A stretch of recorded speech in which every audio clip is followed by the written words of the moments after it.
Sola pulled him onto her, splitting her legs to make room. The erection behind his fly went right to her core, the pleated wool pants he had on scratching against her sensitive skin, making her moan in a good way. More with the kissing, his tongue slipping into her mouth, his palms going to her breasts. He was better than the water in the tub for her aches and pains, especially as he rolled his hips against her, stroking her sex with the promise of his own, bringing her along nice and easy. And as her nipples tightened to the point of pain, he seemed to know what she needed next, breaking the seal on her mouth and kissing his way down to them. His tongue was lazy as he licked around one and then the other before sucking in a tip and pulling at it. Arching into the pleasure, she stroked his hair back, the thick waves giving her more than enough to hold on to as she looked into the mirror above the bed, and watched him make love to her. Oh, Marisol, a feast for the eyes. His lids were low as he lifted his head and looked down her body. You are a male's dream. Hardly. She was lean as a boy, with no hips to speak of and breasts that were barely big enough to need a bra, and yet like this, in this dim light, on this circular bed, under his straining watch, she was as voluptuous as any woman on the planet, fully sexualized and ready to be pleased by her man, even though he wasn't really hers. Dropping his head back down, he attended to her breasts some more as his fingers drifted over to her hip and onto her outer thigh. Up and down he petted her leg, as he suckled and ground carefully against her. And then his hand slipped between them, replacing his clothed erection, passing over her wet sex once, twice, and then rubbing. He recaptured her mouth as his fingers delved in. For a split second, she winced and stiffened, her body remembering the last time that had happened. Asael immediately stopped everything, staring down at her. His expression darkened to the point of violence. How badly were you hurt? Sola just shook her head. She didn't want to go there, not when relief was so close she could touch it. Marisol, how bad? I thought you said I'm supposed to forget it happened. His eyes closed as if he were in pain. I don't want you hurt ever, but especially not like that. God, he was beautiful. Those handsome features of his pulled into agony on her behalf. She reached out and smoothed his brow, erasing the lines that had been created. Just be with me. Make it all about you and not anybody or anything else. That is what I need right now. Every time Asael thought his female was done surprising him, Marisol took him to another, deeper level. In this case, the idea that some man had brutalized her sacred body, virgin scribe in the fade. His brain literally shut down from a traffic jam of aggression and agony. And yet just her touch was enough to redirect him from the violence. Don't stop, she breathed as she nuzzled his throat. Her innocent action triggered an immediate feeding response in him, his fangs dropping into his mouth. His urge to mark her by taking her vein almost as strong as his abiding resolve to never let her learn what he really was. She had been traumatized enough. Her hands went to his shirt and she tugged the thing free of his slacks. And then she went to work on his belt. Except he couldn't be distracted. Not until he knew. What did he do to you? He demanded. As Marisol went still, a part of him wondered why he was pushing her, especially given the advice he'd insisted on imparting. I did what I had to distract him, she said tightly. And then I went for his balls. Asael exhaled. I should have been the one to kill him. To defend my honor? He was dead serious as he looked at her. Absolutely. Her eyes seemed to cling to his. You really are a gentleman under all of it, aren't you? I killed Ben Lois, he heard himself say, in a way that made him suffer. Her lids closed briefly. How did you know he was the one who took me? I followed you the night you broke into his house. So it was you. She shook her head. I could have sworn someone was with me, but I wasn't sure. Jesus, you put me to shame when it comes to tracking somebody. Why did you go there? I have wondered. The smile she gave him was full of irony. Because he called me off of your trail and refused to pay me the full amount I was owed. I mean, I was prepared to keep my end of the bargain, but something spooked him. You? He nodded once and took her mouth again, drinking in the feel of her, the taste. No more of that for you. Of what? That kind of work. Her stillness returned, but only for a moment. I agree. God, that was what he needed to hear and hadn't known it. The idea of her staying safe gave him a rush so great he had to blink his way through it. And as soon as it passed, a sail shed his clothes quickly, the fine fabrics floating off the edge of the bed onto the floor. Then he was skin on skin with her, poised above her parted thighs, his rock-hard cock none the less content to wait. When he finally positioned his head at the entrance of her sex, he knew he was going to be lost forever if he completed the act. Or maybe that was a lie. Maybe he had been lost since that first night he'd met up with her out in the snow. Pushing inside slowly, feeling her arch up against his chest, watching her eyes roll back, he wished they had never met. As good as this was, he didn't need a weakness like her anywhere near his life. But like a wound filled with salt, she was permanently in his skin. At least she was going to stay here with him and be safe. That was his one solace. Moving slowly, carefully, he eased himself in and out of her slick hold, his cock getting stroked on all sides. He had to grit his teeth and lock his lower back to keep up the steady. Even Pasih wanted to go faster and faster, but that was not an option. And yes, he knew exactly what she was after. She was using him as an eraser, and he was more than willing to fit the bill. Anything for her. Marisol repositioned her herself, wrapping her legs around him, angling herself so that he went even deeper. One stroke later and she was holding on hard to his shoulders. It was getting close for her, so close. "I have you," he said into her hair. "Let yourself go and I shall catch you." Her head threw back and her nails dug in and her body tightened, and he froze, feeling the tugs on his arousal, the subtle pulls that cranked him up. Turning his head into her neck, he meant only to get closer, feel more of her, be further responsive to her needs.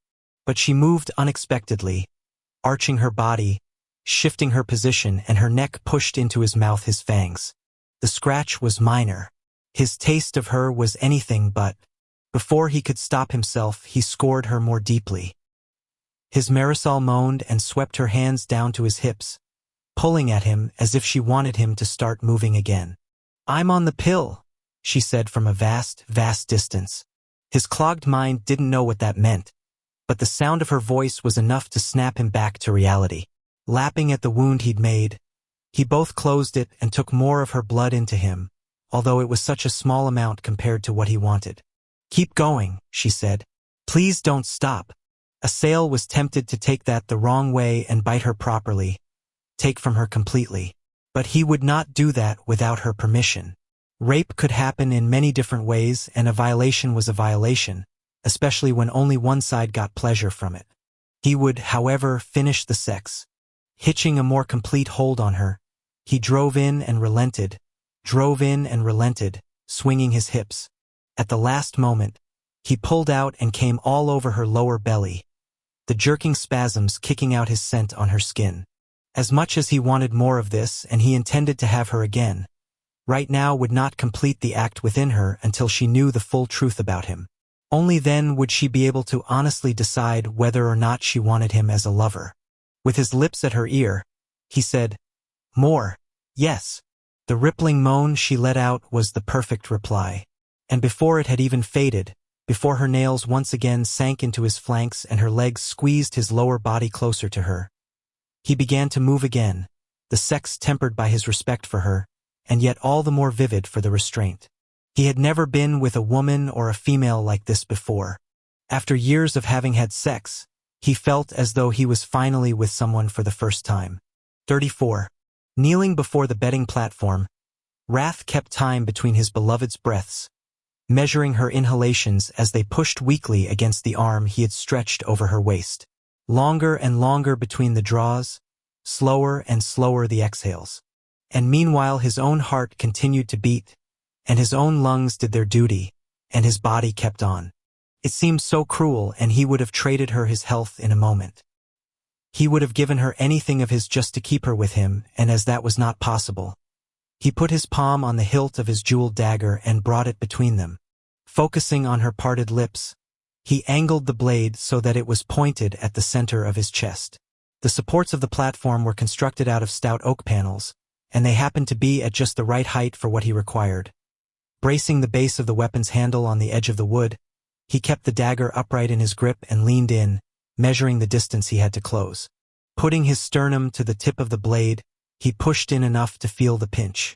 Satisfied with the angle, he turned the knife around and took the point to the wood itself, digging a circle out of the fibers, creating a lock for the base.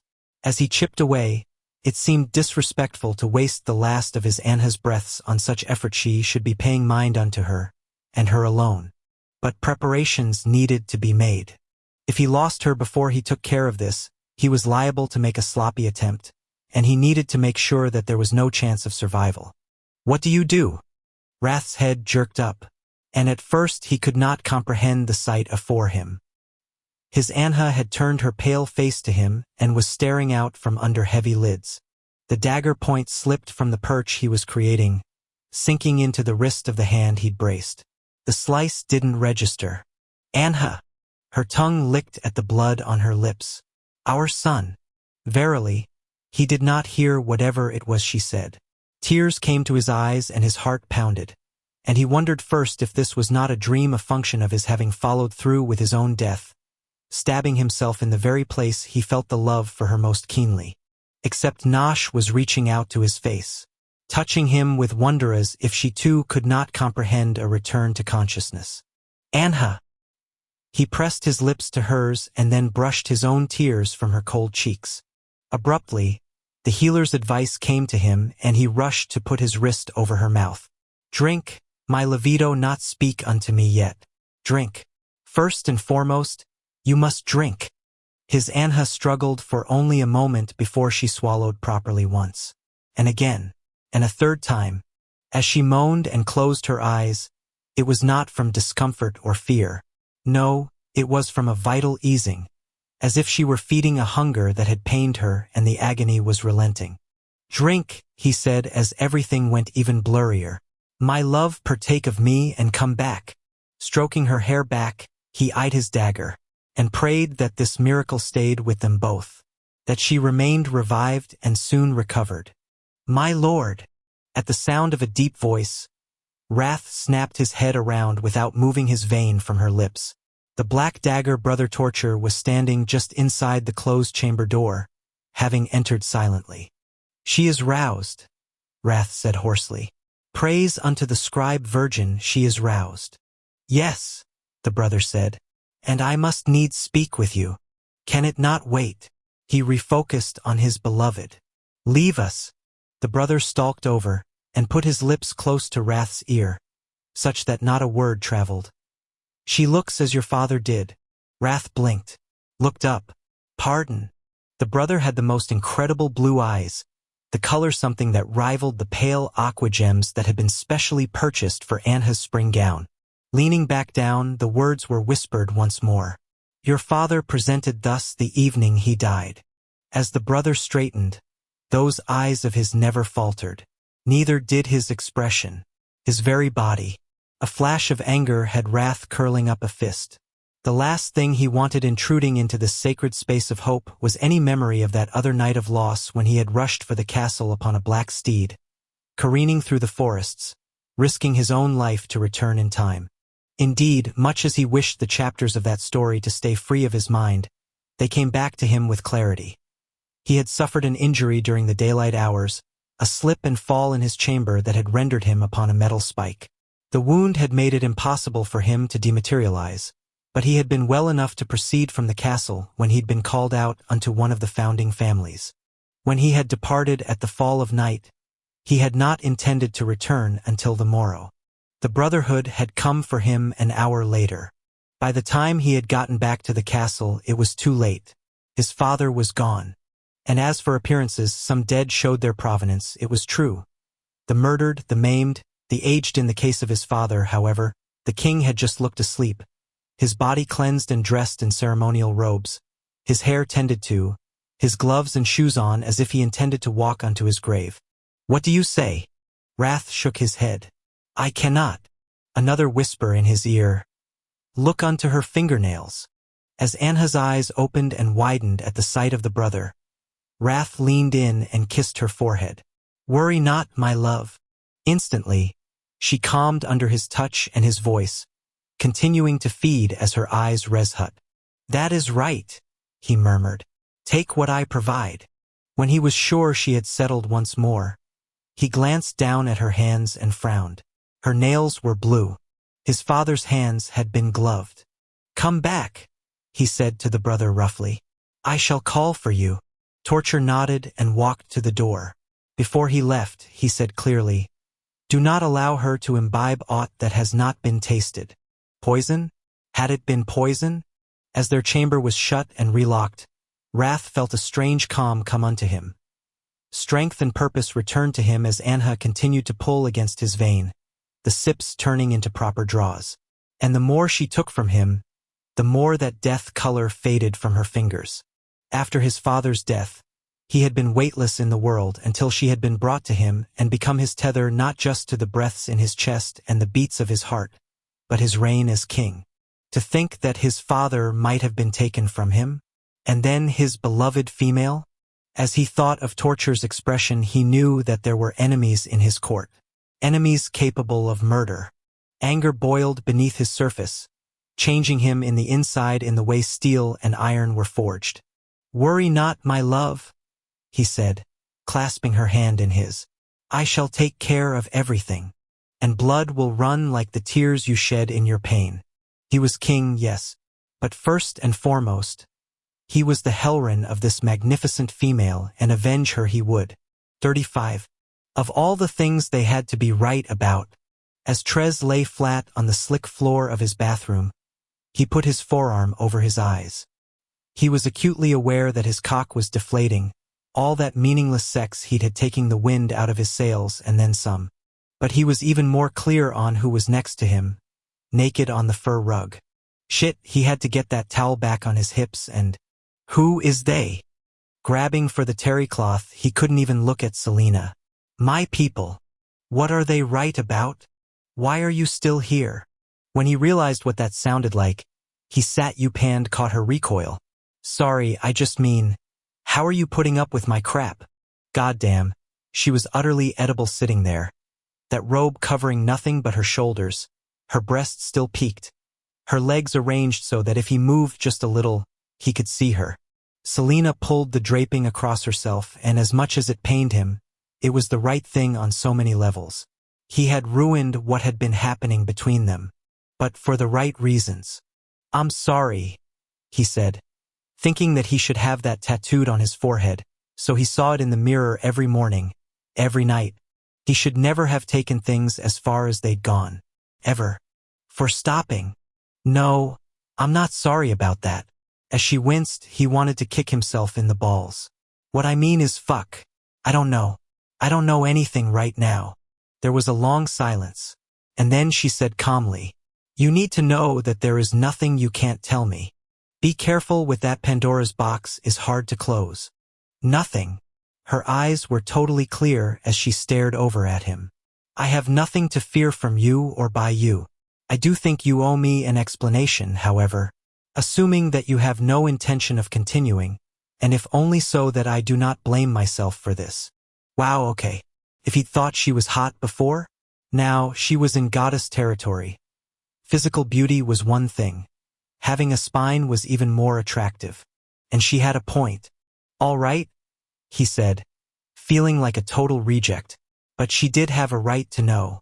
I've fucked a lot of human females in the last 10 years, and none of that mattered to me until tonight with you.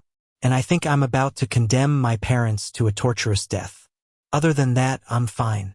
Her brows rose, but she didn't recoil. She didn't run. There were a number of deep breaths, however. Maybe we'll just take the second half of that first. What on the scribe virgin's earth are you talking about? It's a fucking mess. I am a mess. She waited, clearly expecting him to continue. And you have told me nothing. Staring into her eyes, he felt such respect for her. God, how is it possible that you exist? Still not telling me a thing. She smiled slowly. Although I like the way you're looking at me. Trez shook his head, knowing she deserved so much better than he could ever offer her. You shouldn't. You really shouldn't. That's for me to decide.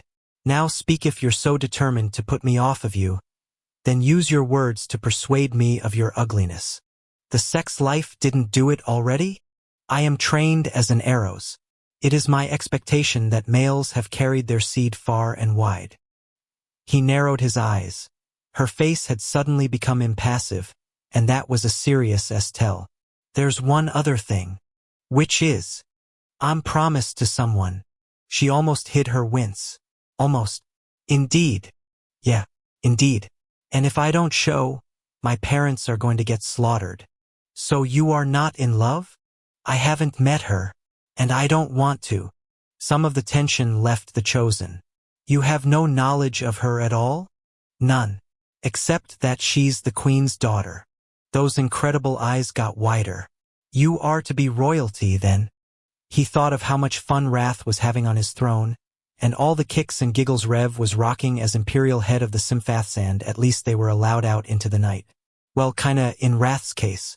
His future was going to be all about the gilded cage. My parents sold me when I was very young, he heard himself say. I was never given a choice, and now? Unless I go back to the territory, the pair of them aren't going to live long. Selena's head eased to the side, her mind clearly working. There is no chance for negotiating? None. Can your parents not give the price paid back? He thought of his mother's cynical smile that night he'd last seen her. Even if they could, I don't think they would. Her brows rose again. Are you certain? It would be consistent with them. Have you not asked? No, I haven't. But it would involve going back to the Hisby, and that's not possible. Is there not someone you could send on your behalf? He pictured I.M. going into the territory. The contract was specifically for Trez, so it wasn't as if the High Priest or even SX could do a bait and switch. They could, however, take his brother hostage. Or worse. And that would get Trez back. I don't think so. My brother's the only one, and I can't risk that. I won't risk him. And you think your parents will be? No, I know they'll kill them. He massaged the nape of his neck. You know, so much of this is sad, but I think the worst of it is the fact that I can't even pretend to be emotional about those two. It's like they made a deal with the devil. If something bad happens, they're just getting what's coming to them. Unfortunately, however, regardless of what happened to his mother and father, the debt would still be owed. Even if SX carved them up into little bitty pieces, Trez would remain on the line for what they had contracted for. What had been set in motion could not be undone. And as he kept looking at Selena, he mourned that truth now more than ever. Selena's hands were shaking. Had been ever since Trez had said that he'd been with exactly how many human women? She wondered. Dearest Virgin Scribe, she didn't even want to think about that. She could, however, at least try to get her hands to stop trembling. As Trez fell silent, she splayed her fingers wide and flexed them, hoping that it would stop things before he saw through her calm facade. She had the very clear sense that if he became aware he'd upset her, he would never say another word, and this intimate space that had unexpectedly opened up between them was even more sacred than the sexual experience had promised to be. I did not have parents as such, she said quietly, but I cannot imagine having a young and selling them. Trez nodded, his arm cocked high so that he could continue to rub the base of his neck. I know, right? I mean, my parents did value me. The problem is, I was a commodity to them, something to be bartered. You expect that from car dealers and rug merchants and people who run supermarkets and malls. And listen, I wish I was one of those well-adjusted motherfuckers so I could be all like, they didn't want me, but I'm still of value, blah blah blah. Things haven't worked out like that for me, though. In my head, he made a circle at his temple. I'm not anything. I'm not anything. Suddenly, Selena wanted to weep. To stare across at this absolutely magnificent male and know that in his heart, he saw nothing of what he was. It was a Crimea crime caused by the very people who should have cared most about him. Is that why you were with the humans? She heard herself ask. In the silence that followed, it was difficult to draw an even breath. She was frightened of his answer. For a whole lot of reasons. Yeah. He cursed under his breath. Like, you know, I was with this woman right before I got the migraine. That was just the other night, she thought, wanting to cringe. And she was as empty as I was feeling. Just two hollow bodies clapping together. It didn't mean anything, and that's what I've been doing all these years. Physical exercise, and that was it. Selena struggled for the right thing to say, something that was even-keeled and signaled that she was comfortable with what he was telling her when in reality it was ripping her heart out. Even though it shouldn't have. She'd spent how much time with him? An hour? 2 at the very most? Impending death was making her reckless. I could save them, he said almost to himself. If I sacrifice myself, I can save my mother and father. He shifted his head to the side sharply and a crack sounded out. Here, she murmured, moving behind him. Allow me. Pushing his hand out of the way, she gripped his iron-hard shoulders and squeezed as he had done, trying to work some ease into the muscle fibers. As she worked at him, his smooth skin slid over ropes of tension, but that was the only thing that seemed to be accomplished. He groaned. That feels amazing. I don't think I'm doing anything. His hands briefly covered her own. You are. More than you know. Selena continued the massage and thought of her own past. As I said, I didn't have a proper mother and father. I was raised with and by my sisters. I was needed to further the traditions, but I cannot say I was ever wanted by anyone. Claimed, as it were. So, in a way, I can imagine how you feel bred but not born, as it were, because born implies you were hoped for, prayed for. He leaned his head back and stared up at her. Yeah, that's exactly it. She smiled at him and pushed him back into position. If my parents are killed, I feel like I'm going to go to hell, he muttered. But you can't be culpable in this, because you never consented. I'm sorry. You were promised when you were incapable of giving consent indeed. It sounds as though they never even asked you. Therefore, your failure to perform and any consequences thereto. They are your parents to claim, not yours. This is about you and yet has nothing to do with you. God. When he didn't finish, she frowned. I'm sorry. I don't mean to be presumptuous. You're not. You're perfect. Hardly. I want to do something for you. She stilled. What? Because she had some ideas. Something worthwhile. She eyed the fur rug she had been stretched out on. Oh, it would be worthwhile. But I keep coming up with nothing. Selena sighed. Your presence is plenty. Trez put his hands over hers again and pulled her forward so that she was draped over his back. Holding her there, he put his head against her own. As he breathed in, his great torso expanding, she was lifted from the floor and brought back down. Thank you, he said in a voice that cracked. I have done nothing. You've made me feel like I'm not evil. And tonight, that's everything. Oh, you are never that, she whispered as she pressed a kiss to his cheek. Not you, not ever. Closing her eyes, she held on to him and found herself becoming connected with him at the soul level, to the point where she didn't know how to leave him. Not just tonight, but whenever her destiny finally claimed her. Have you eaten? He asked after a while. Actually, no. Her stomach rumbled. And I am hungry. Let's go downstairs. My brother was making some of his saucer, at least I assume so. He does that every time I have a headache. Selena relinquished her hold and went to ease back. Without warning, her spine rebelled, the vertebrae locking into their position. Trez, on the other hand, got up easily enough, and as he extended his palm to help her up, she could only stare at it. As confusion played over his handsome features, she figured she might as well accept the help. At this point, she was incapable of lifting herself off the floor. Slowly, she said gruffly. Please. Trez frowned, but was gentle as he lifted her to her feet. Are you all right? She bought herself some time by making a production of tying her robe together. Meanwhile, her joints were screaming, particularly her hips and back. Forcing a smile onto her face, she tried not to get spooked. But this was how it had started for her sisters. Each one of them. Shall we? She said with determination. Trez's almond-shaped eyes narrowed even further. But then he shrugged. Yeah, sure. I'll just pull on some clothes. I'll wait in the hall. Through Will alone, she made it across the bedroom and out into the corridor. By the time she closed the door behind her, she was choked of breath.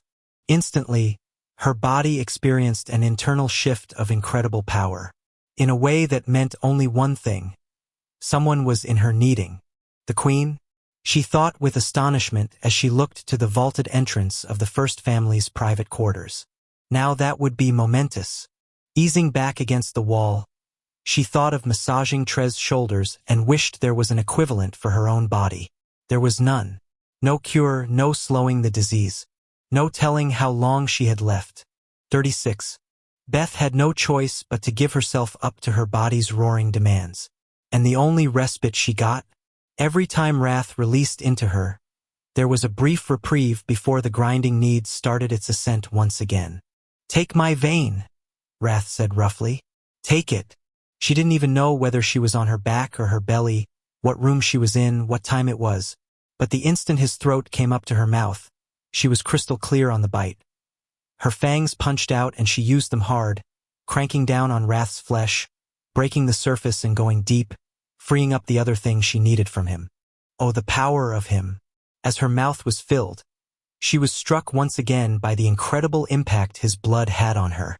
With her strength flagging even as the kneading raged on, and her body aching everywhere as if she'd been through a baler, she was nonetheless fortified from the very first draw, better able to continue even though it wasn't like she had a choice. As she had to release his vein to suck some air in, she couldn't believe she had volunteered for this.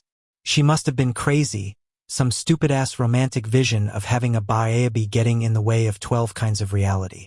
Relocking on Wrath's throat, he somehow managed to keep pumping even as she stayed on his vein. His erection going in and out, the deep digs and sharp removals resonating throughout her torso, her head rocking up and down, her hips absorbing his weight.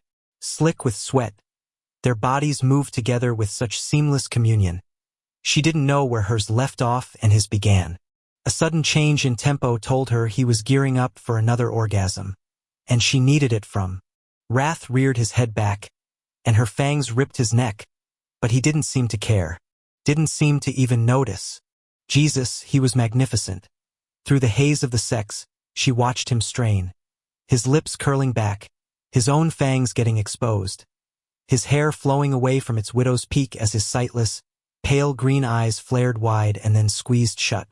And then it was her turn, her core grabbing at his arousal, greedy for what he ejaculated into her. The pleasure so acute that it was a kind of agony.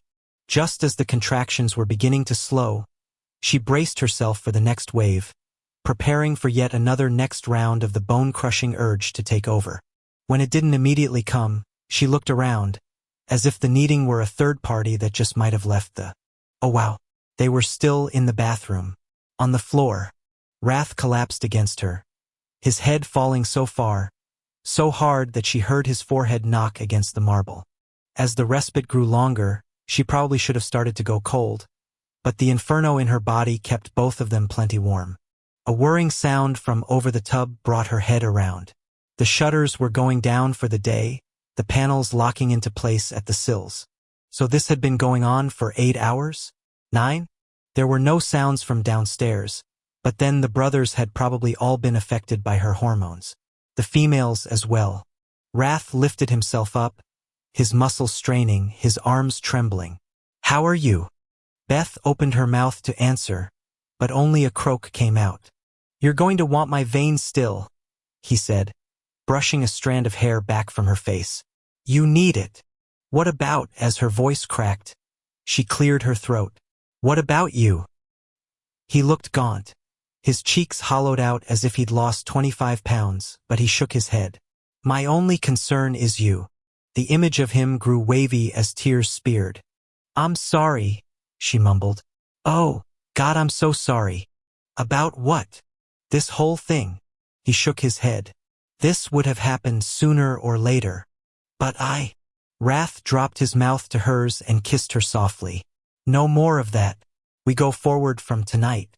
Whatever happens, we fucking deal. Okay?" There was no time for her to reply. Abruptly, the kneading geared up once again, that tide rising, the heat uncoiling in her sex and driving right into her heart. "Oh God," she moaned. "I thought it was over." "Not yet." He didn't seem surprised at all. "We're not finished." I.M. was standing over the stove down in the kitchen when he sensed his brother's appearance. He didn't even need to turn around from the pot of stew he'd thrown together. The air in the room changed, and not in a good way. Trez was also not alone. And he knew that not because he caught Selena's scent, but because he caught his brother's. I am cursed under his breath as he stirred. The motherfucker had bonded. Fantastic. Hell, I am had had some hope that, with all the hormones flooding the household, whatever sex those two had gotten down with had been the result of someone else's needing. Great theory. Except shadows were immune to that kind of shit. You weren't supposed to be the one who serviced him, I am muttered as he put more sea salt into the mix. Watch your tone. I am pivoted around and glared at the dumbass. I have an idea. How about you for once make a good decision about a female? Then I won't have to get pissy. The chosen standing beside Trez kicked her chin up. If you want to blame someone, do not address him. I chose to go unto him even though you asked for another. I am turned back to his pot. Great. Congratulations and welcome to the family. His brother materialized over to him, spun him around and grabbed him by the throat. Apologize to her. I am leaned into the iron grip, baring his fangs. Fuck you, Trez. You want a piece? His brother growled. You want a fucking. Do it. I fucking dare you. Don't push me. I'm trying to save your ass. You fucking. As the pair of them escalated toward an implosion to rival wraths from the night before, the chosen walked over and spoke evenly. He told me, she cut in, everything, and it strikes me that the two of you are alone in this situation. So mayhap last meal instead of fisticuffs, shall we? I am turned his head at the same time Trez did. As the pair of them faced off at the totally calm and controlled chosen, Trez did the unheard of and dropped his hand, stepped off, crossed his arms over his chest. He was still furious to the core, but the call to heal was obeyed with such ease, you had to wonder if maybe the bonding bullshit might not be useful to a point. I am glared at his brother. I don't know what to say to you. Selena, will you give us a sec? The chosen nodded. Mayhap I'll just return up north, and give you two plenty of space. Trez frowned. You don't have to go. Selena's eyes went back and forth. Actually, I think I do. You know where I'll be, please. Do not tear each other asunder. It will only make all of this worse. I embraced himself for a gag-worthy display of good buying, but the female further impressed him by bowing slightly and taking off. No muss, no fuss. Shit, he could almost like her, if he weren't so angry at his idiot brother. I want to meet with SX. Today. I am crossed his own arms and leaned back against the stove. Because you think you're going to talk sense into him? I already got real with the bastard, and he's more than ready to do his job. Can you reach him? Yeah. Tell him to meet me at noon at our apartment. That's the deadline for you to show at the Hisby. When his brother didn't reply, I am lifted his brows. You aren't turning yourself in, are you? Set up the meeting. I am cursed long and low.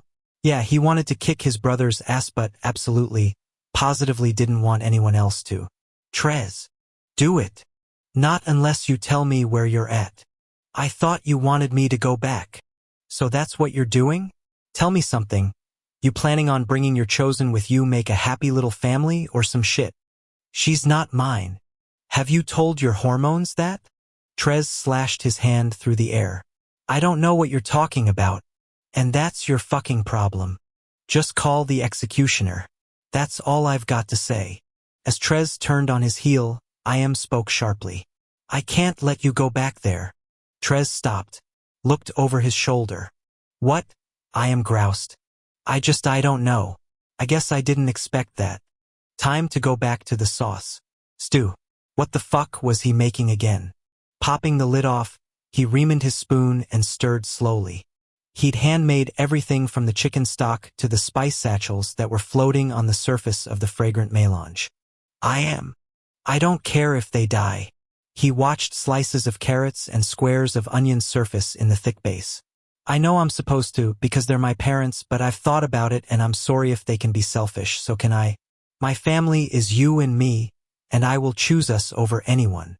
God, I think I needed you to say that. He shot another glare over. You doubted it? Like, ever? Trez went across and parked it on one of the stools at the counter. There are limits. I had to laugh. You don't say. Going to the cabinets on the left, he took out 2 deep-bellied bowls, then sprang one of the drawers and got some soup spoons. Ladling the stew in, he served his brother first. Trez tried some and moaned. This is amazing. When gave the shit a taste, he had to agree, but he kept that to himself. Pride was an unattractive trait, even if it was well-placed. What are you going to do about the chosen? Asked. Trez's shrug was just a little too nonchalant. Nothing. Not sure it's going to work out like that for you. Trez stared into the stew. She's just one more reason to stay on the outside. Not that I needed it.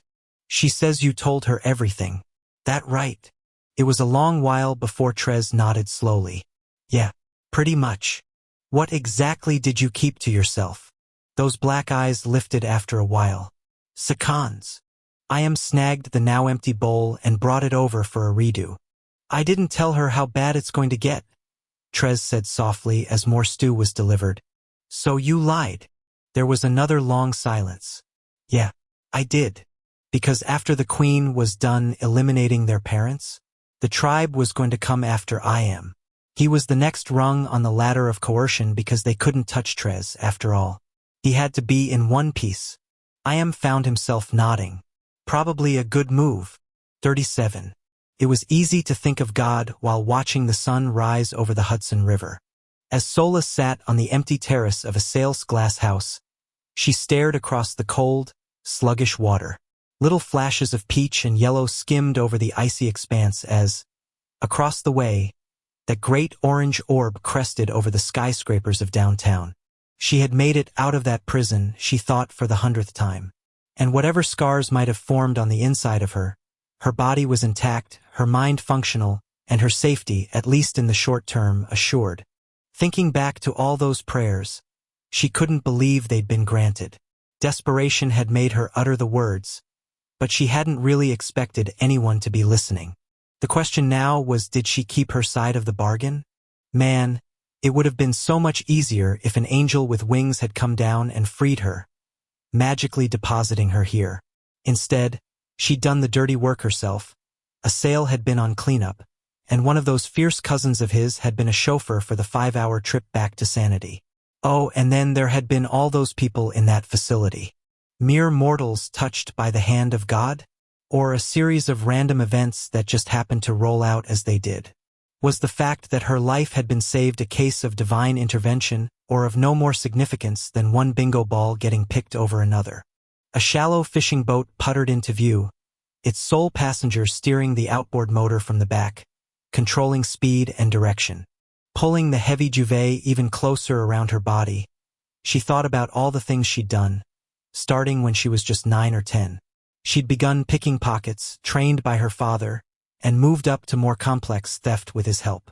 Then, after he'd gone to prison and she and her grandmother had moved here to the States, she'd gotten a cashier's job at a restaurant and tried to support them both. When that had proved too difficult, she'd put her experience to good use and survived.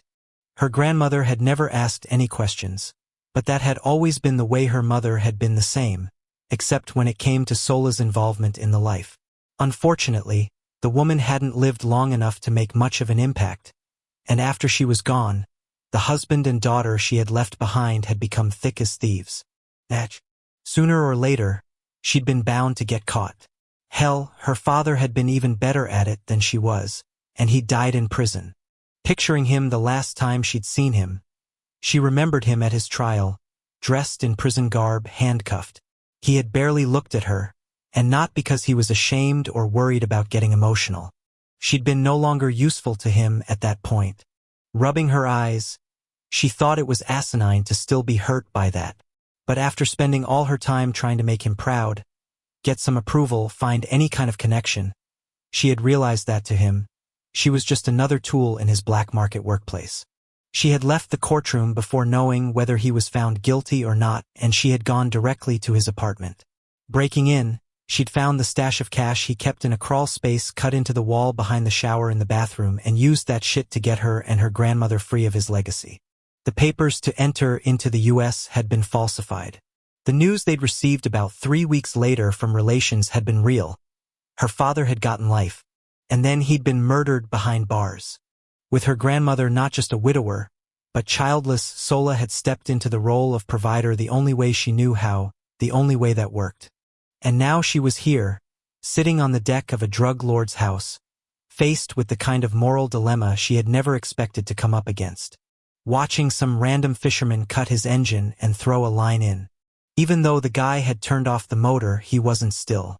The river's current carried him along, his boat drifting across the view, a humble craft dwarfed by the distant buildings.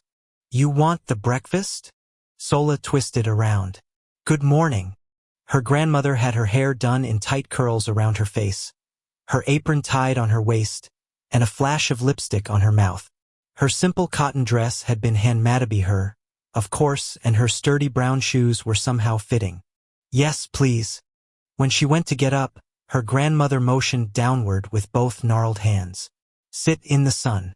You need the sun, too pale you are. You living like a vampire." Ordinarily, she would have pushed back a little, but not this morning. She was too grateful to be alive to do anything other than comply. Returning to the view, she found that the fisherman was disappearing on the right, going out of sight. If she hadn't prayed, she would have gotten out of that place anyway. She was a survivor, always had been, and she had done what she had on a strange kind of autopilot, sucking in her emotions and physical sensations and doing what was necessary. So if she looked at her future, at the currents in her life that were going to carry her out of view, so to speak, going legit was the smartest thing to do. Regardless of any agreement she'd had with God. She was going to end up in jail or dead, and she just dipped her foot in the icy cold of the dead scenario. Not where she wanted to end up. Blinking in the gathering light, she gave up on the vision thing and closed her eyes, letting her head fall back. The warmth on her face made her think of a sail. Being with him had been like touching the sun and not getting incinerated. And her body wanted more hell. Just the passing thought of him was enough to take her back to those moments in that bed. The night so quiet, the gasps so loud.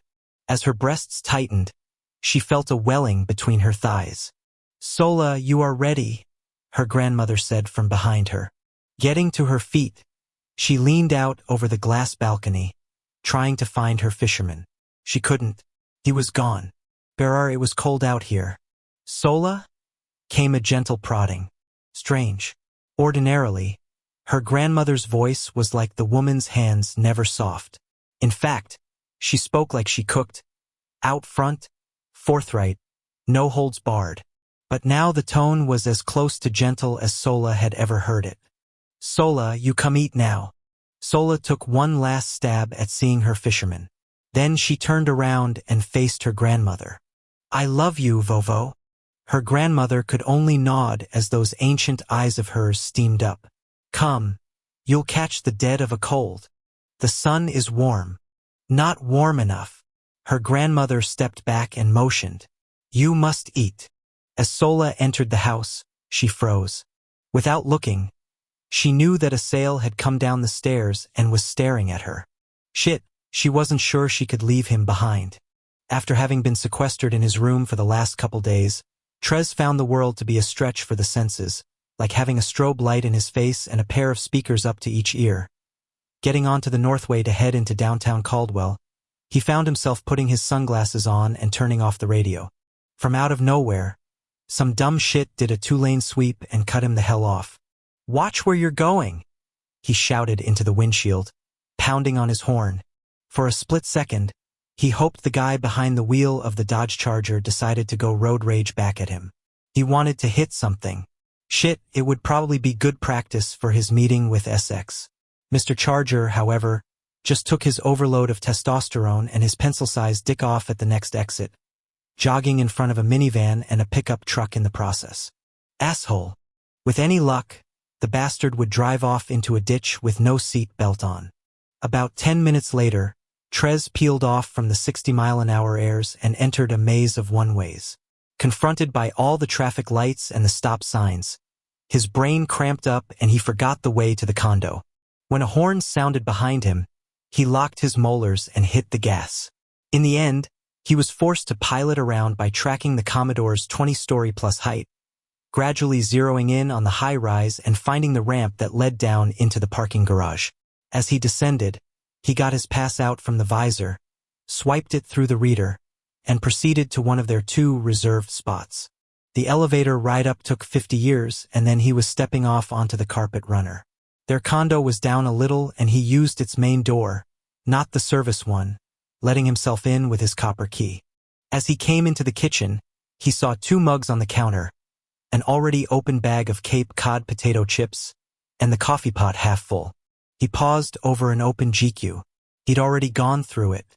"Nice jacket," he murmured as he shut the mag.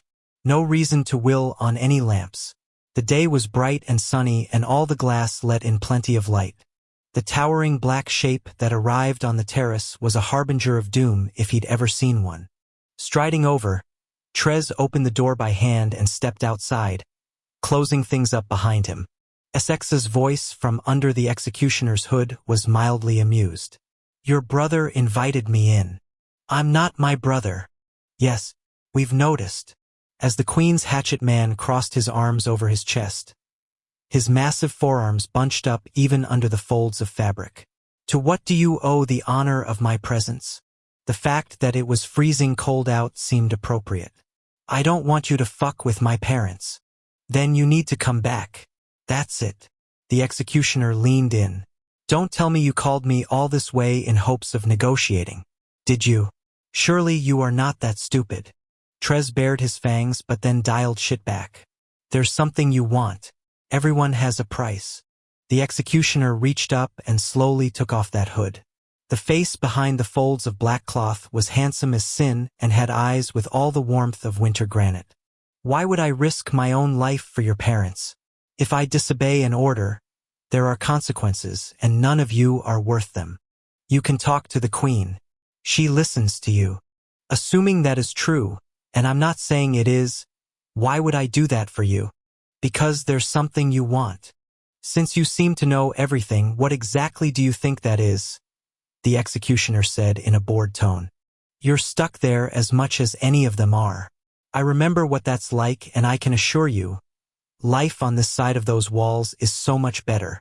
Which is why you look like shit. Then, think about it. I can get you anything on the outside. Anything."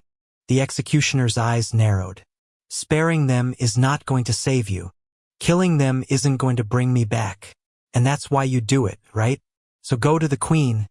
Tell her you've spoken to me directly and I don't care whether you kill them. Then suggest that she strip them of everything they've been given, the quarters they live in, the clothes and jewels they've bought with the bounty they received, the food in their cupboards. Everything. That will make the Queen whole again.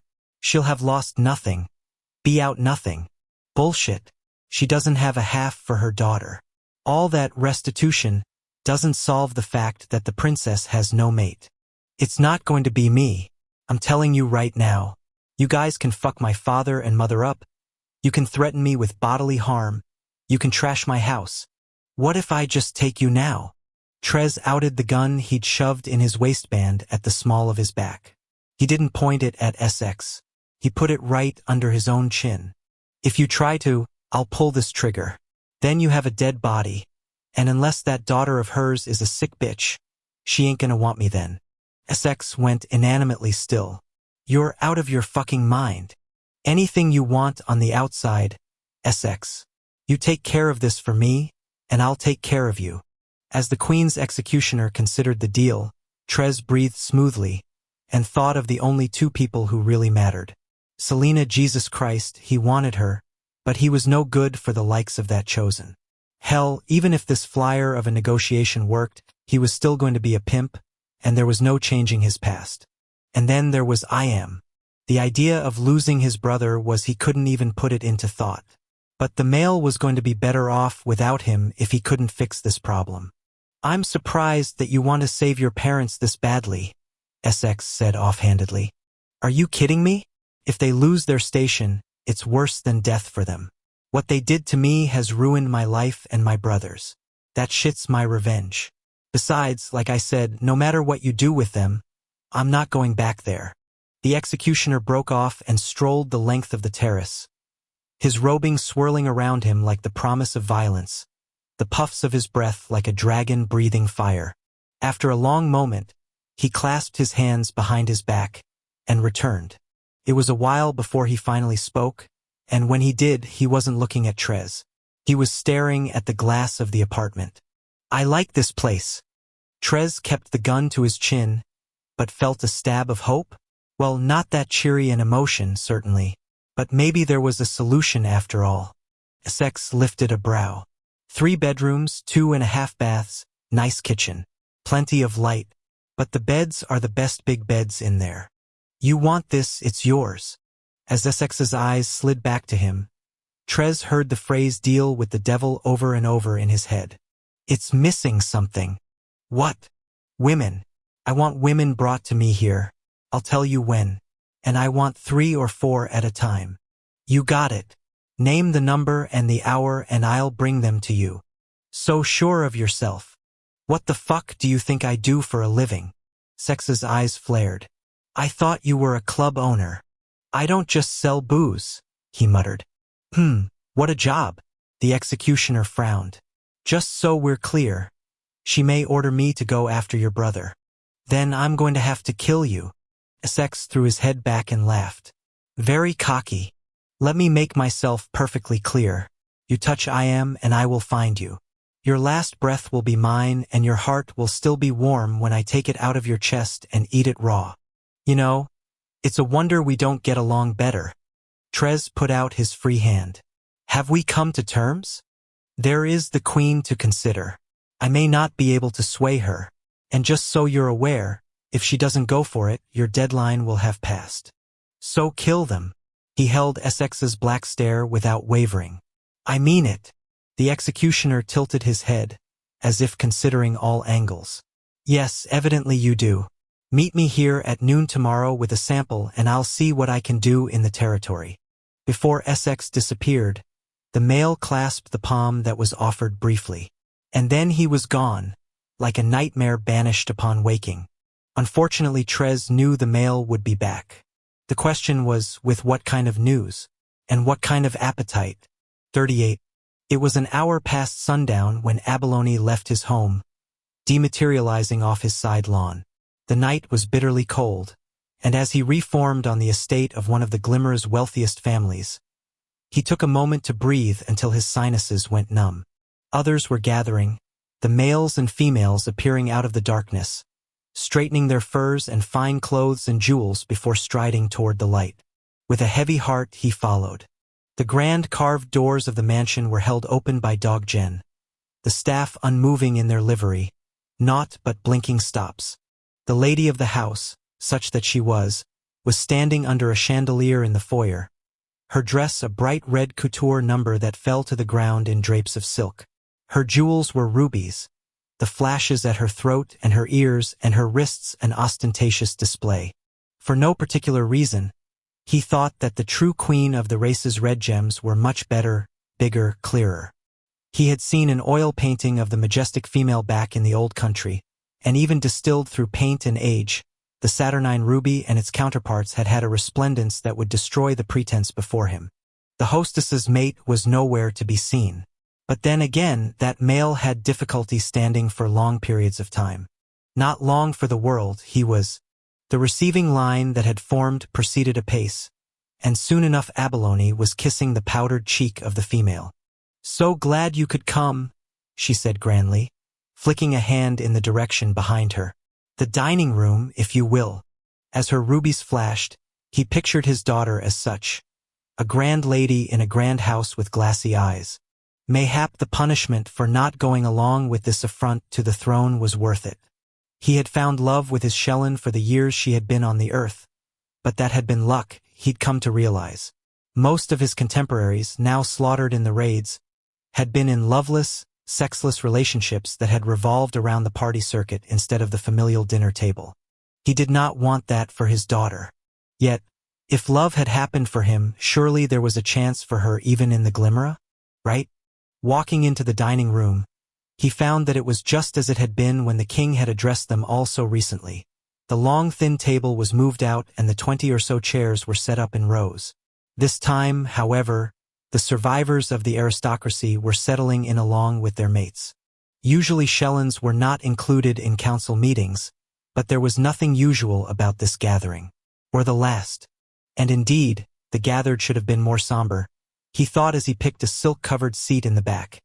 As opposed to showing any respect for the historical significance, the danger, the unprecedented nature of all this, they were chatting among themselves, the gentlemales blustering, the ladies casting their hands this way and that so that their jewels flashed.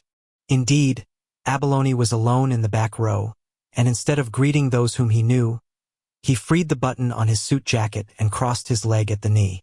When somebody lit up a cigar, he took a cheroot out and did the same just to give himself something to do. And as a doggen immediately showed up at his elbow with an ashtray on a brass stand, he nodded thanks and focused on tapping the ash. He was small potatoes to all of them, because he had long ago decided that under the radar was best. His blood had seen firsthand the cruelties of court and society, and he had learned that lesson through reading the diaries that had been passed down to him. The truth was, he had financial resources that all of them in this room collectively could barely meet. Thank you, Apple Computer. Best investment anyone in the 80s could have made. And then there had been Big Pharma in the 90s. And before that, the steel corporations and railroad companies around the turn of the century. He'd always had a knack for where humans were going to want to go with both their enthusiasms and their necessities. If the Glimmer knew this, his daughter would be a commodity of great value. Which was another reason he didn't talk about his net worth. Incredible how far his bloodline had come over the centuries. And to think they owed it all to this king's father. 10 minutes later, the room was full, and that, more than the party effect, was the sign that the Glimmer had at least some appreciation of the magnitude of what they were doing. Fashionably late did not apply this evening. The doors were going to be locked right about. He checked his watch. Now, sure enough, there was a reverberation of sound as Heavywood slid home. All and sundry sat and went silent, and that was when he was able to count the heads and find out who was missing. Revenge, the Leodire of Corsay, had allied himself with Wrath, and no one was going to shake that tie. Marissa was also missing, although her brother, Havers, was here, but then she was mated to that brother no one really knew who was supposedly from Wrath's line. Naturally, she would be absent as well. The paneled doors on the right side of the fireplace opened and 6 males walked in. Instantly, the assembled straightened in their seats. He recognized 2 of them immediately, the aristocratic-looking one in the front and the ugly hair-lipped one in the back who had come to visit him with Aiken and Tiwachim. The 4 in between were shades of the same dark hue. Big-bodied, sharp-eyed fighters, who were alert but not twitchy, ready but not jumping the gun. Their control was the scariest thing about them. Only the unafraid could be that relaxed in this situation. The lady of the house led her Helrin in. The male bent like the head of the cane he used with his free hand. His hair white, his face lined like pleated drapes. She sat him down as if he were a child, arranging his suit coat, smoothing his bright red tie. Then she addressed the assembled, hands clasped like a soprano about to belt out an aria to a packed house. Her glow at the attention turned upon her was wholly inappropriate, in Abalone's mind. In fact, this whole thing was a nightmare, he thought as he tapped his ashes again. As her mouth got to working, spewing out thank yous and acknowledgments, he wondered how things were going to fare for her after her beloved went unto the fade. Undoubtedly, that depended upon the will and whether this was a second mating and if there were young of the blooded line preceding her in the race to the assets. Aiken was the next to take the stage. Crossroads necessary action work of TYHM to expose the weakness set before the race half-breed mate quarter-bred heir. It was the rhetoric that had been spelled out to him, the recap simply posturing to pretend that this was the first anyone had heard of it. But all had been prepped, the expectations laid out beforehand, the repercussions avowed as necessary. Abalone glanced over to the far corner of the room. TYHM, the solicitor, was standing with all the prepossession of a Kotrak, his long, thin body held tightly upon its vertical. He was nervous, his eyes both rapt and blinking over much. Vote of no confidence must be unanimous for this supermajority of the council. Further, your signatures will be affixed with seals upon this document prepared by TYHM. Aiken held up a parchment with its old language symbols drawn with care in blue ink and then motioned to a lineup of multicolored ribbons, a sterling silver bowl of red candles, and a stack of white linen napkins. All of your colors are present here. Abalone glanced down at the massive gold signet ring that sat heavily on his hand. It was the one his father had worn, the crest carved so deeply in the metal that even after the passage of centuries, the outline, the swirls, the icons were obvious. Verily, the ring's gold had no doubt been shiny back when it had been cast, but now it was matte from a patina of wear and tear well earned by the males of his family. Honorably earned. This was wrong, he thought once again. This entire construct against wrath was false, drummed up only to serve the ambitions of aristocrats who were not worthy of the throne. They did not care about the purity of the heir's blood. It was just the vocabulary assigned to justify their goal. May we have a vote? Aiken looked out over the crowd. Now. This was wrong. Abalone's hand began to shake such that he dropped the cheroot on the floor and he could not move to pick it up. Say no to this, he told himself. Stand up for what is. All in favor say, aye. He did not speak, although not because he had the courage to be the sole nay when dissent was requested. He did not open his mouth then, either. Abalone hung his head as the gavel hit wood. The motion is carried. The vote of no confidence passed. Let us all now join as one to send this message of change out unto our race. Abalone bent down and retrieved his cheroot. The fact that it had burned a small hole in the varnished floor seemed apt. He was leaving a smudge on the legacy of his ancestors this night. Instead of going forward to the parchment, he stayed where he was as each family representative and all the females went up and postured at Aiken, playing their part as seals and ribbons were affixed. It was like watching actors on a stage, each of them enjoying their moment in the light, the focus on them. Did they know what they were doing? He thought, turning over the reins to whom Aiken? As a front for those fighters? This was disastrous. Abalone? Shaking himself at the sound of his name, he looked up. The entire room was staring at him. Aiken smiled from up front. You are the last, Abalone. Now was the opportunity to live up to the name of his grandfather. Now was his moment to voice his opinion that this was a crime, this was... Abalone. Aiken was still smiling, but there was stark demand in his tone. Your turn. For your blood. As he put the cheroot down in the ashtray, his hand was shaking anew, his palm sweaty. Clearing his throat, he got to his feet, thinking of the bravery of his bloodline, the way his ancestor had done what was right in spite of the risk. The image of his daughter cut through his wellspring of emotion, and he felt the eyes of the others like 1,000 laser sights trained on him, with intent to kill. As Wrath heard a knocking upon the vaulted door of his mated chamber, he cursed under his breath and ignored it. Wrath, you must receive whoever it is.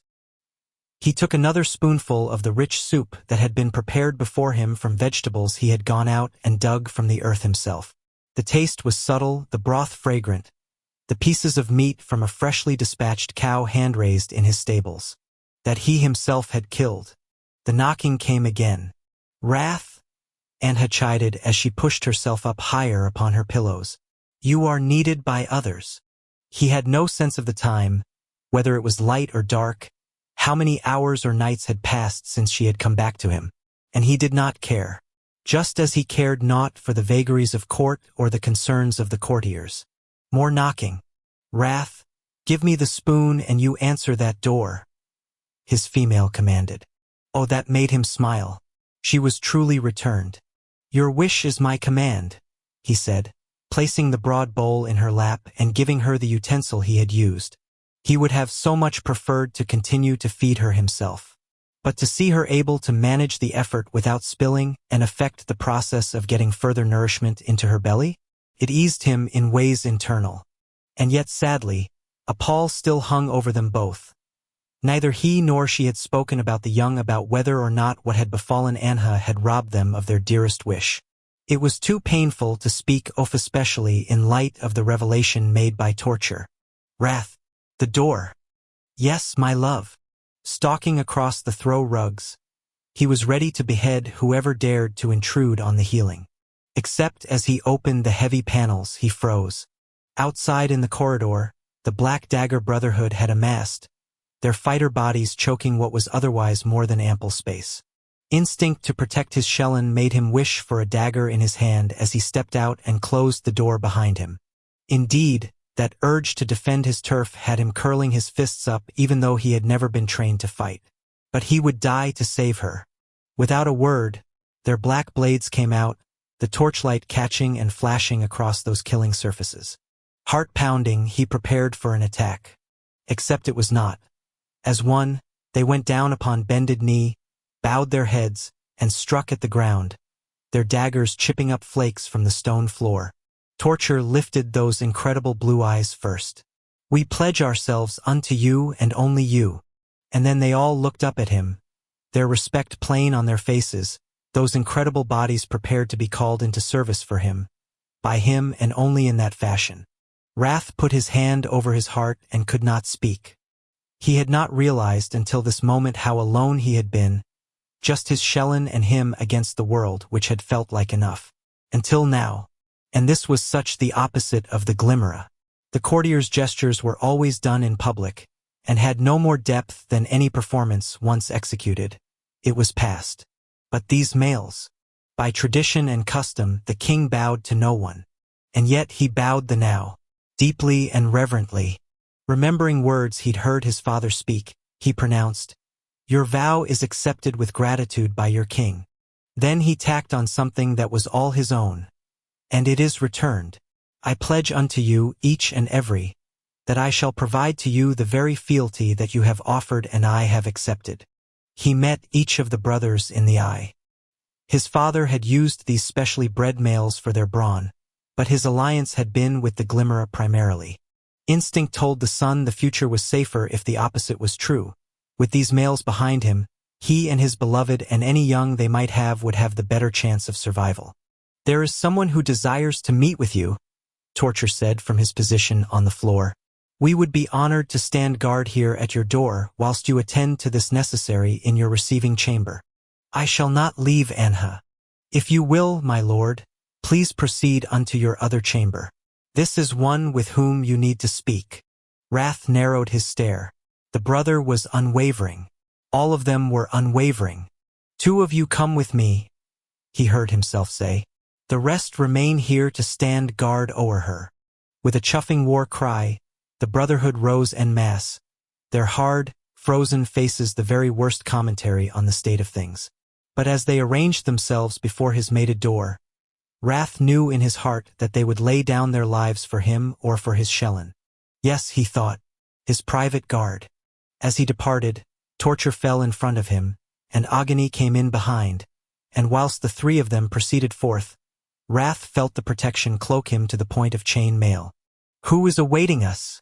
Wrath said softly. "We snuck him in," came the quiet reply. "None can know his identity or he will not last the fortnight." Torture was the one who opened the door, and on account of his heft, there was no seeing who was. In the far corner, a cloaked and hooded figure stood, but was not still. Whoever it was shivering, the draping fabric about them animated by the fear they contained within their body. The door was shut by Agony, and the brothers did not leave his side. Breathing in, Wrath recognized the scent. Abalone? Ghost-pale hands trembled their way up to the hood and removed it. The young male's eyes were wide, his face devoid of color. "My lord," he said, dropping to the floor, bowing his head. It was the young, family-less courtier, the end of the lineup of dandies, the one who was there by the grace of the blood in his veins and nothing else. "What say you?" Wrath asked, inhaling through his nose. He caught the scent of fear, yes, but there was something more, and when he defined it for himself, he was impressed. Nobility was not ordinarily an emotion to be scented. That was more the purview of fear, sadness, joy, arousal, but this sapling of a male, barely a year out of a transition that had done little to increase his body weight or his height, had a purpose beneath his fear, a driving motivation that could only be noble. "My lord," he choked out, "forgive me my cowardice." "In regard to what?" I knew what they would do, and I did not," a sob escaped. "Forgive me, my lord." As the male broke down, there were two approaches, one aggressive, the other conciliatory. He knew he would get farther with the latter. Walking over to the male, he extended his palm. "Rise."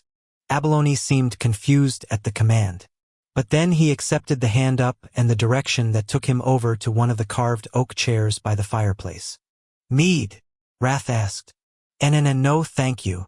Wrath sat opposite the male, his chair groaning under the weight in a way Abalone's had not. "Imbibe a deep breath."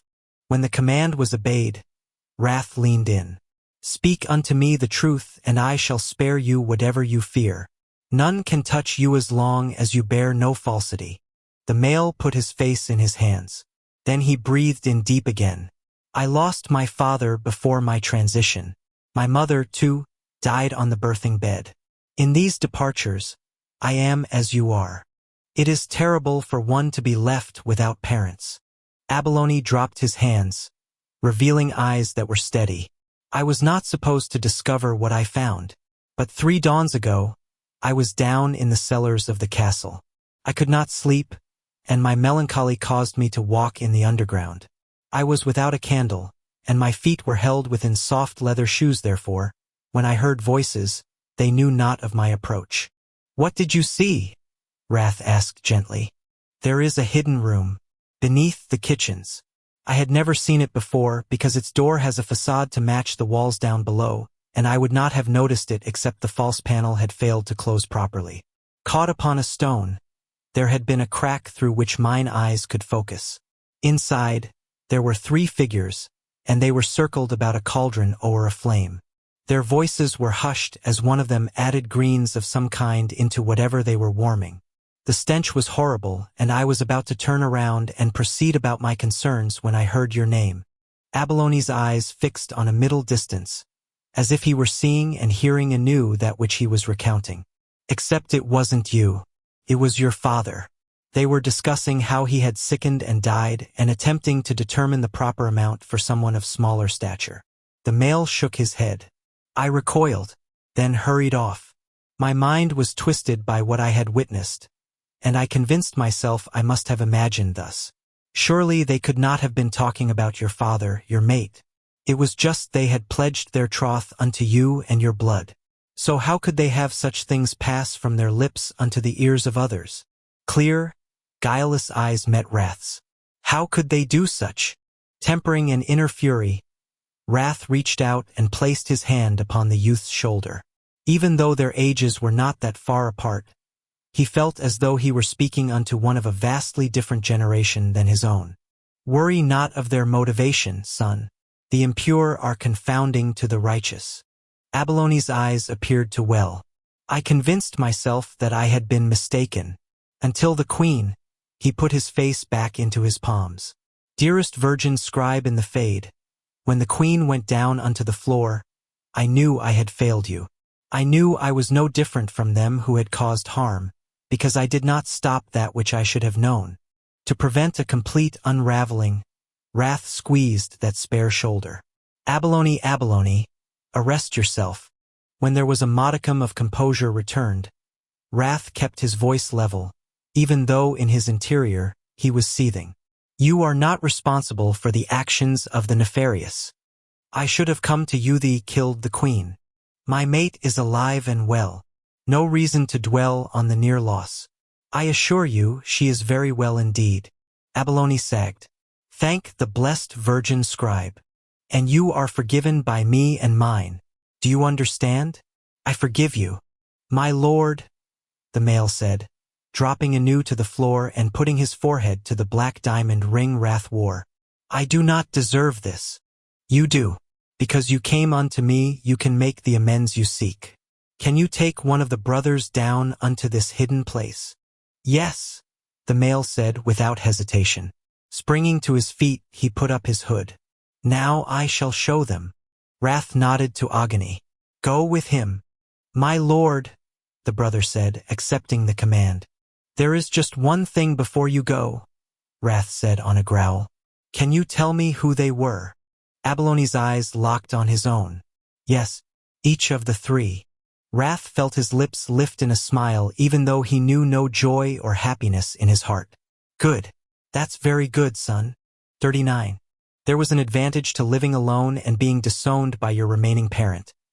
When you didn't come home for an entire day, no one was gnashing their teeth over your possible demise. Certainly cut down on the phone calls, Saxton thought as he sat across from the double doors of Wrath's study. Rearranging himself on the ornate bench, he looked over the gold leaf banister. Silence. Not even dog-gen cleaning.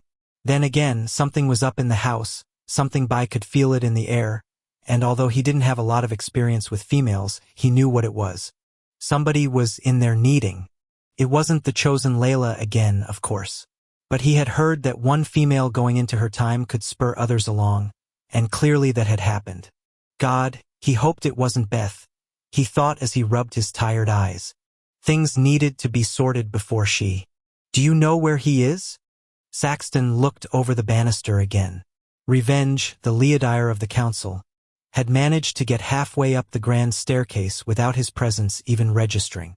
And apparently, something else was definitely up.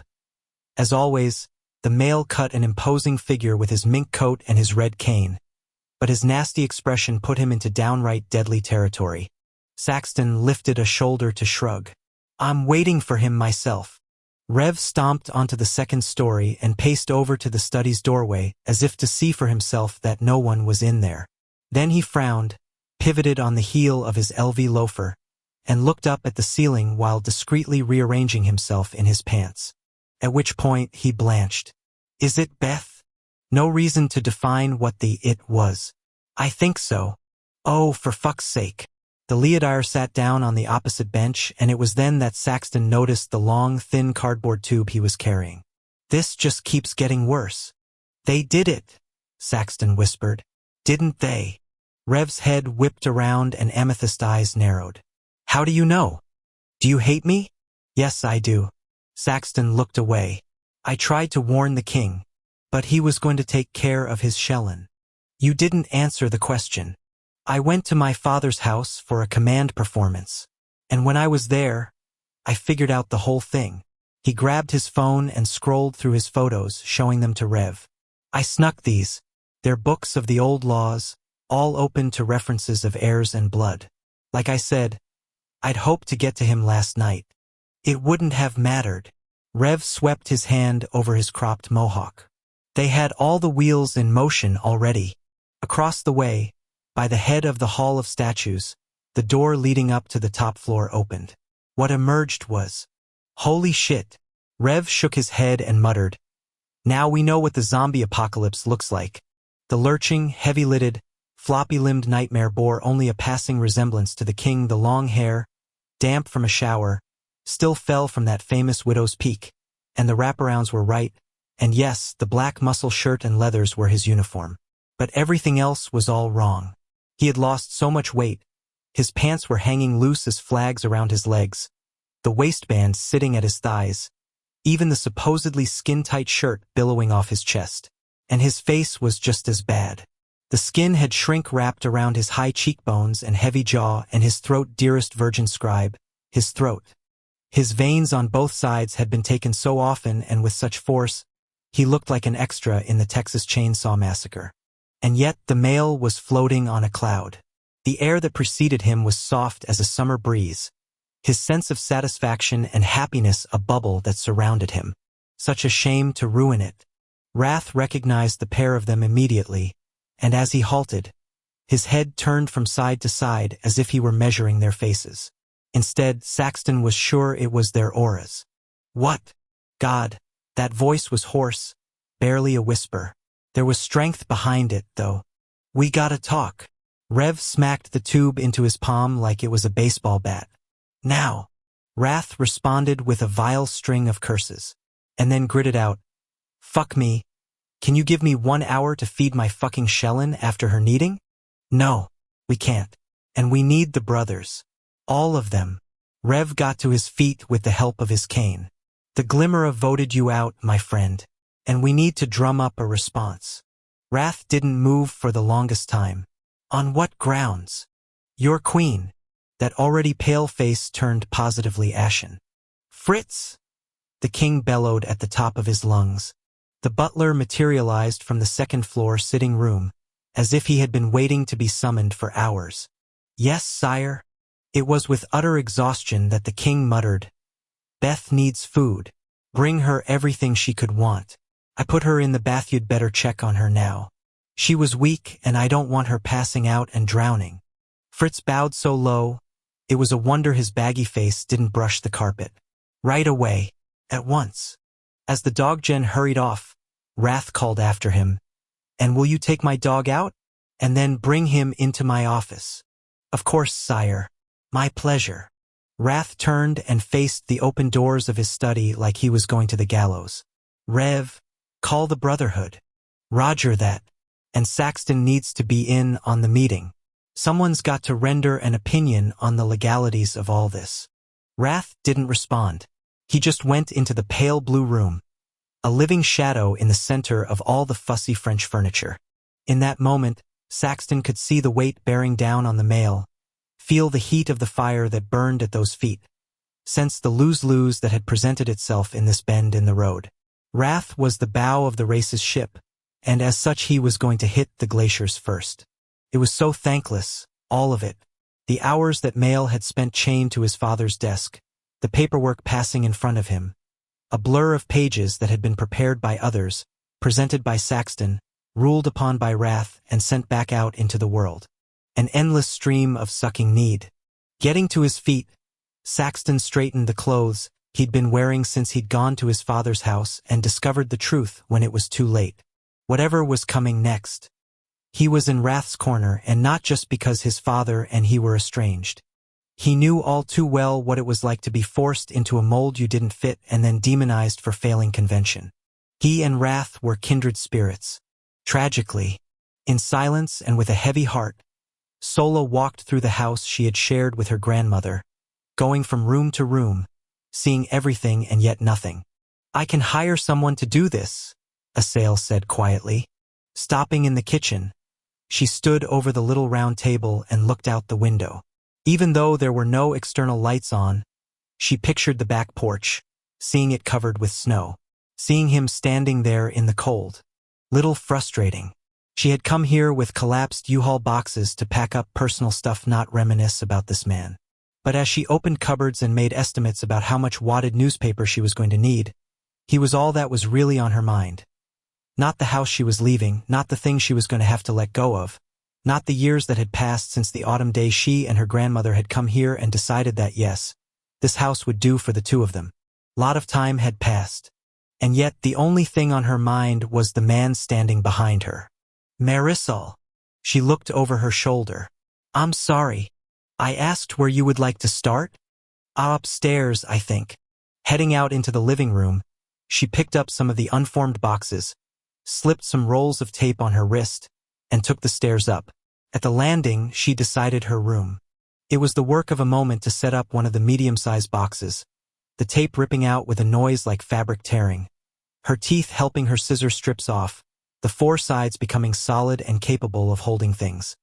Her grandmother had been doing Sola's laundry long enough that the woman had known what clothes were favorites and had already brought them over to Assail's. What was left in the bureau were the second stringers, and she tossed them over without sweating any folding business. Yoga pants that had been washed so many times they were dark gray, not black. Turtlenecks that had lost their elastic around the throat but were still functional in a pinch. Bras that were a little frayed at the cups. Fleeces that had pilled up. Jeans from high school that she used as a scale to judge her weight. Here, Assail said gently. What? As she looked at his handkerchief, she realized she was crying. Sorry. Before she knew it, she'd sat down on her twin bed, and after blotting at her eyes, she stared at the handkerchief, running the fine fabric back and forth under her fingertips. What ails you? He asked, his knees cracking as he knelt beside her. Looking over, she studied his face. God. She couldn't believe she'd ever thought it was harsh. It was beautiful, and his extraordinary moonlight-colored eyes were pools of compassion. But she had a feeling that was going to change. I have to leave, she said roughly. This house? Yes, of course. And we shall put it on the market, and you. Caldwell. The stillness that came over him was as pronounced as a burst of activity. Everything changed, even as he remained in the same position. Why? She took a deep breath. I can't just stay with you forever. Of course you can. No, I can't.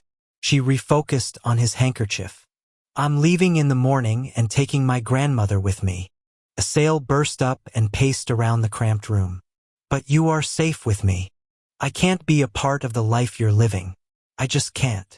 My life? What life? I know what's coming next. With Benloy's gone, you're going to need to get your product somewhere, and you're going to solve that problem in a way that puts you in charge of not just supplying Caldwell's many retail customers, but wholesaling the eastern seaboard. You know not what my plans are. I know you, though. Dominance is what you don't. That's not a bad thing. Unless you're someone trying to get away from all.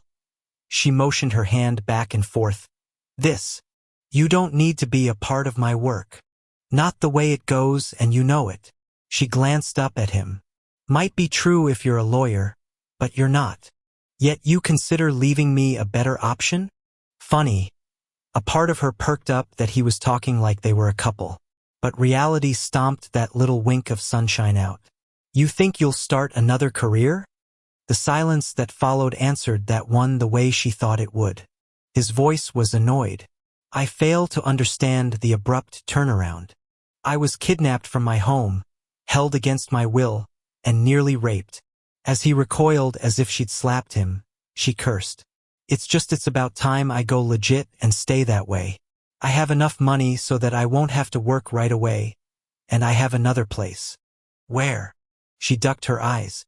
Not here. You're not even going to tell me where you're going. I think you'd come after me, and I'm too weak right now to say no.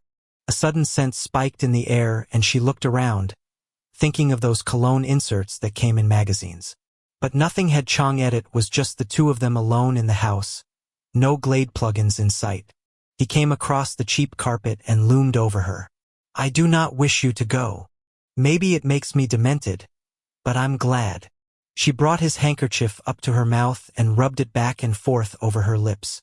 I don't want to be alone in feeling like this. I can keep you separate from the business.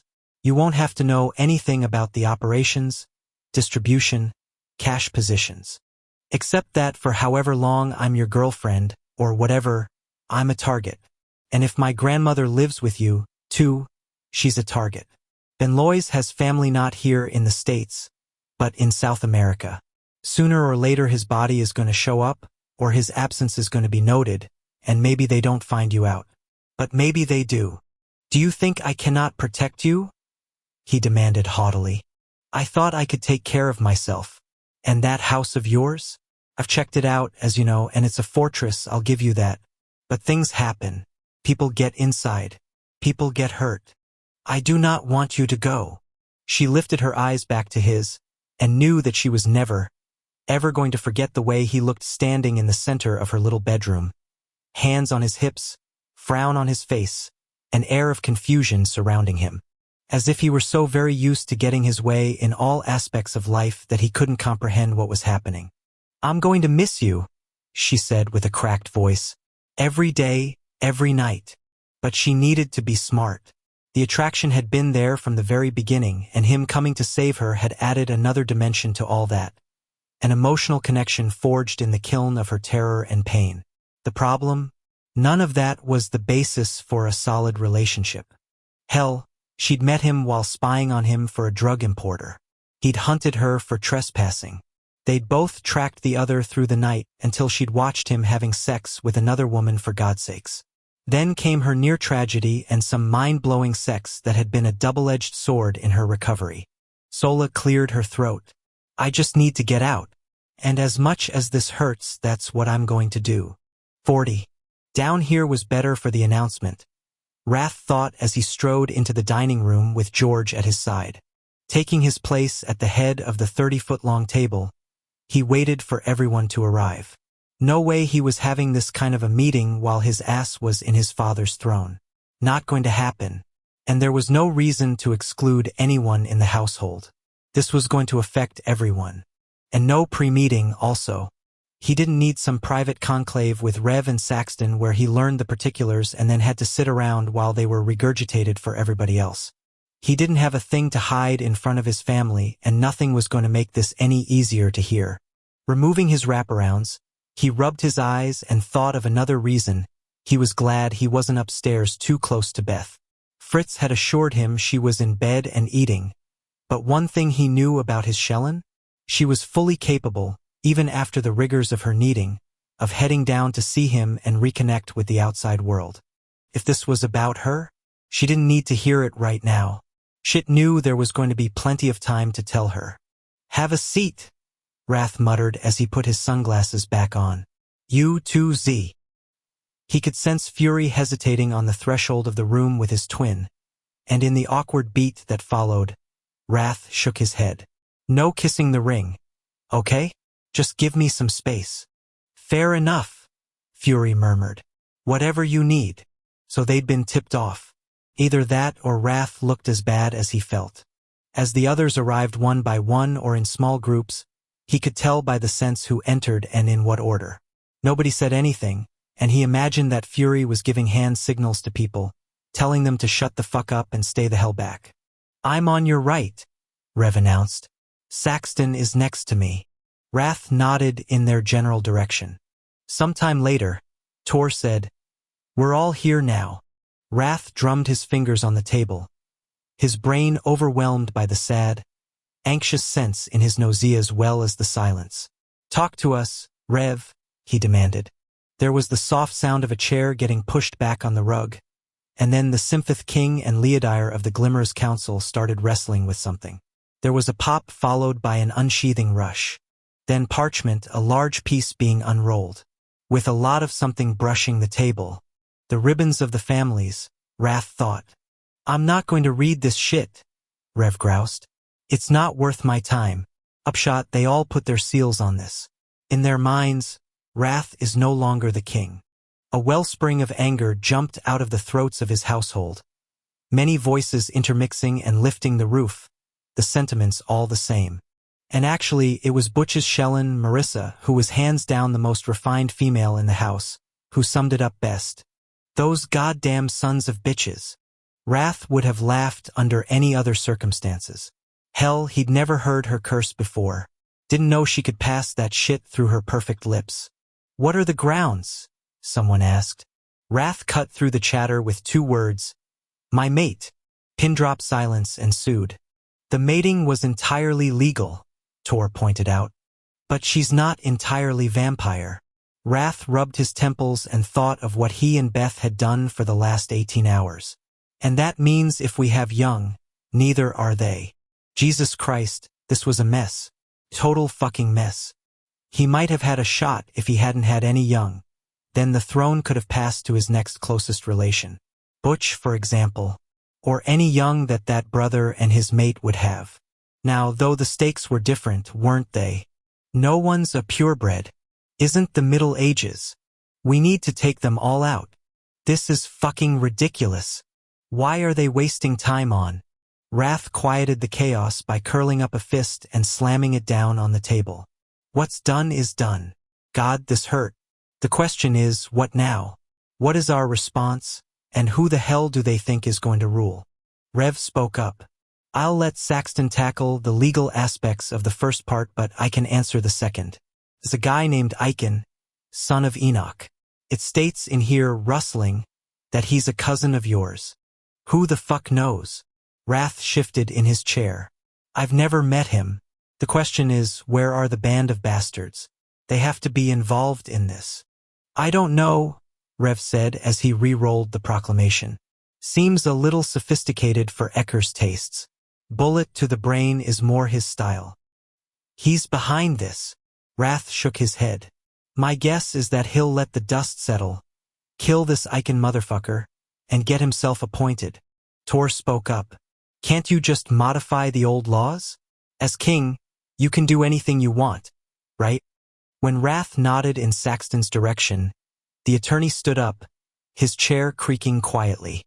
"What the vote of no confidence does, from a legal point of view, is remove from the king all powers to command and rule. Any attempt now to change verbiage would be null and void. You are still king in the sense that you have the throne and ring, but in practice you have no power. So they can appoint someone else? Wrath asked. Just like that. I'm afraid so. I found a hidden procedural note that in the absence of a king, the council can appoint a ruler de facto with a supermajority, and that is what they have done.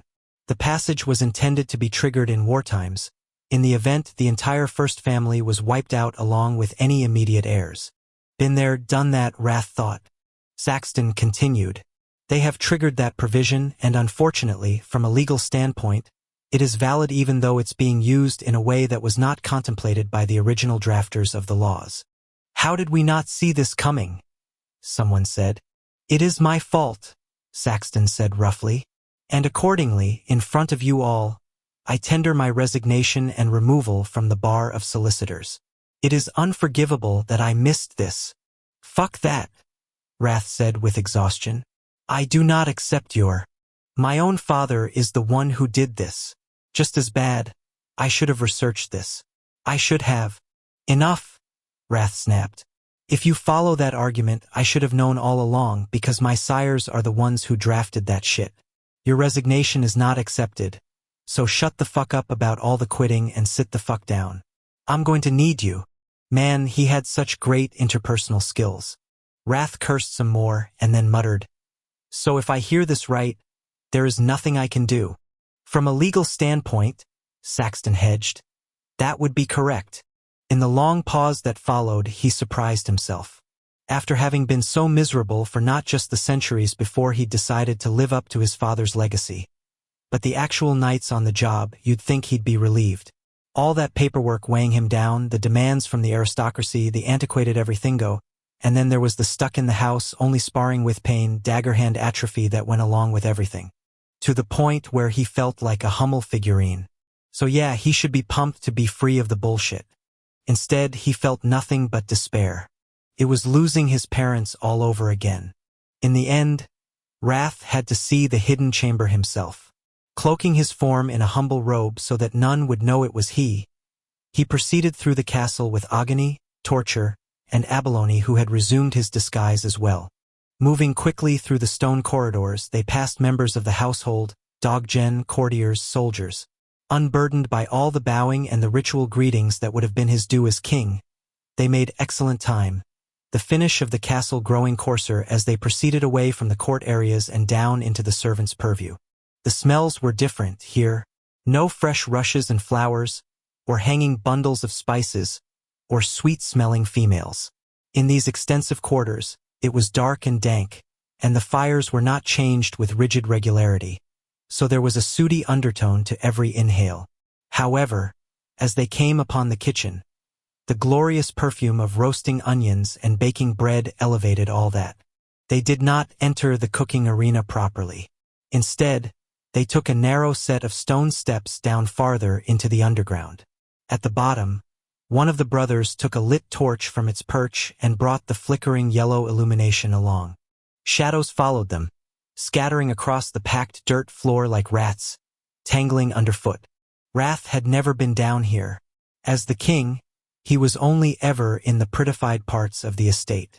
This was an appropriate place to do evil, he thought as Abalone came to a halt in front of a stretch of wall that appeared no different from any other. Here, the male whispered, but I know not how they entered. Agony and Torture began feeling around, utilizing the light to search. What of this? Agony said. There is a lip. The wall was indeed a lie, a flimsy fabrication colored to appear as if it were part of the stone and mortar construction. And inside, no, my lord, Agony said before Wrath was even aware of stepping forward. I shall go first. With the torch held aloft, the brother penetrated the darkness, the flames revealing what appeared to be a cramped workspace. Off to one side, there was a rough table on graceless legs, on which sat glass jars capped with heavy metal lids, a mortar and pestle, a chopping block, many knives. And in the center of the squat room, a cauldron sat o'er a fire pit. Wrath strode over to its cast-iron belly. Bring unto me the light. Agony directed the illumination into the thing. A vile stew, cold now, but clearly having been cooked, lay like the leftovers of a sewage flood. Wrath dipped his finger in and brought up some of the brownish sludge. Sniffing it, he found that, in spite of its consistency and the depth of its color, it had little fragrance. "Do not taste, my lord," Torture cut in. "If you require that, allow me." Wrath wiped his hand upon his cloak and went over to the glass jars. He recognized not the various twisted roots contained in the set, nor the flakes of leaves, nor the black powders. There was no recipe either, no slip of parchment with notes for the preparer. So they knew the ingredients by heart. And they had used this space for some time, he thought, running his fingers over the pitted tabletop, and then going over to inspect the crude venting hole o'er the cauldron. He turned to the assembled and addressed Abalone. "You have done honor to your bloodline. You have proven your worth this night. Go forth and know that what shall happen the now shall not fall upon you." Abalone bent low. "My lord, again, I am not worthy. That is for me to decide, and I have made my declaration. Now go, and be of silence of all this. You have my word. It is all I have to offer, and 'tis yours and no one else's." Abalone reached for the black diamond and affixed a kiss upon the stone. Then he was gone, his shuffling footsteps retreating as he made his way back along the corridor. Wrath waited until even his keen ears could hear nothing. Then in a hushed tone he said, "I want that young male taken care of. Supply him from the treasury enough wealth to carry his generations forth." "As you wish, my lord. Now, shut that door." Soundless, seamless, they were closed in with nary a squeak. For the longest time, Wrath walked around the claustrophobic space, imagining the fire kindled and throwing off warmth as it broke down aspects of the plant material. The roots, the powders turning nature's bounty into poison. "Why her?" he asked. "If they killed my father and want the throne, why not me?" Agni shook his head. "I have asked myself that. Mayhap they did not want an heir. Who succeeds you in your line? Who would be the next on the throne if you had no young? There are cousins, distant ones. The royal families tended to have limited offspring. If the queen survived one birthing, they did not want to risk her unnecessarily, especially if the firstborn was male." "Think, my lord," Agni prompted. "Who would be in line for the throne? Mayhap one who is soon to be born. They could be biding their time for a birth, after which they would target you." Pulling up the sleeves of the cloak, Wrath looked down at his forearms.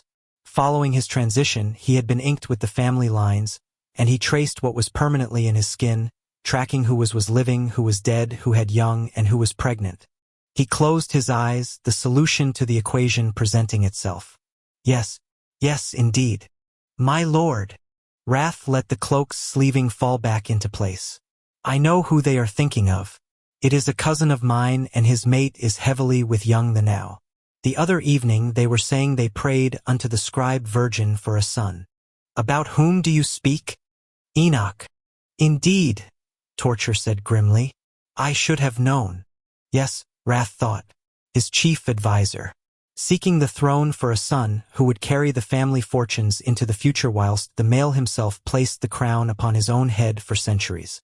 In the silence, he thought of his own receiving room, the desk with parchment covering every square foot of its surface, the quill pens and ink pots, the lists of issues for him to tend to. He loved all of that, the conversations, the judgments, the calming process of coming to a decision thoughtfully. "This shall be handled," he declared. Torture nodded. "The Brotherhood shall find and dispatch the—" "No." Both of the brothers stared at him. "They went after my blood. I shall shed theirs in response personally." The faces of the two trained and bred fighters became impassive, and he knew what they were thinking. But it mattered not. He owed vengeance unto his lineage and his beloved. Across the way, there was a squat, coarse bench beneath the table, and he pulled it out. Taking a seat, he nodded over at the cauldron. "Agni, go forth and extol the life force of my mate. Make it known far and wide that she survived. Torture, stay herein with me, and await the return of the murderers. As soon as they hear the news, They shall come here again to make a second attempt, and I shall greet them. My lord, mayhap I could offer my service unto you in a different fashion. Agni looked at his brother. Let us escort you back to your mate, and allow us to engage whomever shall come here. Wrath crossed his arms over his chest and leaned back against the wall. Take the torch with you. 41. Beth just had to go and look at herself in the mirror. Even though she was in a whole new territory of exhaustion, she simply had to get out of bed, stiff walk across the thick carpet, and zero in on the glowing light over the sinks in the bathroom. As she went along, her body was a contradiction of sore, tense muscles and liquefied, loosey-goosey innards, and her brain apparently had voted to go with the latter. She couldn't keep a thought in her head, fragments of the previous day and night burping to the forefront, but not having the traction to offer any concrete cognition. Catching sight of her reflection, she was taken aback. It was as though she were looking at her own ghost and not because she was pale. Actually, her skin was radiant and her eyes sparkling even though she was bone-tired, like she'd gone to Sephora and had her makeup done professionally. Hell, even her hair belonged in a Pantene ad.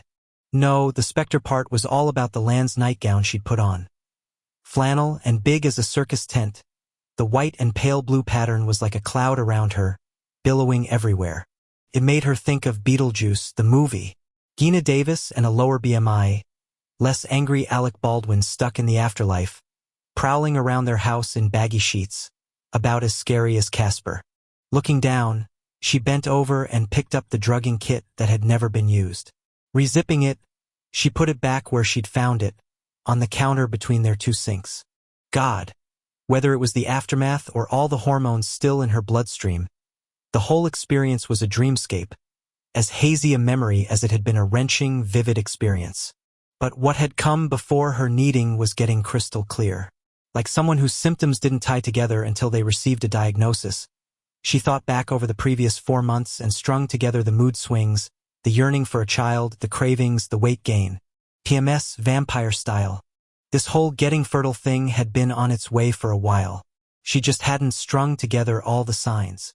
Refocusing on the mirror, she went in for a close-up. Nope, her features were all the same. She just felt as though they should be different. Like with her transition, Wrath had helped her through all that as well. And it was funny, as with the kneading, she'd had vague weirdnesses for some time before her change had come, too. Restlessness, appetite stuff, headaches in the sun. She had to wonder if finding out she was pregnant was going to be as big as discovering she was a vampire. Putting her hand on her lower belly, she thought actually it probably would be. For some reason, she went back to waking up after her transition. First thing she'd done was go into the bathroom for the mirror. At least then she'd had fangs to show for all of it. Now, any changes that might be going on were on the inside. At least her abdomen was still swollen, although that was more likely just the weight she'd put on thanks to her Breyer's diet. Or she could be pregnant, like right now. As she pictured the guy in the AT&T Infinity X Infinity commercial, she knew that even though Wrath had serviced her, she'd be crazy to think he'd magically turned a corner in the road and was suddenly going to be all happy about starting a family. Again, assuming she was pregnant. Meeting the reflection of her own eyes, she wondered what the hell she'd put into motion. There were things in life you could undo. This was not one of them. Her stomach let out a noise like her heart was spelunking down to her, but, glancing at the thing, she muttered, "Okay, people, let's all get along." With her guts grinding on the food she'd thrown into them, she turned around and walked back for the bed. Except that was not where she ended up. Instead, she went into the closet, pulled on a blue bathrobe and shoved her socked feet into a pair of pink UGGs that Marissa had gotten all the females in the house as a joke. The first family's quarters were so sumptuous that Beth didn't spend a lot of time looking or thinking about the way they were turned out. And as usual, she was relieved as she left them. Yeah, sure, the place was lovely if you were a sultan. For God's sakes, it was like trying to sleep in Ali Baba's cave. Jewels twinkling on the walls and the ceiling, and not fake ones, either. And no, she'd never gotten used to the gold toilet. The whole thing was absurd. Holy crap, she thought as she locked the vault back up behind her. How did anyone raise a kid in that environment? A kid that was halfway normal, that is. Heading down the stairs to the second floor, she realized there was another aspect of the whole child thing she hadn't considered. She'd been so focused on getting one, she hadn't considered having one in this kind of life. They'd be a prince or a princess. The former the heir to the throne. Oh, and P.S. How do you tell a kid his or her father had been shot in the throat by someone who wanted the crown? God, why hadn't she thought about any of this? Which was Wrath's whole point, wasn't it? Stepping out of the staircase, she went to Wrath's office, only distantly aware of conversation rising up from the foyer. She was a little surprised that he wasn't behind the desk. She'd assumed when Fritz had brought up the food that her Helrin had gotten sucked into work. Stepping into the room, she stared at that huge wooden boat of a throne and then squinted, trying to imagine a sonar a daughter sitting behind it. Because screw the old laws. If they had a little girl, Beth herself was going to make sure her hubs changed the rules. If the British monarchy could do it, so could the vampires. God, was she really thinking like this?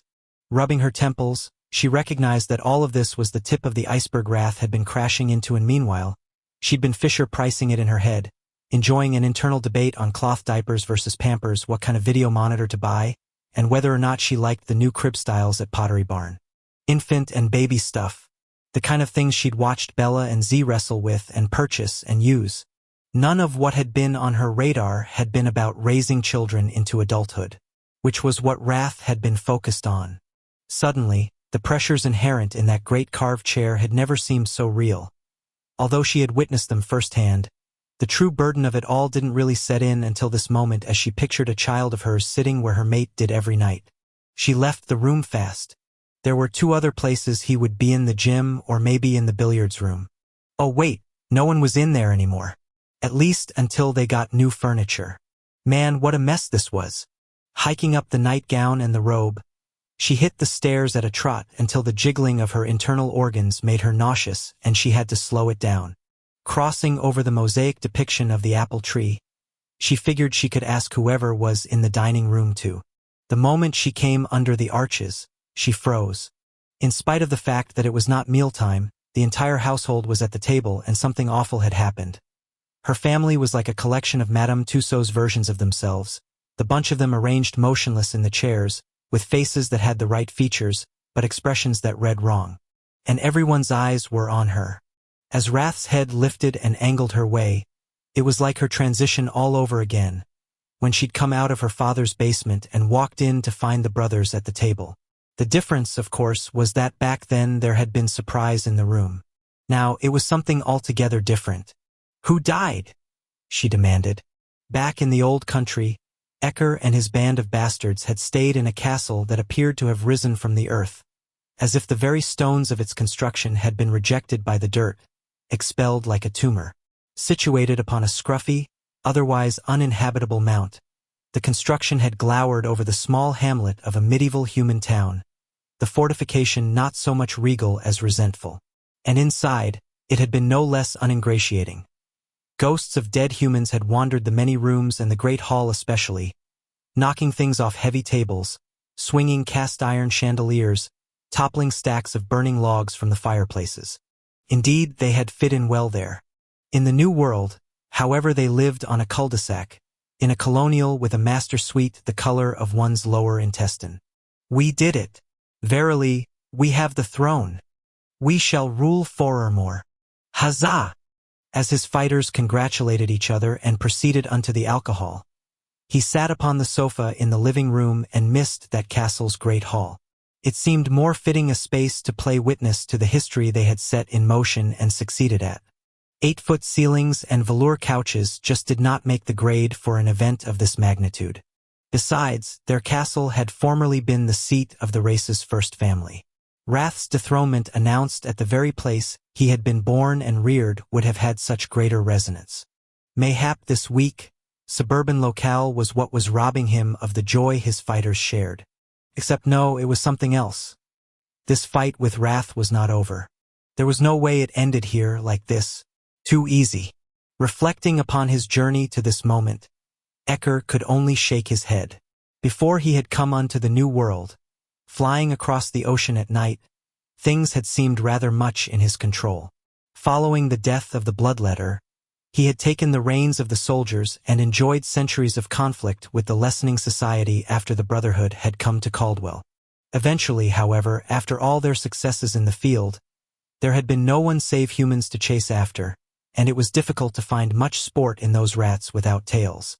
He had wanted the throne as soon as he had landed because it was there, and perhaps he knew that unless he took the crown, he and the band of bastards would be hunted. Sooner or later, the Brotherhood would discover their presence and want to exert superiority over them, or eliminate them.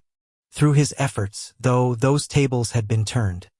He had gained power over them and their king, and that's what was so strange. The sense that he was in some way out of control now was illogical. As Balthazar let out a whooping laugh and Zephyr poured more gin, was it vodka? Ecker's temper lit. He has not responded yet, Ecker cut in. The group of them turned upon him with frowns. Who has not? Thro asked as he lowered his glass. The others had red plastic cups or were drinking from the bottle. Wrath. Thro shook his head. He can't have one as legally he is powerless. There is naught he can do. Do not be naive. There will be an answer to our cannon shot. This is not over the now. He got to his feet, a restlessness drumming through his body, animating him with twitchy movements he struggled to keep within himself. With no disrespect intended, Thro hedged. I fail to see what he can do.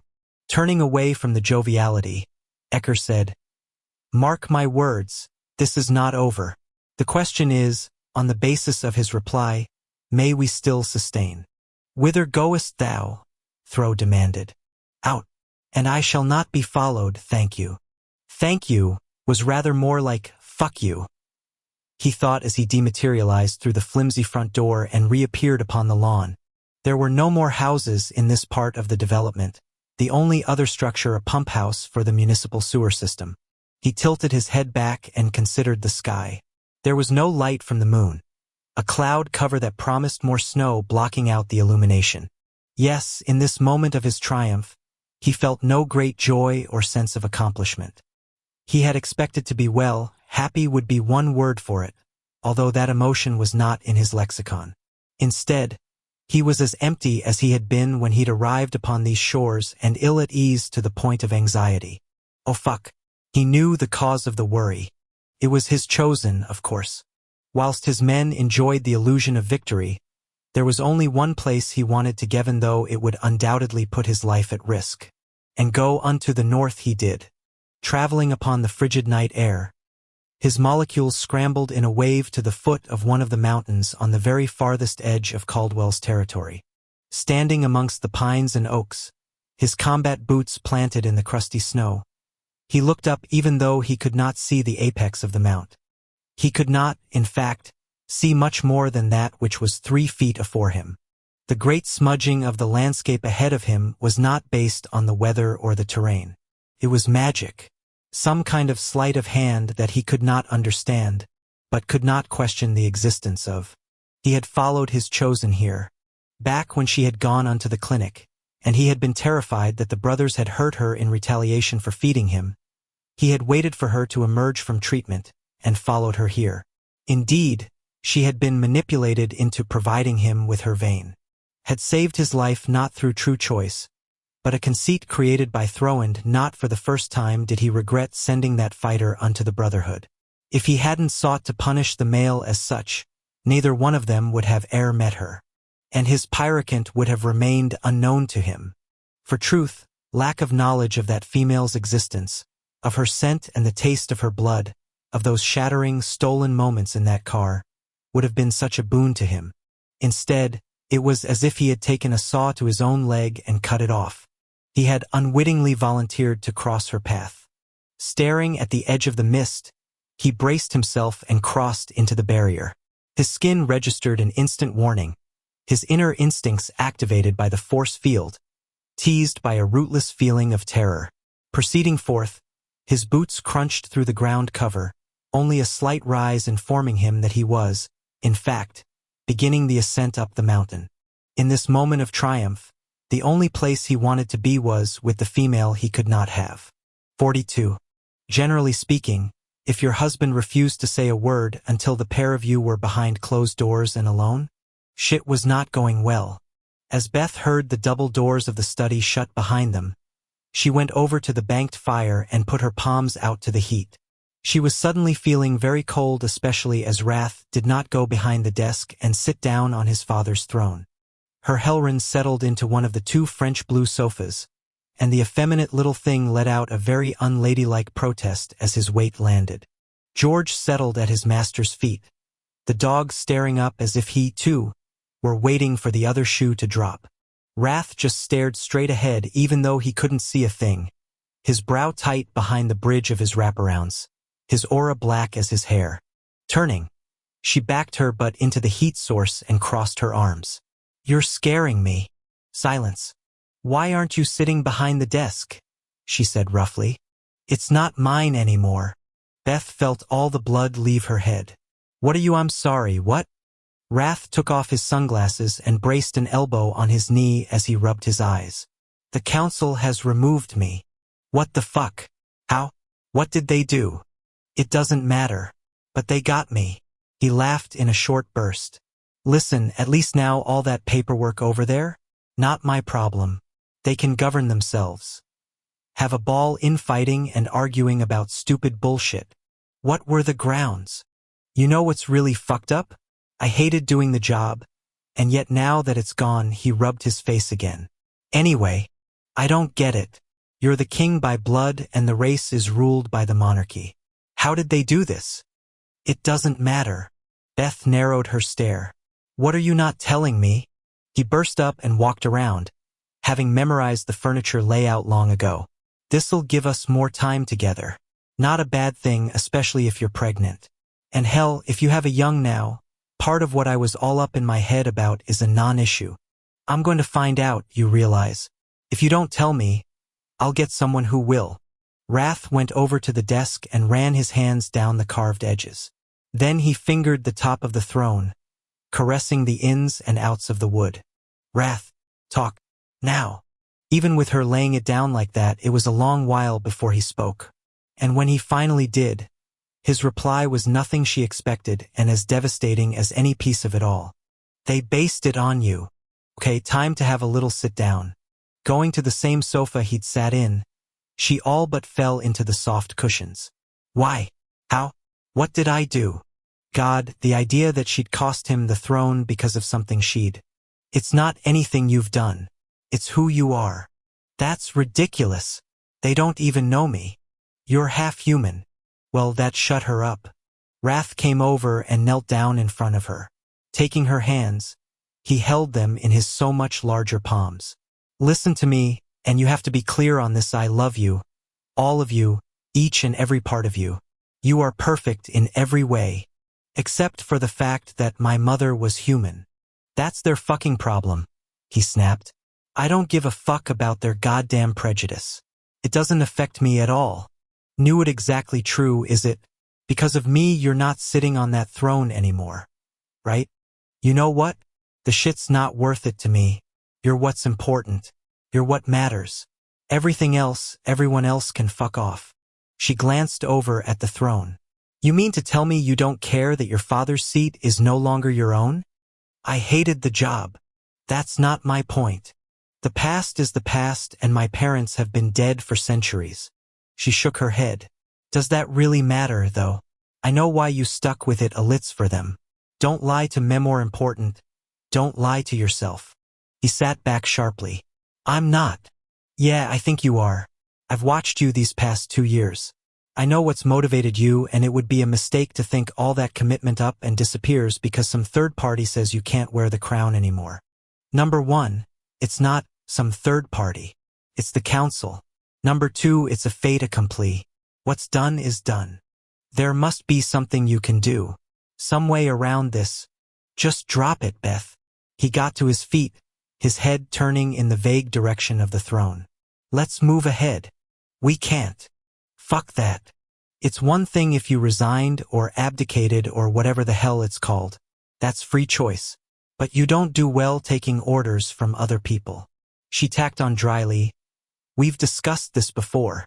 Beth, you gotta let this go." Think about the future. A year from now, 2 years from now, do you mean to say you're not going to resent me for this? Of course not. You can't change who you are. It's not your fault. You say that at this moment, and I believe you, but a decade from now, when you look your son or daughter in the face, you think you won't resent me a little for cheating them out of getting shot at, criticized by all comers, placed on a pedestal you don't want to be on? Hell no. All that shit is part of the reason I didn't want a goddamn kid. Beth shook her head again. I'm not so sure about that. Jesus Christ, he muttered, locking his hands on his hips. Do me a favor and don't make up my own fucking mind for me, okay? We can't ignore the possibility. I'm sorry. Did I miss something? Did some fortune teller slip you a crystal ball or some shit? Because no offense, you can't look into the future any more than I can. Exactly. Wrath threw up his hands and started in with the stomping. You don't get it, you just don't fucking get it. This is done, it's zipped up. The vote of no confidence passed. I am castrated as a ruler. I have no power or authority. So even if there was anything I could do from a legal standpoint, I'm not the person who can change things anymore. So who is? A distant cousin of mine. Real peach of a guy. Her Hellren's tone suggested peach of a guy was a euphemism for total fucking douche. Beth crossed her arms over her chest. I want to see the proclamation or document. There had to be one, right? I don't think they'd just leave you a voicemail. Oh my God. Beth, will you leave this alone? Does Saxton have it? Or did they send it to Rev? Will you be fucking normal? He hollered at her. You just went through your kneading. Most females are in bed for a week. Why can't that be you? You want a young, go lie goddamn down. That's what you're supposed to do. I'm surprised with all that time you spent with goddamn Layla she didn't tell you. As he went on and on, she knew this was just steam being released through vocabulary. But they didn't have time for him to keep it up indefinitely. Getting up from her seat, she walked over to him and slap. As Beth followed through with her palm, the sharp cracking sound faded in the room and her beloved mate shut up. Staring at him calmly, she said, and now that I have your attention and you're not ranting and raving like a lunatic, I'd appreciate your telling me where I can find whatever they sent us. Wrath let his head fall back as if he were utterly exhausted. Why are you doing this? Abruptly, she thought of what he'd said to her when her kneading had hit and he'd found her trying to get at the drugs. In a voice that cracked, she replied, because I love you, and you either don't want to acknowledge it or you can't see that far into the future, but this really totally matters to you. I'm telling you, Wrath, this is the kind of stuff that people never get over. And like I said, you want to quit? Fine, that's your choice. But I'll be good and goddamned if I'm going to let someone take it away from you. He brought his jaw back to level. You don't get it, Leland. It's over. Not if I have anything to do with it. There was a long moment and then he reached out and crushed her to him, holding her so tightly she could feel her very bones bend. I'm not strong enough for this, he whispered in her ear like he didn't want anyone to hear that coming out of his mouth, ever. Running her hands up his powerful back, she held him just as hard. But I am. It was forever. Wrath waited in the hidden room that smelled like earth and spice for forever. In the blackness, his thoughts were loud as screams, vivid as lightning, indelible as an inscription in stone. And just when he thought it would never happen, that he and his silent, stewing companion would be always in the dark, literally and figuratively, there was a rasping sound and the camouflaged panel began to slide back. No matter what occurs, he whispered to the brother, you are not to interfere. I hereby command you thus, and hear me well. Torture's response was no louder than a breath. As you wish. The flickering light of a torch cast only shallow illumination, but it was more than enough for Wrath to identify the male. A cleric who was on the periphery of court but whose father had been a healer for the race. A keeper of herbs and potions. The male was muttering under his breath. Make more in a night's time. Can he do that which is impossible? As the male went for the work table, Wrath's body acted without benefit of his mind. Springing forth from the shadows in a sloppy fashion, he grabbed upon the thin upper arm, putting his strength into the effort without any finesse. In response, There was a high-pitched yelp of surprise. But then that torch swung about and Wrath nearly lost his hold as the open flames flashed close to his eyes. "Shut the door!" Wrath called out as he attempted to catch the cleric around the waist. Even though there was no comparison in their sizes, with Wrath twice as big, the cleric's robes were slippery to hold on to and the thrashing of his prey difficult to control. And that torch was a danger as both sought to control it. With shadows racing across the walls and the cauldron and the table, Wrath found his hands getting burned as he attempted to. And then the cape he'd used to hide his identity was afire. As a searing heat flashed up his side and headed for his hair, he jumped back and fumbled for his dagger to cut the fabric free, except the blade was under his cloak. All he could do was feel the outline of the hilt in its holster.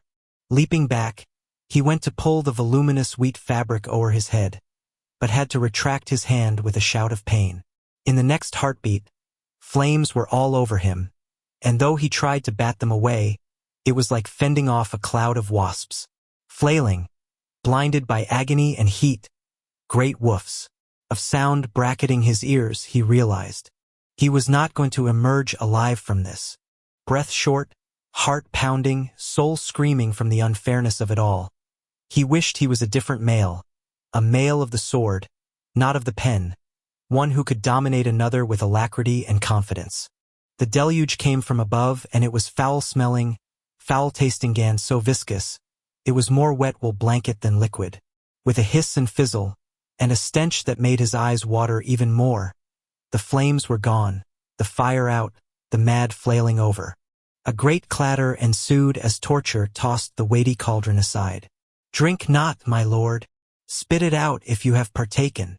Wrath bent over and expelled what had been caught between his lips. And when a rag was shoved into his hands, he was able to clear the dripping sting from his eyes. Bracing his palms on his thighs, he breathed deeply in hopes that he would stop panting, his exertion making his head spin. Or mayhap that was the smoke, the pain, that mess that had been dumped upon him. After a moment, he realized that the light had become steady, and he glanced in the direction of the illumination. The brother had captured control of the torch as well as subdued the cleric, the male down and curled in on himself, his legs flopping about. "How did you?" A round of coughing cut off Wrath's inquiry. "What did you wrought unto him?" "I cut the tendons behind his knees so that he cannot run." Wrath recoiled at the thought, but the utility was well apparent. "He is yours to do with what you will, my lord," Torture said, stepping back. As Wrath looked over at the cleric, it was hard not to contrast the brother's calm demeanor and successful effort with his own frazzled, frothing mess of a self. For Torture, the effect had been but the work of a moment to accomplish. Shuffling over to the compromised male, he forced the cleric onto his back, and there was a slice of satisfaction as those eyes peeled wider when Wrath's identity became apparent. "Whom do you serve?" Wrath demanded. The reply was a sputter that went nowhere, and before Wrath knew what he was doing, he gripped the cleric's dress and hauled him up off the packed dirt, shaking him, that loose head flopping this way and that. Wrath was struck by a deep, abiding need to kill. There was no time to examine the foreign emotion, however. Dragging the male higher so they were nose to nose, Wrath growled, "If you tell me who else, I will spare your young Shellen and your son. If I find out there is even one that you leave out, your family will be bound hand and foot, hung in my great hall by the ankles, and left to expire over time." Whilst Torture smiled a bloodthirsty grin, the cleric's face went ere paler. "My lord," the male whispered, "spare me as well spare me, and I will tell you all."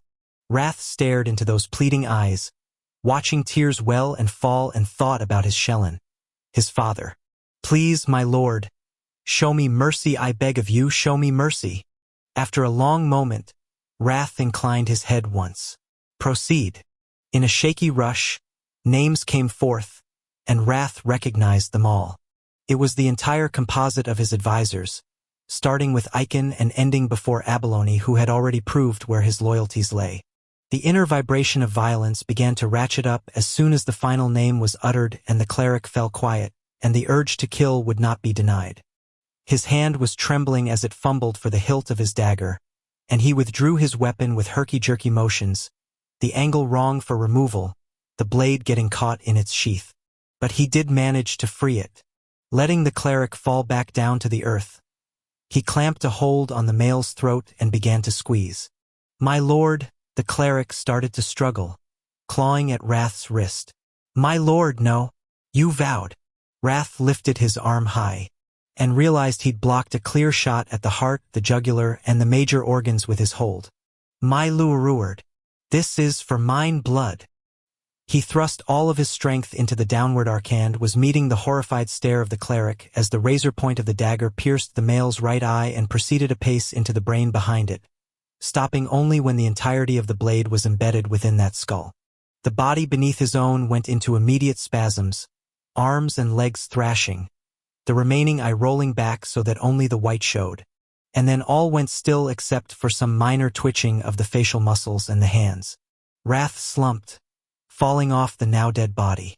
As he regarded the sight of that dagger protruding from a male's face, he was overcome with nausea and had to wrench around, brace his palms on the cool dirt, and vomit until his arms could no longer hold him up.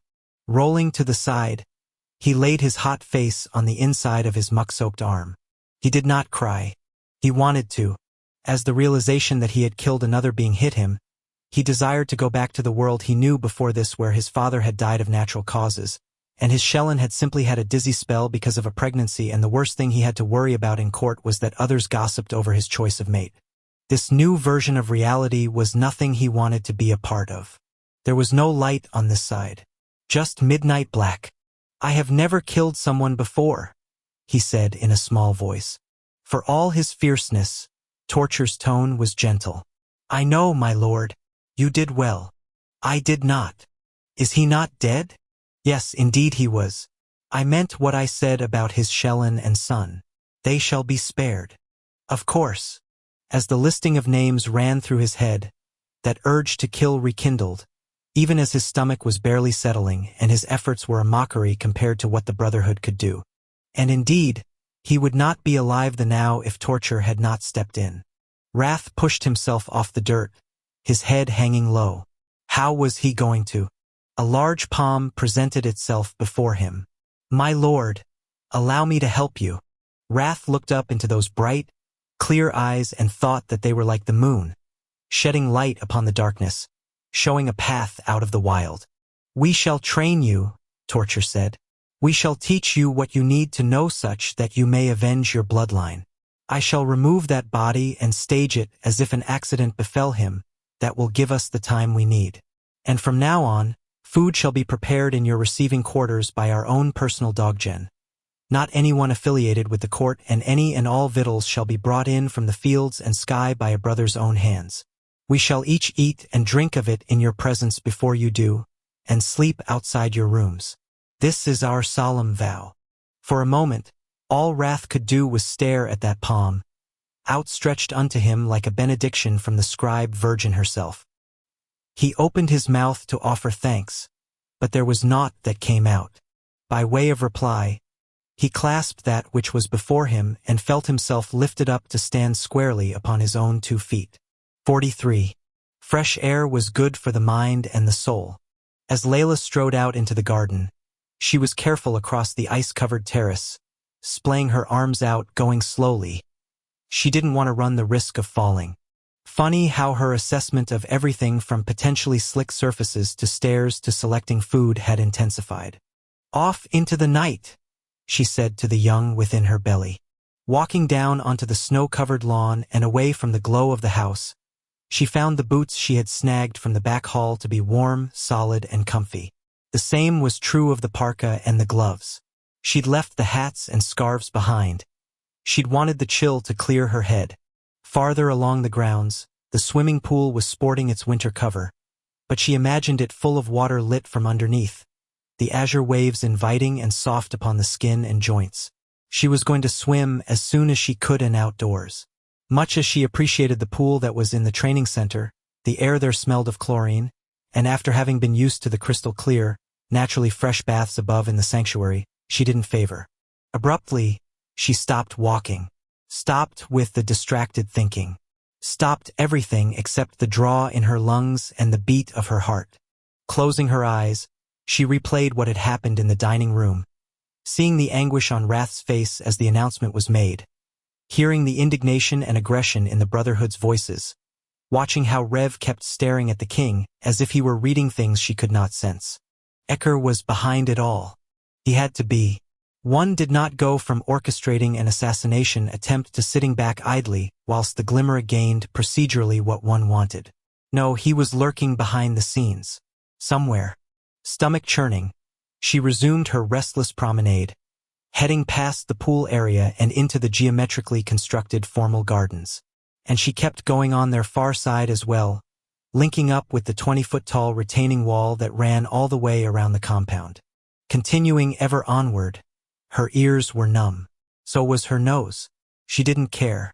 Images of Beth appearing in the archway of the dining room and Wrath looking down the vast table at her ward with a far more traitorous and just as tragic montage of that which she refused to think of, or at least tried not to.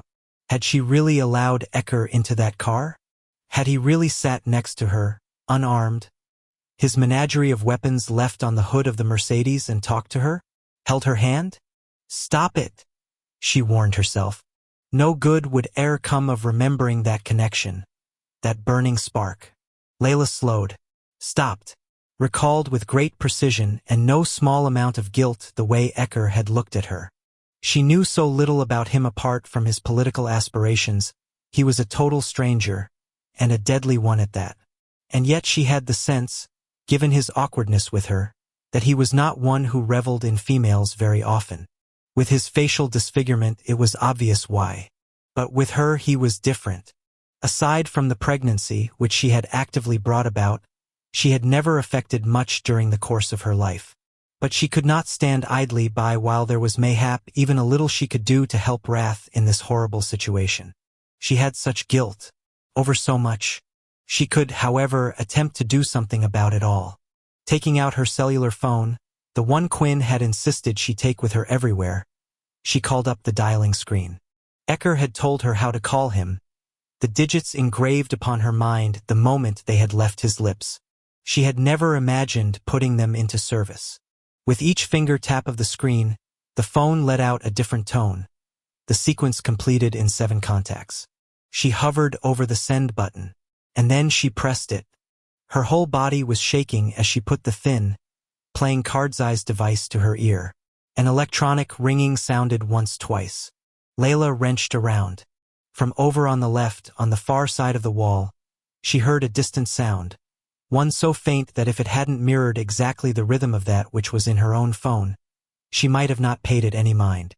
The cellular device slipped from her grip and bounced upon the snow at her feet. He had found them. Standing in the shower at a sales house, Sola didn't know how long she stayed under the hot spray, letting the water pound on her shoulders and fall down her back, closing her eyes and leaning into the wall. For some reason, she was ice-cold even though there was enough steam in the bathroom to qualify the loo as a sauna, and she was pretty sure she had increased her core temperature to 105. Nothing was touching the deep freeze that had taken up residential in the center of her chest. She had told her grandmother they were leaving just before dawn for Miami.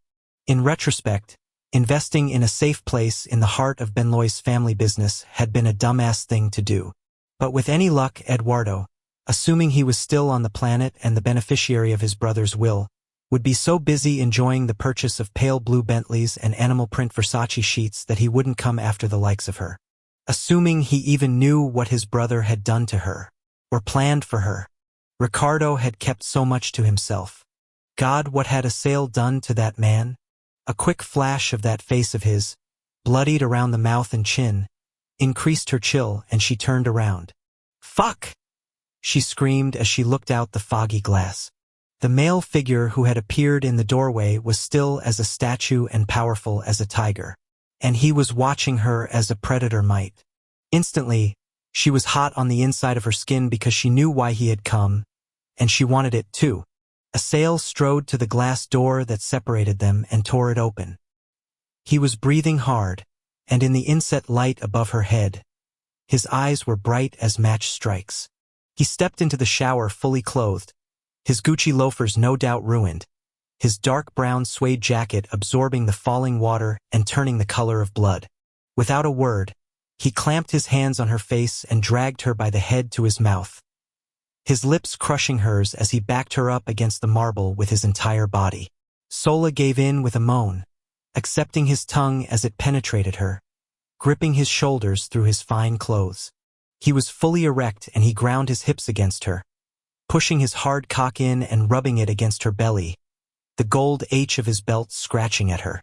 More kissing, the desperate, starved kind that you remembered even when you were 80 and far too old to think of such things. And then his hands were on her slippery breasts, his fingers pinching her nipples until the distinction between pain and pleasure disappeared, and all she knew was that if she didn't orgasm in the next moment, she was going to expire. As if sensing what she needed, Asael dropped to his knees, threw one of her legs over his shoulder, and went down on her, his lips eating at her sex in the same way he'd attacked her mouth. This was sex as punishment, an indictment of her choice, a physical expression of his anger and his disapproval. And maybe it made her a sick bitch, but she loved it. She wanted him to come at her like this, pissed off and nothing but edge, pouring himself into her so she didn't have to feel as guilty or as empty. Gripping his soaked hair, she tilted her hips and forced him even harder into her, using her calf to his back so he found a rhythm that. Sola bit down on her lip as she came wildly, her torso jerking against the marble with a high-pitched squeak. Before she knew it, she was on the floor of the shower, stretched out in front of him as he peeled his soaked jacket and silk shirt from his carved chest. As he went for his belt buckle, she reached out for him, her hands impatient to get to that smooth skin and those hard contours of his. He never said a word to her. Not as he spread her legs wide and mounted her. Not as his cock went in and he started pounding on her.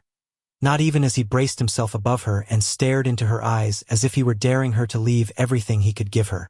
Asael's broad back caught the spray, shielding her from it, keeping her vision clear so she could see everything from his fierce expression to his bulging shoulder muscles to the shadows thrown by his pecs. His wet hair swung to the rhythm, drops of water leaving the tips of the waves like tears, and every once in a while his lip would curl back. Dimly, something registered as not right, a red flag raised in the far recesses of her brain. But that was so easy to ignore as another surging release took over, shutting down thought so that sensation was all she knew. Asael was all she knew. As her sex fisted his erection, he began to orgasm too, his body rearing back. No condom. Shit. Just as the thought flashed through her mind, it was gone again, her release redoubling on itself, so instead of pushing him back, she reached out and sank her nails into his hips. It was right about when her own release was fading that things went a little strange. Her body stilled in recovery and she felt him kicking deep inside of her, finishing what he had started. Except he wasn't done with her. After he'd finished ejaculating, his pelvis locking against hers, he began to withdraw almost immediately, and she expected him to lie with her on the marble. Maybe lift her up and carry her out to dry off and get in bed. Maybe make a comment that, damn it, they hadn't been safe in the slightest. Maybe tell her what he'd shown her, that he didn't want her to go.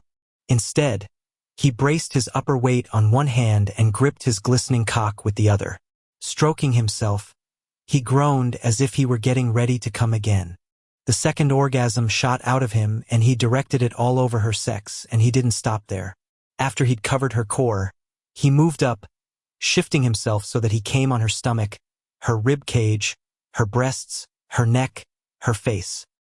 He seemed to have an endless supply of releases, and as the hot jets hit her oversensitized skin, she found herself orgasming along with him, sweeping her hands up and down her body, feeling the hot mess he was coating her with, cupping her own breasts. In that back room of her brain, she knew there was some other point to all this. But as with the lack of a condom, she was too in the moment to care. It was as if he were marking her in some way. And that was okay with her. 44. Ecker was totally disoriented in the midst of the mist and knew that it was getting time to turn back. He'd been aimlessly tromping up the mountain for what felt like hours, and had still not reached any kind of summit or fortification. All he'd seen were evergreen trees, the occasional stream bed that was iced over. Dear Prince in the Snow. His phone rang quietly in his pocket. Even as he cursed the interruption, he recognized it was the proper cue to stop this madness, undoubtedly one of his bastards checking in. Besides, assuming he discovered the Brotherhood's lair, what did he expect to do? Howl outside of the Chosen's window until she agreed to meet with him? All that would do was get him surrounded by warriors, and although he'd heard that red was the color of love, bloodshed was no proper replacement for a rose. Retrieving his cell, he answered it brusquely. Yes. A sharp sound reverberated in his ear, shrill and loud enough that he pulled the thing away. Returning it into range, he barked, "What?" No reply. Damn it, throw. All at once. Every instinct he had or would ever possess started to scream, and not in warning, as if he were about to be attacked. Dropping his hand, he turned around slowly, afraid that it was some kind of internal misfire. His breath left him on a long sigh as he beheld what had appeared afore him. It was her. From out of the dense fog, his Chosen had materialized, and the impact of her presence leveled him even as he remained standing. Oh, lovely to behold! Her gentle spirit making him feel the monster in him with great clarity. "How are you here?" she asked in a trembling voice. He looked around. "Where am I?" "You mean you do not know? The Brotherhood must not be far, but I can see or find naught in this godforsaken spell." Wrapping her arms around herself, she seemed to be conflicted, but why wouldn't she be? He had to be close to where she stayed, although there was no judging whether that was in terms of meters or miles. "How fare you?" he asked quietly. "I wish there was moonlight. I would seek to see you better." But he could smell her and that scent of hers. That scent. "I called you," she whispered after a long moment. He felt his brows lift. "That was you? Just the now?" "Yes." For a treacherous second, his heart beat faster than if he'd run up here to her. "But then you heard about what you did to Wrath. That was the Council's choice. Do not pretend with me." He closed his eyes. Alas, he could not. "I told you the throne was to be mine. Where are your soldiers?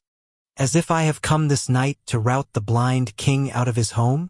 Her voice grew stronger. "You have taken what you want from him, and used his beloved to do it. Why bother with him now? He is not the one I came to see." The Chosen's breath left her in a rush, even though the admission surely was not a surprise. And God save him, Ecker took a step closer to her, even though by all that was right and proper, he should have run. She was more dangerous to him than any brother, especially as the fine tremors that vibrated up through her slender body registered upon him. He hardened fully. It was impossible not to respond. "You know that, don't you?" he said with a soft growl. "Were you calling me to see if you could sway mine actions? Go on now. You can be honest, is just you and me out here. Alone." She lifted her chin. "I shall never understand your hatred for that good male. Your king." He laughed harshly. "A good male?" "Yes," she countered with real heat. "He is an abidingly good soul who has a true love match with his Matea male, who pledges nightly to do his best for the race." "Truly? And how is he accomplishing that laudable goal?" "No one e'er sees him, you know. He ne'er goes out to mingle with the aristocrats or the commoners. He is a recluse who has failed to deliver in a time of war. If it were not me, 'twould be another. It is wrong. What you did is wrong." He shook his head, at once admiring the principled naivete and saddened that she was going to have to grapple with it. "'Tis the way of the world. Strength conquers weakness. It is as universal as gravity and sunset." Even through her outerwear, he could tell that her breasts were pumping above her locked forearms, and his eyes dipped down before closing briefly. "I have ne'er cared for innocence," he muttered. "Pardon the offense, then." Lifting his lids, he said, "But I find that, as always when it comes to you, the revelations continue apace." Her long hands reached out to him, pleading across the cold air. "Please, just stop. I'll—" When she could only swallow hard, he found himself going still. "You'll do what?" With jerky movements, she paced around before him. And as yet, he could not move a single muscle. "What exactly," he asked deeply, "will you do?" She stopped, raised that lovely chin, challenged him with her stare and her body, even though she was 200 pounds lighter than he and utterly untrained. You may have me. Is it hot in here or am I crazy? When no one answered her, Beth glanced across the study. Saxton, Rev, and Wrath were all quiet as they took up space on the matched set of blue sofas. The first two were staring into the dwindling fire, and she didn't know where Wrath had directed his eyes. Hell, even though he was in the same room with her, she didn't have a clue where he was. Taking off her robe, she put it on the great carved desk and read the proclamation again. The chair she'd chosen was the one Rev usually took, the soft-seated Bergera. She thought he'd called it, off to the side of where Wrath's throne was. She refused, in spite of what she held in her hands, to refer to the giant chair as anything but her mate's. Looking back down at the parchment, she shook her head at all the symbols that had been so carefully inked. When it came to the old language, she was slow with the literacy thing, having to think of the definition of each character before she could string a sentence together. But what do you know, on the second trip through, everything was the same as the first. Putting the stiff, heavy paper with all its colorful fringe back on the desk, she ran her fingers over the satin lengths that were secured by wax seals. The things were as narrow and smooth as the strips of ribbon used in the hair of little girls, perfect for tying onto a pigtail. Not that she had baby on the brain or anything. So there's really nothing we can do about this? She said after a while. Man, she was hot. Flannel had not been a good choice either, that or it was stress. Saxton cleared his throat when no one else volunteered to reply. Procedurally, they have followed the rules. And from a legal perspective, their foundation is correct. Technically, as the old laws read now, any offspring of more throat clearing. And he glanced at Wrath as if to measure how volcanic things were going to get. The both of you would be bound for the throne, and there is a provision concerning the blood of our ruler. Her hand went to her lower belly. The idea that a group of people would target her child, even though it was unborn and maybe not even in existence, was enough to make her want to go down to the practice range and squeeze off a couple of clips. Back when she'd been in the human world, she'd been discriminated against as a woman from time to time, cough-tick the prick cough. She'd had no experience with any racial stuff, however. As someone who had appeared Caucasian, even though, as it turned out, she was only half white because she was only half human, that whole side of things had never been an issue. Man, to have an opinion about an individual based on characteristics attached to the sperm lottery was nuts. People couldn't help what sex they were coming out of the womb, nor could they change the composition of their parents. That Glimmera, she muttered. What a bunch of assholes. I'm probably next, by the way, Rev said.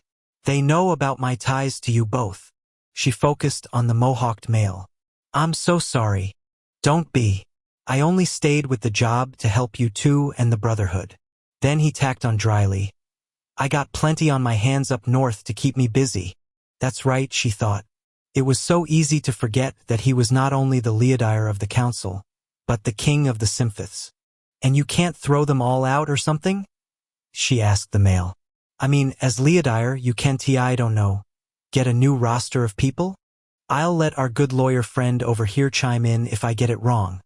But it's my understanding that membership on the council is determined by family. So even if I did find grounds to boot the fuckers, they'd just be replaced by members of those bloodline show'd likely have the same opinion of things. But more to the point, what's done is done. Even if they were all turned over with new people, the action still stands. I just keep thinking there's something. Can we stop this now? Wrath cut in. I mean, can we just give this bullshit a rest? No offense, but the angles have been looked at. You've read the thing they sent over. What's done is done. I just can't believe it was so easy. She stared at the throne. I mean, one piece of paper and it's over. I fear for the future, Saxton murmured. That value system of theirs is not good for people like me, or for females. We'd made such progress over the past 2 years bringing the race out of the Stone Age. Now, that's going to be wiped clean, mark my words. Wrath burst up. Listen, I gotta go. With long strides, he came over to her, one hand out into the thin air for her to grab onto and pilot him in the last couple of inches. As she took his palm and pulled him down to her, she leaned her head to one side so he could kiss her jugular, leaned to the other so he could do the same on the left, and then put her lips in the way of his mouth so he could brush her there, too. And then he and George left. Watching him go, she hated how drawn he was, how weak, how wasted, although physically speaking that was more what she had done to him during the kneading. Mentally and emotionally, long line of people responsible for that. Although she was one of those, too. There has to be a way, she said to no one in particular. God. She prayed her Helrin wasn't heading for the gym. The last thing he needed was more exerciserist, and food was what his body required right now. But she knew that look on his face all too well. 45. Ecker had never been a male of letters. Not merely untutored in literature, he was, in fact, illiterate and on a regular basis, used words either in English or the mother tongue that he did not understand. And yet one would suppose, even at his lowest level of ability, that the 4 one-syllable words just spoken to him at least, if taken individually, offered no challenge to comprehension. His brain, however, was refusing to process them. "Whatever did you speak?" he asked roughly. As Layla repeated what she had uttered, her scent was infused with the sharp spice of fear. "You may have me." Ecker closed his eyes and fisted his hands. His body had already translated her speech and answered of its own volition. His muscles twitching to get at her, take her down unto the cold ground, mount her to mark her as his. "You know not what you say," he heard himself mutter. "I do. You are with young." Even with his lids down, he could picture her swallowing hard. "Does that mean you do not want me?" He took a moment to breathe, his lungs burning. "No," he groaned. "It does not." Indeed, as he imagined her with another, the lance of pain that went through his chest was sufficient to make him pale. And yet, in spite of the seed of another planted within her body, he would take her, have her, keep her. Except for one thing. Opening his eyes, he reviewed all manner of detail about her, from her beautiful upswept hair to her fine, delicate features to that slender neck he wanted under his mouth. There was more to see, of course, but it was her face most of all that he needed foremost in his mind's eye. It had been a kind of madness since the beginning with Hearer, since he had been brought to her under the maple in that meadow, ere since he had been given her wrist and taken from her wellspring. He had been infected with an illness. "Answer me one thing." His eyes continued to roam, measuring each nuance of her frightened, frozen expression. "What?" she prompted when he did not immediately speak. "But for the events that have transpired, would you have offered yourself unto me?" She dropped her stare, tightened her arms about her heart, hung her head. "Answer me," he said gently. "Speak the truth so that we both may hear it aloud. But what is done, and—" He reached out and tilted her chin back up with the softest of touches. "Say it. You must hear your own truth, and I promise you I have taken harder arrows than it." Tears welled in her eyes, rendering them luminous, like moonlight upon the surface of a lake. "No, I would not." He felt his body sway, surely as if it had been struck. But as promised, he stayed standing through the agony. "Then my answer to you is no. Even if there was a way to undo all this with your king, and there is Nodi will never take you against your will. But I choose this. It is my choice." Ecker shook his head. "Only through the prompting of something else." He took a step back. "You should get back to—" He looked around at the mist, still totally lost. "Where'er 'tis you go. You want me." Now her voice was steady and sure. "I can sense it. Of course I do. But not as a sacrificial lamb to the slaughter. My fantasy is not that. Does the reasoning matter? Some gifts are more painful than insults." He went to turn away from her, and found himself immobile. "Especially when there is naught to be done about your wrath. He has been replaced. If you removed one rightful king, you can remove another. You can put wrath back. You give me too much credit. Please." Her steadfastness angered him, even though it was a virtue, he supposed. "Why does it matter so much to you? Your life shall not change. You shall be safe here or where'er. The Brotherhood is not dismantled. They will come for you. Then we will kill them. I am hoping they shall see the benefits of bowing out gracefully." Indeed, he couldn't believe he was saying that, But to not disturb her, he would let them and wrath live provided they did not get in his way. Layla shook her head. Their loyalty will not allow that. Her hands lifted to her cheeks and pressed in as if she were imagining the horror. There will be war anew. Because of you. Then hate me. 'Twill be better for the both of us if you do. She stared at him for the longest time. I fear I cannot do that. Ecker did his best to ignore the way his heart skipped. I shall take my leave. How did you find this place? I followed you home not long ago. You were in the car, returning from the clinic. I was worried over you. And why did you come tonight? I must go. Don't. For a moment, he played out a dream whereby she said that and meant it for him personally. And not just in the hopes of persuading him over to her position. That folly did not last. Especially as he pictured himself terrorizing that wounded human man in the deserted restaurant. For no other reason than that he could, and then remembered removing the spines of all those lessers and delivering them unto which member of the aristocracy? As if the recipient was even significant. After which he recalled decapitating slayers, stabbing them in the gut, breaking off their limbs. There were so many acts of violence in his background, as well as the depravity of what he'd been through in the Bloodletters war camp, on top of which was his face. He meant to just start walking down the incline. Unlike her, he could not dematerialize. He had tried repeatedly to expedite the ascent thusly and failed in this fog. Yes, he meant to leave her behind. For all the reasons he'd spelled out to her and also those he kept to himself. Instead, he heard himself say, "Meet me under the maple tree, midnight tomorrow." For what? She pulled her parka closer as if she were to be eaten alive. Purpose. Not what you are worried about. Now he did pivot and start walking until his thought processes cleared enough to stop him. Looking over his shoulder, he said, "Chosen, do you know the way home?" "Oh, yes, of course." Except as she glanced around, she seemed to grow confused.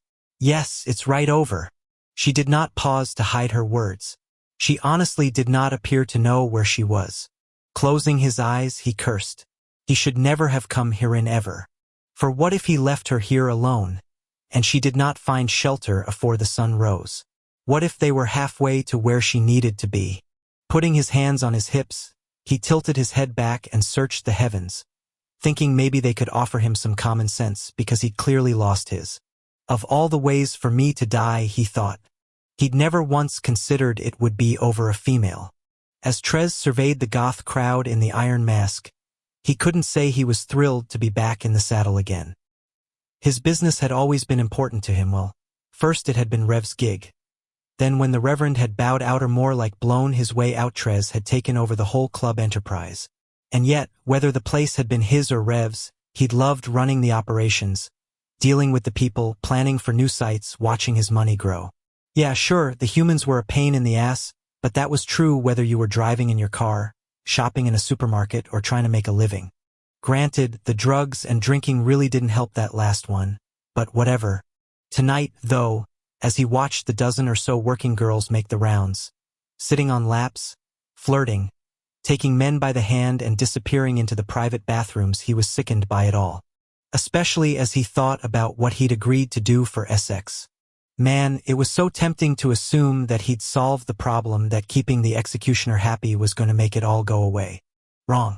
The thing was, he just kept thinking that if he only had more time, he'd find a way out. "Any chance you're looking for me?" The human female standing in front of him had long black hairnatch. So many of them did up in here, and a body that was curvy as a racetrack. Likely just as fast. And with skin artificially paled to the point of flour and lips painted the color of blood. She was a wannabe vampire in a world of posers. All juiced up on a persona likely birthed from a bipolar emotional landscape. Not that he was generalizing or anything. "No," he said. "I'm not looking for you." "You sure?" She did a little turn in front of him, flashing her bubble ass. "'Cause I'm worth the search." In his mind's eye, all he could see was his chosen, laid out before him, so beautiful and clean. "Sorry," he muttered as he turned and walked away. After Selena had left him and I.M. in the kitchen together, she hadn't come back. When everyone had been called down to the dining room to hear the horrible news about the king, He'd expected to see her there. No go. And he wanted to head up to Rev's great camp to see her. Things between them were too open-ended for his liking, but he had the sense that getting down to the nitty-gritty was going to make him feel worse. Her as well. He really just needed to let the whole sitch with her go. From across the way, one of the professional whores, a brunette in skin-tight red leather, met his eye, and he did a quick head-to-toe on her. Yeah, he thought she'd do. When he motioned for her to come over, she was more than happy to weed through the crowd and close the distance. Hey boss. Shit, he really totally hated doing this. I got a private client I need some special services for. You interested? Always. She glanced around. Is he here tonight? Remote location. Tomorrow at noon. I'm going to ask 2 others. Fun. Don't bother with Willow, though, okay? She's been a pain in the ass lately. Roger that. Thanks for thinking of me, boss. She smiled and gave him a hip check. I'll be sure your buddy has a great time. As she sauntered away, Trez thought about maybe, possibly yeah, pretty much definitely Ralphing his dinner all over the polished black floor. In search of fresh air, he made his way to the entrance, and fronted like he was merely checking in with Ivan and the new guy at the head of the wait line. And then he just started walking, hoofing it in no particular direction even though he didn't have a coat on and his Ferragamos were not good on the slick sidewalks. In his solitude, he was far from alone. Thoughts of Selena, his brother, his parents, crowded the space around him, making him consider seriously the merits of getting fucking plastered. IM had told him that the deal made with SX was a dumbass fucking idea, and then promptly headed back for the kitchen to make cacciatore. Still, all things considering, that convo had actually gone so much better than some of their others of late. You want to buy some crack? Cocking an eyebrow, Trez glanced over at a white guy who was lounging up against the far side of a tattoo parlor. Classy. Just as he opened his mouth to tell the guy fuck, Nuth wind changed direction and he got hit in the face with a cream pie full of lesser scent. It stopped him dead in his tracks. So what'll it be? The Slayer asked him. Trez looked left and right for no particular reason other than he was suddenly interested in buying something he was never going to use from an asshole who had no clue he was talking to the enemy. Stepping into the darkness, Trez put his hand in the pocket of his slacks like he was going for his wallet. How much? For which one? Trez kept up the ruse, glancing around like he was nervous. Up close, this was Defo a Lesser, the sweet stench so much worse than a 7-day no-shower human working in a sweatshop, who just happened to be doused in baby powder, and smuggling a dead raccoon under each armpit. Both. Hey, you mind if we step a little farther in? The Slayer turned away and started quoting prices as he moved deeper into the shop's side alley. He did not make it to the cash-changing hands part of the transaction. Trez took control easily, coming at the bastard from behind, grabbing onto the head and snapping it around so that the only thing keeping it on the spine was the skin. Catching the dead weight by the torso, he pushed the Slayer behind a stack of pallets and started going through pockets. 10 baggies of powder, 20 or so rock small scale, 700 in cash, roughly. Not major leagues. In fact, hardly remarkable for this part of town except for the lesser part. Shoving the still-moving corpse to the ground, he took out his phone and dialed up a number. It was answered on the 3rd ring. Butch, he said. Hey, buddy watch up to? Yeah, right. He eyeballed the Slayer and thought the sluggish machinations of the arms and legs were totally fly on a windowsill. Well, I got a friend I'd like you to meet. Nah, not the kind you'd want to bring home for dinner. Yeah, he's going nowhere. Take your time.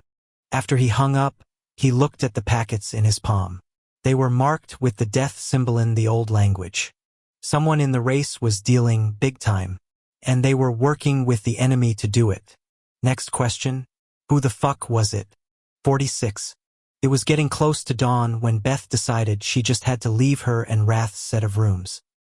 He hadn't come back yet, and the prospect of spending another minute with the chaos in her mind was enough to make her want to take a bridge. First stop, Layla's room, but the Chosen wasn't there. Probably a good thing, as she supposed all she would have done was bug the poor female about early pregnancy symptoms, which was nuts on 2 accounts. One, if she had conceived, She was like 24 hours into it, tops? And 2, Layla had had that horrible near miscarriage. Not exactly a good comp if Beth didn't want to drive herself completely insane. Walking back down the hall of statues, she figured kitchen. Yeah, the kitchen was a good next stop, assuming she didn't want to bug Wrath down in the training center's weight room. He clearly needed some space. As she hit the grand staircase, she was finding it impossible not to parallel process reality. The first layer was what was in front of her. Wrath and the dethroning, the sad quietness in the house, the stress over what the race's future held. The second level was wholly internal and completely physical. A twinge in her pelvis, was it implantation or the coming of her period, which would mean no-go? An ache in her breast, symptom of conception or the result of all that sex? Hot flashes, the residual of the hormonal imbalance, or flannel? Only the severity of the situation they were in, thanks to the council's actions, kept her from devolving completely into her body's minutiae. And meanwhile, in her heart of hearts, she didn't know whether she hoped she was pregnant or hoped she wasn't. Actually, that was a lie. Putting her hand over her lower belly, she found herself praying that it hadn't worked. The only thing worse than Wrath losing the throne was him finding out he was going to be a father right afterward. If he was already feeling like he'd lost his parents' legacy, that was going to be like throwing him a boulder to catch while he was barely treading water. Undoubtedly, he was going to feel like he cheated his child, too. Down at the foyer level, she crossed over into the dining room and then pushed into the kitchen. God, the eerie emptiness. The galley was usually such an active place, even during the lulls between large household meals. To walk in as the shutters were coming down and have nothing on the stove, in the oven, or on the counters scared her. Damn, what was going to happen now? Was the Brotherhood going to split apart? Where would she and Wrath go? Technically, they shouldn't be staying in those overdone quarters on the 3rd floor if they weren't the first family anymore. Actually, it would be a relief to get out of there. Although the cause for the relo sucked. Opening up the Sub-Zero, she saw a whole lot of shit she didn't want to eat. But she should be hungry, shouldn't she? She'd only snacked on the stuff Fritz had brought her how many hours ago? And she certainly hadn't eaten anything during the kneading. She needed to pee. Disappearing into the loo off the kitchen, she took care of business, washed her hands, and gave the refrigerator another try. Someone had just put a big vat of something on the lower level. A quick peek under the lid and cacciatore. Normally an entree well worth tackling, especially because IM must have been the one who made it. However, a quick whiff got her a big fat no thanks from her stomach. Same thing when it came to the leftover ham. A plate's worth of bolognese with linguine in a Tupperware container. Tomato soup. Giving the freezer a try, she took out a box of plain Eggos, then put them back. Meh. Ice cream was a total no-go. Just the thought of that heavy cream stuff made her want to throw up. She hesitated as she looked down at herself. Somebody in there? She said to her pelvis. Okay, it was official. She'd totally lost it. After a trip through the pantry, which proved to be like trying to find something edible in the laundry room. For Chris' sakes, she doubled back to the fridge and made herself take out a Vlasic jar of butter chips. It's pickles, people, she muttered. Pickles. Total cliché here. Except when she twisted off the lid and looked at the slices dancing in their little pool of sweet brine. She grimaced and had to put them back. As a last resort, she hit the vegetable drawer. Yes?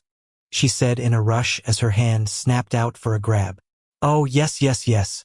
As she carried the bunch of organic carrots over to the knife drawer, she couldn't believe she was about to get it on with all that beta-carotene.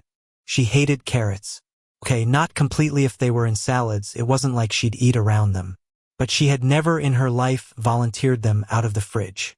Standing over the sink, she cut one free, got out a peeler, and made a neat little pile of bright orange strips in the stainless steel belly. Quick rinse. Cut in the middle. Slice lengthwise twice. And voila, crudité. Crunch. Munch. Swallow. They were so fresh, they cracked every time she took a bite out of them, and the sweet, earthy taste was better than chocolate. One more, she thought as she finished her last quarter. Except when she got to the end of number 2, she thought, how about another? As she worked her way through her third, she thought back to the council's proclamation. Her motivation for trying to do something was such a no-brainer. Even though her mother's racial identity was not her fault, she still felt responsible for bringing the shit cart to Wrath's front door. If she could only figure out a way around this. On the council's side, things were evidently moving ahead. An official swearing in of that Icon guy had been scheduled, and Rev had found out because, like an idiot, the council secretary had failed to take him off their blast email list. That was taking place at midnight. She glanced over at the double ovens. The blue digital clock read 4:54, so they had 19 hours. What the hell could be done in 19 hours? Turning back to her stash, the sound of the security system announcing the opening and closing of an exterior door was a surprise. Frowning, she went out by the pantry, pushed through one of the flap doors that the staff used. Layla was coming out of the library, looking like she'd been in a car accident.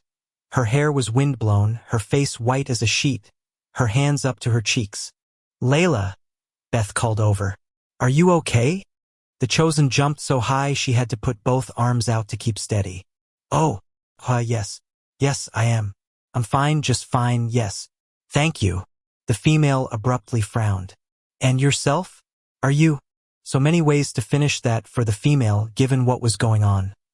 "Are you suicidal? Are you taking a break between whaling sessions? Are you pregnant too?" "Oh, yup, fine. Yeah, just fine. Yup." Two could play at the deflection game. "Well, I'm just heading upstairs. To go to bed. To have a shower and go to bed." As Layla started taking off her parka, her smile was about as genuine as Courtney Stoughton's. "I'll see you at well later. I'll see you later. Bye. Bye for now." The Chosen took to that stairwell like she was being chased, even though there was no one behind her. As Beth returned to the kitchen, she felt bad that she didn't follow through on the female's obvious distress. But the sad truth was, she had so much on her plate there wasn't room left for anyone else's drama burger with a side of brain fry. Back at the sink, she peeled another carrot, cut it in half and turned it around too. The solution came to her with such clarity. She nearly sliced the pad of her finger off. Putting down the knife, she picked up the two halves and held them together, finding the puzzle fit that made them seem as if they were one. Then she deliberately separated them, reunited them, separated them. In both incarnations the halves were still carrot. Throwing the pieces on the counter, she took off at a dead run. It was a fat round hedge that saved them both. As Ecker materialized in the front yard of his suburban abode, he had to take a moment to collect himself, even though the sun was threatening in the east. Talk about close calls, he'd barely gotten Layla back in time. And even now, he was not sure he had succeeded. But he had done his best. Once it had become obvious that she suffered the same disorientation as he in the mist, he had taken her hand and started her up the hill. He did not ask her for confirmation that the Brotherhood's hidden compound was in fact at the top for that information. He relied on the same principles that had constructed his far more appropriate lair back in the old country. The higher the position, the more defensible it was.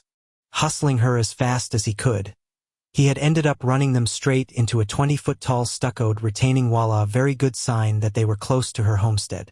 The problem was, she'd been too turned about to dematerialize over the damn thing. Confronted by the choice of right or left, he'd been well aware that upon his decision rested her safety. On so many levels. He'd been well aware that even if he could construct a suitable shelter for them, something capable of shielding them both from the sunlight all day long, her absence would be noted and questioned when she returned at the following sunset. How she would be able to present answers that would not complicate her life irreparably, he did not know. He had picked to the right in the theory that he wanted to do right by her, and therefore that was the direction he would take. When they'd found that well-trimmed, well-cared-for little bush and then a number of its identical siblings, it was clear they were on the trail of the main house. He did not take her all the way. He went far enough to find the first planting bed, and then had released her hand and hissed at her to go fast. He too was out of time. Ecker had watched her hustle forth for only a moment, and then she was lost into the mist, not even the sounds of her footfalls reaching his ears anymore. It was as if she had disappeared forever.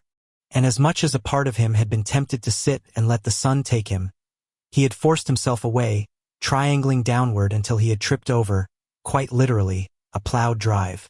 Although he'd only been able to see 5 feet afore him, the level surface provided him with an opportunity for alacrity unparalleled by the uneven ground. He had run flat out, gravity in his favor, his only concern that someone would come barreling up the mountain and see him in their headlights. That had not come to pass. He had made it to the leveling off part and had eventually broken free of the misted, scrambled landscape. The sense of dread he'd first experienced upon penetration stuck with him, however. What if Layla hadn't made it inside in time? What if someone had found her and questioned her? What if?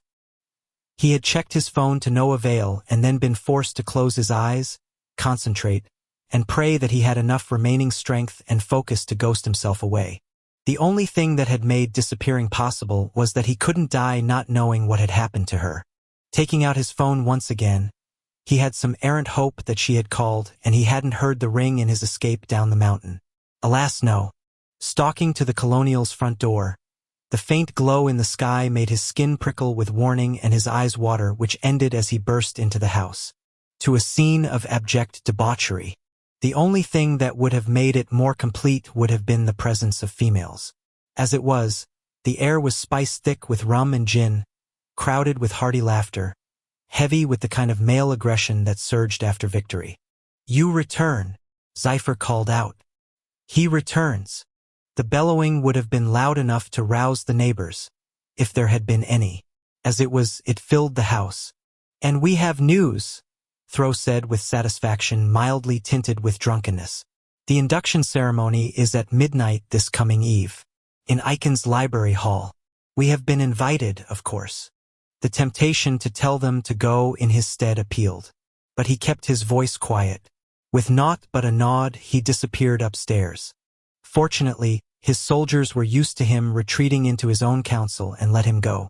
As he shut the bedroom door, the noise below was dimmed, not extinguished. However, he was accustomed to tuning out that group of males. Going over to the bed, which was a mess of sheets and tangled blankets, he sat down, disarmed, and took out his cell. Cradling it in his hands, he stared at the screen.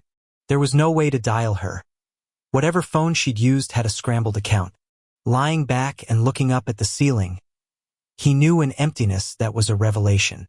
The idea that she could be dead and he didn't know it hit him so deeply. He felt as if his personality had split in two, never to be united again. 47. Where was he? As Sola loitered in a sales kitchen, fussing over the few things she'd repacked from upstairs, she kept looking over her shoulder, expecting to find him coming around the corner to try to persuade her to stay. But he'd already done that, hadn't he? In the shower.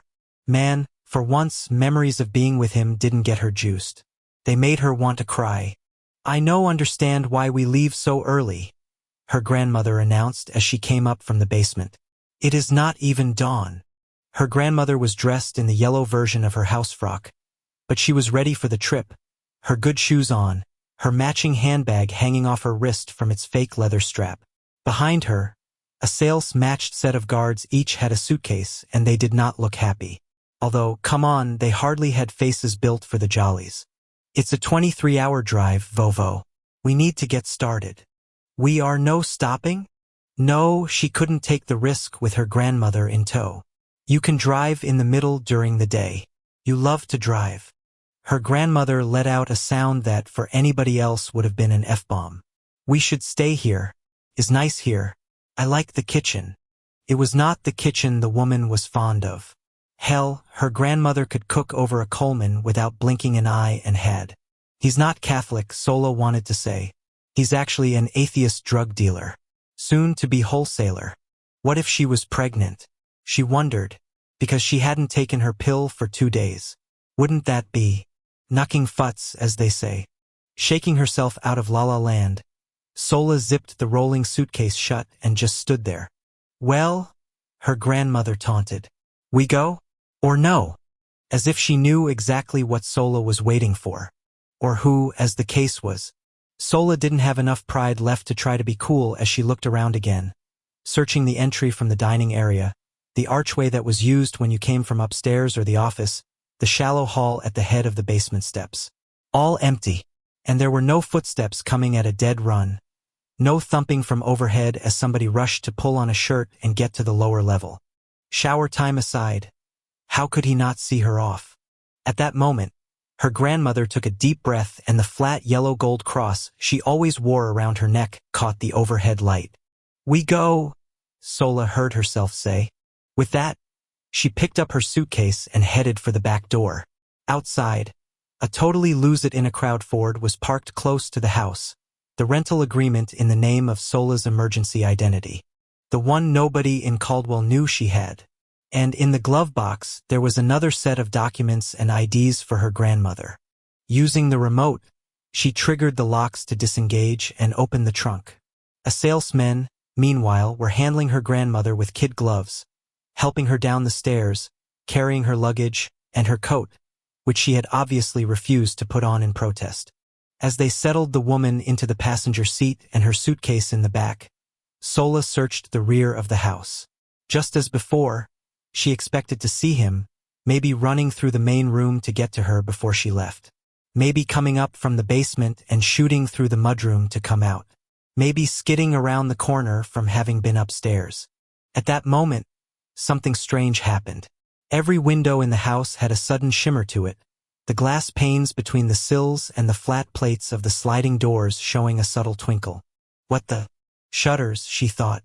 There were shutters coming across the windows, the subtle movement, the kind of thing you'd miss unless you were looking in at the very second it happened. Afterward, it was as if nothing had changed. All the furniture was still visible, the lights on, normal, normal, normal. Another of his security tricks, she thought. Taking her time opening her door, she put one foot in and craned around. The two bodyguards had stood back and crossed their arms. She wanted to tell them, but no. They didn't seem like they were interested in carrying a message back to a sale. They looked downright pissed off now that they'd gotten her grandmother safely into the sedan. Sola waited for a moment longer, eyes fixed on that open rear door. Through the jams, she looked at the shoes and the coats in that back hall. So ordinary looking, well, ordinary for a rich person. But the house wasn't middle America anything, and not just because it was probably worth $5 million. Or 10. Turning away, she slid behind the wheel, closed herself in, and got a good whiff of lemon air freshener, under which was the faint, stinky haze of cigarette smoke. I know why we have to leave. I know, Vovo. I know. The tinny-sounding engine jumped to what little life it had, and she put the car in reverse. K-turning, she gave that open door one last look. And then there were no more excuses to linger. Hitting the gas, she blinked hard as the headlights illuminated the driveway, and then the one-lane road that would take them off the peninsula. He was not going to come after her. You make a mistake, her grandmother said on a huff. Big mistake. But you don't know the whole story, Sola thought as she came up to a stop sign and hit her directional signal. What Sola was unaware of, however, was that neither did she. Asael watched the departure from the ring of trees behind the rear of his home. Through the windows of the kitchen, he saw her standing by the table, rifling through a suitcase as if searching for something she was leaving behind. Out here, my love, he thought. What you have lost is out here. And then her grandmother made an appearance with the cousins, and it was clear that the female did not approve of the leaving. Just one more thing to adore about her. It was also obvious that the cousins were against this. Then again, they had never eaten so well, and they had respect for anyone who would stand up to them. Not a problem with Marisol's grandmamman. As Asael played witness to his female searching about as if she were waiting for him to present himself, there was a small satisfaction in her sadness. But the overriding imperative was to convince his inner beast to let her choose the path she had. He could not argue with the self-preservation just as he could not vow to disengage from his business. He had worked too long and hard to fade into a lifestyle of sedentary nights even if they were spent with her. Besides, he had the worry that things were not done with the Benlois family yet. Only time would tell if there was another brother out there, or mayhap some cousin with a greedy eye and a heart of vengeance for what had been served unto his blood. She would be safer without him. As Marisol put her luggage in the boot of the car, her grandmother was accommodated to the front of the vehicle. And there was another pause. Indeed, as she glanced around, He felt she must have seen him, but no. Her eyes passed o'er him in his shadowed hiding spot. Into the car. Shutting the door. Starting the engine. Turning about. Then all there was were brake lights disappearing down his drive. The cousins loitered only for a moment. Unlike his female, they knew exactly where he was, but they did not approach. They retreated into the house, leaving the door open for him to use when he could stand the rising sun no longer. His heart was howling in his chest when he finally stepped free of where he had tucked himself. Walking across the snow, his body was loose-jointed to the point where he wondered if he would collapse. And his head was spinning round and round his intestines as well. The only thing that was solid were his male instincts, which were bloody incessant that he needed to go out to the road in front of her, brace himself before that cheap-ass car, and demand that she turn around and come back home. Asael forced himself into his house instead. In the kitchen, the cousins were helping themselves to leftovers specifically cooked for them and left in foil-wrapped servings in the freezer. Their affects were as if someone had died. "Where are the cell phones?" Asael asked. "In the office." Eric frowned as he peeled a post-it note off the package. "Preheat to 375. His brother went to the wall ovens and began pushing buttons. "Convection. Doesn't say. Damn it." Under any other circumstances, Asael would have found it impossible to believe that Avail was wasting his meager urge to speak on cooking. But Marisol and her grandmother had changed everything for the short time they had been here. Leaving his cousins be, he was not at all surprised they didn't offer to include him in the repast.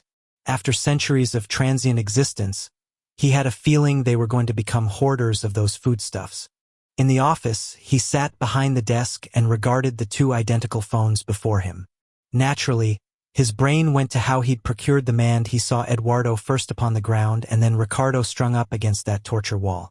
Ordering his hands to clasp them, his arms refused to obey the command, and in fact, his body fell back into the chair.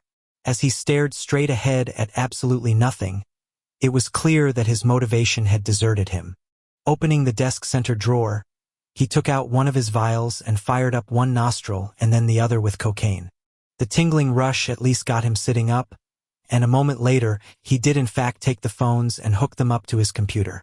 His focus was artificial, the attention forced, but he knew he was going to have to get used to that. His heart, black though it was, had left him, and was on its way to Miami. 48. It was in fact possible, if you ran long enough and hard enough, to make the body feel as if you had been in a fist fight. As Wrath continued to pound his Nikes into the treadmill, he thought about his last sparring session with Pain. He had lied to her. Back when he'd finally assumed the throne in a serious way, the brothers and Beth had confronted him with a set of guidelines intended to chill him out on the OL physical risk profile.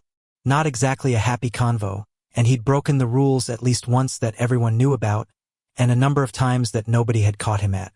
And after he'd been discovered fighting downtown, he'd agreed anew to put up the daggers but for ceremonial work, and since then, the scent of his Shellen's disappointment had been enough to keep him in line. Well, that and the fact that he'd lost his remaining eyesight entirely at about that time. The bunch of them hadn't been wrong. The king needed to be breathing most of all. Taking down slayers in the back of an alley in Caldwell could not be the primary directive anymore. And no sparring with the brothers either. None of them wanted to roll the dice with possibly hurting him. Except then Pain had presented herself, and though he'd first assumed she was a male, when her true identity had been discovered, he'd been given a pass precisely because she was a female. He thought of her sneaking into the male's locker room and putting that knife to his throat. He supposed now he could fight with anyone he liked, and that he owed her an apology. Reaching down, he increased the treadmill's speed. This one machine had been retrofitted with hooks on the console and a padded belt that had been made for him. With bungee cords strung between the two, he could go hands off and still keep on the machine, the subtle pulls on his waist telling him where he was in relation to the running surface. Handy on a night like tonight. Oh wait, it was daytime now. Falling into a faster rhythm, he found that as always, his head had a way of floating above the exertion. As if with his body engaged and working, it was free to drift. Unfortunately, like a helicopter with faulty gauges, it kept ramming into rocky cliffs. His parents, his Shellen, the possibility of a future young, all the empty years stretching out before him. If he only had his eyesight, at least then he could credibly go out and engage with the enemy. But now he was trapped by his blindness, by his Beth, by the chance that she was with Young. Of course, if she hadn't been in his life, he would have gone on a killing bender until he died honorably in the field. Although, hell, without her, he probably wouldn't have bothered doing anything about ascending in the first place. He knew he should never have tried that fucking crown on his head. After everything his father had done in such a tragically short time, he should have followed his first instincts and walked the fuck away. The race had been fine going rudderless for a couple of centuries. Probably could have kept that shit up indefinitely. He thought of Aiken. Maybe that SOB was going to discover that modern populations didn't need kings. Or more to the point, maybe Ecker and the bastards were going to learn that lesson. Whatever. Wrath went to increase the speed again and found that he'd tapped the machine out on velocity. Cursing, he resettled into his already breakneck pace and thought of his father, sitting behind the very desk that he himself could no longer see or use, parchment rolls and ink pots, quill pens and leather-bound volumes covering the carved surface. He could just picture that male behind it all, sporting a half-smile of contentment as he melted wax himself and pressed the royal-crested ring into it. Wrath! Wah, cue the squealing of rubber as he yanked out the safety key and jumped to the side rails. Beth! Wrath! Oh my God! Are you okay? Wrath! I've got the solution. He could not fucking breathe. About what? I know what we have to do. Wrath frowned as he panted and braced his hands on the rails in the event his jelly legs gave up the ghost and he torpedoed. And yet, even through the hypoxia, his female scent was strong with purpose and conviction. Her natural undertones sharpened so they got through to him clearly. Grabbing the towel he'd slung over the console, he mopped his face. Beth, for the love of Christ, will you please stop? Divorce me. In spite of all the exercise-induced suffocation, he stopped breathing. I'm sorry, he said roughly, but I did not hear that. Dissolve our mating. Effective yesterday when, for all intents and purposes, you were still king. Wrath started shaking his head, all kinds of thoughts jamming up his brain. I'm not hearing you say that. If you get rid of me, you get rid of the grounds they used. No grounds, no removal. You have the throne and... Are you out of your fucking mind? He bellowed. What the fuck are you talking about?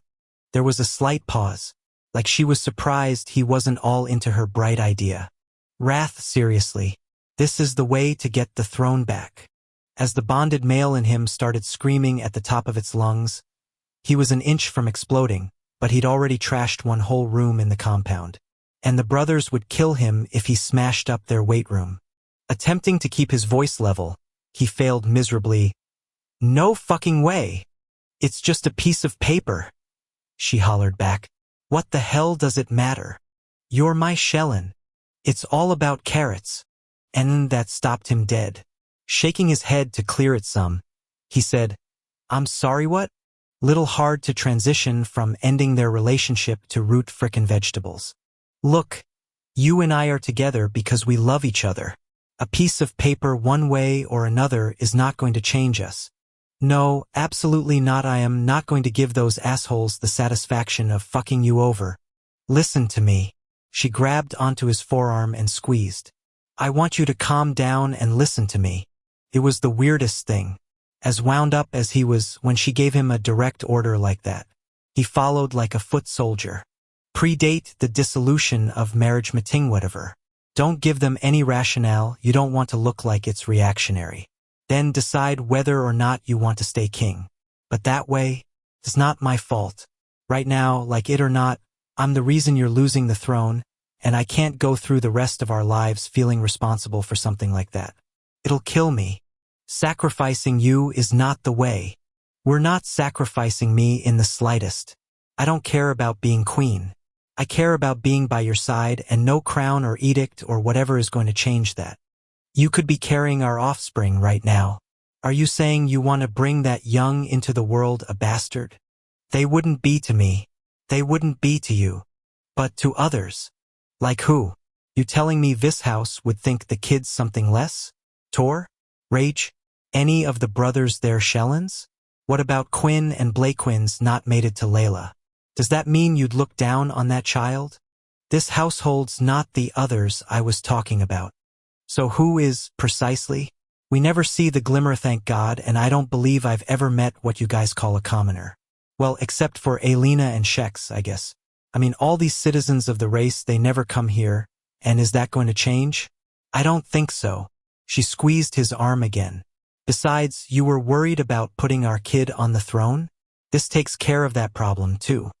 Wrath broke off from her hold on him and wanted to pace, except he didn't know the weight room layout well enough not to land on his ass.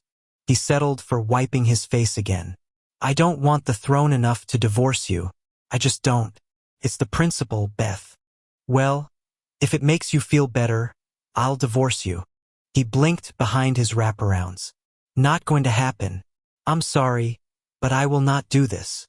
His Leland's voice cracked. I can't spend the rest of my life thinking it's my fault. I just can't. But it isn't. It honestly isn't. Look, I gotta let the past go, you know? I can't hold on to my parents this way. That shit isn't healthy. He let his head fall back. Goddamn, I mean, you'd figure I'd be over it by now. Losing them, that is. I don't think people ever get past that kind of thing, especially the way it happened to you. Flashes came back of his scrawny pre-trans self locked in that crawl space, watching through a knothole in the wood as his parents were cut into pieces.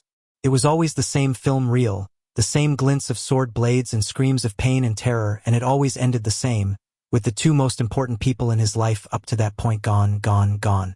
He wasn't going to lose Beth, not even in a figurative way. No, he said with utter finality. Reaching over, he put his hand on her womb.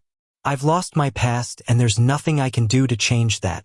I will not lose my future even for the throne. 49. One of the problems with marriages, matings, whatever was that when the person you loved laid down a veto.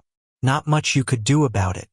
As Beth stepped out of the weight room with her Hellrin, she was popped balloon deflated. Out of arguments, out of plans. She hated where they were, but all the avenues to a better place were obstructed by a no she couldn't get past. Instead of following him into the showers, she went to the office and sat at the desk, staring at the laptop's screensaver of bubbles floating around the image of Outlook. The hot flash came out of nowhere, blasting up through her pelvis and spreading like a brush fire to the tips of her fingers, the soles of her feet, the crown of her head. Christ, she muttered. I could fry an egg on my chest over here. Billowing the collar of the nightgown helped a little, but then the internal oven blast was over as quick as it came, nothing but the cooling sweat on her skin left behind. Swiping the screensaver off, she watched as Outlook updated itself with a send/receive. The account that was configured on this computer was the general mailbox for the king, and she braced herself for a long lineup of unread emails to start appearing at the top of the list. There was only one. A tangible representation of the switch in power, she supposed. Frowning, she sat forward. The subject line read, Heavy Heart, and it was from a male whose name she recognized only because it had been on the list of signatures on that fucking parchment. Opening the thing, she read it once, twice, and a third time, to Wrath, son of Wrath. From Abalone, son of Abalone. Date 04430 12 hours 59 minutes and 56 seconds. Subject, Heavy Heart. My lord, it is with a heavy heart that I greet the future. I was at the meeting of the council and I executed the vote of no confidence, with its antiquated, prejudicial grounds. I am sick for myself and the race over the Glimmer's actions of late, but more so over my lack of courage. A long, long while ago, my father Abalone served your father. Family lore has passed down the story, although its details are not widely known anymore. When a cabal went against your parents, my father took a stance with his king and queen and honored this bloodline of mine for Earmore in doing so. In return, your father provided the generations of my family with financial freedom and social elevation. I did not live up to that legacy this night, and I find that I cannot stomach my cowardice. I do not agree with the actions taken against you, and I believe that others feel the same. I work with a group of commoners to help field their concerns and approach the Glimmerer for appropriate redress.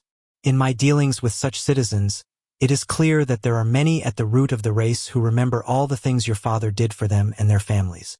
Although they have never met you, that goodwill extends to you and your family.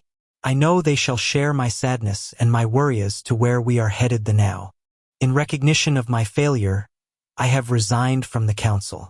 I will continue working with the commoners, as they need a champion, and although I am sorely remiss in that role, I must try to do some good in this world or I shan't be able to sleep again. I wish I had done more for you. You and your Shellen shall be in my thoughts and prayers. This is all so wrong. Sincerely, Abalone, son of Abalone. What a lovely guy, Beth thought as she got out of Outlook.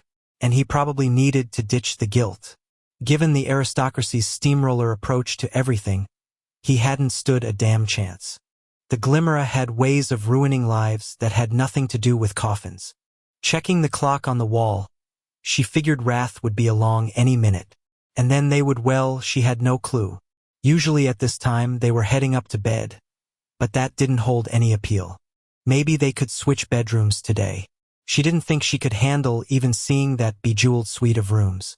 Idly heading over to Internet Explorer, she stared at the Google screen, shaking her head at the "I'm feeling lucky" line. Yeah, right. God, if only V didn't hate everything about the Apple company. She could have had an iPhone in her hand and asked Siri what to do. She so appreciated Wrath standing by their marriage. But geez. For absolutely no reason, that scene from The Princess Bride flashed through her mind, the one where they were getting married at the altar in front of that priest. Mewidge, a dweem wifin' a dweem. Beth froze, then typed fast and hit that frickin' lucky button. What came up was, "Hey, you ready to head up?" Beth slowly lifted her eyes to her husband. "I know what we have to do." Wrath recoiled like someone had dropped a piano on his foot, and then promptly looked like his head was pounding. "Beth, for the love of fucking God, do you love me, all of me?" He let his huge body fall back against the office's glass door as George curled in for a lie-down like he expected this to be another long one. "Beth, well, do you?" "Yes," her Hellrin groaned. "All of me, human and vampire." "Yes. And you don't discriminate one side versus the other, right?" "No. So it's like Christmas. I mean, you don't celebrate the holiday, but because it's what Butch and I are used to, you let us put up Christmas trees and decorations, and now everyone in the household does the present thing, right?" "Right," he muttered. "And when it comes to the winter solstice, I mean, if you were going to ever do one of those balls, you wouldn't think it was any more or less important or significant than Christmas, right?" "Right." This was spoken in a tone that suggested in his head he was answering the question, if I put the gun right here and pulled the trigger, I could get myself out of this misery, right? "No difference. At all. None. Can we stop now? My beliefs, my customs, just as important as yours. No difference. Right? Right? At all. Right?" She burst up from the computer. "Meet me in the front foyer in 2 hours. Wear something nice." What the fuck are you doing?" "Something we talked about a while ago and never followed through on." "Beth, what's going on?" "Nothing." She ran for the closet so she could get into the tunnel ahead of him. "Everything. Why aren't you telling me?" She hesitated before disappearing. "Because I'm afraid you'll argue with me." 2 hours. The foyer. As she bolted out the hidden panel, she heard her Hellrin cursing. But she didn't have any time to go into this with her man. She had to find Lassiter and John Matthew. Now, Selena experienced her first true lockup that morning. Sitting at the kitchen table of Revenge's great camp, she was nursing a cup of coffee and a homemade scone when her mind began to agitate over the king's fate, Trez's kisses, IM's hard stare, her own uncertain future. Most especially Trez's kisses. She hadn't seen him in public or private since they'd left that bathroom and proceeded downstairs to find his brother in the kitchen. She was kind of glad. The unfinished business between them, the sexual unfinished business, was too intense for her right now.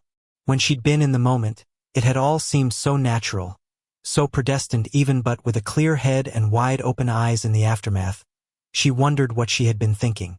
The future was coming, and it was going to be hard enough without the pressure of falling in love. And that was where things were headed with him. As her brain twisted in her skull, She took a sip of coffee, burned her lip, and in her frustration, decided there simply wasn't enough sugar in with her caffeine, and she'd put too much of the grinds in the filter, and the water hadn't been cold enough, so there was a tinny aftertaste. In reality, the mix was pretty perfect. It was her internal sense of self that she was struggling to get into balance. But she could do something about the Java, as the brothers called it.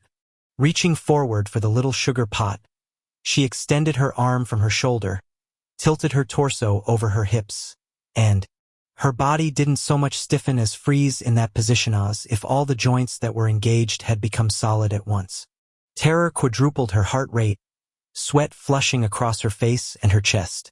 And when she went to open her mouth to breathe more deeply, she found that even her jaw was stuck in place, although that may have been the fear. Abruptly, the silence in the house pressed in on her. There was nobody else in the cedar-shingled camp. The other chosen had gone up to the sanctuary to visit with Amalia, the directrix following Wrath's dethroning. Revenge was down in Caldwell. The doggen who now rotated between this location and the Brotherhood mansion had stayed in town in light of the sad news. In a frantic calculation, she tried to remember how long it had taken her sisters to be permanently affected. Not days, maybe months in terms of Earth time? Dearest Virgin Scribe, what if this was it?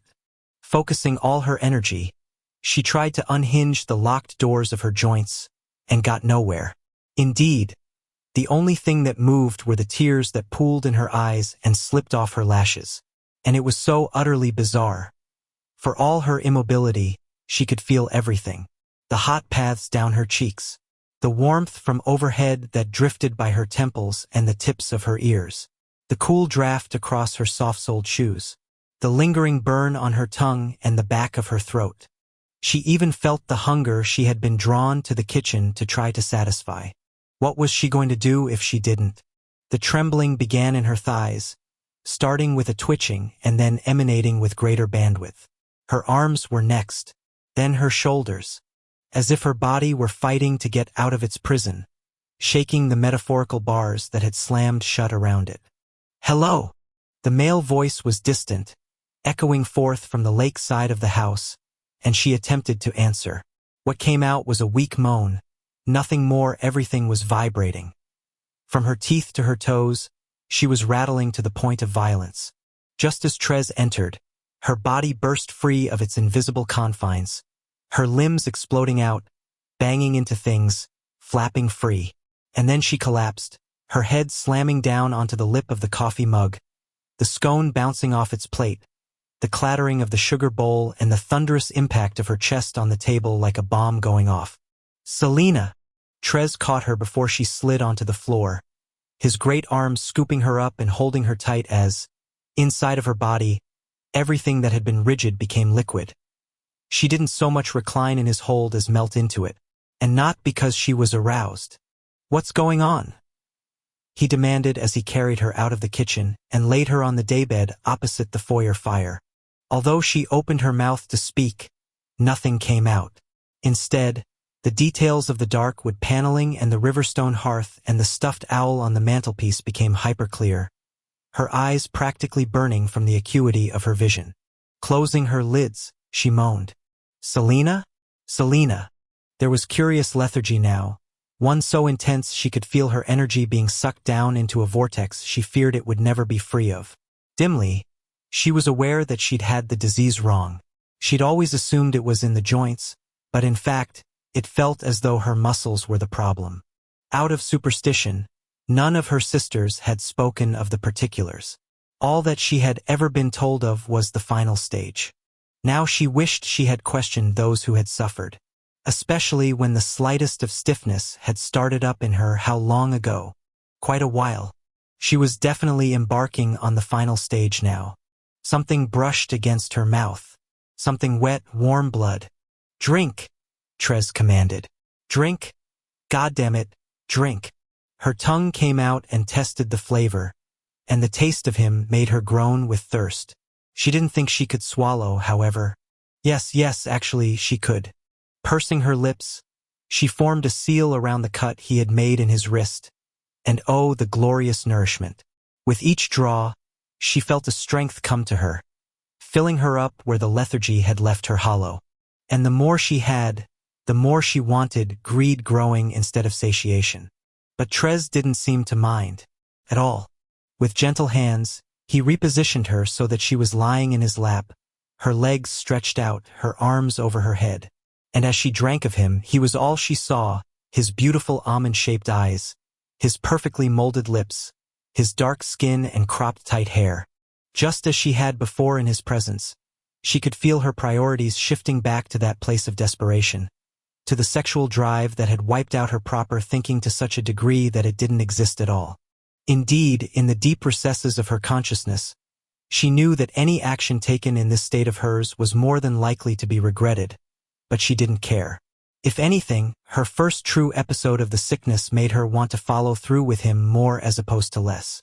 And maybe she could not fall in love. Maybe she could steel herself against that. Rigidity, after all, was her future. 50. Standing in the doorway of his bedroom, John Matthew could feel a seizure threatening to break through. As his sister continued to speak, and he felt his head nod, he retreated into that place where the epilepsy was birthed, some kind of tangle of electrical impulses threatening to take over everything, except he was done with that shit. Just as the hum started to rise, he cut it off by force of will. Not gonna do. Unbelievable to be channeling Dana Carvey from SNL. But there you go. Plus it worked. Not right away, but gradually. That sizzle and burn started to fade, its lights out crescendo receding. So will you? Beth asked, her eyes wide. It's like in an hour. Lassiter needs that much time to get ready. Refocusing, he strung together some semblance of what she'd been talking about, his brain linking the nouns and verbs until, oh my God, he thought. Man, for once he was glad he was mute. Because if he'd had to speak, she'd know he was in some strange place emotionally. As it was, his hands were steadier than his voice would have been. Something about her request was getting to him big time. It would be an honor, he signed.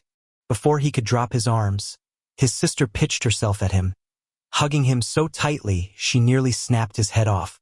And as he closed his eyes and held her in return, time stopped. A vision struck from out of nowhere. 1 minute, he was standing outside his and Shex's bedroom. The next, all he could see was tears except no, it was rain. Rain on the windshield of a car he'd loved. And then he was reaching forward for the ignition and Beth pulled back and he watched from a vast distance as her mouth moved and she told him more things. He nodded in the right places, but as soon as she left and he shut the door, all that part of it was gone.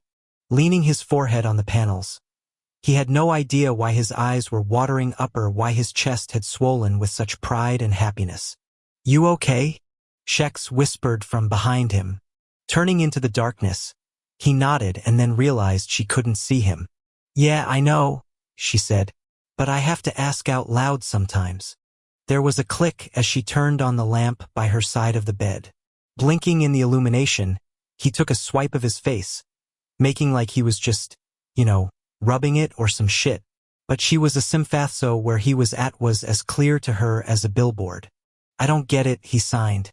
Why am I so fucked in the head about her? His mate's gunmetal gray eyes locked on him, and he did nothing to avoid that laser stare.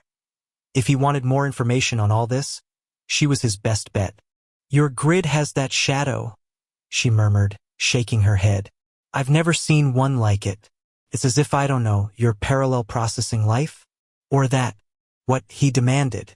There are two of you in there. That's how it feels. He rubbed his already messy hair, especially around her. She is your sister. But there was more than that to it, he thought. Not romantically or anything. Still, come on, Shex said as she got out of bed. We need to get ready. Goddamn brilliant idea of hers. As his female walked up to him naked, her tight, muscular body had a way of clarifying things. Suddenly he had sex on the brain and what a relief. At least that he could do something about. Let me help you in the shower, she said, reaching in between the folds of his robe and finding his hard cock. You should be very, very clean for this. John was more than happy to be led by the dumb handle into the bathroom, and when they emerged 45 minutes later, He was more relaxed and clean as a motherfucking whistle. Yes, the tux, his female said as he stood in front of their closet, staring at the stuff hanging from the rods. No question. Nodding, he went for the starched white shirt, popping it off its hanger and pulling it onto his shoulders. Shex had to do up the buttons. For some reason his hands were jumping all around now like he was nervous. He got the slacks on just fine, though not the suspenders, however. She had to take care of them. And forget about the cummerbund, and the Bautieha just stood there like a dairy cow as she made quick work of it all. The nice thing was that he got to stare at her.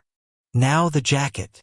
She held the thing out for him like she was the man, guiding the fine wool into place on his back, then turning him around and smoothing the lapels.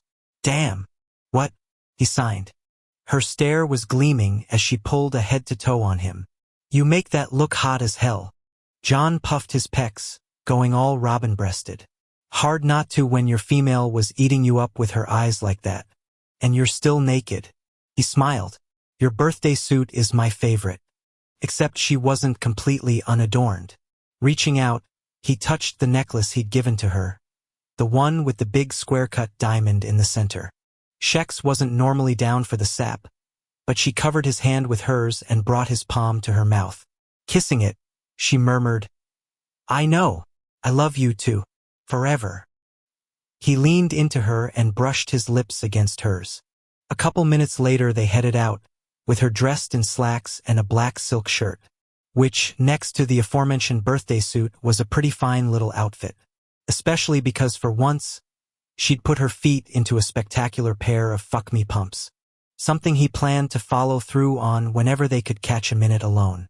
Other people were coming out of bedroom doors, Blay and Quinn also in suits, Z and Bella, with little Nala dressed in yet another pink confection of silk and tulle which made her pretty much the most adorable thing he'd seen. And he didn't even like kids. As the group walked down the hall of statues and hit the stairs, there wasn't a lot of talking. Hadn't been since Rev had put that proclamation on the dining room table. Wasn't going to be for a while. This was going to help, however. Down below in the foyer, still more from the household had gathered, but not Wrath or Beth yet, and John joined the crowd, which again was very quiet. Hell, even Rage put the kibosh on his usual antics, although with that mouthy fallen angel yet to show. What the fuck is that? At the sound of V's voice, John turned with the rest of them, and when he saw what was up at the head of the grand staircase, he blinked once, twice, 12 times. Lassiter was standing at the top of the carpeted steps, his blonde and black hair styled in a pompadour, a heavy Bible under his armpit, piercings catching the light. But none of that was the real shocker. The fallen angel was dressed in a sparkling white Elvis costume, complete with bell-bottoms, balloon sleeves, and lapels big enough to tent up the backyard. Oh, and rainbow wings that revealed themselves as he held his arms out, preacher style. Time to get the party started, he said as he jogged down, sequins winking and flashing. And where the hell's my pulpit? V coughed out the smoke he'd just inhaled. She's having you do the service? The angel popped his already mile-high collar. She said she wanted the holiest thing in the house to do it. She got holy, all right, somebody muttered. Is that Butch's Bible? V asked. The angel flashed the goods. Yup, and his BOC he called it. I also got a sermon I did myself. Saints preserve us. Came from the opposite side of the crowd. Wait. V waved his hand rolled around. I'm the son of a deity and she picked you? You can call me pastor, and before Mr. Sox fan gets his panties in a wad, I want everyone to know I'm legit. I went online, took a minister's course in under an hour, and I'm ordained, baby. Rage raised his hand. Pastor Asshat, I have a question. Yes, my son, you are going to hell. Lassiter made the sign of the cross and then looked around. So where's our bride? The groom? I'm ready to marry somebody. I didn't bring enough tobacco for this, V bitched. Rage sighed. There's goose in the bar, my brother. Oh, wait. We don't have a bar anymore. I think I'll just run and 4 of morphine. Can I put it in? Lassiter asked. That's what she said. Somebody shot back. Oh wow. That's, quite a getup. Everybody looked over their shoulders as Beth spoke up. She was coming in from the library, Saxton beside her, Rev behind them. The latter had a parchment rolled up under his arm, and a bemused expression on his face. "I know, right?" Lassiter said, pulling a pirouette, that cape thing splaying out. Not that John Matthew paid any attention to the mail, or anybody else. Without conscious thought, he walked forward toward his sister. She was wearing a simple white sheath dress, one that covered her shoulders and went below her knees. And as he came closer, he recognized it as something he'd seen the Chosen in the house wear when they wanted to be comfortable. Unlike them, however, her hair was loose and spilling down her back in black waves. She looked innocent, and lovely, and perfect. "You are beautiful," he signed. "Oh, thanks." She flounced the dress. "Layla lent this to me. So are you ready to walk me down the aisle?" It was a long time before John could make his hands work right, and as he signed his reply, he thought that for all the bullshit the Glimmer was throwing out, and the stress in the household, and the sadness over Wrath, this was something he felt as though he had waited a lifetime for. Something that he had crossed a vast distance to do. Some kind of goal that he'd wanted to meet while not being aware it was out there. "Yes, I am," he signed with pride. Beth had never loved her brother more. As John Matthew stepped in beside her, she could sense his quiet strength resonating out to her, and she needed it. Even though she had arranged everything, she had no idea how Wrath was going to react to this. Glancing around her brother's big shoulders, she popped her brows again at Lassiter. At least her Helrin would be spared the sight of the angel in that rig. "You love it, right?" Lassiter asked, holding his Bible high. "I mean, you told me to go onto the internet." "I did. I even printed out my diploma or whatever the hell it's called." Opening the cover of the King James Version, he took out a piece of paper and waved it around. "See? Nice and legal-like." Beth leaned in. "Wow. I know, right? Just like Harvard. Impressive. I'm totally framing that shit, well what?" He put the thing away. "And after I was done, I researched human weddings. I knew I was going to need some ceremonial robes, and these were the ones I liked best. I found them at Gould's Costumes and more. Boom. I'm nothing but a hound dog." Beth rubbed her temples. "Vishouse. She should have asked Vishouse to do this.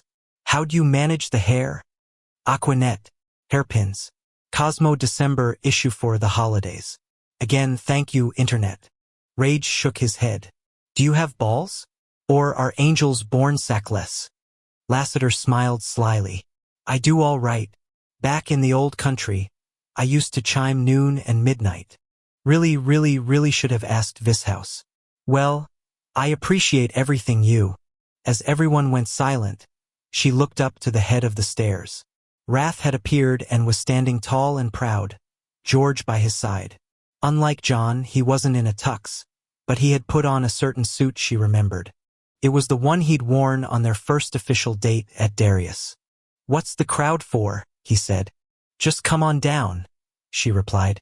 As he started his descent, her palms went sweaty, and then an instant later, the mother of all hot flashes hit, the heat searing through her. Man, she couldn't wait until she was either pregnant or fully over the kneading. Her inner microwave was driving her crazy. As Wrath's only pair of non-shitkickers hit the mosaic floor, she thought that he couldn't have looked more magnificent. His hair was fanned all over his massive shoulders, the ends coming down to his hips, and with that tie at his neck he looked like a powerful businessman, who could kill if he were so inclined. And didn't that get the hormones cranking? "What are we doing here, Beth?" he demanded. "We're getting married." As he recoiled, she rushed in before he could go on any kind of tirade. "You said my human customs matter, that they're equally important. So we're getting married. Right now. In my way." He shook his head. "But we're already mated." "Why?" "So you can divorce me and keep the throne." As his jaw dropped, she cut him off. "In front of our family here. With a real live minister." Lassiter raised his hand. "Happy to be of service. I also do christenings. Just saying." Wrath shook his head again. Are you saying my human side is of lesser value?" "Well, no. But, so then if we do the ceremony here and now, We haven't lost anything, have we? You can divorce me according to vampire law, we're still mated, and we've managed to keep the throne. She kicked up her chin even though he couldn't see her. Pretty good math, don't you think? There was a beat of hushed silence. And then one of the brothers said, I fucking love this female. I really totally fucking love her. 51. As Wrath allowed himself to get maneuvered around the foyer, George, as always, went with him. Frankly, even if he'd had his sight, he would have had to be led around. He kept waiting for an inner NFW to sound out. But Beth had boxed him in the best possible way. She was right. If her cultural norms were as important to them as a couple, well, if they were married in the human way, then they were mated. Period. And yet, he wasn't sure how he felt. Then again, they'd done things according to his race's traditions originally, and although none of that had any resonance for her, she'd gone right along with it. Seemed only fair that he do the same for her. You ready? Lassiter asked him softly. People were still shuffling about, moving around the great space of the foyer. What are they doing? Wrath whispered back. Forming two lines so there's an aisle that starts at the dining room and runs right to us. We're about 5 yards in front of the billiards room. She's disappeared. TV shut the doors so we can't see her. Wrath thought back to when they'd been mated. The scribe virgin had been around then. Beth had worn Wellesley's red gown and had nearly fainted as his brothers had carved her 9-letter name into his shoulders. John Matthew, Blay, and Quinn hadn't been in the picture then. Neither had Rev and Shex, Payne, Manny, the Shadow Brothers, and others, or Ecker and the Bastards. And since then, they'd lost Wellesley. No one else, however. From out of nowhere, music flooded the foyer, a classical ditty he'd heard before, usually in chick flicks that involved weddings. Natch. Ready? Lassiter asked. Yeah. Jesus, this was not what he'd expected to be doing. I just nodded to Fritz, the angel whispered. And he's opening the doors. Wrath cleared his throat and leaned in. What is she wearing? White, calf length, loose. She's escorted by her brother and carrying a pink rose that Rage took from a bouquet on the mantelpiece. There was a pause. Her eyes are right on you, and that smile of hers? $1,000,000, my friend. $1,000,000 fucking. All at once, the shit about the throne and the other reasons they were doing this went away. As he caught the scent of his Leland, all he thought of was that she was everything to him, and not just because she might well be saving his throne, right here and now. Oh, and holy shit, she might be pregnant, too. Dearly beloved, Lassiter began. We are gathered here to witness the joining of Elizabeth, daughter of Darius, and Wrath, son of Wrath. So they were leaving the formal vampire names out. Cool. Made it seem more human. Who gives this Femalia, woman shand in marriage? Wrath expected one of the brothers to translate John's response. Instead, the male communicated his reply loud and clear. He whistled an ascending note that declaratively announced he was the guy presenting his sister. On instinct, and because he had no idea what the ceremony entailed, Wrath thrust out his palm. As it was clasped by John Matthew, the two of them squeezed hard, a vow given and acknowledged in the shake. And I'll take good care of her exchanged with a you'd better fucking do. Cue the throat clearing. Like maybe a couple of the brothers were getting emotional. Lassiter coughed a little and there was the sound of pages being flipped back and forth. Okay. Look, I'm just going to wing it, all right? Is there any reason you two can't do this? No? Awesome. Beth laughed. I think you're supposed to wait for us to answer. All together then, shall we? And you guys in the peanut gallery, to any reason this won't fly. The entire household as well as his Shellin and himself shouted, No! Man, we're doing great. More flipping. Yeah, they go on and on here. Wrath? For some insane reason, he started to smile. Yeah. Do you take this incredible woman who's just saved your ass as your wife? Will you love and comfort her, honor and keep her in sickness and health, and forsaking all others, be faithful to her as long as you both shall live? Crap. I was supposed to do you before him, Beth. How about you answer? No. Wrath cut in with a big grin. I'll go first. Yeah, I do. There was a sniffle from the crowd. At which point, Rage's voice hissed. What? This is beautiful, 'kay? Fuck all y'all. Now, Beth, do you take this hot-headed Pitta as your husband? Will you love and comfort him, honor and keep him in sickness and health, and forsaking all others, be faithful to him as long as you both shall live? I do, his Beth said. Absolutely. Neas. Lassiter flipped some more pages. Okay, rings? We got rings here, people. Put my ring on her thumb, Wrath said, taking off the massive black diamond his father had worn. Here. And he can use mine, Beth chimed in. It's his mother's. Ah, that's some sweetness right here. Lassiter took Wrath's ring. Okay, let's rock this out. I hereby bless these rings. Beth, take yours back and place it on any finger you can fit it on. Or like the upper knuckle, there you go. Okay, repeat after me. I mean crap. I was supposed to do this with Wrath first, I guess. No, Beth said with another laugh. Actually, this is perfect. Perfect, Wrath agreed. It was all just so right. It was natural and real, and the lack of formality so worked, especially in light of the aristocracy's ridiculous value system. Hell, Lassiter was a living, breathing antidote to all that. Okay, so, Beth, follow me. Beth, a totally awesome chick. Beth barked out a giggle. Beth, where's the awesome chick part? What? Come on, I have a license from the internet. I know what I'm doing. Wrath nodded at his Leland. He's right. You are, in fact, awesome. I think we need to hear it. Can I get an amen? Lassiter shouted. Amen, echoed throughout the mansion. Fine, fine, fine, she said.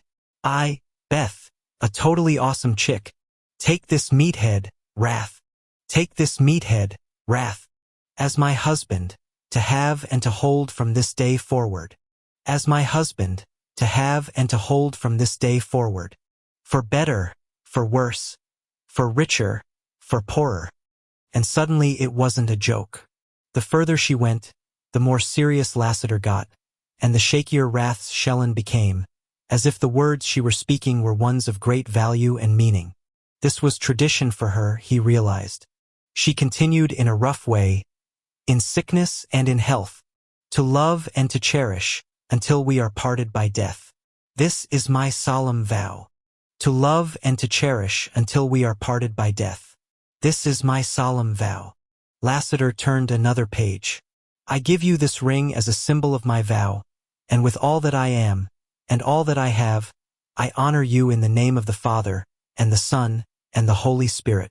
Suddenly, Wrath gritted his molars to keep his own emotions in check as she repeated the words, and slid the ruby on his pinky. And now, my lord, Lassiter said smoothly, recite after me. Beth had never been one of those girls who'd imagined her wedding, acted it out with Barbies, bought Bride magazine as soon as she hit her 20s. She was pretty sure that if she had been, though, none of the hypotheticals would have resembled this in the slightest. Surrounded by vampires, possibly pregnant, with a fallen angel in an Elvis costume mangling the ceremony from the Book of Common Prayer. And yet, as she stared up at her soon-to-be husband, she couldn't have pictured anything she would have liked more. Then again, when you were facing the right person. None of the things they talked about on television, no Vera Wang dress, no champagne waterfall, no DJ or place setting or party favor mattered. Wrath, take you, Beth, Lassiter started. I got this, her husband said in his booming voice. Wrath, take you, Beth, as my beloved wife, to have and to hold from this day forward, for better, for worse, for richer, for poorer, in sickness and in health, to love and to cherish, till death do us part. This is my solemn vow. Cue a serious case of the Misties. As Beth sniffled and smiled at the same time, Wrath placed the gigantic king's ring on the top of her thumb. With grave sincerity, he said, I give you this ring as a symbol of my vow, and with all that I am, and all that I have, I honor you in the name of your Father, and your Son, and your Holy Spirit. There was a round of applause, spontaneous and loud, and Lassiter had to shout to be heard over it. By the power vested in me thanks to Google, I now pronounce you husband and wife. You may kiss the bride. The clapping got louder as Wrath put his arms around her and bent her backward so far. The only thing keeping her from the ground was his strength. It was a move he did on a regular basis, an unconscious way of asserting and proving his physical ability to take care of her. "Take my sunglasses off," he whispered as the curtain of his hair fell all around, giving them privacy. "I want you to see my eyes even if they can't see you." Beth's hands were shaking as she reached up to his face. Sliding the wraparounds from his temples, his extraordinary stare was revealed, and she thought of the first time she had seen it. In the underground guest suite at her father's house. They were exactly as they had been. Brilliant pale green, they glowed from within to the point where she had to blink, and not just from the tears in her vision. "Beautiful," she breathed. "Useless," he countered with a smile as if he were remembering the same exchange. "No, they show me all the love in your heart." She touched his face. "And that is very useful."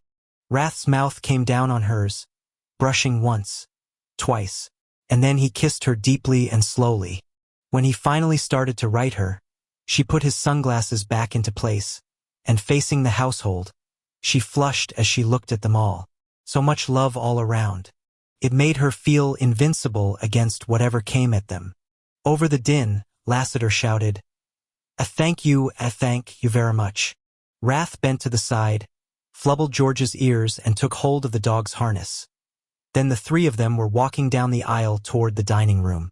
Somehow Fritz had managed to pull a banquet of food out of thin air, the table magically set during the ceremony with a simple but ample spread. But first there was business. As Rev came in past the arches, he nodded to Beth and she leaned into her husband. "It's time to sign," she said. It was painful to watch her husband's unrestrained happiness tighten right up. "Just the same, right?" she whispered. "We're married. We're covered." Yeah, there was a long pause. "Yeah, I can do this." Except he took his time going over to where Rev was unrolling a parchment that had red and black ribbons streaming off its lower half. "I have a blue pen for the signature line," Rev said, taking the thing out of his mink coat. "This document has been prepared by Saxton, and it's been predated to 3 weeks ago. He's assured me that the wording is ironclad and nothing that they can dispute in any way." "Ironclad," Wrath muttered. Rev put out the pen. "Sign it and I'll take care of the delivery with pleasure." Beth dropped his hand to give her man some space, but he didn't want that, clearly. Gathering her palm back, he stood over the parchment. "What does it say?" he demanded roughly. Beth looked over the symbols and saw nothing but patterns of blue ink. "It says," Rev leaned in, "that the union is annulled. Like it never existed?" Wrath muttered. Rev tapped the parchment. "This is a political statement, a political function. This is not about the two of you. My signature's supposed to be on it, and her name's on there, so it is about us." Rev backed off too. Then it was just Wrath and the writing he couldn't see. All the brothers and the members of the household hung in the periphery, everyone quiet. He wasn't going to do it, she thought. He just wasn't going to be able to do it. 52. Watching Selena take from his vein, Trez was totally content to blow off whatever was going on down in Caldwell for this. He'd still been at the club, finishing up some accounting shit that should have been taken care of days before, when he'd gotten the group text about the gathering. And he'd immediately headed home expecting to see Selena. When she didn't show, he'd told himself to chill, let her come when she did, blah blah blah. He'd lasted about a minute and a half with that shit before ghosting out, leaving IM looking grim in the foyer with goddamn Cat, as he called the animal, back in his arms. As soon as Trez had gotten up to the great camp, he'd sensed Selena's presence and become juiced, but that had all changed when he'd found her in the kitchen, in the middle of some kind of collapse. Come on, though, when was the last time she'd fed? From out of nowhere, his cock and balls roared at the thought of her sharing this with anyone else, and to get himself back on the side of the angels, he focused on the pulls against his wrist, the sight of her lips against his skin, the reality that he was, in fact, the one taking care of her. For how long, though, a part of him wondered. "Shut up." As her eyes flipped to his, he shook his head. "Not you." Tracing her hair with his fingertips, he marveled at the difference in them, how soft everything about her was, how she smelled like fresh spring air even though it was winter, how her lashes were long against her pale cheeks as she closed her lids. He could have stayed like this forever. But eventually she released him, retracting her fangs and her mouth.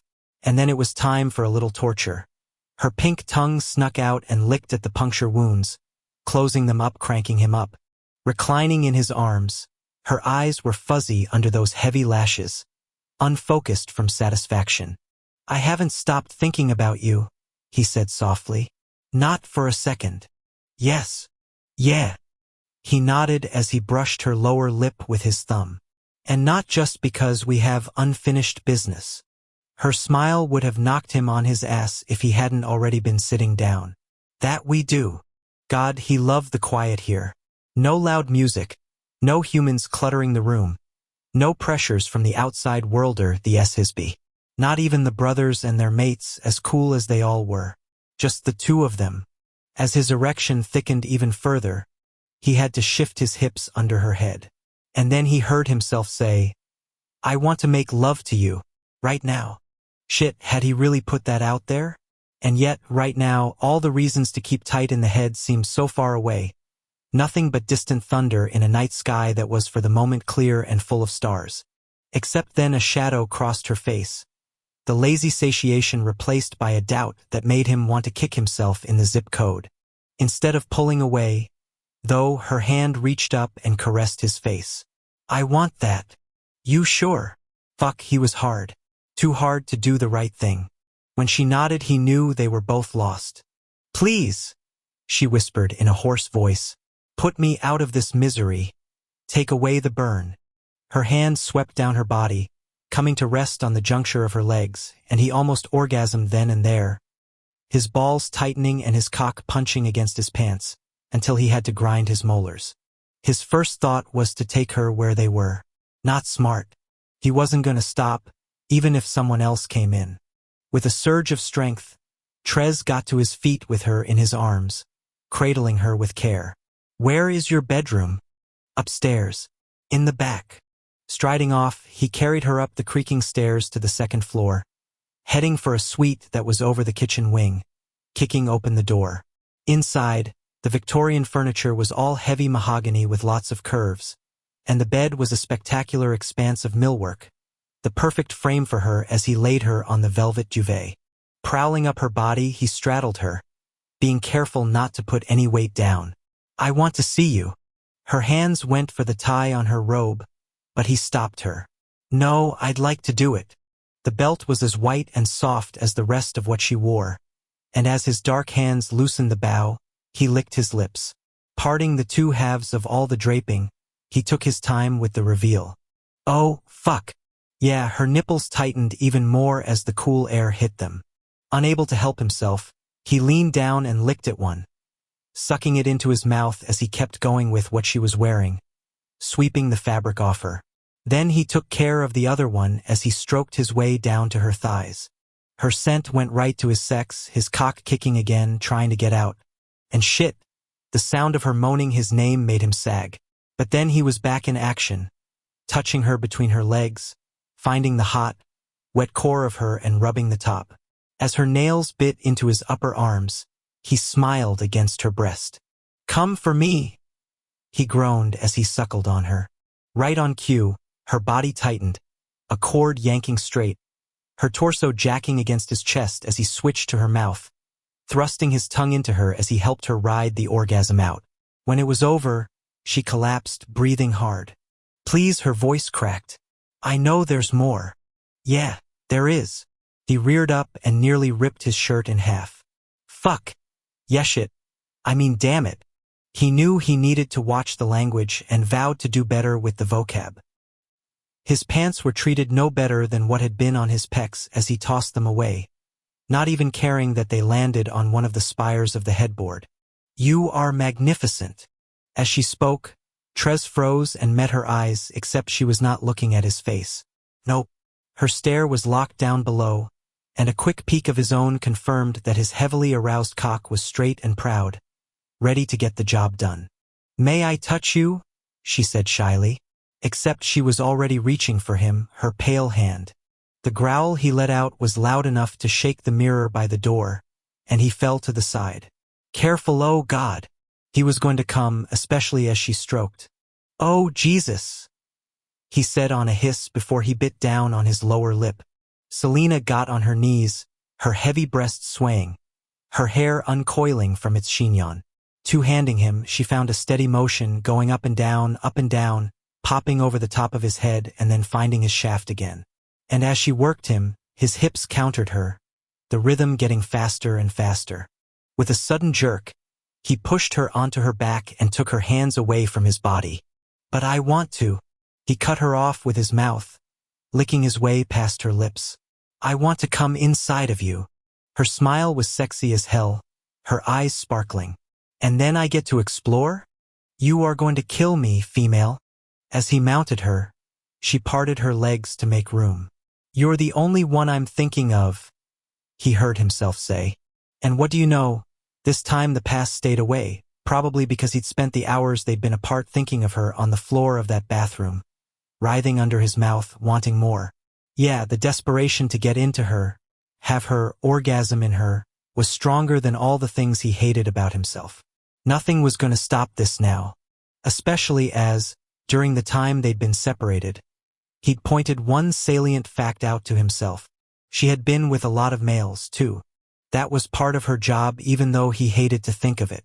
As a chosen who served the blood needs of others, she had been trained sexually and been with the males she had served.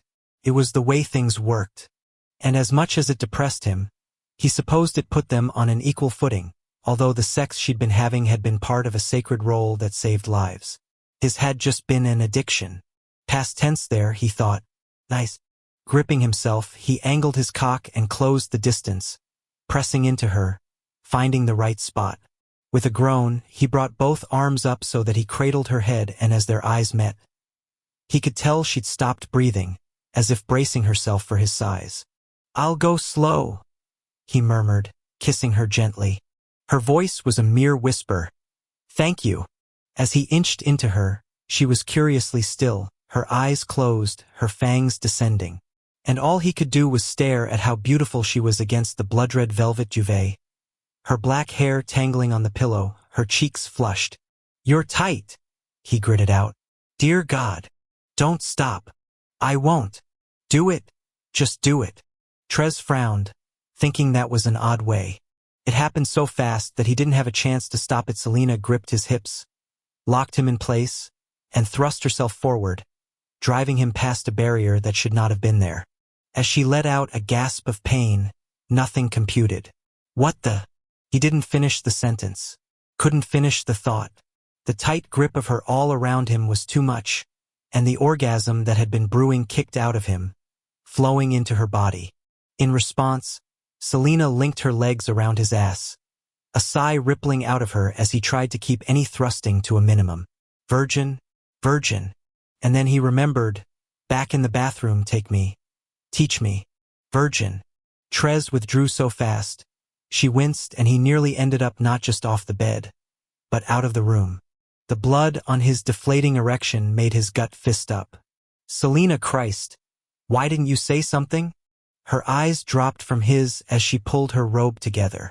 She even redid the cloth belt before sitting up on the pillows. "I wanted you. I still do. It's as simple as that." He reached up to loosen the necktie that was constricting his breathing and remembered he was buck-ass naked. "Not simple," he said hoarsely. "That is not simple." The last thing he needed was another female he was obligated to wed. If Fury as Premale wanted him to follow through on this, what the hell was he going to do? Especially because he was falling in love with Selena. As Trez stood naked on the far side of the room, Selena thought, not what she'd been going for. But she'd been right to keep quiet. At the last minute, she'd made a conscious decision not to tell him for precisely this reason. Why, the stuttering was not a good sign. "I thought you were an Arrows." "I am." "So how are you a virgin?" "I was not used in that manner." He threw his hands up in frustration. "Why me?" Abruptly, he cursed. "I mean, as I said, I wanted to be with you. I still do." After the strike of pain, she'd only gotten a hint of the pleasure. She wanted to know what else there was to making love. Putting his head in his hands, he just stood there. "Christ. Just so that we understand each other," she said crisply. I'm not expecting anything from you, if that's what you're worried about. There shall be no mating. Not with her future. Although with the way Trez was looking, that wouldn't have been in the cards anyway. You sure your pre-mail will think like that? She kicked her chin up. Who's going to tell him? When that seemed to stop him, she shrugged. It shan't be me, and no one else is in this house with us. So if you do not, he will never know. In truth, she wasn't sure what Fury would do if he found out technically. Now that she'd had sex with someone other than the pre-mail or a brother, she was fallen. But it was hard to know in these new times how much of the old ways survived. Not that it mattered. Her time was coming due, which was why, when Trez had paused after noting her sex was tight, she'd taken matters into her own hands. She'd been determined to not lose her chance, especially not after that episode downstairs at the kitchen table. Abruptly, she thought of the one he was bound to and felt a lance of pain through her chest. Worry not, she said with exhaustion. There is nothing to be done. I do have honor, you know, he snapped. I mean no offense. He closed his eyes and muttered, You shouldn't be apologizing. I fail to see the problem. My body is mine to give and I chose you and you wanted me. That, his lids rose. I hurt you. What was painful was that you stopped. Trez shook his head. This is a mess. According to whom? You don't know the half of it. But at least he came over and sat on the bed. Putting his head back into his hands, he exhaled hard. I shouldn't have been the one, Selena. Anybody but me. Again. Don't you think that's a judgment only I can make? But you don't know me. I know enough. After all, he'd told her about the human women. His parents. His being tied to another. What else could there be? Nope. You don't. A sound cut through the room, and it took a moment for her to realize it was a portable phone ringing. Are you fucking me? He groused as he reached past her to the pillow. On it, a cellular device was sitting with its screen facing up, having clearly slid out of his pants pocket when they ended up on the headboard. He checked the number and then looked over to the clock. What time is it? Oh shit. What's wrong? She asked. I've got to take this. He glanced around as if looking for some privacy. I'll be right back. As she watched him go out into the hall, his naked body was resplendent, and just the sight of his backside was enough to get her assessing whether or not she'd ever get the chance to be with him again. Closing her eyes, she stretched herself and found an ache in her pelvis that had never been there before. Yes, it had hurt some, but not enough to make her regret anything or not want to do it again. Something told her it wasn't in her future, however. She should have said something to him, but there was no taking that decision back. 53. In the end, Wrath signed the goddamn dissolution proclamation. His mother's ring on his pinky finger was what made up his mind. That ruby was a symbol of Beth's solemn vow to him, and it made him think about everything his female had done for him.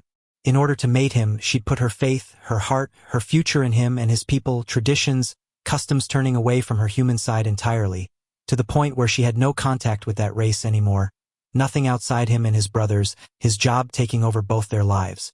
She had gained much, sure, but she had lost everything she had ever known.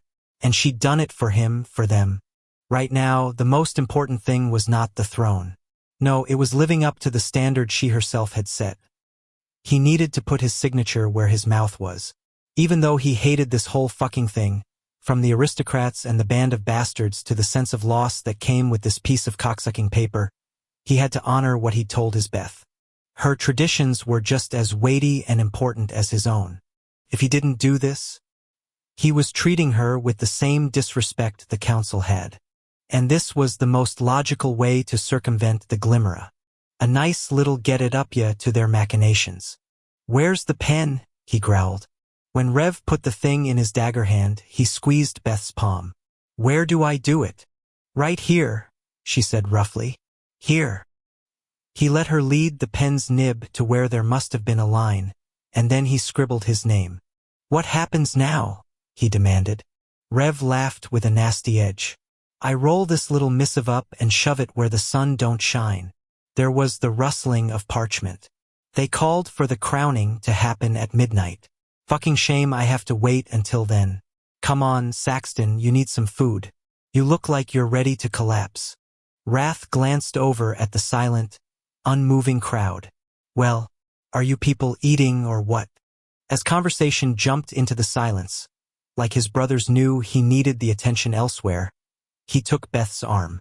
Get us out of here, he said harshly. Roger that. With quick efficiency, his Shellen led him away from the noise and the food, and when he caught a whiff of burning wood, he guessed she'd taken him over toward the library. Lie down, George, she said as she pulled up short at what he guessed was the doorway. I know you don't want to sit out here, but we need a minute.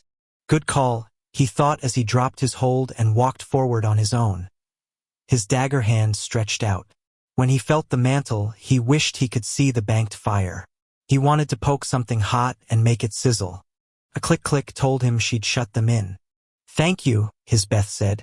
He turned around. Back at you. It's going to be all right. If you're talking about the band of bastards, I wouldn't be so sure. There'll be another angle. We've bought some time, but not solved the problem. Man, the bitterness in his voice was so not him. But this situation had changed him. Thank God his father was dead, and wasn't that something he'd never imagined thinking. From behind him, Beth pressed herself against his body, her hands slipping up to his shoulders and rubbing the tight muscles. It was a beautiful ceremony. He had to laugh. Elvis did do a great job. You know what's customary for humans to do after they make it official? What? As her arms slipped around his waist, she came around, rose up on her tiptoes and kissed the side of his throat. And what do you know, his mood started to improve. Consummation, she murmured. It's traditional for the man and wife to seal the deal, if you know what I mean. Wrath started to smile, but then he remembered the last time they were together and the circumstances. Are you sure you're ready for that after you know? Very sure. To prove the point, she rubbed herself against him and he had to curse.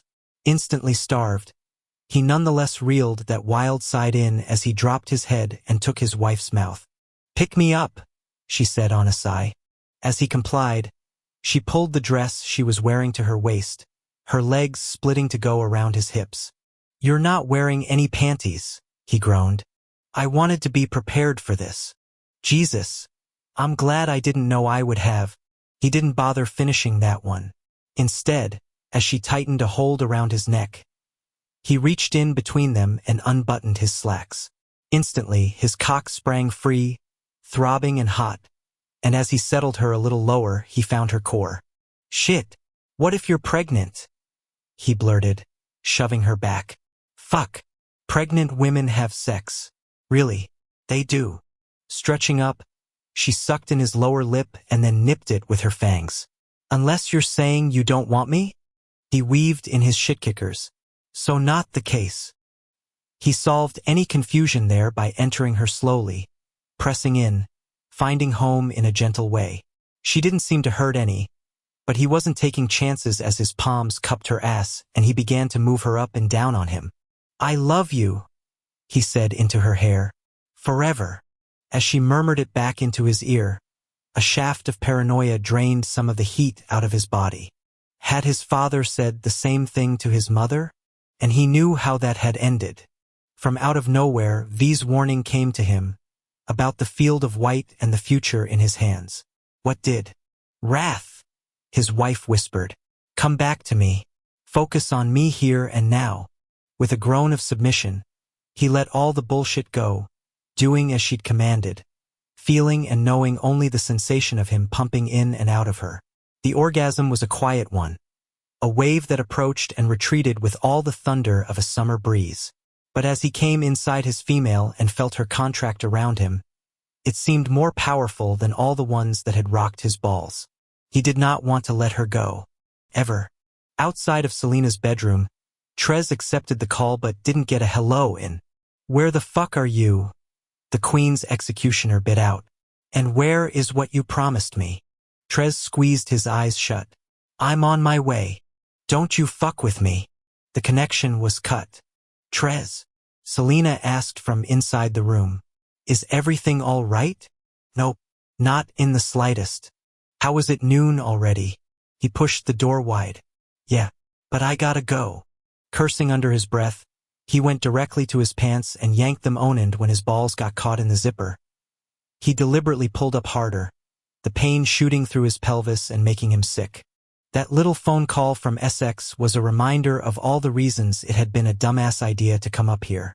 Virgin. Fuck. As he grabbed his shirt and stuffed an arm through a sleeve, he was acutely aware of Selena sitting silently on the bed. Virgin. Right on cue, all those women he'd fucked came back to him in a rush, once again crowding the space between them. And then he had a happy thought about the ones he was providing Essex today. That's not happening again, he said, motioning to the bed to her. Once was already too much. In response, Selena's face gave nothing away, but her scent said it all. The sadness came out of her very pores. And yet she met him in the eye. As you wish, but I shall be here if you change your mind. Man, she was nothing but self-possession as she stared him down, almost challenging him to stay away. His self-control was not that good. But the situation he was in was that bad. Iam was already at risk. If Selena were involved with him, he didn't want her falling into his hell. Oh, and as for Fury, he felt like shit saying nothing to the pre-mail.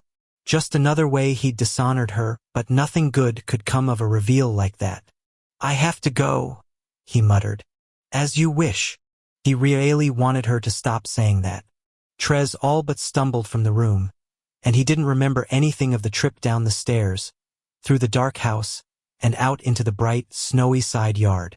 Closing his eyes, it was a while before he could focus and concentrate enough to dematerialize. But he eventually made it to the Commodore, reforming behind the rear service entrance's dumpster. Stepping out from it, the deliverymen who were unloading commercial cleaning supplies into the holding area ignored him, and so did the bike messenger who was streaking down the back alley. But there were plenty of people waiting for him up on the 18th floor. As soon as he stepped out of the elevator, he cursed under his breath. Iam was leaning up against the closed door, all casual except for the murder in his eyes. And with him, the whores Trez had arranged for Essex. The Queen's executioner was undoubtedly on the terrace outside, or prowling around the inner rooms after having broken in a rage. Trez shoved his hands in his Paquetsno keys. Fuck, did he forget them? Or were they on the floor of Selena's bedroom? God damn it. Missing something? His brother drawled. Hey, boss. One of the prostitutes said. Boss, what's up? The women spoke over themselves as they pumped their extensions and rearranged their bra cups. They were each wearing some version of Keep It Legal, but everything was short and tight and low-cut. Not that they were going to stay clothed for long. Allow me, Iam muttered, taking out his copper key. After doing the deed with the lock, he swung the door wide and nodded for the girls to go inside. As they shimmied in, the male narrowed his eyes. What the fuck are you doing? Taking care of business, Trez hissed back. The only way I know how. Pushing past his brother, he strode into the living room. And just like the wraith he was, the executioner was waiting on the far side of the glass, his black robes wafting in the cold wind. As the three prostitutes noticed him, they froze, either spellbound or scared shitless. Maybe both. Give me a minute, ladies, Trez said as he went to the sliding doors. I'll send him down to you in the bedroom off that hall over there. Yeah, okay, boss, the one in the front answered. He waited until they were out of the room before letting Essex in. Good thing the executioner was pissed off, all but tearing the hood from his head. Jabbing a finger into Trez's face, he barked. You be on time in the future, or our agreement is null and void. Just as Trez was about to get all up in the bastard's face, Iam stepped in. We had a mandatory engagement for the king. Nothing we could get out of, and nothing that's going to happen again. Black, glittering eyes swung in his brother's direction. You make sure of that. Iam nodded once, his face deceptively calm. His tell was the twitch in his left eyebrows. Trez was going to hear all about this as soon as it was over. Great. Something else to look forward to. Essex reached up to the black brooch at his throat. Big as a fighter's fist, it was studded with black stones, the metal twisting in and around itself, and when he removed the thing, all those robes fell to the floor, exposing a pedestrian-looking wife-beater and a pair of black combat pants. What was not pedestrian was the rest of him. Every inch of his skin was marked with that white ritual tattooing, his heavily muscled arms and shoulders patterned with the shit. And yet, he could still pass for human. Good news for the prostitutes. In spite of the fact that you're late, Essex gritted out, I did you all a favor. So our parents are alive? Trez said. Oh yeah, that too. They are losing their quarters, however at the Queen's request. Last time I checked, your mother was having a nervous breakdown as her jewels were being repossessed. The executioner smiled slowly. Her Majesty is actually pleased with their suffering. If I didn't know better, I'd say you planned this all perfectly. What's the favor? Her Majesty is about to be occupied with things that don't involve you for a little while. Trez narrowed his eyes. How so? About 9 months. I'm sorry, what? I don't get what you're. She's pregnant. Trez stopped breathing, and then forced his lungs to get back with the program as he shot a glance over at his brother. How the hell did that happen? Of all people, I'd assume you don't need a diagram. But I thought her consort died 10 years ago? Yeah, such a shame. Essex cracked his knuckles. He had a bad fall. So whose is it? Essex smiled with a sly edge. It's a miracle. Holy shit. Sex nodded. The timing's good for you because she's going to have to wait to see if it's another daughter. At that point, the star charts will have to be read to figure out which will be the next queen. Obviously, if it's a son, you're screwed. If not, you might have a shot after all. You were promised to that particular daughter. If another is to be queen, you're good. I exhaled slowly. This is pretty fucking great news. Potentially. But you still owe me, Essex growled. From now going forward, you take care of me or I'll take care of you both. Don't worry about that. Trez jacked up his slacks, his mind reeling. Whatever you need. That's more like it. Jesus, this changed everything. Or at least it could. A far better outcome than he could have engineered. As Essex's obsidian stare shifted to the hall the girls had gone down, Trez refocused. A couple of rules. The executioner glanced back. I don't hear that. Trez stepped in tight, meeting the huge male grill to grill. The rules are this: you do not hurt them. Rough sex is okay if it's consensual, but no permanent scars or marks. And you may not eat them. Those are my only 2 constraints, and they are not negotiable. With shadows, you always had to set limits, especially a shadow like this one. Wait, are they yours? The male asked. Yeah. Oh shit, why didn't you just say? Essex put out his palm. My vow. Nothing permanent and no lunch. What a relief, Trez thought as he clasped that hand and gave it a hard shake. But I'm giving them to you for however long you want them. And the apartment too, of course. When you want something fresh, you know where to find me. As the executioner smiled and went to walk off, Trez snagged a hold on the male's arm. One more thing, those are humans. As far as they know, vampires are fiction and you need to keep it like that if you want this to continue. Sex looked bored. Fine. But it would have been more fun the other way. As he stalked out of the room, his heavy footfalls echoed down the corridor, and then there were voices, followed by a door shutting. Trez went directly to the bar even though it was only just afternoon, and picked up a bottle of Maker's Mark.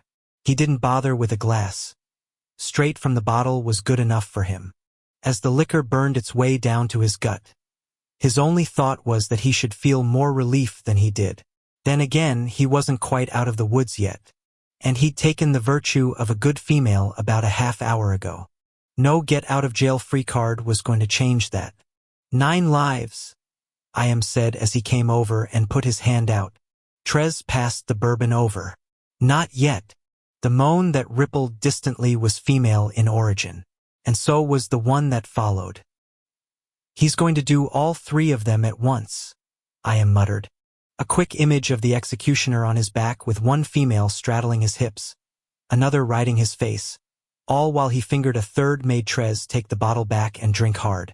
Goddamn, Trez thought. He hoped he could stay ahead of that appetite. 54. Fresh snow began to fall at 6, as if it had been waiting for the sun to drop below the horizon before it made its appearance, and by midnight, the storm wasn't showing any signs of lightening up. As Ecker stared out his bedroom window, he tracked the thick flakes, thanks to the streetlights that marked the cul-de-sac circle in front of the house. "Are you coming?" At the sound of Throw's voice, Ecker looked over his shoulder. His fighter was standing in the doorway, dressed in a proper suit. His chosen would be waiting for him, Ecker thought, in this bad weather, assuming she showed. But he couldn't miss the crowning. "Yes," he said gruffly.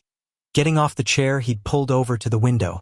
Gathering up his holsters, he strapped them on his shoulders and his waist and slid in various guns and blades. But as he went to pick up the scythe, Throw shook his head. "I think you should leave that here, no? She comes with me." After Ecker put her on his back, he covered everything up with his leather duster. "Let us proceed." As he walked by Throw, he refused to meet the male's eyes. He knew what he would find if he did and was uninterested in the scrutiny. Joining the bastards down below, he was silent as they filed out into the chilly evening and dematerialized from the backyard.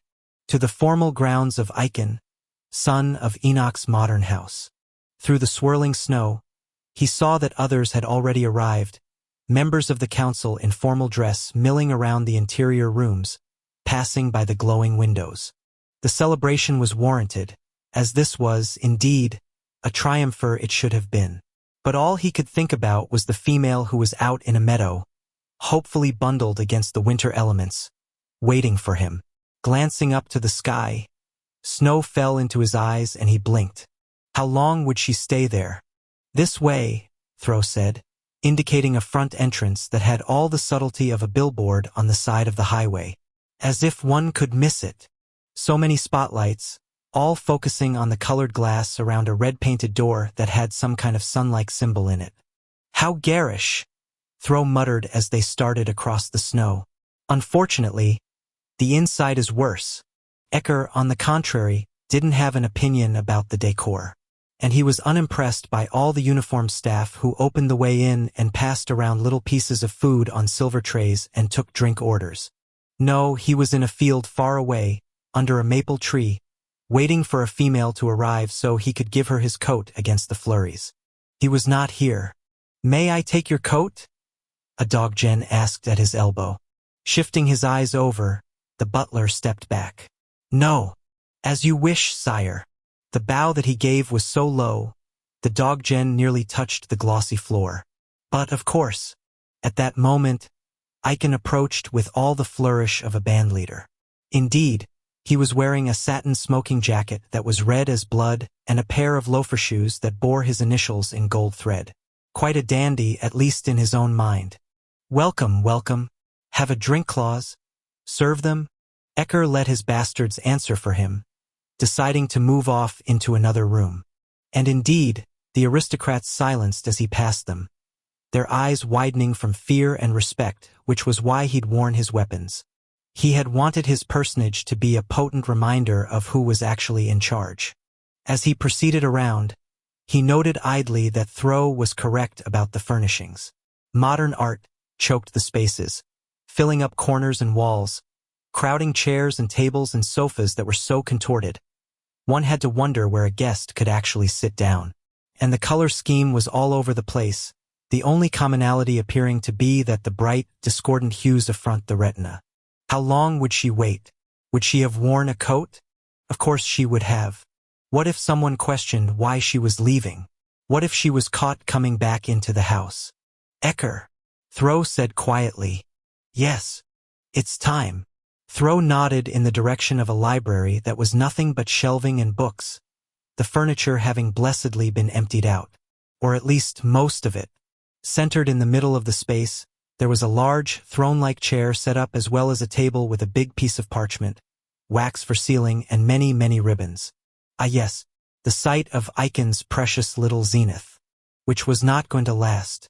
Ecker went over and stood at the room's entrance, meeting the eyes of each member of the Glimmerer as they had to go by him. When there were none left to gather, He turned his attention to the assembled, his bastards standing around him such that their bodies choked the way out of the library.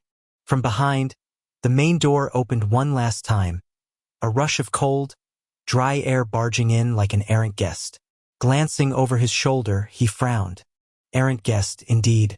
Revenge, the council's titular Leodire, strode in like he owned the place, his full-length mink coat sweeping after him, a red cane that was not an umbrella, helping him along. He was smiling, purple eyes showing a calculation that was a warning. "Am I late?" he shouted out. As he came up to Ecker, those eyes stared directly into his own. "I'd hate to miss this." Who the hell had invited him? Ecker wondered.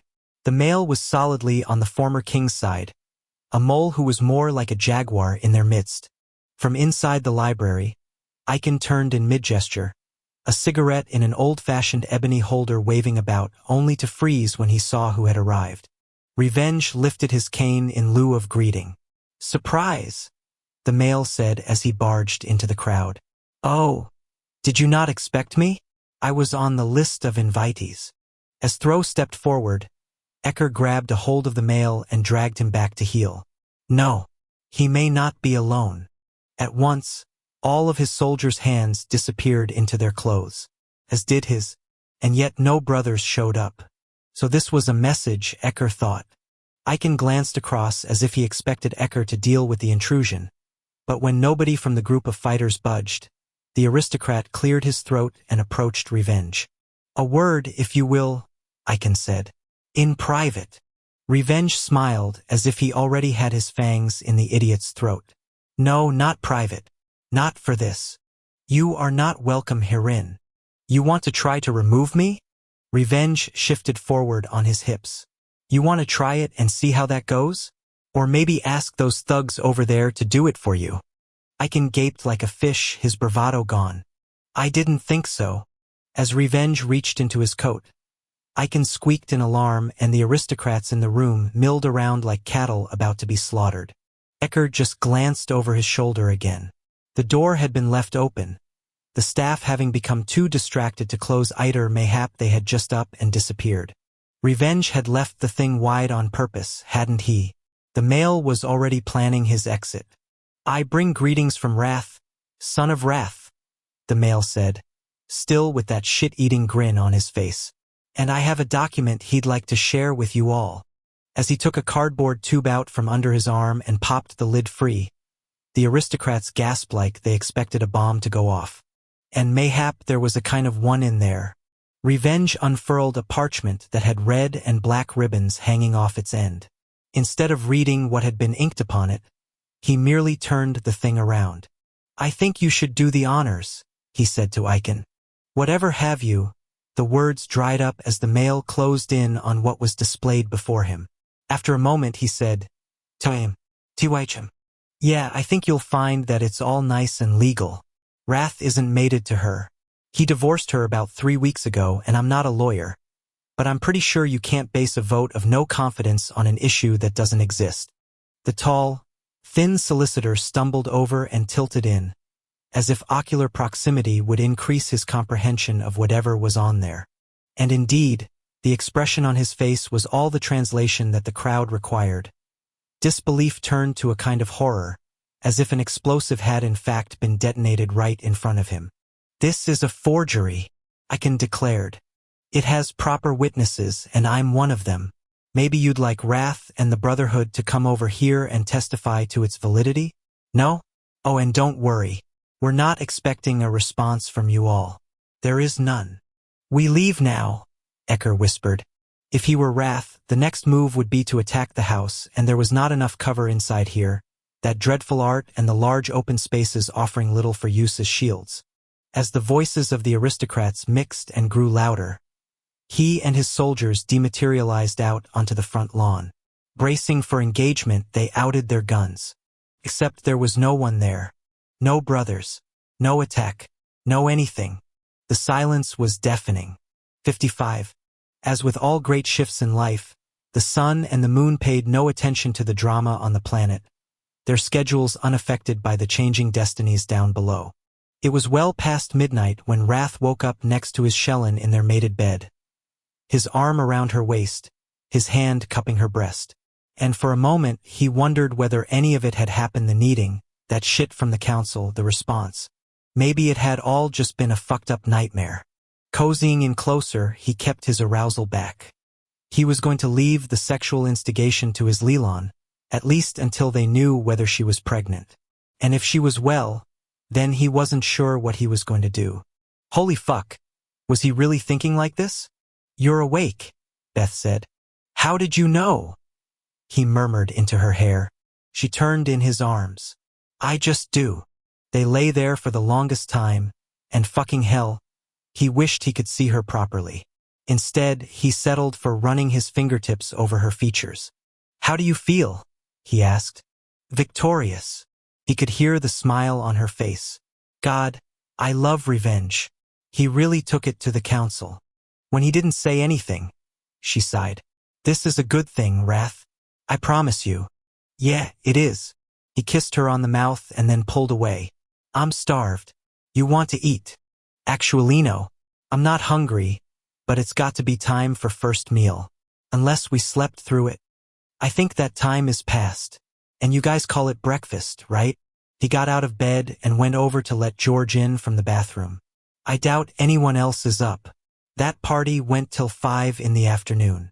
As he popped the door, the Golden tackled him with the hellos, collar jangling, tail whapping into the door jambs, Wrath's leg, the wall as he circled, and sneezed from smiling.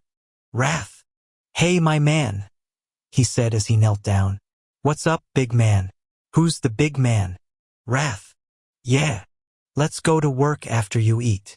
You trying to get me back on the horse? He stroked that smooth head as the dog sneezed again. Yes, I am. He rubbed his own face. Shower. Food. Then we'll talk. Work, you mean? The good news, he supposed, was that no one was going to want anything from him in the loo. And as he stepped under the spray before it went warm, he didn't know why he was hurrying. That wife of his was going to snap his chain until he was back on the throne, pushing papers.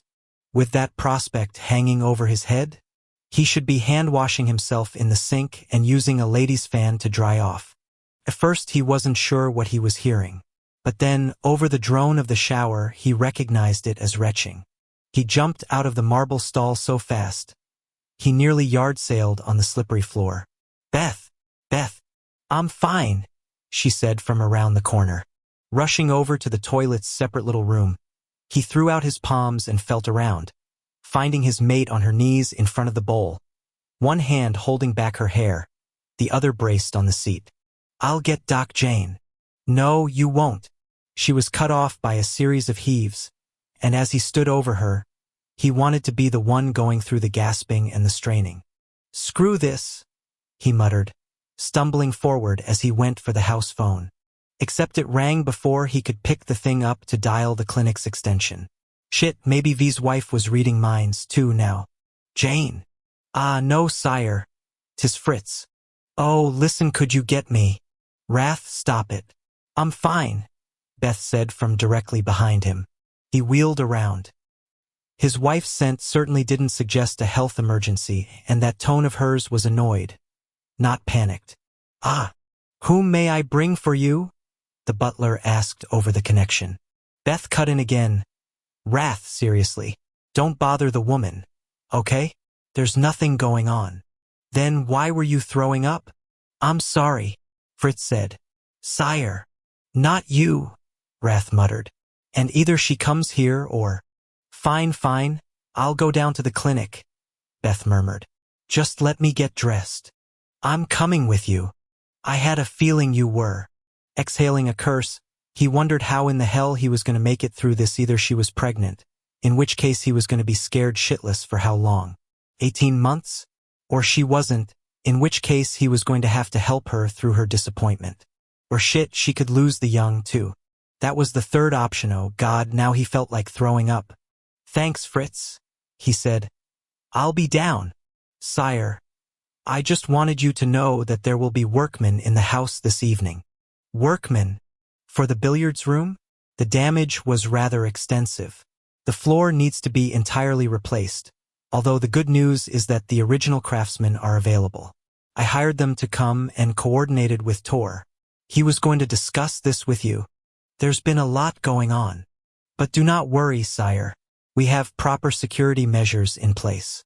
The workers have been background checked by this house, and the brothers will be on hand to supervise. I'm afraid there was no other option, assuming we wish to use the space again. That's cool. Don't worry about it. Thank you, my lord. As Wrath hung up, he refocused on the issue of his female. Marching over to the closet, he yanked on his leathers and a muscle shirt. Let's go, he announced as he put George's halter on. Wrath, I'm going to be just fine. There was a pause. Oh shit. Her footfalls hurried by him and headed back for the toilet. Calmly, Wrath returned to the phone and got the butler to connect him to Doc Jane. It was a little difficult to argue with the Hubs about a doctor's visit when Beth couldn't get her head out of the bowl. Every time she thought the nausea was over, she'd get to her feet, go back out into the bedroom, and 2 minutes later, she'd be on her knees again on the marble floor, heaving up absolutely nothing. I don't need to lie down, she groused as she stared at the ceiling over their bed. When Wrath didn't reply, she turned her head on the pillow and shot a glare in his direction. He was sitting at the foot of the mattress, shoulders set, jaw locked, huge body still as stone. I'm fine, she tacked on. Aha! This is going to be a really long couple of months if we worry about every little twinge. You just tried to throw up your liver. I did not.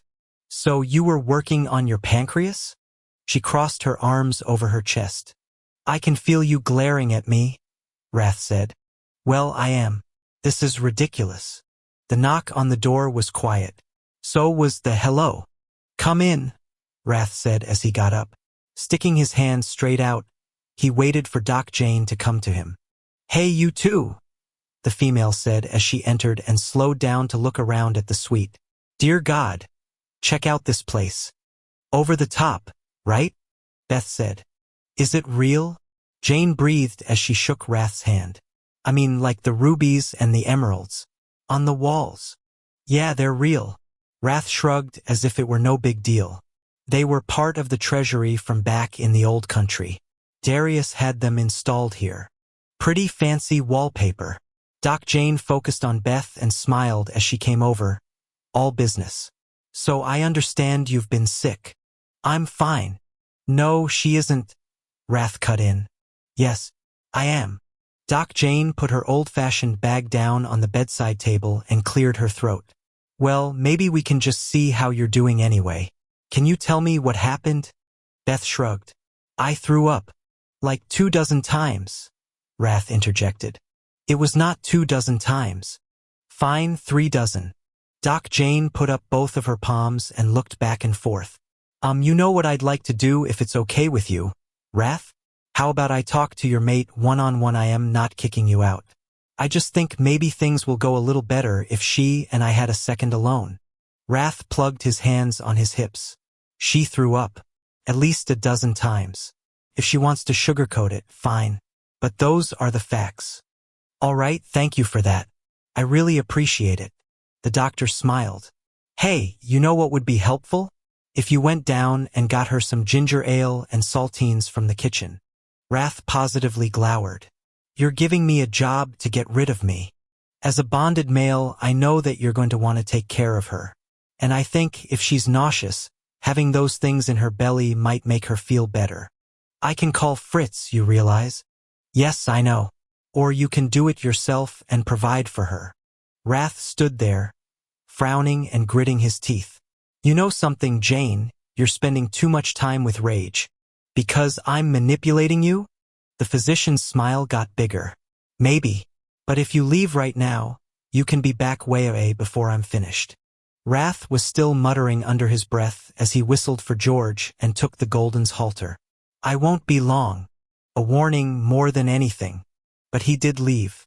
Doc Jane waited for the door to close before shifting those level eyes back over. So, let me guess you think you're pregnant. Beth felt her mouth drop open. Well, In a gentler tone, the doctor said, You're not going to jinx it. Saying it out loud won't change anything, I promise you. I just want to know where your head's at. Beth put her hands on her rounded stomach. I don't know, I feel kind of silly, but this nausea is not like anything I've ever known. It's like not really about my stomach. It's as if my whole body is queasy. And Layla threw up as soon as the miscarriage stopped. Doc Jane nodded. She did. But before we go too far comparing the pair of you, I want to remind you that every pregnancy is different, even with the same woman. That being said, you have just gone through your needing, and maybe you are. It's probably too early to tell, though. That's what I was thinking. And yet I don't know, I am kind of taking this like maybe it's a sign. But, hell, maybe it means nothing at all. Well, I'll say this. The fact that you have some human in the mix, it adds on another layer of complication that is going to make diagnosis and treatment tricky, which is why I wanted to have a candid conversation with you. I think it would be a good idea for you and me to have an idea of how and by whom you want to be treated if you are pregnant. I'd be more than happy to try to see you through things, but this is not my area of expertise. Now, Layla went to Havers. I can't go there. Wrath will want to be with me during any appointments, and nobody's going to believe that we're not together if he shows up with me pregnant at that clinic. I mean, the last thing we need is for them to call us out on fraud grounds. I agree. So I have an idea. What? There's a great OBGYN in Caldwell, woman. Everyone used to talk about her at the hospital. She's got a real feel for special cases and needs, and I think we should have Manny reach out to her, see if she'll take you on as a private pay. Between me and Elena on the vampire side, and her on the human end, with the equipment, I'll feel more comfortable about all this. Beth nodded. Yeah, that's a good idea. Great, I'll get on it. In the meantime, I'll do an assessment on you here and give you something for the nausea. Honestly, I'm okay right now. It only seems to happen when I stand up. All right, but let me do a blood pressure check on you. 'Kay? Help yourself. As Beth put her arm out, she had a moment of total stunned disbelief. Was it possible that all that sex had worked? Like, for its true biological function? Doc Jane slid the blood pressure cuff into place, and the thing made little puffing noises as it was inflated, the squeeze on her biceps making her think about all the invasive stuff that was going to happen to her if she was, in fact, knocked up. Blood tests, ultrasounds, examinations. As someone who had been healthy all her life, she wasn't sure how she was going to handle it. No going back now. There was a long hiss as Doc Jane watched a little dial and listened through her stethoscope. Perfect. Let me get a pulse here. After a moment with her fingertips pressed into Beth's wrist, the doctor nodded. Yup, good. The physician sat back and just stared at her. You're giving me a doctor look? Beth said, suddenly frightened. Sorry, it's a reflex. Doc Jane put her things back into her bag. Here's the deal. I could get aggressive and climb all over you, but your pressure and pulse are great, your coloring's good, and you're not vomiting at the moment. I'd like to do a wait and see on this as long as you're not bleeding down below. Nope, not at all. Terrific. As long as you agree to holler if anything changes, I'll stay on the sidelines. Deal. Wrath burst through the door, with Fritz tight on his heels. Oh my God, Beth said as she got a load of the load they were both carrying. Is that a case of ginger ale? 2, her husband announced. And we left the backup one out in the hall. Doc Jane laughed as she got to her feet. Your wife's good to go right now. But she's promised me she'll calend, I have the feeling. If she doesn't, you will. Wrath nodded. You can bet your ass on that one. Beth rolled her eyes, but inside, she didn't mind him being pushy at all. Her husband was going to take excellent care of her, whether or not she was carrying his child. And that was love right there. 56. After Wrath showed Doc Jane out, he went right back to the bed. As he sat down, Beth took his hand and squeezed it. I'm going to be fine, she said. God, he hoped so. Are you yawning? Yes. I'm suddenly exhausted. Let me get a ginger ale. No. Thank you, I just want to rest for a minute or two. Then I'll tackle the idea of putting something in there. Are you still sick? No. I just don't want to be. Her thumb stroked back and forth over his palm. We can do this, Wrath. All of it. As he didn't want to let his paranoia out, he nodded. Yeah. It's gonna be fine. Except inside, he wasn't feeling that at all. You should go downstairs and work, she mumbled. Like she was already falling asleep. Saxton stayed over. He could help you check email and stuff. As if the Glimmerer were going to have anything to say to him tonight? When he'd gone down to get the grub with Fritz, he'd run into Revenge, who was more than happy to report on Icon's thwarted throning ceremony. Talk about your Swagarev had been high as a kite with victory. The aristocrats had been shanked a good one, the leg they'd been standing on sliced off at the knee. But there was no reason to be naive and assume they wouldn't get all up in his ass again. They were just going to find another way to come at him. Thanks to Ecker. Man, if he could just get his hands on that son of a bitch. I can't sleep like this, Beth said. With you hovering. I want to stay. There's nothing to be done here. We're in hurry up and wait mode until we know one way or another. Who will feed you when you're ready? Her tone became gentle. I did a pretty good job of that before you came around. Well, crap. In the end, he figured she needed the rest more than he needed to babysit a grown-ass female. After dropping a kiss or two on her mouth, he let George escort him out of the suite and down the stairs. Emerging on the second-floor landing, he stalled out. The last place he wanted to be was in that study. The sound of hammering down below got his attention. What the? Stairs, he told his dog. As George led him down to the first floor, the noises got louder, but they were still muffled and his nose caught a whiff of concrete powder in the air. And something else. Hey, Rage said. What's doing? Wrath put out his hand and let his brother clap palms. Nada. How's it going in there? Taking up the floor. We've got some heavy-duty plastic sheeting in the doorway to keep the dust down. Fritz was hoping we'd leave it open so he could clean up every morning after they leave. We kiboshed that. Good call. On the far side of that sheeting, male voices bantered back and forth against the din of hammers cracking into stone. The chatter casual and clearly born of great familiarity. How many workmen? 7. We want 'em in and out as fast as possible, 'cause we're all a little twitchy Johns here with me. Hey, JM, Wrath said, nodding in the direction of the male's scent. He says hey and wants to know how Beth is? She's good. Real good, thanks for everything, son. He says, yeah, it was his pleasure. Good kid. Turning into a great male, Wrath thought. So I want to go in and meet them. He blurted for no particular reason. There was a long period of quiet during which he was willing to bet Rage and John were locking eyes and no-going each other. Good. Glad you agree, Wrath muttered as he cued George.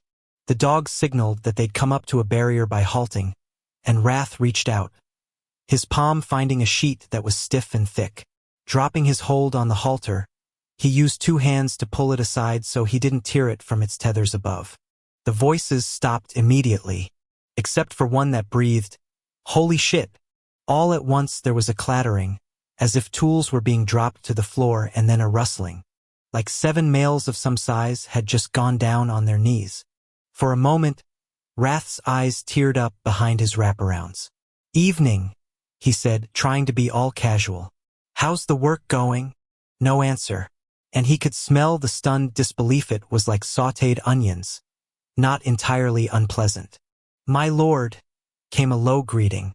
It is a great honor to be in your presence. He opened his mouth to blow that off, except as he inhaled, he realized that was the truth. For each and every one of them, they were honestly in awe and overcome. In a hoarse voice he said, "Welcome to my home."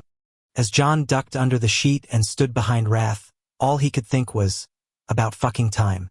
The 7 workmen were all kneeling on one knee, their heads bowed, their eyes flipping up and down as if Wrath were the sun and they couldn't stare at him for very long.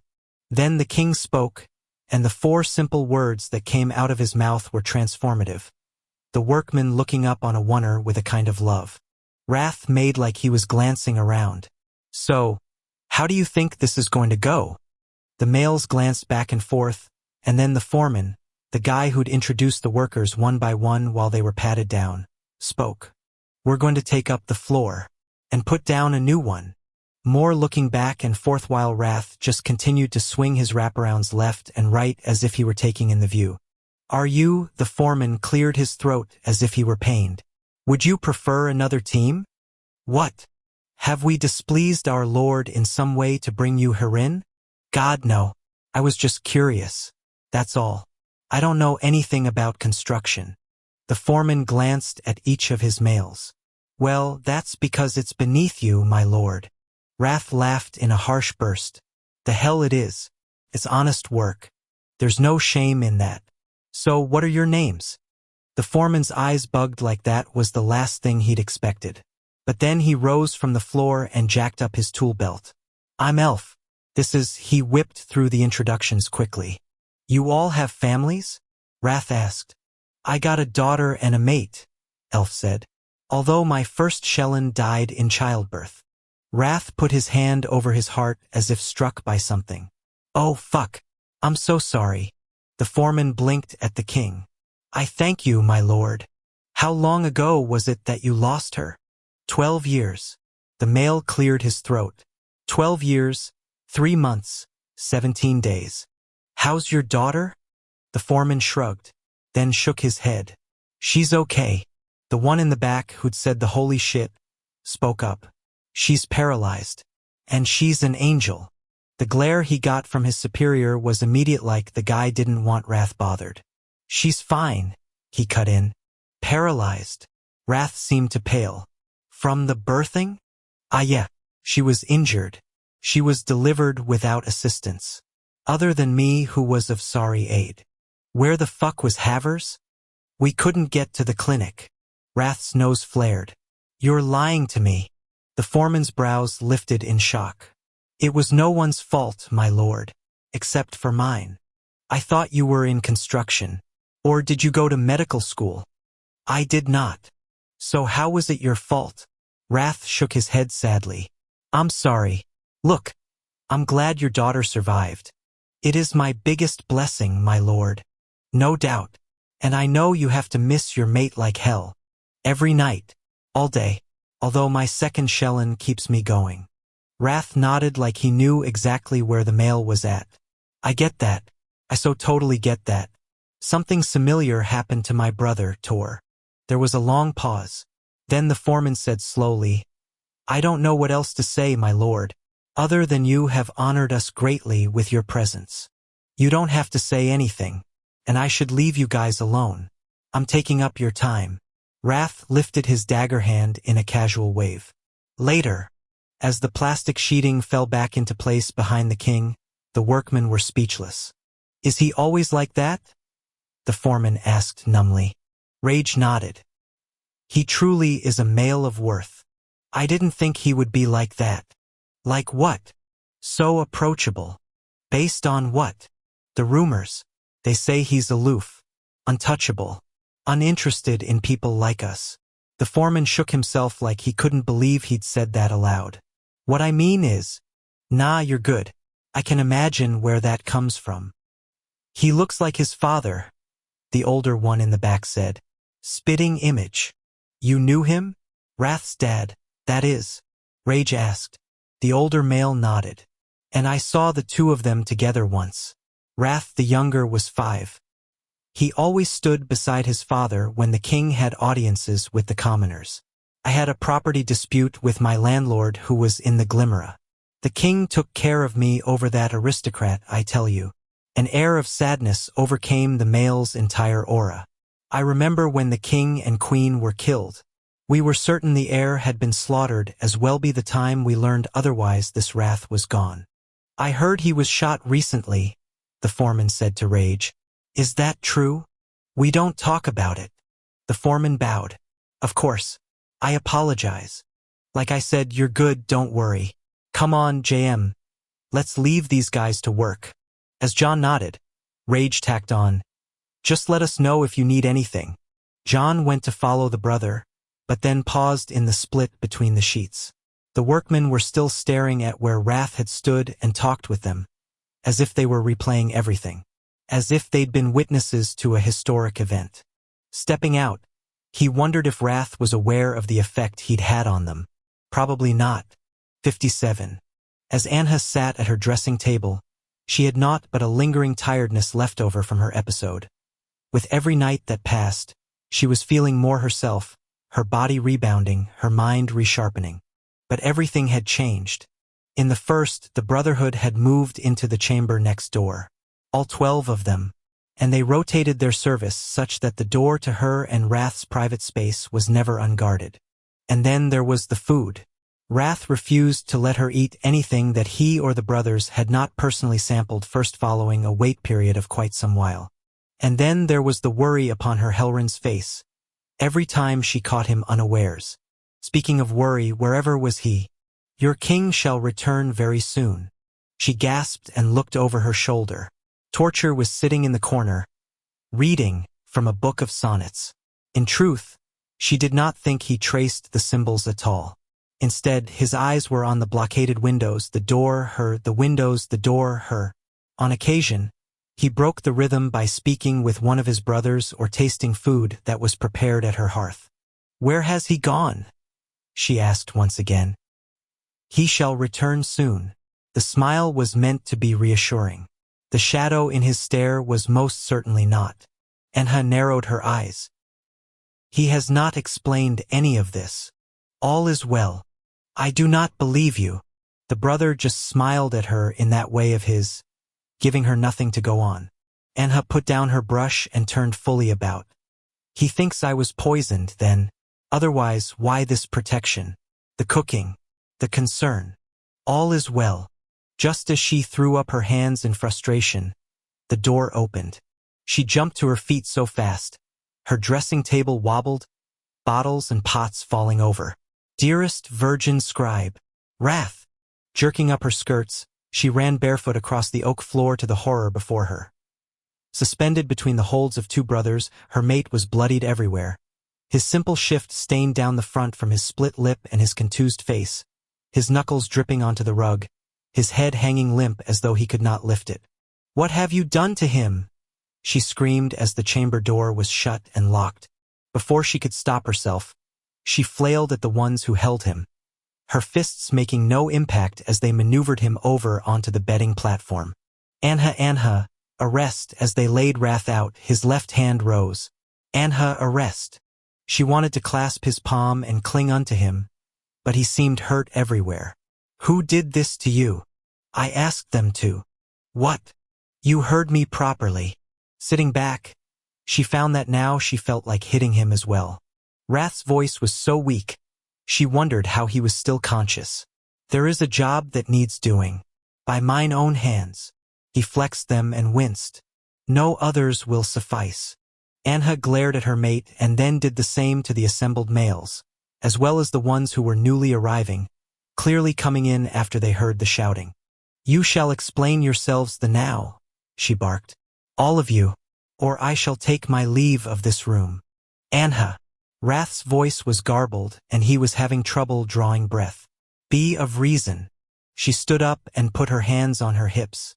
Am I packing my things, or is one among you going to speak unto me? Anha.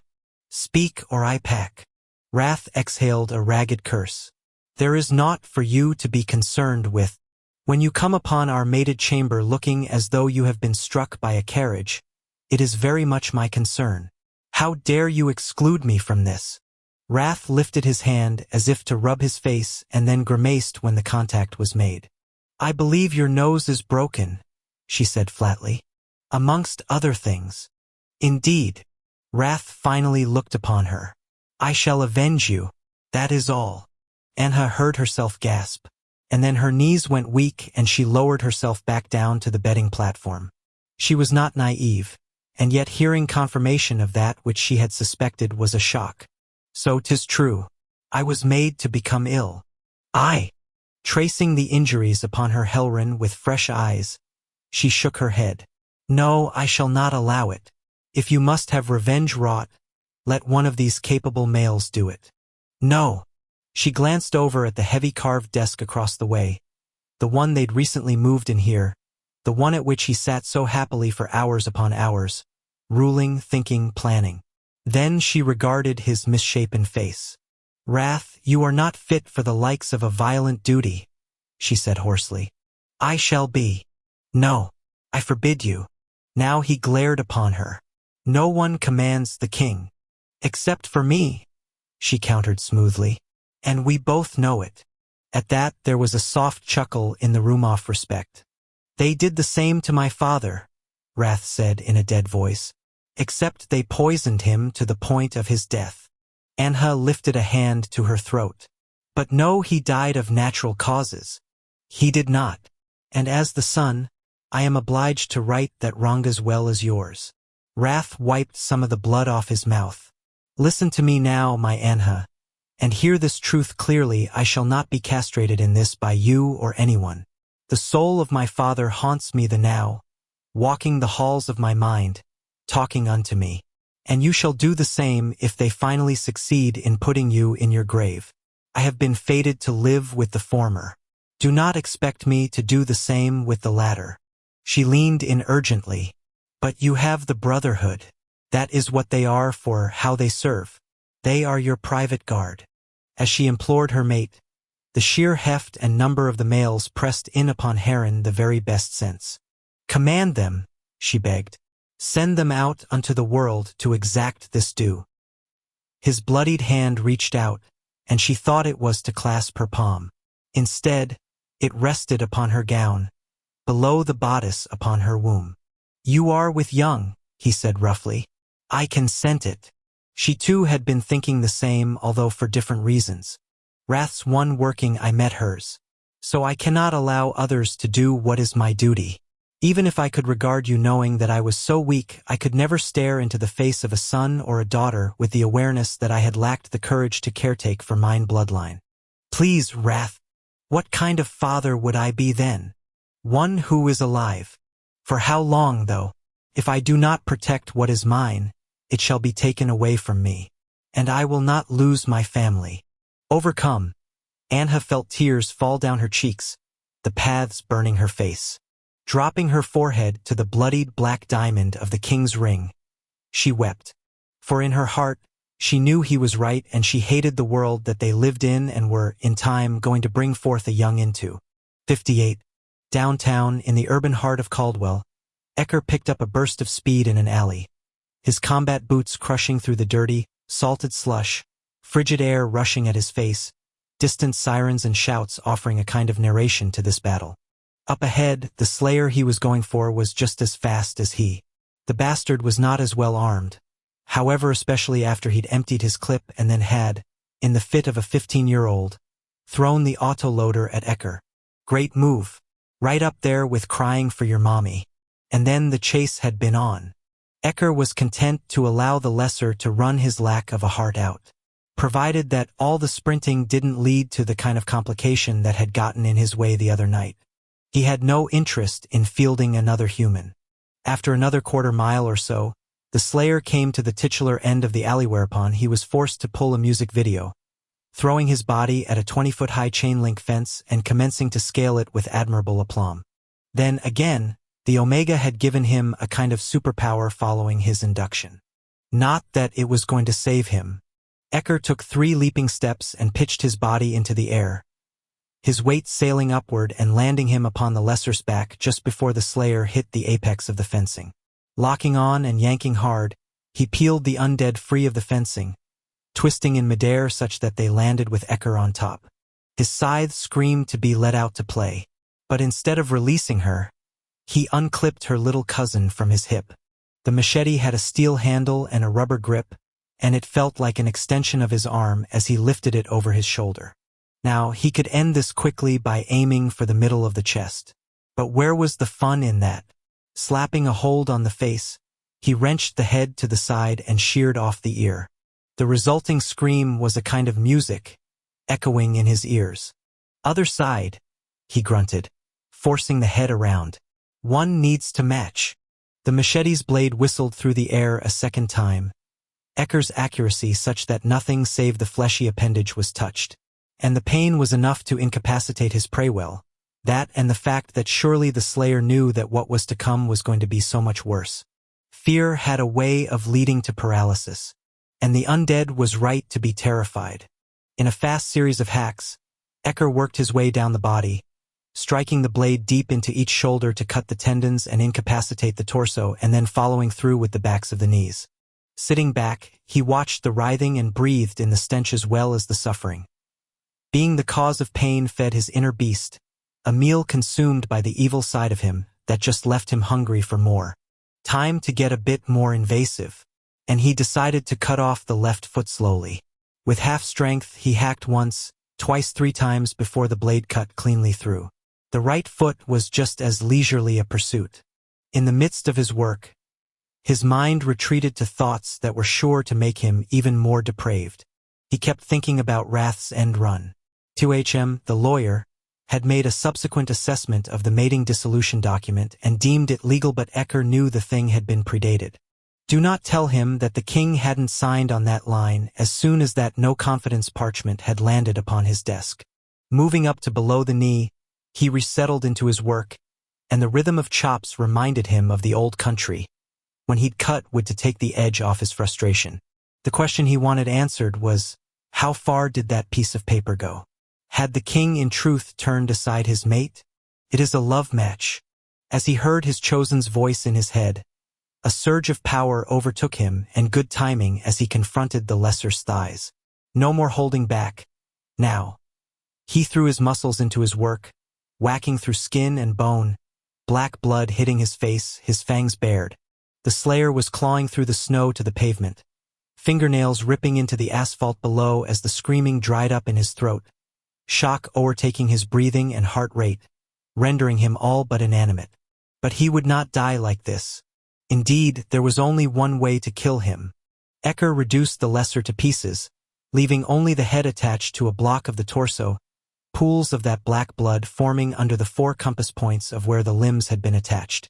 When there was nothing else to cut off, Ecker sat back on his haunches and took a breather. It was not so fun now that the slayer was compromised. The suffering was still there, but it was not so obvious. Yet he didn't want this work of his to end. Like the addict holding on to a fix that was no longer sufficient for his needs, he nevertheless couldn't finish things. As his phone went off, he was determined to ignore it. He didn't want to hear Icon's bitching. That aristocrat had been leaving message after message trying to recoup his almost there to the throne. And then there was TYHM also calling. Their little cabal had failed, however, and Ecker's mind had yet to devise the next approach. Lifting the machete high into the air, he then buried the honed steel blade right into the empty chest and immediately had to rear back to shield his eyes and face from the brilliant flash of light and burst of heat. As he was knocked over from the impact, his phone began to ring again. God damn it. Jabbing his hand into his duster's inner pocket, he took out the annoying device. What? There was a pause. And then the sweetest voice he'd e'er heard entered his ear. I'm waiting for you. Ecker swayed even though he was all but prostrate upon the ground. Closing his eyes, he exhaled. I am on my way. You did not come earlier when you had said. Untrue. As soon as he could break off from the bastards, he had spirited to the maple and found his Layla's footprints in the snow. She must have returned to their meeting place the now, though. There were things I could not get out of. That fucking meeting. The unrest afterward. But that is no longer true. Be assured. He wanted to stay on the phone with her, except he terminated the connection. Jumping to his feet, he glanced down and recognized that part of his anger had been from missing the chance to see her. Abruptly, he cursed. The limbs he had cut into pieces had not been incinerated. He was not going to clean up after himself tonight, however. Whatever humans found the remains could enjoy something to get worked up over. Ghosting off to the north, he scattered himself upon the wind and reformed at the base of their meadow. Immediately he saw her, standing under that giant tree, her pale robing gleaming in the moonlight. In a rush, he tried to dematerialize to her, too impatient to surmount the distance by foot. But his mind was too muddled for him to concentrate sufficiently. Left to cross the distance physically, he began to walk, but soon he was jogging and then flat out running. She was the only goal that mattered in that moment, and as he arrived before her, he was out of breath, out of his mind, in love. Layla brought a hand up to her nose. As Ecker arrived before her, the smell that swirled around him was vile, so sickly sweet that she choked. And he noted her reaction immediately, hiding his bloodied hands behind his back, stepping away so that she was not downwind of him. "Forgive me," he said roughly. "I was in the field." As there was nothing that carried the scent of the blood of their kind, she sighed in relief. "Our enemy? Yes. Then that is right and proper." As his eyes flared, she shook her head. "I have no issue with your defense of our race. That is refreshing." She tried to imagine him fighting and found it was not difficult in the slightest. With his thick neck and his gigantic shoulders, he was indeed bred for violence. And yet, even with the stench of slayers upon his person, she had no fear. "I waited in the snow for you," she whispered. "I worried that you had." "It is done then. The council knows about Wrath, that is." He narrowed his eyes. "So that is why you followed through to see me here? To gloat?" "No, not at all. I'm simply hoping." When she didn't finish, he crossed his arms, his chest appearing larger than ever. "Put it into words. You know exactly that of which I speak. I desire to hear the words. Leave Wrath alone." Ecker broke away from her, walking back and forth. "Answer me something.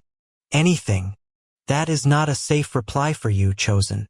He glanced over, his eyes glittering in the darkness. "In fact, this meeting is not safe for you. You will not hurt me. Such faith you put in a monster. You're not a monster. If you were, you would have killed me that night in the car." "My question is this," he evaded.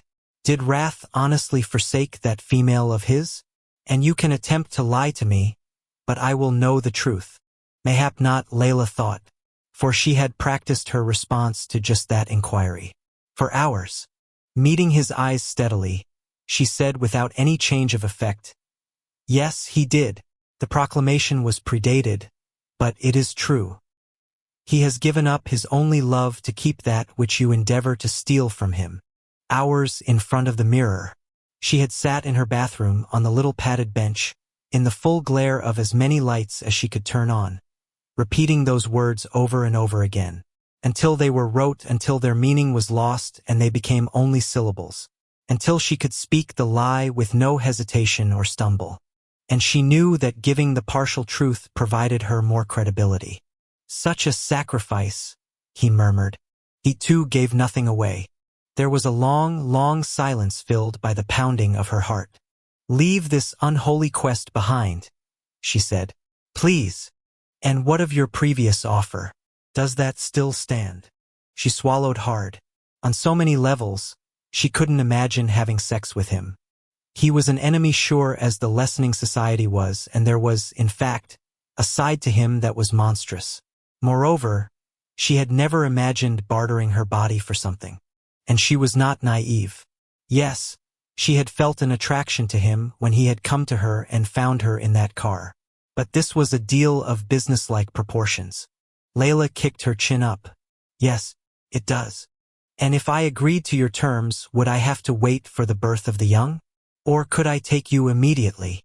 At that, the scenting upon the air changed, a dark spice flaring up and overtaking the stench that had made her ill. Her hands went to her womb, a sudden terror seizing her. What if she endangered the young growing within her? Except the other Chosen had continued relations with the previous premale, hadn't they? To no ill effect. "You may have me whenever you wish," she said thinly. "What if I wanted it here and now, in the cold?" Standing up, fully clothed. Her heart thundered, her chest growing tight as she recognized his arousal and feared it. Still, she held her ground, staying in touch with the fact that she had something he wanted. And with that reality, there was a chance Wrath and Beth and any young they might have could be safe. "I would do as you asked," she heard herself say. "All this for your king." Yes, for him. Ecker smiled, but it was without warmth or humor. "I shall consider your terms. See me here on the morrow, midnight, and I shall give you mine answer." "I thought that was why you called me here tonight?" "I have changed my mind."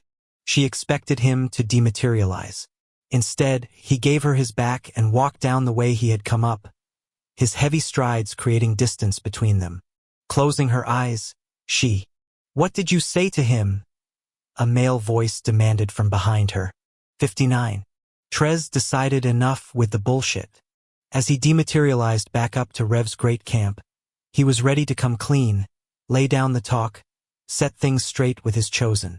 He and Selena had been circling each other for long enough, and now that he had some breathing room for however long it lasted, needed to make the situation with that female his priority. Along with Essex's appetites, of course. Fuck.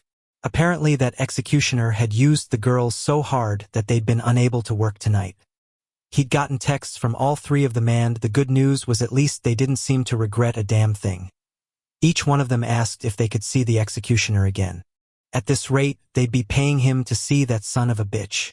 Hell, they hadn't even brought up the money he'd agreed to pay them for their efforts. Reassuming form in his usual spot on the side lawn, he was relieved to see a light on in that back bedroom of Herson nowhere else. Thank God. Entering the house through the kitchen's rear entrance, he didn't call her name, didn't make a sound. Instead, he ghosted through the empty house, circling to the base of the stairs, ascending in a way that none of the steps creaked. At the top landing, he went to the left, and when he got to the partially closed door, he could feel his chest grow tight. Selena? Her scent was in the air. He knew she was in there. Selena? He pushed the door a little wider, and that was when he heard the sound of running water. He had to duck his head under the low transom to enter, and as he went to the left again, he caught the humidity in the air and the warmth. Oh man. He found her in the tub.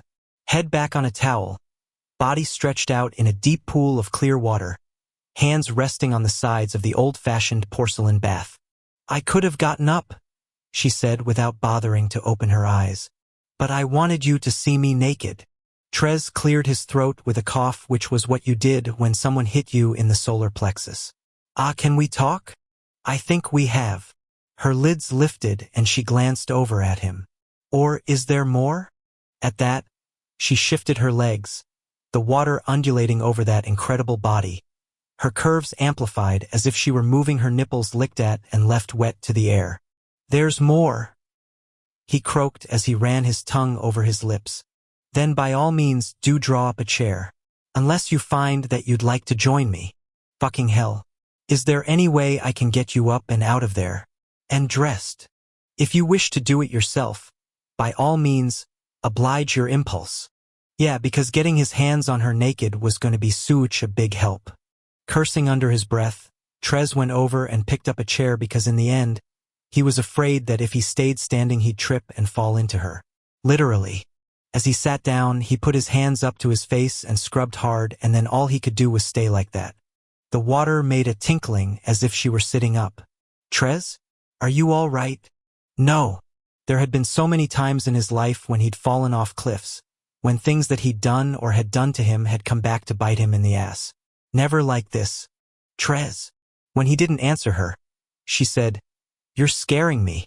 I'm fucking whiz where to start. Selena, I'm really sorry. Why? The tension was thick in her voice. What are you apologizing for? Shame made his throat tighten up so badly, he could barely get breath into his lungs. I need to be honest with you. Straight up 100. I thought you had been. All he could do was shake his head. Look, you know that I have had extensive dealings with humans.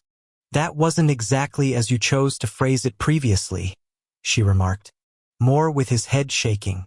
My business is it's a club. Do you know what that is? Rugby? Or baseball? A dance club. A place where people drink and listen to music. Jesus Christ. And do other things. Yes. He dropped his hands.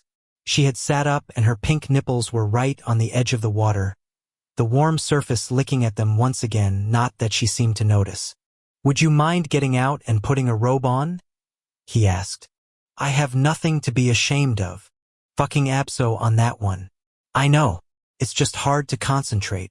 Maybe I want you to struggle. Okay, right, virgins were not supposed to be so tantalizing. Then again, she wasn't one anymore taking care of that. Fuck. Mission accomplished, he muttered. You were telling me about your work? He focused his eyes on the floor. It was simple white tile, old and well scrubbed, the kind of thing that managed to look fresh even with its lateral cracks and occasional chips. Trez. From the corner of his vision, he watched as she extended her foot and turned the hot water on for a refresh. You were saying? Just do it. Great life had been reduced to a Nike ad. I traffic women. Do you understand what that means? She frowned. You take them out into the street? I sell them, their bodies, to men usually. Cue the silence. He met her in the eye. I get paid for that. I sell them. Do you understand? After a moment, her beautiful hands receded from the sides of the tub and crossed over her breasts. Exactly, he thought. And that's not the worst of it. There was a very long pause. And then she said, I do believe I should like to get dressed. He got to his feet and headed for the door. Yeah, I thought so. Out in the snow-covered field, Layla wheeled around. She was about to scream when she recognized the male who had stepped out from behind the great tree. It was the soldier, the one who'd been injured and brought to the Brotherhood's training center. The one who had failed to correct her when she'd assumed he was affiliated with the brothers. The one who had brought her here to help Ecker that night so long ago. I'm sorry, he said, bowing low, his eyes still on her. That is hardly a proper greeting. She was about to curtsy when she recalled that he did not deserve the respect. He, like Ecker, was on the other side of things. You are looking exceptionally well this cold evening, he murmured. His accent was not at all like Ecker's. Each word pronounced perfectly, the voice well modulated instead of gruff. But she was not fooled. He'd used her as a tool once. There was no doubt he would again. So what conversation were you having with him? He asked, that stare narrowing. Layla pulled her heavy robes more closely around her body. I should think if you wish to know, you may inquire of him yourself. If you will excuse me, I shall take my leave of you. The hand that locked on her arm bit into her flesh, and his handsome face darkened to the point of menace. No, I do not think so. I want you to tell me what you were discussing with him. Angling her chin up, she met the soldier in the eye. He wanted to know if it was real. Those brows came down, his grip loosening some. I beg your pardon? The divorce proclamation. He wanted to know if Wrath has indeed given up his queen, and I assured him it was true. The soldier dropped his hold. Assuming you can be trusted. Whether I can or cannot be doesn't change the truth. You'll find out elsewhere, I'm sure. Probably not, actually, given the lack of contact the household had with the rest of the race. But mayhap this male would not know that. So it was an arranged mating the king cared not for. On the contrary, their love was obvious to all. He was well and truly bonded. Layla forced her shoulders to shrug casually.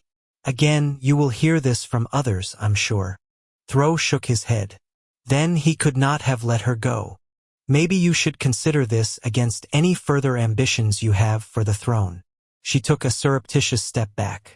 A male who will set aside his bonded mate will do anything to keep that which others seek to take from him. The foe you are seeking out by your actions will not be beaten, and he will come for you all. Mark my word. Fierce little thing, aren't you? Again, it is merely fact for you to discover at your leisure. Or not. Either way, it bothers me not. As he let her take another step away from him, she thought there was a good chance she was going to be able to depart. There was something else, he said. Wasn't there? No. Then why didn't he dematerialize? She frowned, having not considered that. You'll have to ask him. Not his way. The soldier's eyes went down her body. And I think I can guess. Be of care, chosen. He is not who you think he is. He is capable of betrayals that a female like you couldn't begin to contemplate. If you will excuse me, I shall be taking my leave the now. She curtsied and then struggled to focus. Be of care. Those words haunted her as she disappeared from the meadow and found her way back to the mansion's front entrance. As she contemplated the heavy door, a shudder went through her. That fighter struck her as more terrifying than Ecker himself. The latter would never hurt her. She didn't know how she was so sure of that, but it was like the beat of her heart, something she could feel in the center of her chest. That other male? Not the case. At all. Closing her eyes, She hated this in-between with Ecker. How was she going to pass the hours before tomorrow at midnight? And why was he making her wait? She already knew what his answer was going to be. 60. Selena put her full robing back on. Everything, undergarments and all. In spite of the fact that her hands were shaking so badly, she could barely marshal them. When she finally walked out into the bedroom, she found Trez sitting on a straight-back chair in front of the desk that she sometimes used to compose diary entries.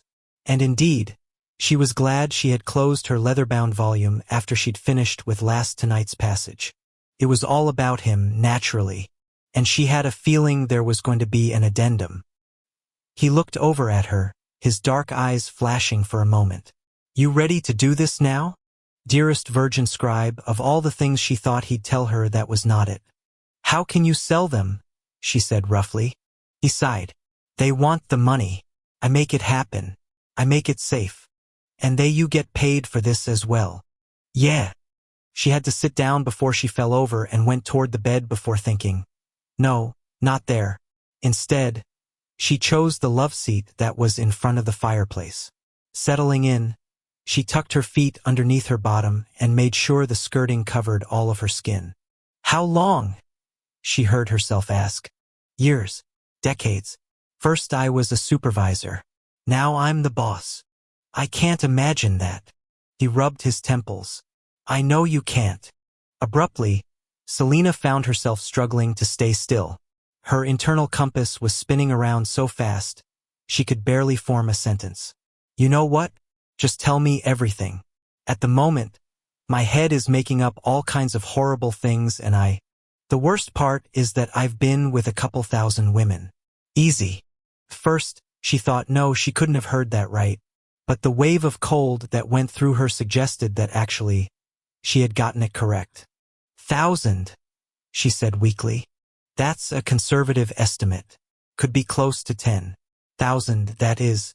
Shit, maybe even more." Selena blinked. Okay, when he'd maintained previously that it was many human women, she'd thought a couple dozen tops. But the numbers he was talking about, even by Arrow's standards, they were unfathomable. As she tried to imagine all the different scenarios he could have, were any of them women you? Yeah. For a long time, I wouldn't sell a prostitute until I'd had her. With a wave of nausea shooting through her gut, all Selena could do was stare at him. "You are correct," she heard herself say. "I do not know you. God, Selena, I'm so fucking sorry. I should never have been with you. Not because I didn't want you, but because because I knew that this was the reaction I'd get if I told you the truth. And actually, last night, I came here to try to explain, but then she put her face in her hands, images of him kissing her, caressing her, taking her, hitting her like blows. "I think I'm going to be sick." "I don't blame you," he said bleakly. And yet there was no reason to recast reality as a way to reclaim virtue she had lost willingly. "I seduced you." She dropped her hands. "I asked for what I got. No, it is solidly on me. Just stop." "Okay. I'm sorry." So was she. Because the sad truth was that she had enjoyed being with him. Indeed, while it was happening, it had been a kind of paradise. Unfortunately, that illusion was as transient as the act, and now that it was over, the pleasure was as if it had never been. "Selena, whatever it is you're thinking, you can say it. I wish I had been born into another life," she blurted. "I should have liked falling in love with a single male and finding a humble place in the world with him. I do not think I would have wanted for anything like that, no matter how little we had. That can still be for you." His voice became utterly flat. "That can happen. Any male would want you." Yes, but there was only one person she wanted. And even if Trez had been a saint, which he clearly was not, she was still out of time. "It's all right." She struggled to hold back tears and was successful. After all, soon she would be alone. "It is what it is. I have learned long ago, there is no negotiating with destiny." They fell silent for the longest time. "I don't love her," he gritted out. "I don't know why I feel like I have to say that, but I do." "The one you are mating?" "Yes, you said that before." Abruptly, she stared across the way at him, noting his lowered head, his aura of sorrow. Ironic, but we are not so different, you and I. As his eyes shifted to hers, she shrugged. I have had no hand in my destiny either. The tragedy is that some things follow us like shadows. They are with us wherever we go. Yeah, I just never cared about that. Until I met you. She thought of the sanctuary cemetery, of her sisters who had been relegated to a shortened lifespan, and had had to wait to die in a prison of their own bodies. Then she remembered the feel of him moving inside of her, the liquid warmth flowing throughout her muscles and bones. Did you love them? She asked. Who? Oh, the women, no. Never. At all. Hell, half the time I didn't really enjoy it. He cracked his neck like those shoulder muscles of his were stiffening up again. I really don't know what the fuck I was thinking. I was out of control and just trying to get out of my own head.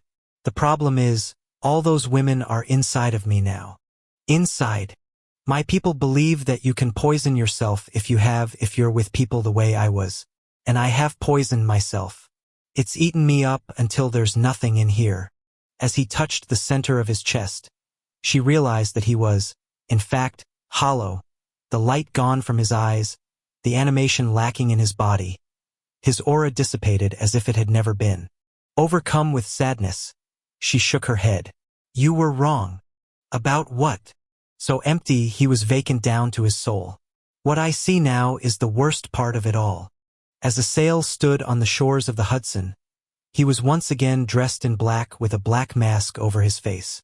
Behind him, Eric was silent and at attention, wearing the same articles of clothing. Both of them had guns in their hands. They're late, his cousin said. Yes. Asael listened hard. We give them 5 minutes. Not one more. Off to the left, about 4 meters into the tree line, his bulletproof Range Rover sat ass to the river, a veil in the driver's seat with the engine running. Asael glanced up to the night sky. Following an earlier snowstorm, the moon now had some lazy clouds drifting over its face, and he hoped they took their own sweet time. More light they did not need, although the sight was otherwise discreet enough. Remote, in a bend on the shoreline, with forest that came nearly up to the river's frozen edge. Also, the way in had been a lumpy, bumpy, barely their lane, even the SUV struggling in its off-road mode.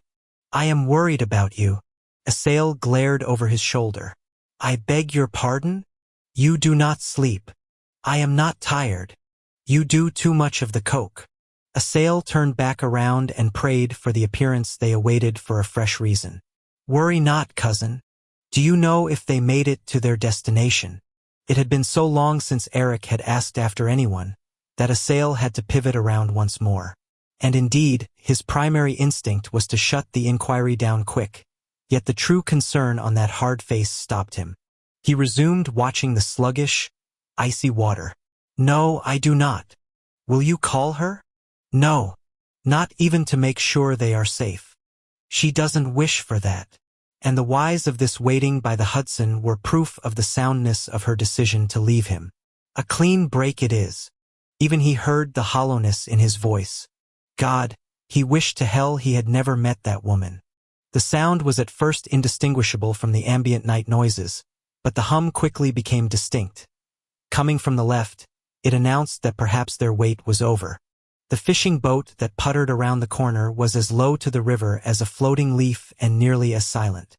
As prescribed, there were 3 men in it, all of them clad in dark clothes, and each had a line in the depths, as if they were naught but plying what open water there was for a meal. They pulled in bow first.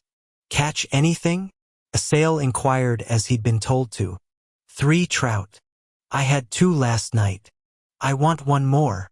Asael nodded, putting his gun away and stepping forward. From that moment, everything went silently and with speed.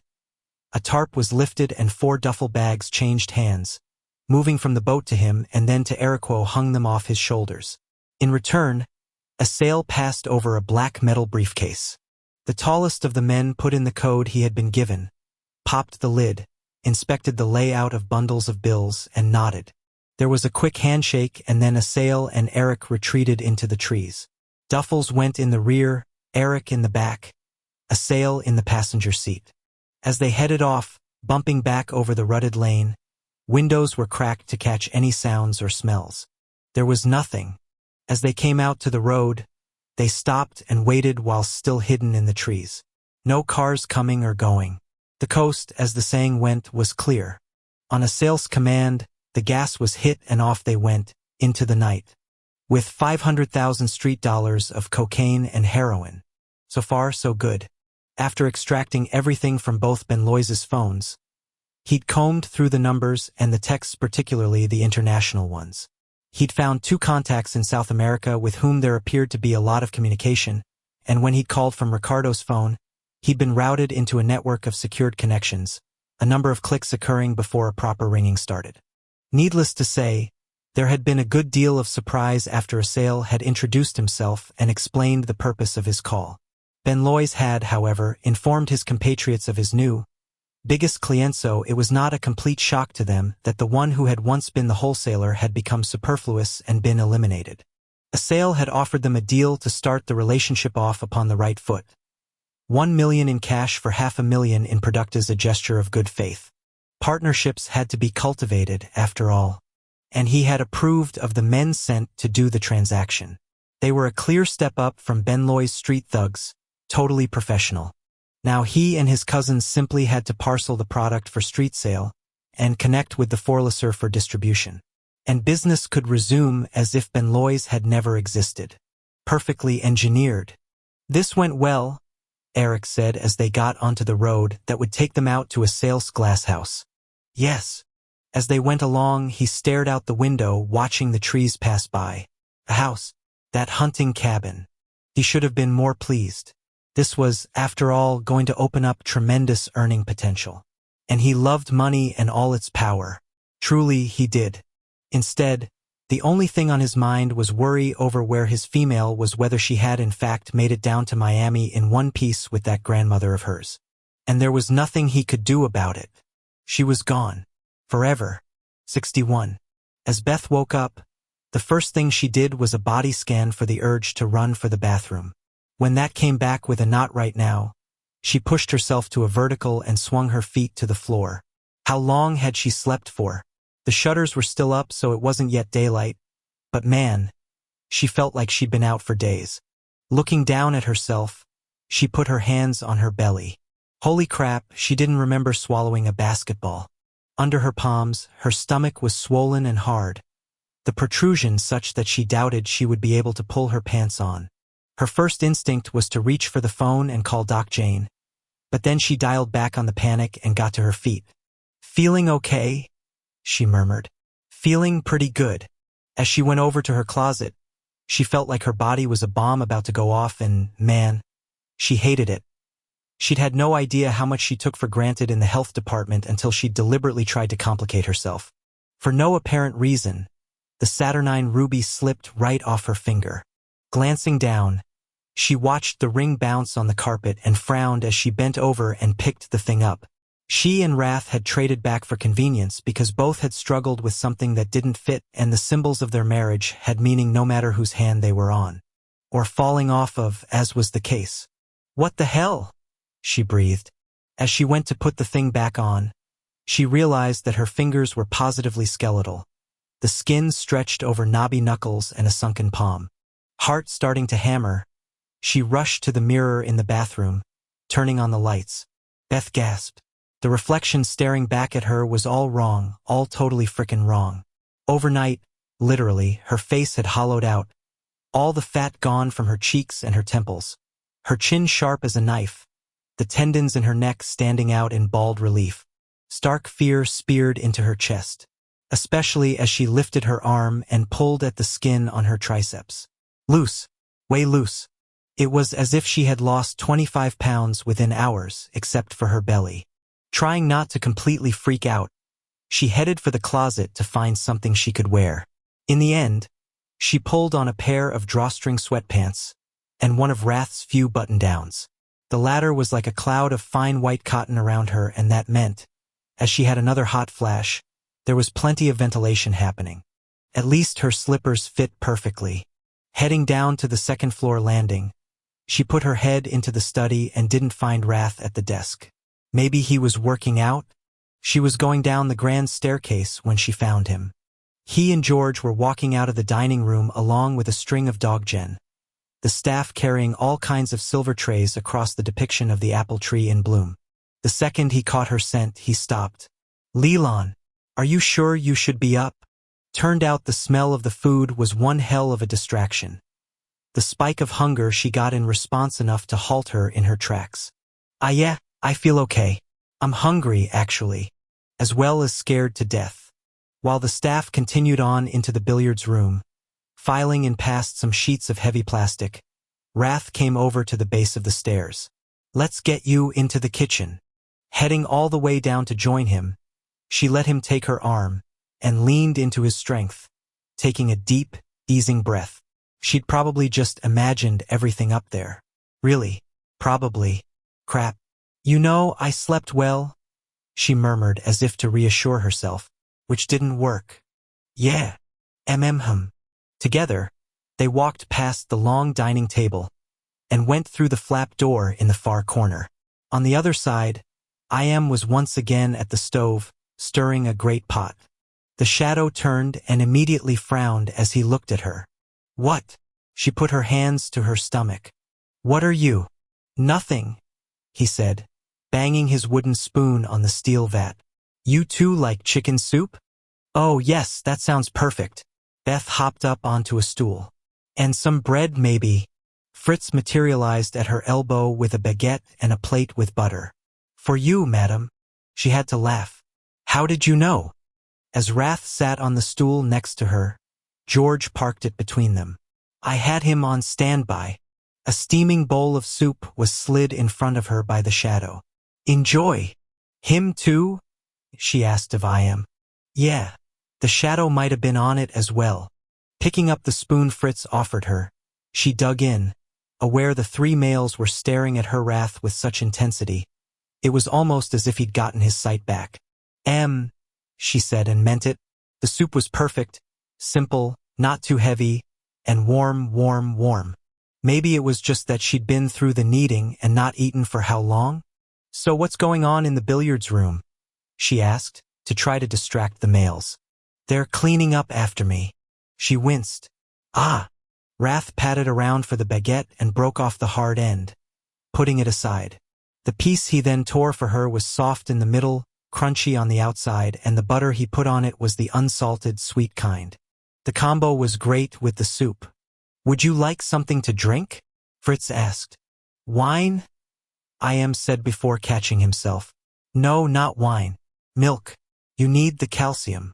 "Good idea, Shadow," Wrath chimed in as he nodded at Fritz. "Make it whole." No, that will make me gag." And didn't that stop all of them in their tracks? Which was true before all the, well, you know. But the skim does sound good. And so it went, the three of them waiting on her. More soup? I.M. hit her bowl again right away. More bread with butter? Husband was on it. More milk? The butler raced for the fridge. Being surrounded by all the normal really helped calm her down. But she felt the need to try to set the record straight before they fed her until she exploded. "Boys, I really appreciate all this, but we don't know if I'm preg." She did not get to finish the thought, much less the sentence. All at once, everything she'd eaten headed for the fire exit at the same time, her stomach contracting without warning. She barely made it to the staff bathroom in time. Yup, it all came up from soup to bread, as it were. And then, even when she could have sworn not just her stomach, but her entire chest cavity was empty, the heaving kept her bent over the toilet until her eyes watered, her head pounded, and her throat was nothing but a raw, burning mess. "Hey, how we doing?" Of course, it was Doc Jane. "Hey, what's up?" It was a long while before she could say anything else. And P.S. She really hated how the gagging sounds echoed in the bowl.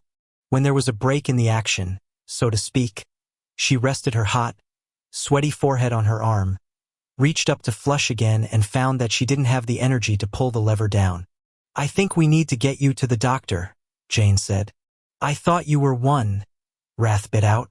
"Do we have to?" Beth countered. The fact that she started throwing up again pretty much answered things, didn't it?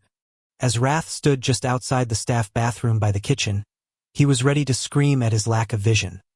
There was nothing like having your mate in medical distress to get you good and pissed off that you were blind. With his piece of shit pupils, he couldn't see her face to get a read on her coloring, her expression, her eyes. And his keen sense of smell?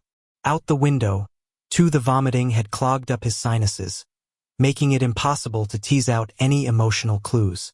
The one thing that was working? His ear, so that every new round of sickness went straight into his brain. "Okay, let's go," Beth finally said hoarsely. "Wait a fucking minute," he barked. "Go where?" Jane's voice was level. "To the doctor." "You are a fucking doctor." V's mate put her hand on his forearm. "Wrath, she needs a specialist and we've found one." "WTF? Wait a minute. That does not sound like Havers," he gritted. "It's not. She's a human." "Oh no, nope, not going to happen." And cue another round of heaving. Behind his wraparounds, he closed his eyes. Fuck. Against the horrible backdrop of his wife's suffering, Doc Jane started giving him all kinds of very rational reasons that his Shellen had to be handled carefully. But, Christ, the idea she'd be going out in the human world during the day because hello, the cocksucking shutters just went down. You know what? He really fucking wished life would take him off its shit list. He was getting pretty goddamn sick and tired of unwinnable situations. Half-breed, unknown complications, incapable of making an assessment. He cut through Doc Jane's little speech. "No offense, but I'm not letting my wife go out there without serious-ass backup. And nobody can leave this house right now. So I'll go with her." Wrath glanced over his shoulder at the sound of IM's voice. His first instinct was to go all bonded male on the guy and tell the shadow he had this. Thanks. The problem was, he didn't have shit and only an asshole stood in the way of his mate getting the medical treatment she required. Wrath let his head fall back with a curse. "Are you sure she needs this?" he said, not really certain who exactly he was talking to. "Yes," Doc Jane answered gravely. "I'm totally sure. IM spoke up again. "Nothing will happen to her on my watch. On my honor." He had a feeling the shadow was offering him his palm, and sure enough, as Wrath reached out, Blindlanach, the other male, caught hold of it. "What can I do for you?" Wrath heard himself say as they shook. "Nothing right now. Just let me take her." "Okay, all right." Except as Wrath let go and stepped back, he was not at peace with any of this. What other choice did he have, though? Shaking his head, he thought, see, this was precisely why he hadn't won a young. This pregnancy shit was not for him. What the hell was he going to do if he lost her? "Wrath," Beth said weakly. "Wrath, where'd you go?" As if she knew he was 2 thoughts past sanity, heading into the weeds of wigging out. "I'm right here. Will you take me upstairs? I think I should try and feed first, and I don't want to do it out in the open. Plus," Doc Jane murmured, "I need to call and see when she can fit us in. Wrath, take me upstairs." Snapping into action, he went forward and gathered his beloved gently in his arms, lifting her from the floor. And what do you know, instantly he was grounded, calmed, prepared to hold his shit together if only to spare Beth the worry over him. "Thank you," she whispered as her head lolled into the crook of his arm. "What for?" She didn't answer him until George had guided them over to the base of the stairs and Wrath had begun their ascent. Her reply was just one word: "Everything." 62. It was 7:23 in the morning when Sola stepped out on her terrace and saw the ocean properly. "Almost worth the drive," she murmured to herself. With the sun rising, the vast blue expanse of water melded with the color of the early sky, only the peach clouds of dawn marking the horizon in between the heavens and the earth. Settling into a lawn chair, she groaned as every joint she had, and some she didn't know about, let out a holler. Man, she was stiff. Then again, a full 24 hours behind the wheel of a car would do that to a girl. And it wasn't just her bones that were aching. Her right calf was spasming, as if it were considering a full-on Charlie horsey in spite of the fact that she'd used cruise control a good 80% of the time. Wow, the air was soft and nice down here, even in December. And the humidity was awesome. Her skin was positively drinking up the moist air, her hair as well, her ponytail already corkscrewing at the end. I go sleep now, her grandmother announced. Sola looked back through the screen door. Me too. I'll be in soon. No smoking, came the scold. I gave that up 2 years ago. And you're not doing it again. On that note, her grandmother nodded and walked out of the shallow living area. Sola refocused on the ocean. Her Miami place was on the 5th floor of an older building, the condo just an unassuming 1,500 square foot space that she'd bought a couple of years ago for all cash and then decorated out of rooms to go on the cheap. The complex had a pool and tennis courts, though, and it was mostly dead, what with the holidays approaching and the snowbirds yet to fly down for the rest of the winter. Arching her back, she tried to give her spine a little relief. No such luck. She was probably going to need a chiropractor after that drive. Good thing she was never going to have to worry about doing it again. Shit, that was depressing.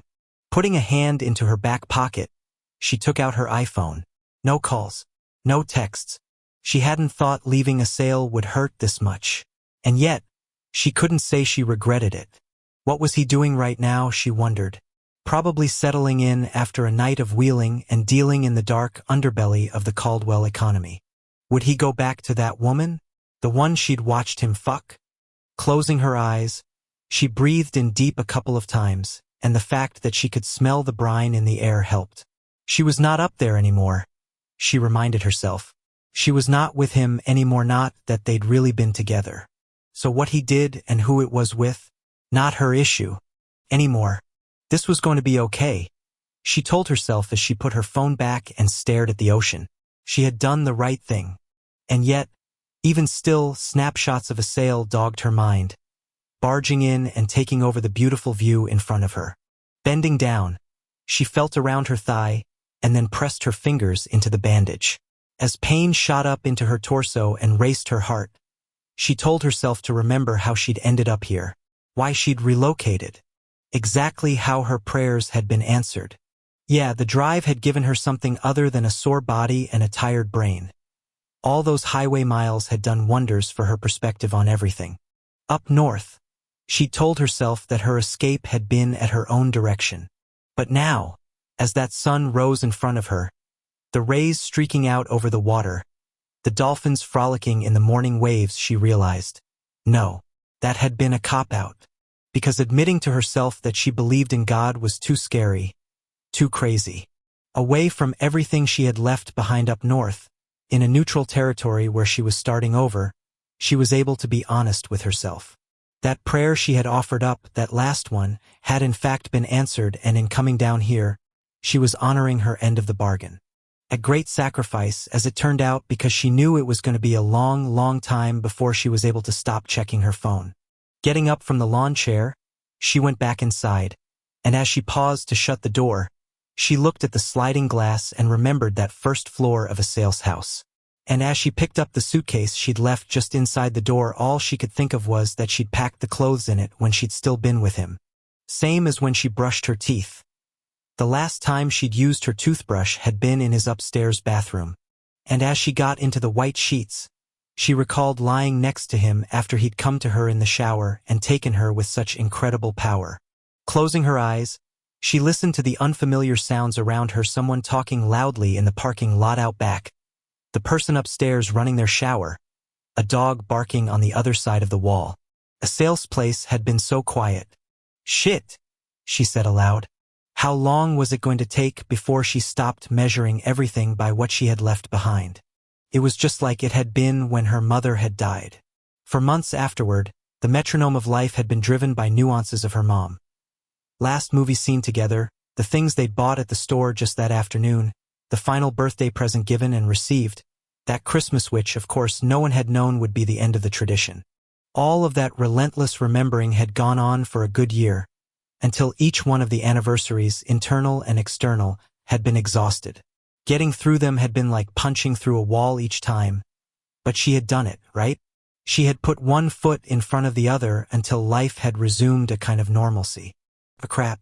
She really shouldn't be comparing this walk away from a drug dealer to the morning of the woman who'd given birth to her and raised her for how long before her grandmother had taken over? But there you had it. Before Sola finally fell asleep, she ended up reaching out to the bedside table, opening the drawer, and putting her father's Bible under her pillow. It was important to keep a tie to something, anything. Otherwise, she was terrified she was going to repack that goddamn Ford she'd rented and head right back. And that stupidity simply was not an option. After everything that had gone down lately, she really didn't want to know what happened to people who broke an agreement with the big guy. And no, she wasn't talking about Santa Claus. 63. Good thing Beth had never had a hypothetical fantasy about what it would be like to find out she was pregnant. As she sat in a perfectly nice waiting room, surrounded by cushy, neutral-toned chairs, magazines about menopause and motherhood, and women who were either in their 20s or 50s, she was very clear that whatever came from this appointment, positive, negative, or too early to tell, she would never have cooked up this scenario without her husband, escorted by a shadow with enough concealed weapons on him to blow up a tanker, maybe an aircraft carrier. Having taken a vein for blood, for Chris' sakes, some 20 minutes before leaving a house the size and makeup of Versailles.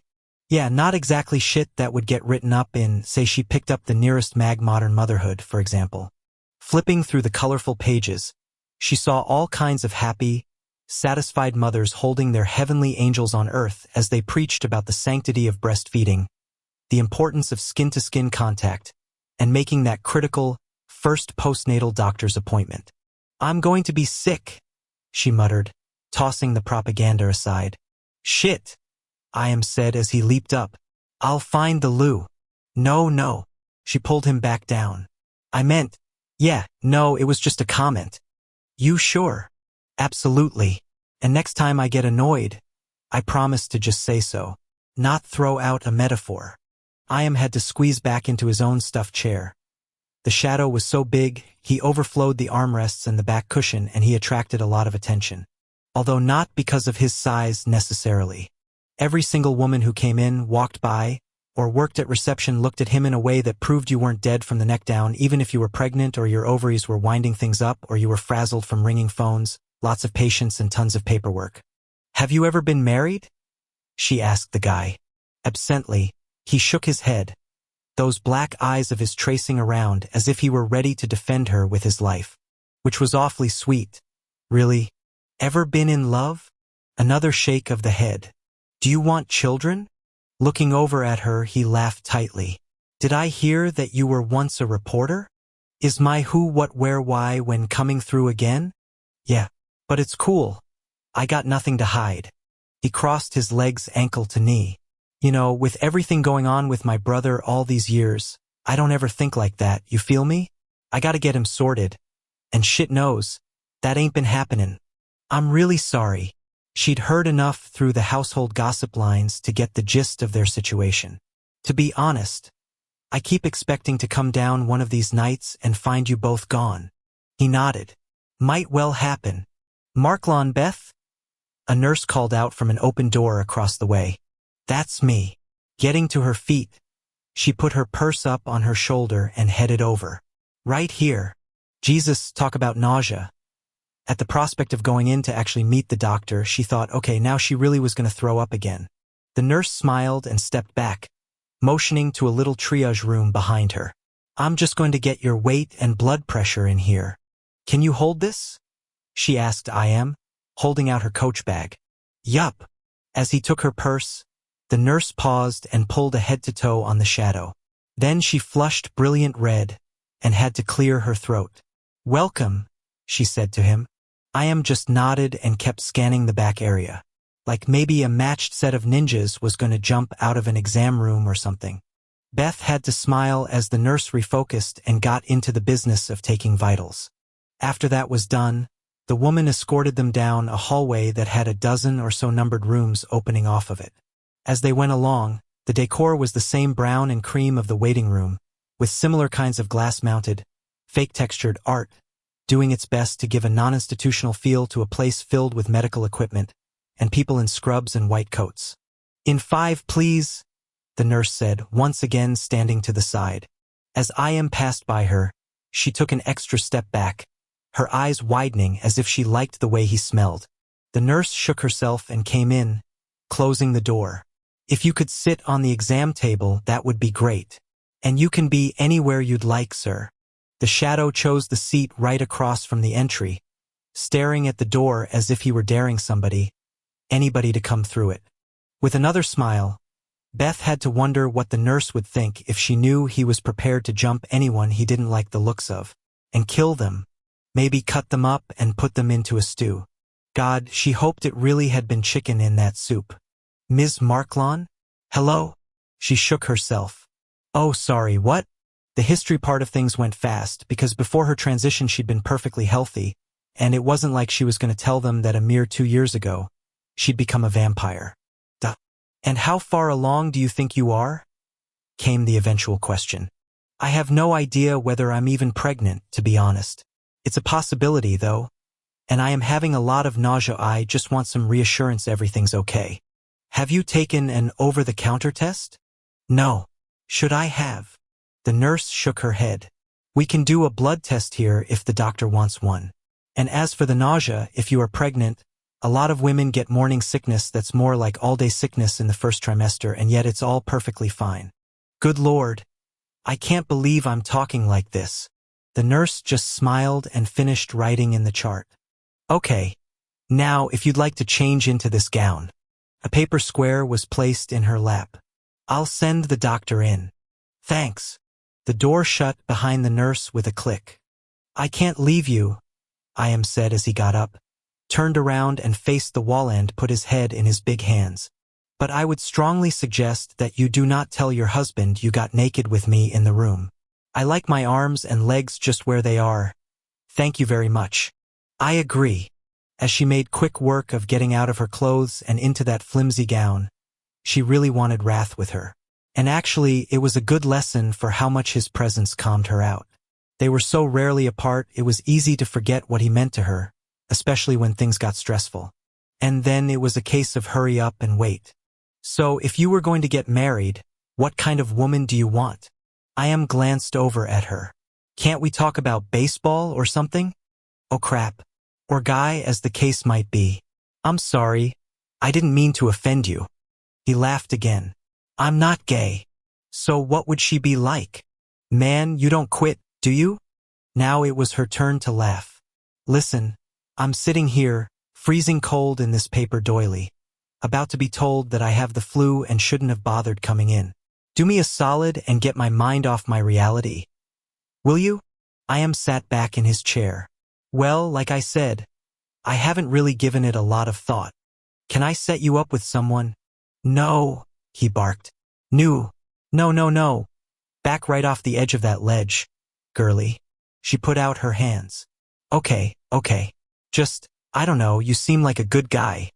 He didn't respond to that one. And as he fell silent, she figured, damn it, she had made him feel awkward. Can I tell you something nobody knows? He blurted. Beth sat up straighter.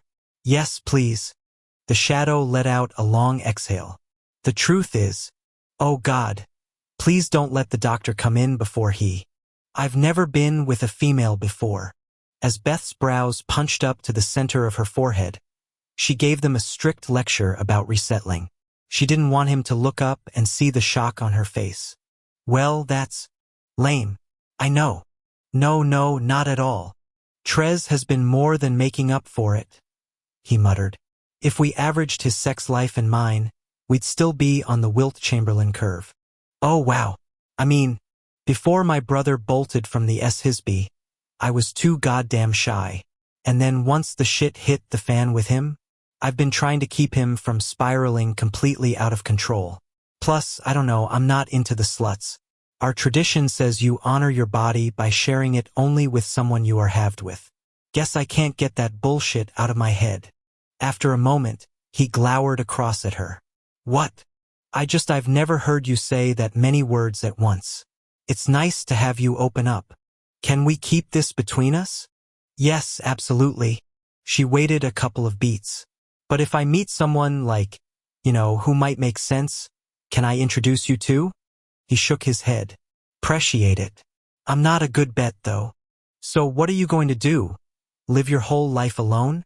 I have my brother, he said gruffly. Trust me. That shit is more than enough to keep me busy. Yeah, I'm sure it is. When he got quiet again, She assumed he was done talking. Instead, he spoke up one last time. I only have one other secret. What's that? Don't tell anyone, but I like that goddamn cat of yours. Tilting her head to the side, Beth smiled at the shadow. I have a feeling he's pretty fond of you, too. It was a full hour before the door opened again. And it was only another nurse. Hi, I'm Julie. Dr. Sam's tied up in an emergency. She's really sorry. She's asked me to take a blood sample to speed things along. For a split second, Beth worried about that bright idea. There were anatomical differences in the two species.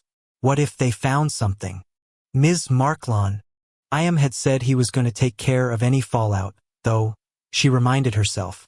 And she could guess how he was going to do that. Yes, of course. Which arm do you want? Let me take a look at your veins.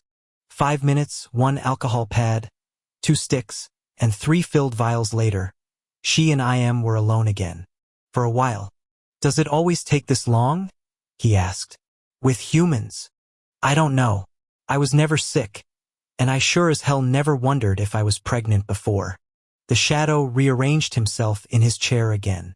You want to call Wrath? She took out her phone. I'm not getting a signal. How about you? He checked his. Nope. Made sense. They were in one of St. Francis Hospital's newer buildings, a 12 or 15-story high steel and glass number, and they were only on the 2nd floor. In the middle. Not a window in sight. God, she wished Wrath were here. The door swung open, and later, much later, she would recall the first thing that struck her. I like this woman. Dr. Sam was 5 feet tall, 50 years old, and all about her patient. Hi, I'm Sam, and I'm sorry you've had to wait. Shifting the folder she was carrying to her opposite arm, she put her hand out and smiled, flashing pretty white teeth and a face that had aged well naturally. Her short blonde hair was a good dye job, and she had some nice gold bangles and a diamond ring on her left hand. You must be Beth. Manny's an old friend of mine. I used to do OBGYN consults for him in the ER from time to time. For absolutely no good reason. Beth felt an absurd urge to cry and tamped it right down. I'm Beth. Marklon. And you are? She said to Iam, also offering her hand. A friend. My husband can't be here, Beth said as those two shook. Oh, I'm sorry. He's not going to be able to be at the appointments. Dr. Sam propped a hip on the exam table. Is he in the military? She glanced at Iam. Actually, yes. Thank him for his service for me, will you? God, she hated lying. I will. Okay. So let's get down to business. She opened the folder. Have you been taking prenatal vitamins? No. That's going to be first on our list. Dr. Sam glanced up. I've got some good organic ones that won't make you sick. Wait. So am I pregnant? The doctor frowned. I'm sorry. I thought this was your ultrasound checkup. No. I came in to find out whether I have a stomach flu or if I'm. The doctor pulled the chair the nurse had sat in up really close. Then she put her hand over Beth's. You're very definitely pregnant. And you have been for a while. That's why we need to get you on those prenatals right away as well as try to put some weight on you. Beth felt the blood drain out of her head. If it's not possible. Going by your HCG results, I'd say you're into your 2nd trimester, although, of course, levels vary significantly. But right now you're over 100,000. So as I said, I'm hoping you'll let me do an ultrasound so we can see what's going on. Yeah, she'd like that, Iam said remotely. Can you do it now? Yup, right now. Dr. Sam didn't move, though. But let's make sure Beth's on board. Would you like some time with your friend? I can't be 4 months. You don't understand, it's not possible. Maybe this was a vampire thing, she thought. Like, the reading was wonky because she was well, again, HCG levels are really only an indication in the very beginning and solely in relation to how much they're increasing. The doctor stood up and opened a drawer, taking out a little boxy device that had a sensor attached to it by a thick wire. May I check for a heartbeat? It's not possible, Beth heard herself say. It's just not. Will you let me see if there's a heartbeat? Beth collapsed back onto the table and felt the doctor put something the size of a thumbprint on her stomach. A tiny little rhythm sounded out. Yup, we have a heartbeat. Nice and strong. 140 is what we like to see, and you've got it down pat. Beth could only blink at the ceiling tiles far above her. Get the ultrasound machine, she said roughly. Now. 64. As John paced around the foyer's mosaic floor, he was acutely aware of two things. 1, his sister had been gone for hours, and 2, Wrath was at the end of his rope. The king had taken up residential on the final step of the grand staircase. His torso moving back and forth like the passing of seconds was being measured by his whole body. For no good reason, John went over to the plastic draping over the archway into the billiards room. Work had progressed the night before. In spite of the size of the square footage, the floor was almost entirely up. Tonight, they were supposed to bring in a load of the new marble and start laying the stuff. Then they were going to have to work on the walls, which was going to probably take longer. Wow. He was actually trying to distract himself. Letting the sheeting fall back into place, he glanced over at Wrath. You'd think that at a time like this, John would be the worst person to sit with the guy, what with him being mute and the king being blind. But Wrath didn't want to communicate, so, hey, it worked. Everybody else had fled the scene after Beth had left with the shadow, and John had meant to follow suit. Husband totally trumped brother, especially when it came to shit like this. But once upstairs, even after he'd had a sesh with Shex, his footfalls had taken him back down here. And so he waited. It was funny, he had the sense that if he'd been anyone else, Wrath would have thrown him out. Has your phone gone off? Wrath demanded without looking up. John blew a short, descending whistle, the closest he could come to a no. Then again, if he had gotten a call, they both would have heard the phone. Text. John shook his head, before remembering he had to whistle again. Out of nowhere, the vestibule's bell went off, an image appearing on the discreetly mounted monitor by the grand entrance's acres of molding. Beth. Outside on the front steps. As Wrath jumped to his feet, John rushed for the access button before Fritz came, whistling in an urgent ascending call so that the husband knew the wife had returned. The second he hit the unlock, the vestibule's inner door swung wide. John would never forget what Beth looked like as she careened into the house. Her face was pale and drawn, her eyes too wide, her movements sloppy and disordered. She was carrying her coat instead of wearing it, and she let the thing, as well as her purse, fall unheeded to the floor. Such pedestrian objects went scattering everywhere. A wallet, a hairbrush, a chapstick. Why was he noticing this? And then all he could see was his sister racing across the mosaic depiction of the apple tree in full bloom, as if she were being chased by a madman. As she jumped at Wrath, it was not in joy. She was terrified. In response, Wrath held her effortlessly, lifting her off the floor, the strain gritting his jaw having nothing to do with how much she weighed. What is it, Leland? He asked. I'm pregnant. Oh God. Having a boy. John threw a hand out to steady himself. He couldn't have heard that right. There was no way. Wrath slowly let her back down to the floor. And then he took a little to, falling onto that lowest step like his knees had given out of him. And gee, what do you know, John did the same, a curious combination of despair and disbelieving joy taking the starch right out on him until he found himself sitting on the floor. How was this possible? In the silence that followed Beth's big announcement, Wrath couldn't get his brain to work, or his arms or legs. As he fell down onto that step his ass had been warming, he felt like he was in some kind of nightmare. I don't understand. A son? They were having a son? Your kneading was a night ago too at the most. I know, she choked out. Instantly, he snapped into action. Fuck his own scrambled brain. His Shellen needed him. Taking control of himself, he regathered her into his lap, aware that John and I.M. were the only ones around, and he was glad of it. Tell me what the doctor said. The scent of her tears killed him, but he kept tight as she cleared her throat a couple of times. I was just going there to be told it was too early. I wasn't supposed to be 4 months along. What? That's what she said. Beth shook her head against his chest. I mean, I know I felt weird, but I thought it was just because the kneading was coming. Instead, I guess I got pregnant before it even hit me. Jesus Christ. She inched back. Honestly, I noticed my clothes were getting tight about a month ago. Maybe a little longer? I thought it was stress eating, or because I wasn't making time for exercise.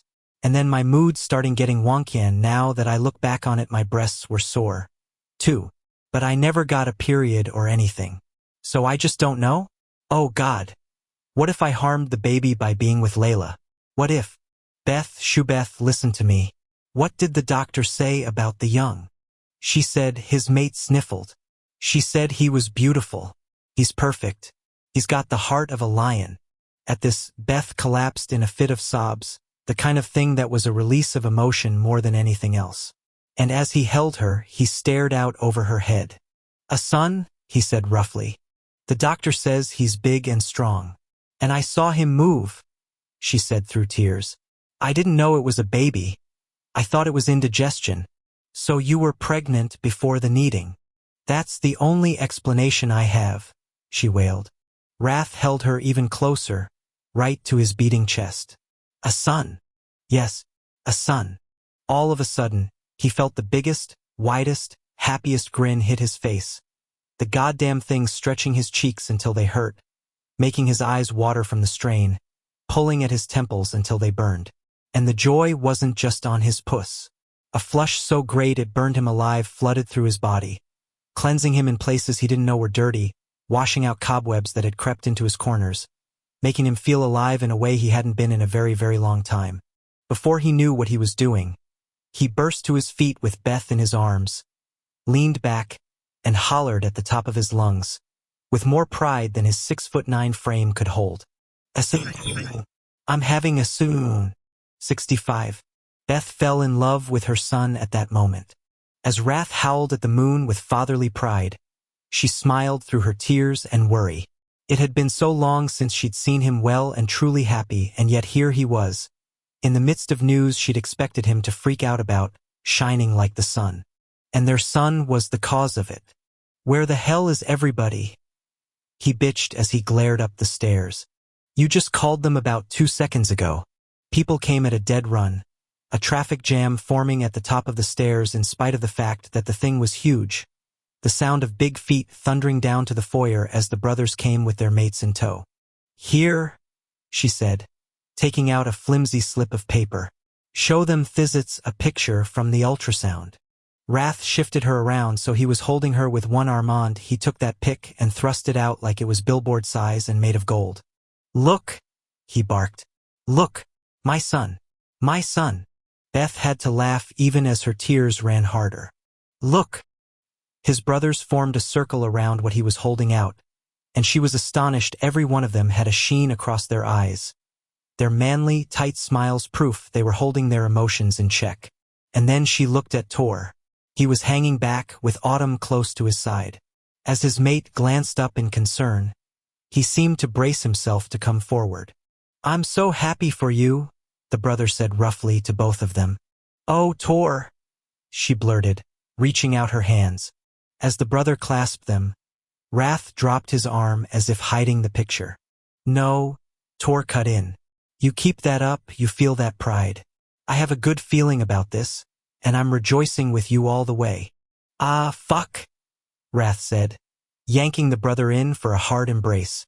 Thanks, my man. There were so many voices and people congratulating them, but there was one other face she wanted to see. John was also staying on the periphery, but as he caught her eye, he started to smile, although it wasn't like Wrath's. He was worried. I'm going to be fine, she mouthed, even though she wasn't sure she believed that. She blamed herself for not knowing she was pregnant, for trying to get that kneading of hers started falsely, and especially for succeeding. What if that violent nausea had been a miscarriage in the making? What if, pulling herself back from the brink, she held on to two things? One, she'd heard that heartbeat nice and strong, and two, the doctor had raved about the baby. Abruptly, the sea of people parted, and then there they were.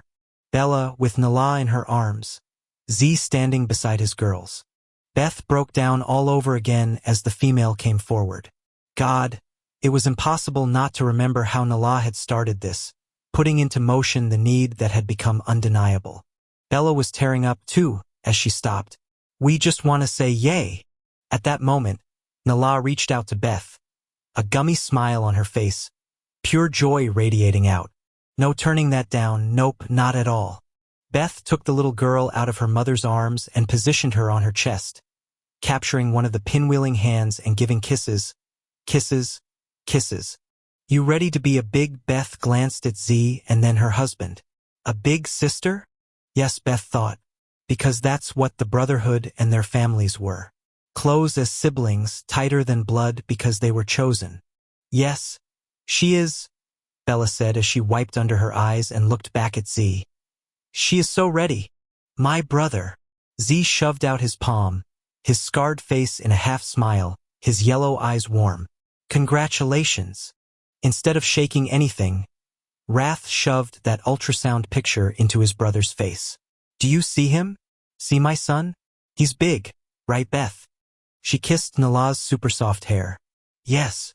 Big and healthy, right? Beth laughed some more. Big and healthy. Absolutely perfect. Perfect, Wrath bellowed. And this is a doctor saying she went to medical school. Even Z started laughing at that point. Beth gave Nala back to her parents. And Dr. Sam told me she's delivered over 15,000 babies over the course of her career. See, Wrath yelled. She knows these things. My son is perfect. Where's the champagne? Fritz, get the fucking champagne. Shaking her head, Beth took a deep breath and decided to go with the moment. There was still a long haul in front of them, capped off with the delivery which, Christ, was scaring the shit out of her already. With so many hurdles ahead, and so many unknowns, it was tempting to get lost in a tailspin. But for the next hour, she just wanted to live with Wrath in all this high-octane joy, a part of the celebration of this miracle. So damn funny. All the while they had been fighting about children, they'd already had one cooking. Life was really ironic sometimes. Lounging back in her husband's arms, she just enjoyed watching him as he clapped his brothers on the back, and even accepted a flute of crystal from Fritz. Her Hellrin was a tall guy, but right now, he put Mount Everest to shame. You can put me down, she said with a smile. The frown that got shot her way was a brick wall if she'd ever seen one. Absolutely not. You're my wife and you're carrying my child. You'll be lucky if I let your feet touch the floor 3 years from now. With that, he bent in and kissed her on the mouth. Ah, hell, maybe she should have been all. This baby is a we thing, not a you thing. But that wasn't how she felt. She'd been so terrified he wouldn't accept and love a child. She was relieved and overjoyed that he was getting possessive already. Falling in love already. Which was the best news for their unborn child. When Wrath, son of Wrath, decided someone was his, he would drag the moon down to earth if they needed it. The reaction was exactly what she had been too scared to wish for. Wrath lifted his glass. To my son, he shouted over the crowd, and more importantly to my wife. As he turned his face to her, the love he felt made his eyes glow so fiercely, she could see the pale green light even through the wraparounds. The household shouted in joy and everyone drank. Except her, of course. Because she was pregnant, she thought with a bright smile to rival Wrath's. Wrath rode the wave for as long as it took him. With his brothers surrounding him, and a new purpose jacking his shit up, he knew that this was one of the best nights of his life. Or shit, it was still day, wasn't it? Who the fuck cared, really? It was difficult to explain, even to himself, what exactly had changed. But suddenly everything felt different. From the way he shook his brothers' hands to how he smiled at their mates to the hold he kept on Beth. And she was the best part of everything. With champagne flowing, and the laughter echoing around the foyer, he couldn't believe he had reached this moment in his life. Just a night before he had been throneless and potentially mateless. And here he was with the crown still on his head and his wife pregnant with his young. For months along, he thought back, sifting through the weeks and then the months. There had been a night, about 4 months ago, when Beth had come to find him in the study during the day. They hadn't been together for a while at that point, what with everything going on, and he'd been shocked, in a good way, by how aggressively she'd gotten on him. Afterward, come to think of it, her scent had changed, deepening, although not in the way a vampire females would with pregnancy. All along she had been with Young. Destiny had served them both up what she had wanted but feared would never have, and what he didn't know he'd needed. As he heard his mate yawn, he went on instant alert. Okay, time to go up. The crowd calmed down immediately, and he could sense the focus on his Beth. She was going to get a lot of that from now on, not just from him but from his brothers. They were protective of her already. Pregnant? She was going to get that shit 20-fold now. And I think I need to feed again, his Beth said as he started up the stairs, George leading him by subtle pressure on his leg. I got you. He frowned. What did the doc say about the nausea? She really does think I have the flu. But then, she doesn't know about the whole kneading thing, and maybe that's why. I'll talk to Haversia, don't have to go see him. That would be great, actually. I'm really nervous. Don't you worry. I got this. And he absolutely, positively did. He felt in control of the universe, an old, familiar part of him waking up once again. George guided him to the door that opened up to the stairs to the 3rd floor, and when they got to the top, Wrath went to the left. As the vault was unlocked, he walked inside, taking her immediately to the bed. You want me to run a bath? A shower? The sink? She laughed. I just want to lie here. I feel like I've been on a roller coaster ride that's been going too fast. Sitting down beside her, he found her lower belly with his hand. I love this. Love what? This bump thing you got going on. He smiled. That's our Young. It sure is. I wish I could see it. That picture. Me too. But this is good. He rubbed in circles, trying to imagine what his son would look like. And he's strong. Yes, just like his father. Here, take my vein. He extended his wrist to her mouth. Please. Oh, thank you. As her fangs sank into his skin, he wanted her at his throat, but didn't trust himself. He was juiced up, and that kind of shit tended to like a particular outlet, and that was not happening while she was pregnant. Nope, not with his son in there. His wife's hand landed on his hard cock, and he nearly jumped out of his skin. Fuck. She broke the seal on his vein. We can have sex, you know? Ah, no. Nope. Wrath. I'm not sick, and it's not like we have to worry about whether or not I'm going to get pregnant.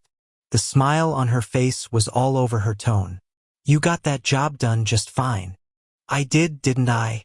I am so happy about this, she said, as he felt her touch his face. About your response most of all. Guess he'd surprised them both with his reaction. Stroking her belly, he thought about what was growing inside of her. You want to know what the best part of this is? Tell me, she whispered. You have given me something I didn't even know I needed. It's the greatest gift I will ever receive. Like, completing me already in places I wasn't aware were empty. And yet, in spite of all that, I don't love you one bit more. You are as important to me as you've always been. He curled down and pressed a kiss to the loose shirt she was wearing. It was one of his, actually, and wasn't that great. I was wholly bonded to you before this, and will be after this and forevermore. You're going to make me cry again. So cry, and let me take care of you. I got this. I love you so much. He moved up to her mouth and kissed her once, twice, 3 times. Right back at you. Now finish feeding and rest, and I'll have food brought up. No food, please. Not right now. Your strength is all I need. Amen to that, he thought. Wrath stayed on the edge of that bed forever as she nursed against his wrist. Then he helped her to the shower, got her dried off, and put her between the sheets. I'm just going to rest a little, she said, already drifting off as the shutters started to rise for the night. However long you want. A son. I'm going to go hit the desk, he said before stopping himself. Funny, that was what he told her every night after first meal. Their joking way of acknowledging he was going to go put his crown on and deal with shit. I'm so glad, she said in a sleepy voice. Funny right now? All that king stuff didn't seem like a burden anymore. In fact, as he grabbed onto George's halter, it felt shockingly easy to go down the stairs and head for his study. And as he went into the room, he found the desk, walked around its carved corners, and paused before sitting in his father's chair. It was with a sense of awe that he slowly lowered his weight. The throne creaked as it always did, and he wondered, as his father had sat in it, had it done the same? He didn't remember that detail from his youth and wished his memory was better. Instead of calling for Saxton to come in, or checking email through his voice-activated computer, he frowned and tried to pull as many recollections out of the past as he could. They were hazy, the ones he did recall because of his faulty eyes. God, he'd never really thought of his wife's human side one way or the other, but he hoped like hell that the new DNA she was bringing to the table went to work on his defect.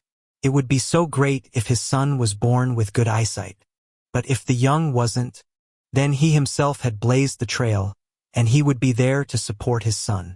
Being blind wasn't great, but it didn't mean you had to miss out in life. To think he'd been willing to sacrifice a child just because he was scared he or she might have a defect. Stupid. So stupid. And really fucking lame of him. Thank Christ destiny had known better. My lord, Fritz said. Come on in. Damn, he was really cheerful. Time to dial that down. If only so he didn't annoy himself. One of the workmen wishes for an audience. Ah yes. And for a moment he reverted to his default to push things away, but then he got to his feet. I'll come downo. With conscious thought he sat back in the throne. Send him escort him though, will you? And get some brothers to help. He wasn't ready to trust anyone but the people in his household. Right away, the butler said. My pleasure. Looked like he wasn't the only one with his happy joy on. He glanced down to the floor. I don't know what I'm doing here, George. The supportive chuff he got in return was exactly the vote of confidence he needed. Fuck the glimmer, for real. A little later, Vicious's sharp voice cut into the room. I got your visitor, true? Send him in. There was some shuffling and suddenly, the sense in the room changed so overwhelmingly, Wrath recoiled. He'd never known such gratitude? Was that what it was? Reverence? It was a bouquet born of deep emotions, that was for sure. The foreman's bowing before your desk, my brother, V said. His hat's off. The fact that the foreman was crying was something Vishouse judiciously left off the report. Wrath got to his feet and went around. Before he could say anything, though, a stream of words fell from the humble male's mouth. I know it's you. I know it could only be you. The male's voice choked. I cannot repay you. How did you know? Wrath shrugged. I just figured your daughter probably needed a better wheelchair. And a couple of ramps. And the van. That van, how did you? I'm guessing money's a little tight, although you take care of your family just fine. And as for the why you're helping me here, I wanted to help you there. My second Shellin. She cannot express her thanks enough. Nor can I. But we offer you this. As an unworthy tribute to your highness. Wrath frowned. A sudden slice from the past coming back to him. And it made him blink hard. He could remember people doing this with his father, offering the king tokens of thanks. I am honored, he said gruffly as he put his hands out. What was laid across his palms was smooth, soft. What is it? There was an awkward pause, as if the foreman didn't understand. And that was the moment when Wrath knew he'd come to a crossroads. Oddly, he thought of his son. Shifting the slight weight to one hand, he reached up and removed his wraparounds. I'm blind, he told the commoner. I cannot see. That's how I knew what would matter to you and your family. I've got some experience making accommodations in this world. The gasp was loud. Wrath smiled a little. Yeah, that blind king title isn't just gossip. It's the gods honest, and I am not ashamed of it. Holy shit, until he said the words. He hadn't realized how inferior he'd felt, how much he had kept hidden, how many apologies he had offered because of something that he had no control over. But that time was past. Sighted or not, he had an example to set in this world, and he was goddamned if he wasn't going to live up to it. So please, he told the clearly astonished commoner, describe to me the gift that you pay me honor with. There was a very long pause, and the foreman wasn't the only one who was surprised. V was emanating 12 kinds of OMG as he smoked like a frickin' chimney over in the corner. The foreman cleared his throat. It Isom, my mate, she weaves fabric in the traditional way from the old country. She sells it within the race for solace banners and clothing. This is her finest weave, one that she did years ago and has not had the heart to sell. Took her a year to complete it, the male's voice cracked. She said she knows now why she could not let it go. She says to tell you she knows now. She was saving it in tribute for you. Wrath put the wraparounds aside and ran his hands back and forth over the cloth. I've never felt anything this finite's like satin. What color is it? Red. My favorite color. Wrath paused, and then decided, fuck it. I'm having a son. Cue the second gasp. Yeah, my love and I, we got lucky. Abruptly, the reality of his son not being the heir to the throne hit, and there was a sadness. There truly was, but also a kind of relief. I will use this to receive him in, when he is born. And then that would be a third gasp. No, he's not the heir to the throne, Wrath said. My wife is part human. So he cannot sit where I don't, that's all right. His son would make his own way. He was free. And as Wrath spoke his truth, without apology or explanation, as he cloaked himself in the vestments of honesty, as he said the words he had kept hidden without realizing he had done so, he realized he, too, was finally free, and that his parents, if they had had a chance to look over his shoulder, would have approved of him. Just the way he was. 66. The Caldwell Galleria Mall was open until 10 o'clock at night. As Ecker materialized in a hidden corner of its vast chain of parking lots, he then strode past the lines of parked cars, his long strides eating up the distance to an entrance that had some giant red sign over a multitude of doors. He had no idea what he was doing here, about to walk around humans, with a purpose that, had one of his soldiers put such forth, he would never have let them get over it. Pushing in through the glass portals, he frowned. Female clothes abounded on the left and the right, all manner of cheery colors that made him think fondly of unleashing a flamethrower to put his retinas out of their misery. Up ahead, there was section after section of glass cases with sparkling oddities in them, scarves hanging from racks, and mirrors. Goddamn, there were mirrors everywhere. Passing them by, he ducked his eyes. He didn't want the reminder of his ugliness. Especially not this night. Did they even have what he was looking for in this place? Prowling around the first floor, he could feel the eyes of the proper customers on him, and it was clear they were wondering if they were going to end up on the evening news in a bad way. He ignored them all and proceeded upward on a set of moving stairs. It was on the second floor that he found the menswear department. Yes, herein, all manner of masculine shirts and pants and sweaters and jackets were arranged on hangers and display tables.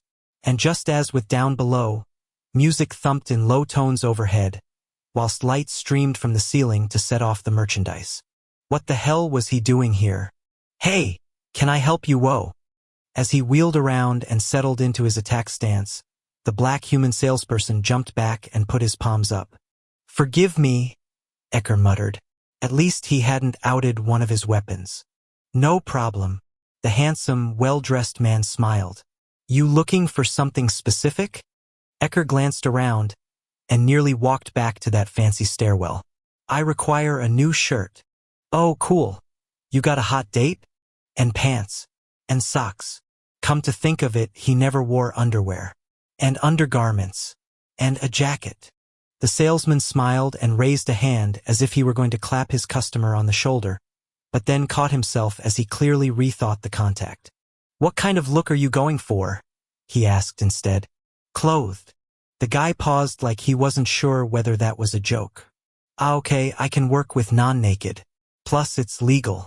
Come on with me. Ecker followed because he didn't know what else to do to gotten this ball rolling. There was no reason not to follow through. The man stopped in front of a display of shirts. So I'm going to go with the it's a date thing, unless you tell me otherwise. Casual? You didn't mention a suit. Casual. Yes. But I want to look, well, not like himself at any rate. Presentable. Then I think what you're going to want is a button-down. A button-down. The guy regarded him steadily. You're not from here, are you? No, I'm not. I can tell by the accent. The salesman passed a hand over the dizzying array of folded-up squares with collars. These are our traditional cuts.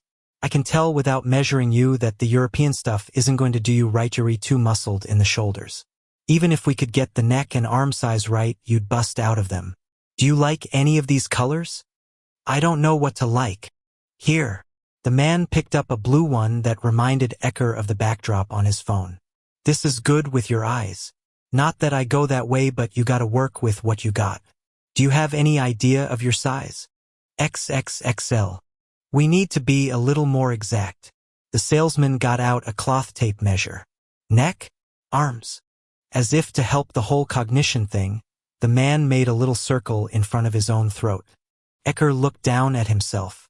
He was wearing nothing but the cleanest muscle shirt he had, a pair of military combat pants, and his boots. I do not know. The man reached out with the tape, but then hesitated. Tell you what, how about I give this to you, just wrap it around your neck and I'll read the number. Ecker took the thing and did as asked. Okay, wow. The salesman crossed his arms over his chest. Well, you won't be wearing a tie, right? Tie. I'll take that as a no. Will you let me measure your arm? Ecker extended his left one and the man moved fast. That's almost normal in length at least. Width? You're talking the rock territory, easy. But I have an idea. A minute and a half of rifling later, Ecker had 3 different shirts to try on. What about slacks? The salesman asked. I do not know my size or preference. Might as well be efficient. The same is true about jackets. I had a feeling you were going to say that. Come with me. Before he knew it, he was buck naked in a dressing room, jacking his body into the clothes, his weapons hidden under the pile of things he'd worn walking in. How is it? His new best friend asked on the far side of the door. Ecker glanced at himself in the mirror and felt his brows rise. He looked not good, no. That would never be him. But he didn't appear as stupid as he felt or as rough as he'd been in his own wardrobe. Taking off the dark jacket that had been suggested to him, he strapped on his guns and knives and then put the thing back on. It was a little tight in the back, and he couldn't quite button it, but it was so much better than his blood-stained leather duster. And the pants stretched across his thighs only slightly. Stepping out, he handed over the 2 other shirts. I shall take all this. The salesman clapped his hands. Nice. Big improvement. You need shoes? Mayhap later. We're having a sale at the end of the month. Come back then.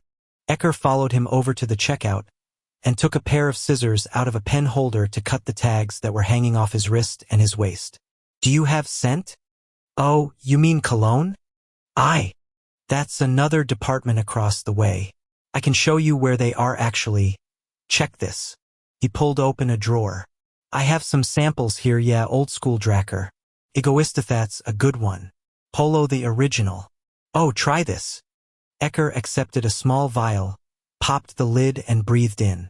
Fresh, clean, what handsome would smell like if it had a fragrance. Basically everything he wasn't. I like this one. Calvin Klein Eternity. Very traditional and the honeys like it. Ecker nodded as if he knew what he was talking about. Such a lie. The salesman rang up everything. Okay, your total's $501.92. Ecker took out the bills he'd shoved in his back pocket. I have this, he said, fanning the money out in his open palms. The salesman's brows popped. Yeah, it's not that much at all. There was a pause. Do you? Yeah. Okay, I need 5 of those, 4 of these, and 2 of the little guys. Ecker tried to facilitate the process of the man pulling specific denominations out that apparently meant something. And here's your change and receipt. You want a bag for your old stuff? Yes, please. Thank you. A big white bag with a red star was passed over the console. Thanks for coming in. Me name's Antoine. By the way, if you want to come back for shoes. After shoving his former clothes inside, Ecker found himself bowing at the waist. Your assistance has been much appreciated. Antoine raised his palm like he was getting ready to do a clap on the shoulder again. But once more he caught himself and smiled instead. Knock her dead, my man. Oh no. Ecker shook his head. That shan't be necessary. This one I like. Layla left the mansion at 11:48 by sneaking out the library's French doors. No one seemed to notice.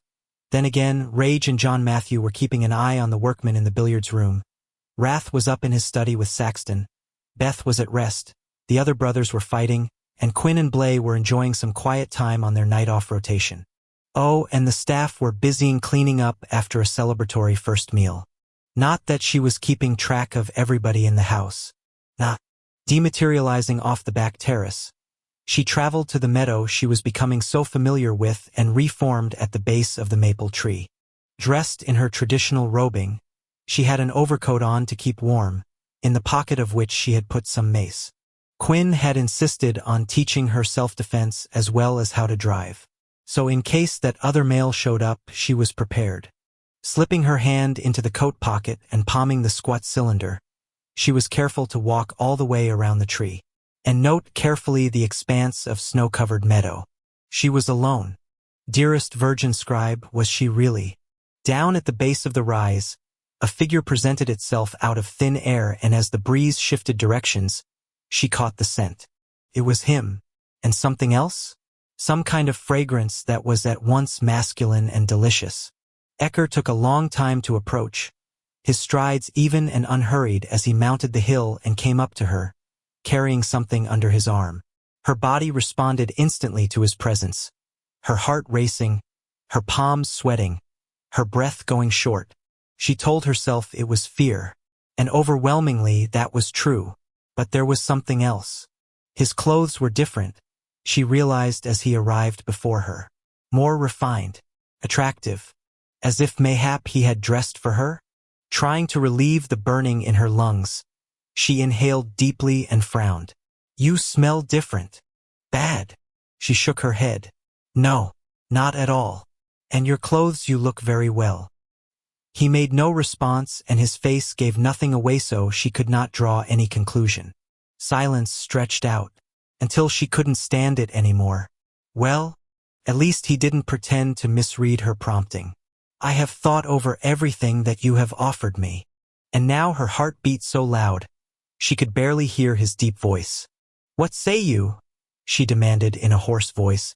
I agree to your terms. It was what she had expected.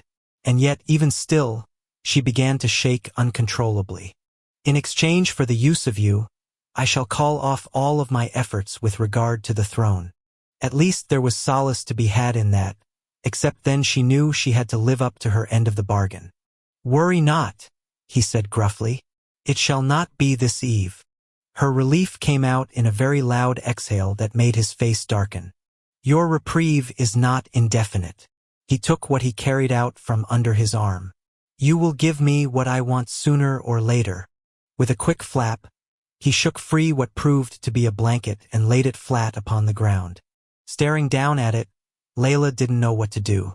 Sit, he commanded, and put this around you. As she complied and was handed another wrap, she wondered what he was going to. Ecker sat beside her and wrapped his arms around his knees. Staring ahead, his expression was inscrutable. Taking his cue, she did the same, even mirroring his pose. At least she had saved Wrath, and provided her young was safe, she would continue to do whatever she had to for her king, no matter what it cost. 67. The following evening, Beth lay back in her mated bed and held an extraordinary piece of cloth in her hands. This was made by someone? Yeah, the foreman's shellin'. Squinting, she tried to imagine how the incredibly fine and even weave could have been done by anything other than a machine. It's totally amazing. I told them we'd use it for our son when he's born. With a wince, she tried to ignore the spear of pure terror that shot through her. Wrath, who'd been panicked about the whole birthing thing before they'd conceived, seemed to be forgetting about that part for the moment. Her, on the other hand, more than making up the slack. Yes, of course, she murmured. I love the color. I just had to do something for the two of them. He's a good guy. I didn't expect anything in return. As Wrath walked out of the closet, he was dressed in his uniform, and she had to take a second to admire the view. His hair was swinging loose, almost to his tight ass. His magnificent arms were showing every muscle they had, thanks to the wife-beater. And those leather pants. So I guess she'd worked on that for a year. Are you ever going to have sex with me again? Or do I have to wait 5 months? Stopped. Dead. But at least she knew her husband was paying attention. Come on, Wrath. Like I said yesterday, I'm pregnant, not broken. Ah. She stared at his hips, watching his arousal take shape, wanting that long, hard erection of his. Well, at least I know you want me, she murmured. Don't ever doubt that. So how about now? Because you look very fine. Her eyes did another up and down. Did you get bigger all of a sudden? I mean, is that a baseball bat in your pocket, or are you just glad to see me? Come over here and let me sample your goods. Big guy. He let his head fall back. Beth. What? What's the problem? Look, we gotta talk about this. This abstinence thing is not good for you and me. My son's in there. Okay? And it doesn't seem right. Beth didn't mean to laugh, but she couldn't stop herself. I'm sorry. She put her hands up as he frowned like he was pissed. Honestly, I'm not making fun of you. Oh, really? Come here. She held her arms out. And no, I'm not going to seduce you. Scout's honor. He walked over in his bare feet, his black socks hanging from his deft hands. It seemed ludicrous to sit the king of the vampires down and give him a pep talk, especially when he was built the way he was. But she was gonna go nuts if she couldn't have that sexual connection. And so was he. I'd like to be with you, she said. But only if you're comfortable with it. It's not gonna hurt the baby. You can call the doctor and ask her yourself. Or talk to Jo and Bella were together while she was pregnant. She told me so. Talk to whoever you need to. But please rethink where you're at. Being with you has to have a place in all this. As he cracked his knuckles like he was considering things, she stared at the tattoos that ran up his inner forearms.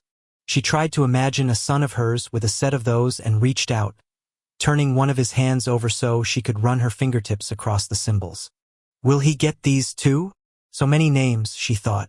Or because I'm his mother, is he not allowed? Fuck that shit. He can abso get the man. I'll have V do it. But only if he wants them. I'm surprised. About how much I want him to. I want him to be just like you. There was a long pause and Wrath had to clear his throat. That's just about the best compliment anyone's ever paid me. I don't know, I just feel like you're the perfect man. Now you're making me blush. She laughed in a rush. It's true. I curse. Constantly. I have a short temper. I order people around, including you. You're also a great fighter. Great lover, although my son will never, ever have sex. Nope, not going there. And if we have grandchildren, they will be immaculately conceived. Wait, where was I? Oh, yeah, so you're also very loyal. You've never looked at another woman. Wrath put his index finger up. And that would be true even if I could see. And you're smart. Great looking. He leaned in. Are you trying to butter me up so I'll have sex with you? Is it working? Maybe. He kissed her lips softly. Just give me a little time.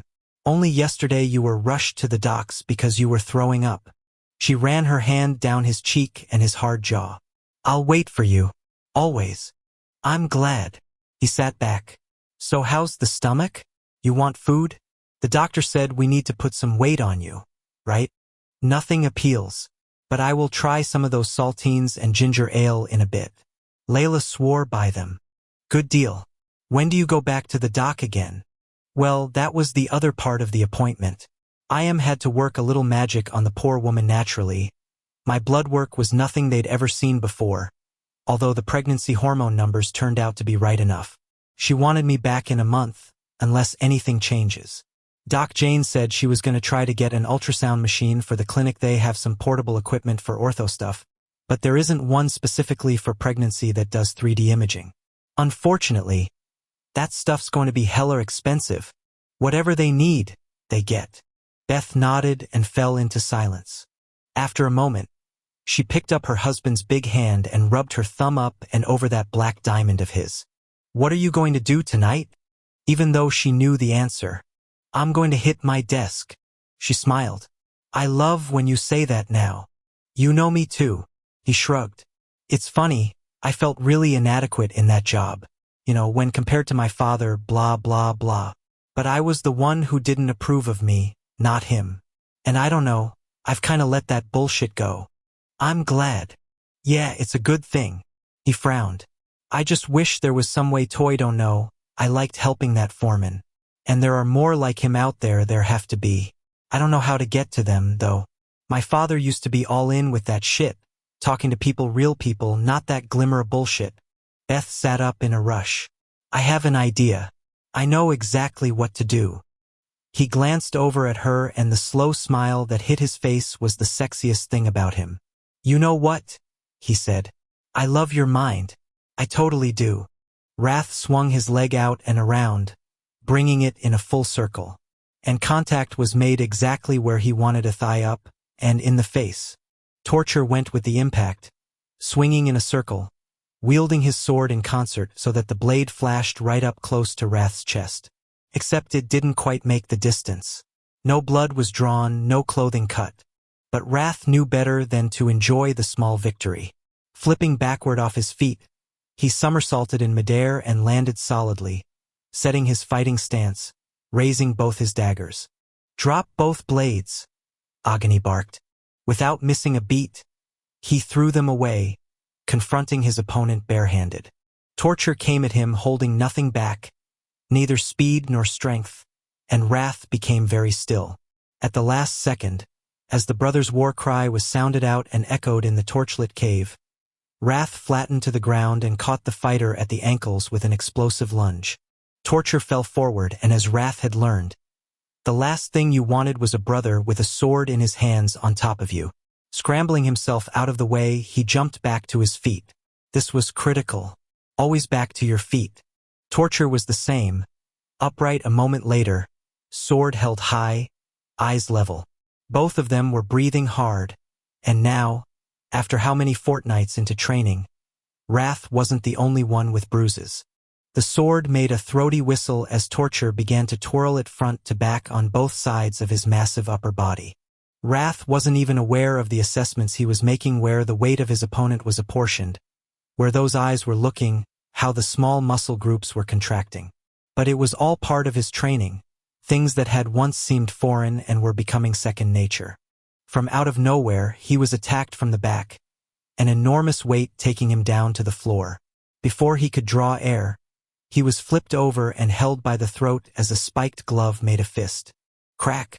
The impact stunned him senseless, his arms flopping to the packed dirt floor. Call! Agony yelled out. Instantly, the weight was off him, Knight jumping back out of the way, his face showing concern now, not aggression. Wrath forced himself to roll over and brace his upper body off the ground. Struggling to breathe through his bleeding mouth, he let the sanguinary rush clear out onto the dirt flooring with gravity's aid. The pain had flared red-hot in his face, and as he waited for it to fade, he remembered back in the beginning of all this, how the sensation of injury had once flustered him, scared him, distracted him. No more of that. Now he knew the pattern of relief, how the numbness would inevitably come, how soon enough his mind would clear and he would be back on his feet. Drop, drop, drop. His blood was bright red as it formed a widening puddle under his face.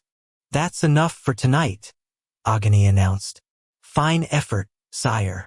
Wrath pushed himself up upon his knees so his torso was upright.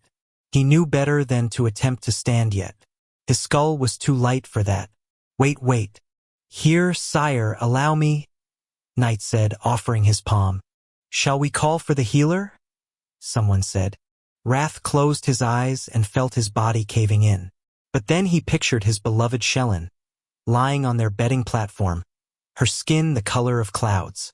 Standing up on his own, he spit the remaining blood out of his mouth. Again, he told the assembled. We do it again. There was a beat of pause, the torchlight flickering over the other males in the secret training cave. And then the brothers bowed unto him in a way he had noticed they had recently started doing, not courtly, no, as it was not when greeting and leaving, as was aristocratic custom. This was with respect. As you wish, my lord, Agony said, before shouting once again, Call! 68. Whither goest thou? Abalone paused in the process of pulling on his coat. Closing his eyes, he composed his expression before he turned around and faced his daughter. Nowhere, my darling. He smiled. Are you proceeding about your lessons? Why this letter? She tapped the opened envelope in her palm. Where are you going?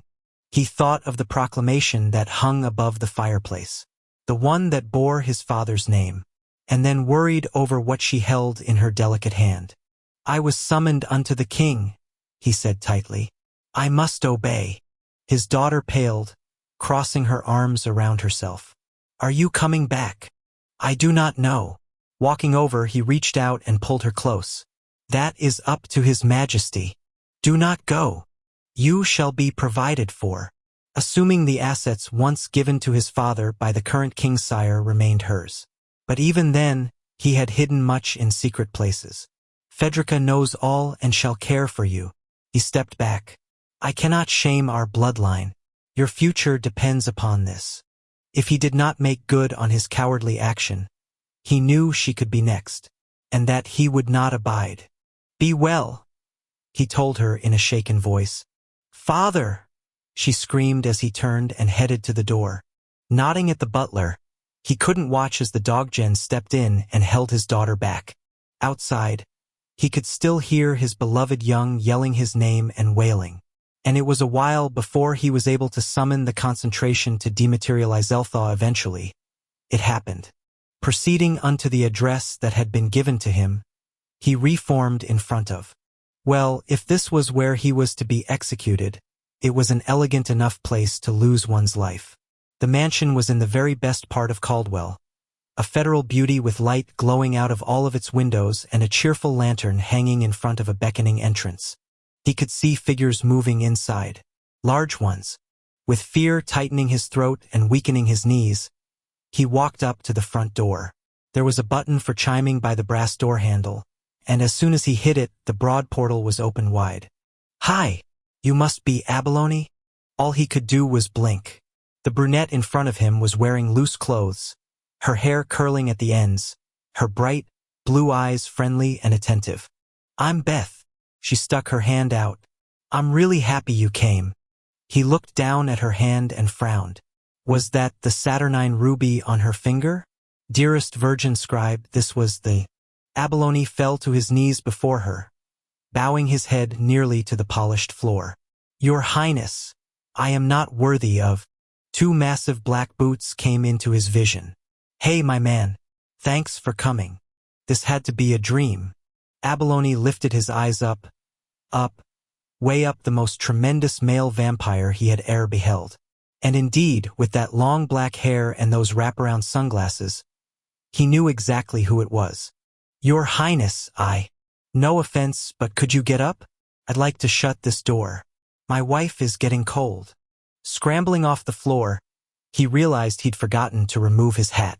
With a jerky move, he ripped it from his head and put it in front of his body. And then all he could do was look back and forth and then behind, as two males so huge that they had to be brothers, moved chairs across the foyer. Is this him? The splendidly handsome one asked. Yup, the king replied, sweeping his arm to the right. Let's go in here, Abe. Are you going to kill me? Abalone blurted without moving. The queen's brows popped. No. Good God. Now would we do that? Wrath put a hand on Abalone's shoulder.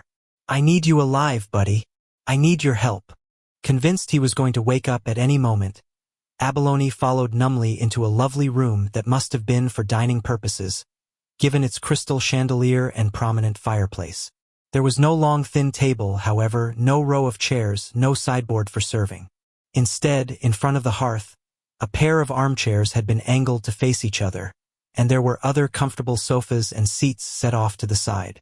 A desk had been arranged in the near corner, at which there was a handsome blonde male in a natty three-piece suit shuffling papers around. Have a seat, Abe, the king said as he himself took one of the armchairs. Abalone obliged. 'Twas far better than a guillotine, after all. The king smiled, his harsh, aristocratic face warming some. I don't know how much you know about my father, but he used to do audiences with commoners. My wife read your email the night of that council meeting, and you mentioned you work with an organization of them. Abalone looked back and forth between the king and his mate, who had taken a seat on one of the other padded chairs, and was pouring herself a ginger ale. The pair of them lied, he thought suddenly. They were very much together, their deference and devotion to one another obvious. Abe?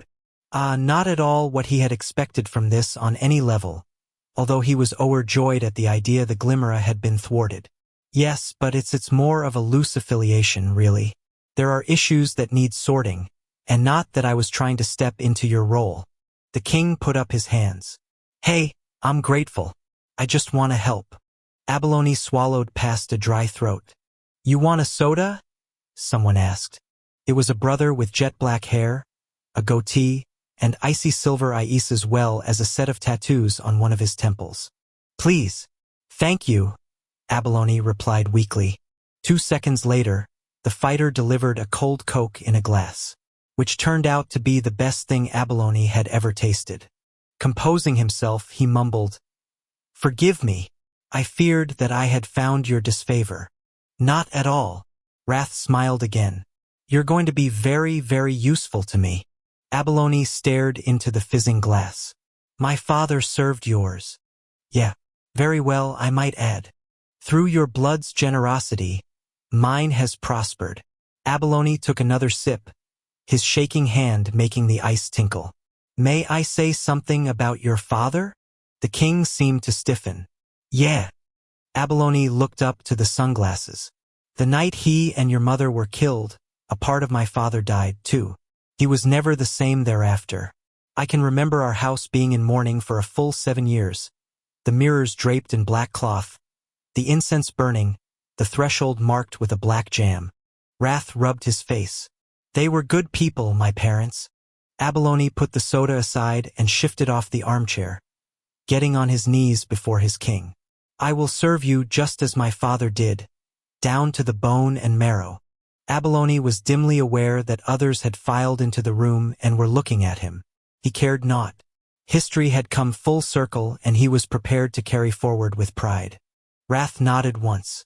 I'm making you my chief cleric, right here and now. Saxton, he barked out. What do I need to do? A cultured voice answered smoothly. You just did it all. I'll draw up the paperwork. The king smiled and put out his palm. You're the first member of my court. Boom. I know where you went last night. Ecker stopped in the middle of the alley and did not turn around. Do you? Throw's voice was flat. I followed you. I saw her. Now he pivoted on his combat boot. Narrowing his eyes on his second in command, he said, Be of care what you say next. And do not ever do that again. Throw stomped his boot. I talked to her. What the hell are you doing? Ecker moved so fast that it was less than a heartbeat later that the other male was up against a brick building, struggling to draw breath through the hold on his throat. That is not for you to question. Ecker made sure he did not take out a dagger, but it was tough. What transpires within my private life is no concern of yours. And allow me to state this clearly, do not ever approach her again if you want to live to die of natural causes. Throw's voice was strangled. When we take the throne. No. No more of that. Throw's brows punched up into his forehead. No. Ecker released the male and stalked around. My ambitions have altered. Because of a female?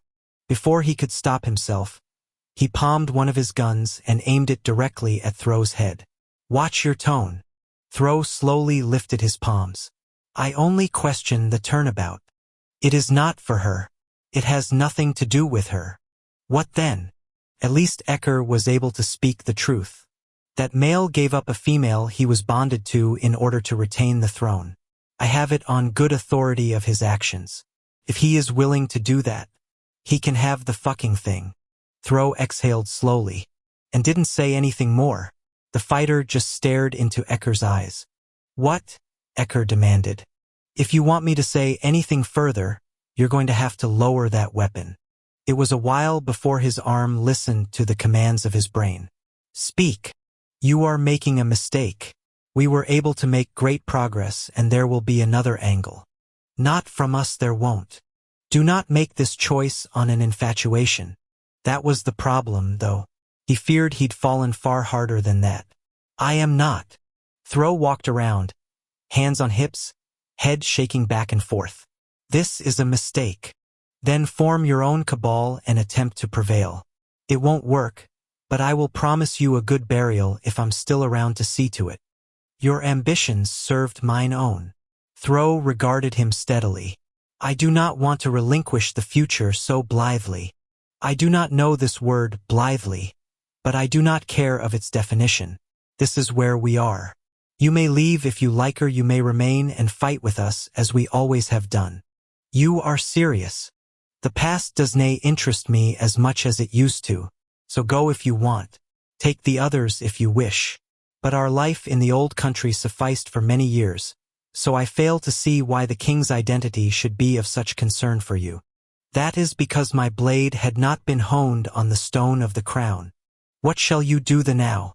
That, 'tis all I care about. I fear I do not know you any more. Once that would have been a blessing. No longer. Ecker shrugged. 'Tis on you. Thoreau looked up as if searching for inspiration from the heavens. Fine, he said tightly. Fine what? Try as I might, the male's face became grim. My fealty is to you. Ecker nodded once. Your pledge is accepted. But he wasn't fooling himself. Thoreau's ambition was between them now, and no exchange of words or even parchment was going to change that. They were not done with this, not in the slightest. And mayhap it would take nights or weeks or years before the split came to the fore, but that which was due would follow them from this moment forward. And he feared that the currency was female. 69. Sitting at his desk at the Iron Mask, Trez had had it with the whole club thing. The noise, the smell, the human shell, even the paperwork was getting to him. Shoving away about 150 receipts, he was ready to explode as he rubbed his eyes. And then, as he lowered his hands, his eyes readjusted to the fluorescent light, a pixelation fuzzing out his vision. Another migraine? He picked up a random piece of paper and checked to see if he could read the text. No blind spot yet. Giving up on trying to get anything done, he sat back in his chair, crossed his arms over his chest, and glared across at the closed door. The distant thumping of the bass made him think he needed to get some earplugs. What he really wanted to do was get the fuck out of here. And not just this club, or the one that was going up in that warehouse across town. He wanted out of the whole cocksucking enterprise, from the booze sales to the prostitutes, from the money to the madness. For shit's sake, every time he closed his eyes, he saw Selina's face, heard her voice as she said she wanted to get dressed, smelled the scent of her disappointment. As he thought back over their relationship, if you could call it that, he defined things in terms of pullouts, failed conversations, half-truths, hidden secrets, all his, and it was weird. His brother had been yakking at him to clean up his act for how long? Telling him he had to get a grip and stop the sexing, warning him that time was getting tighter, hoping and praying that a turnaround would come even when there had been no hope of that ever occurring. Meanwhile, he'd been bawling whores in public places, getting migraines, and riding a huge wave of self-destruction, popping his collar and paying no attention.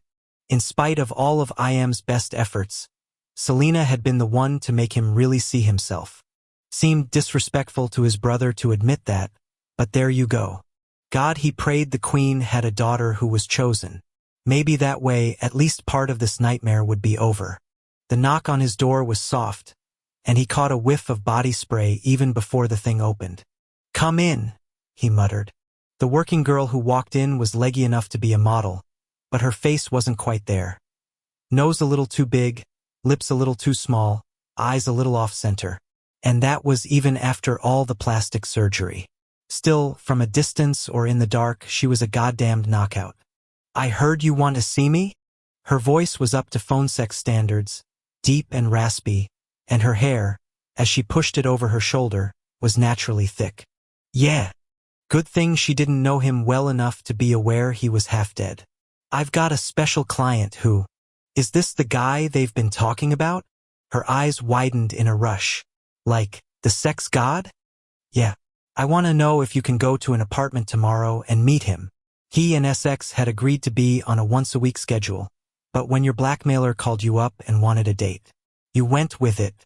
I'll introduce you and... Oh fuck yeah. The other girls were talking about him's a stallion. She started running her hands up and down her body, cupping her breasts and her sex. Tomorrow noon. He gave her his Commodore address. I'll meet you there. Thanks, boss. As her eyes narrowed, he had a feeling what was coming next. Sure enough, she said. What can I do to show my gratitude? He shook his head. Nada. Just come on time tomorrow. Are you sure? Staring across at her, part of him wanted to give in. It was so much easier that way, like falling backward into a swimming pool in July splash, and you weren't hot anymore.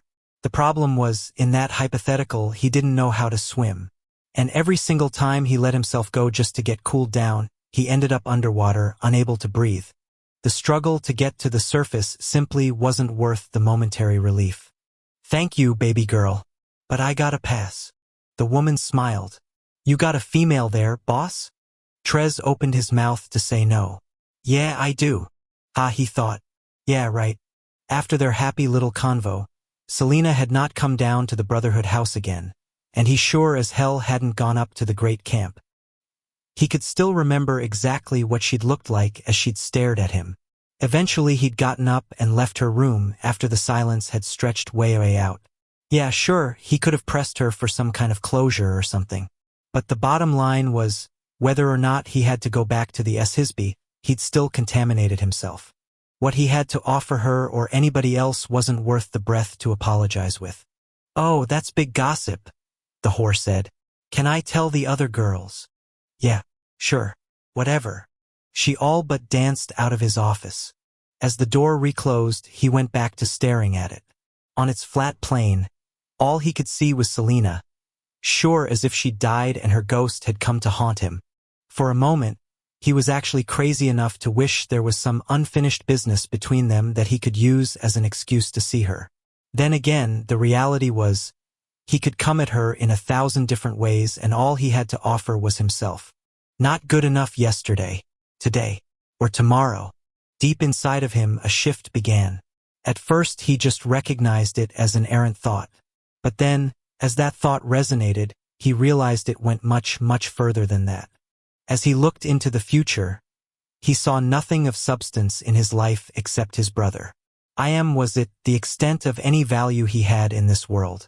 And abruptly, the idea of turning himself over to the queen and her daughter, becoming a sexual slave imprisoned in the walls of the palace, used only for his cock and his ejaculate, didn't seem like anything very different from the way he had been living his life. He'd been fucking things regularly and it hadn't mattered. It wasn't like any of those women had meant a goddamn thing. Why would the queen's daughter be any different? Well, shit, the only thing that wouldn't be the same? His brother would be free to live his life. Liberated.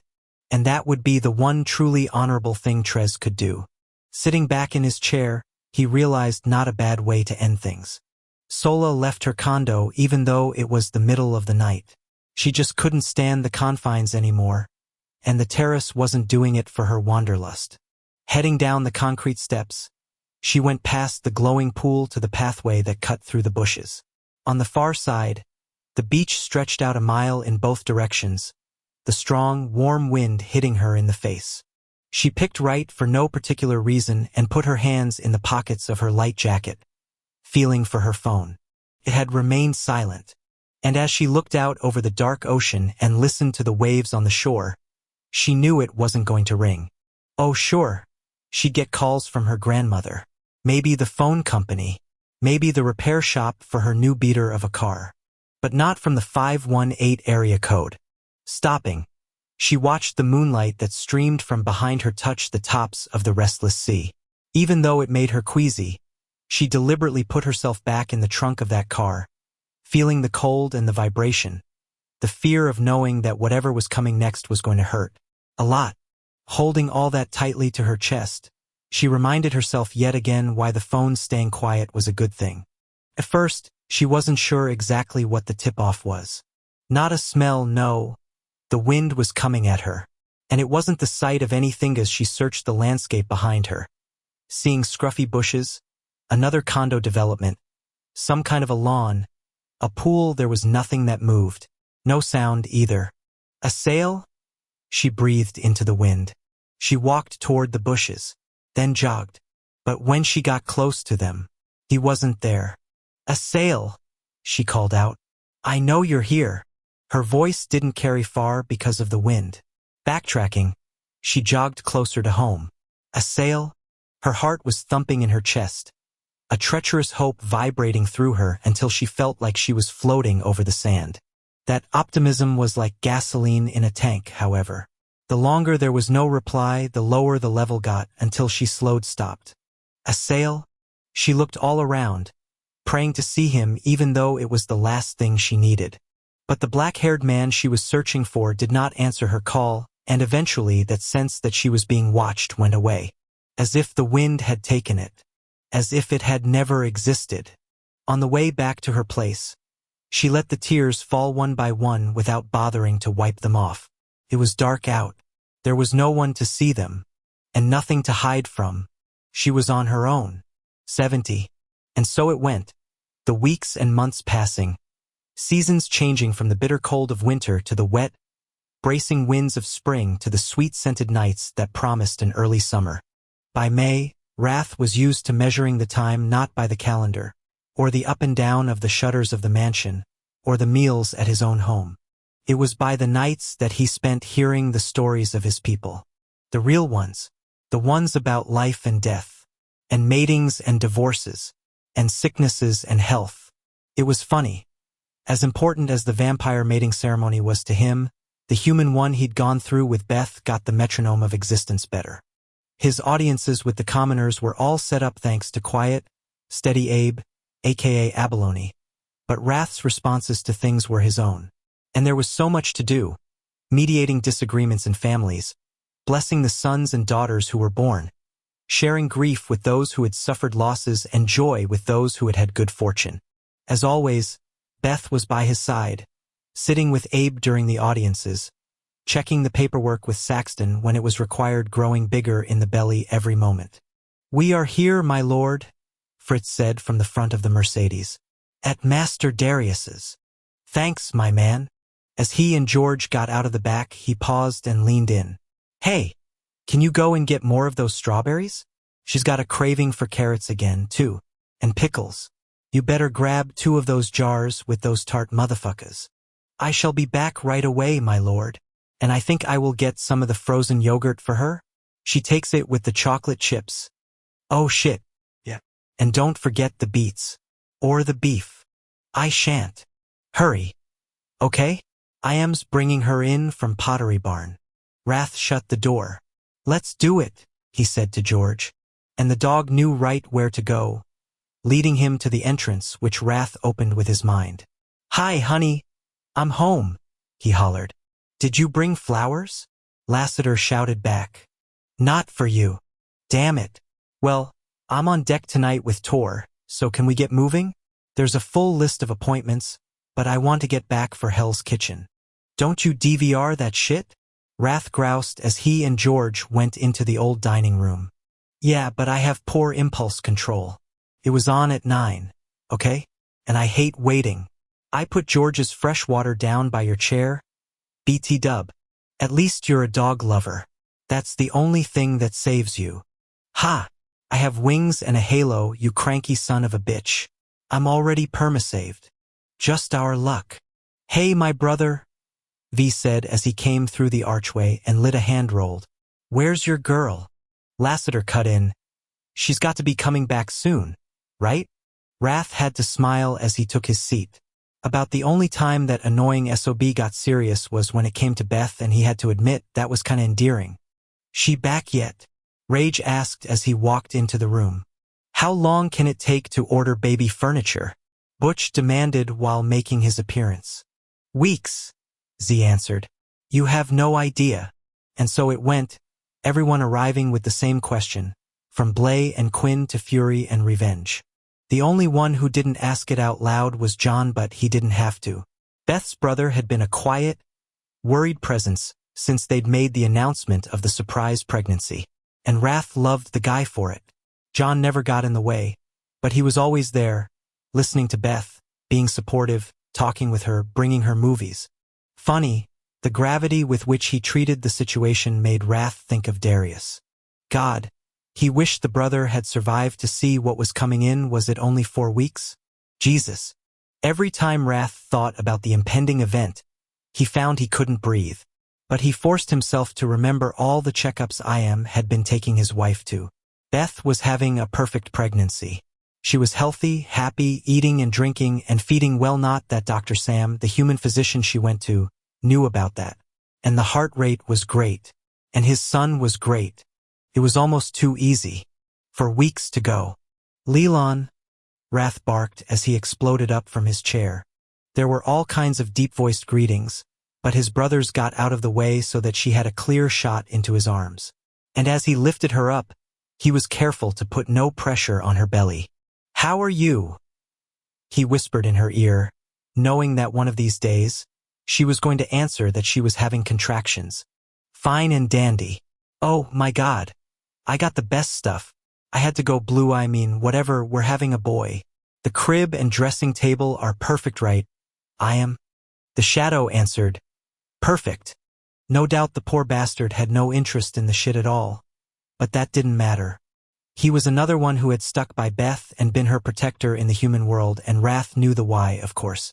It was I.M.'s way of paying the household back for letting him and his complicated brother stay at the mansion after their pad at the Commodore had been compromised.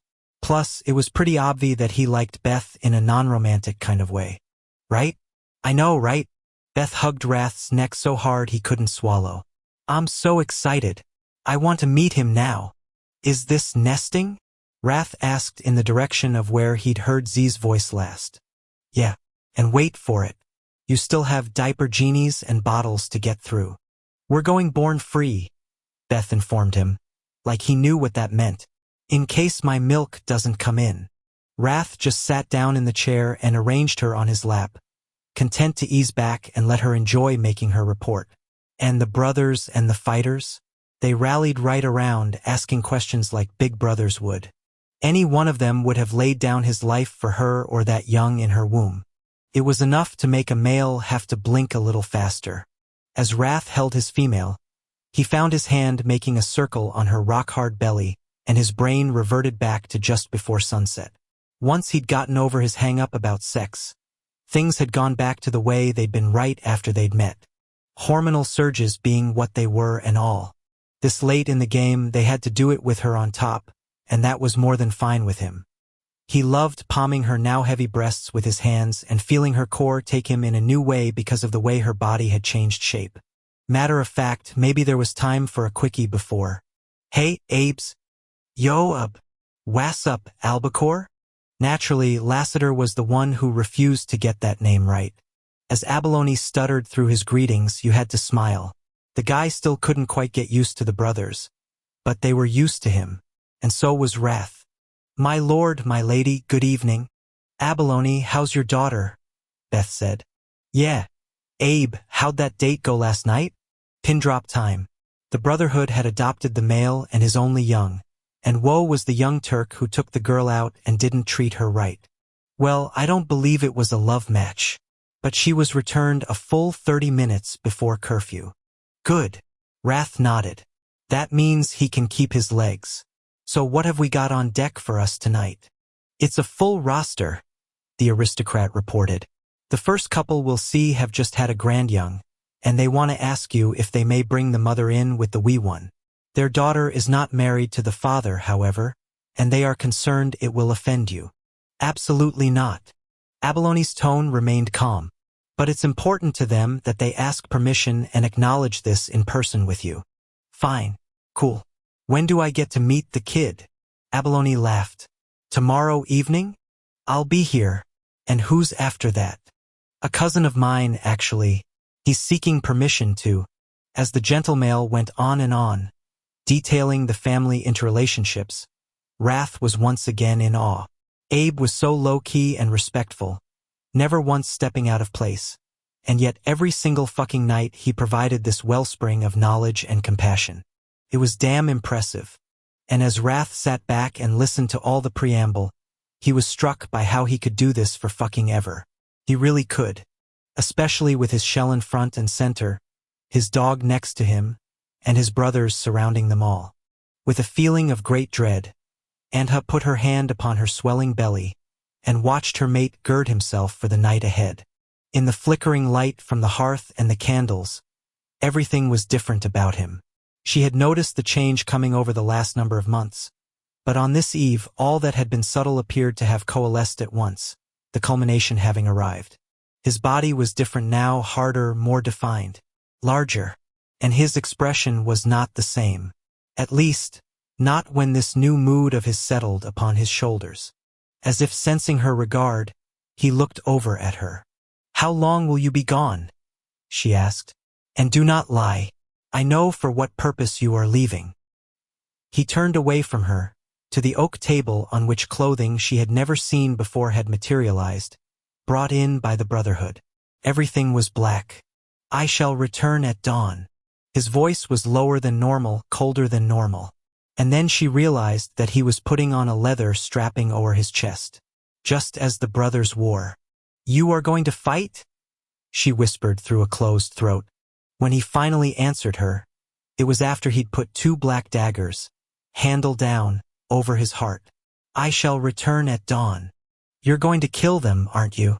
Do you want me to answer that?" "Yes." Wrath, her mate, her love, the father of her nascent young, approached her where she sat afore her vanity mirror.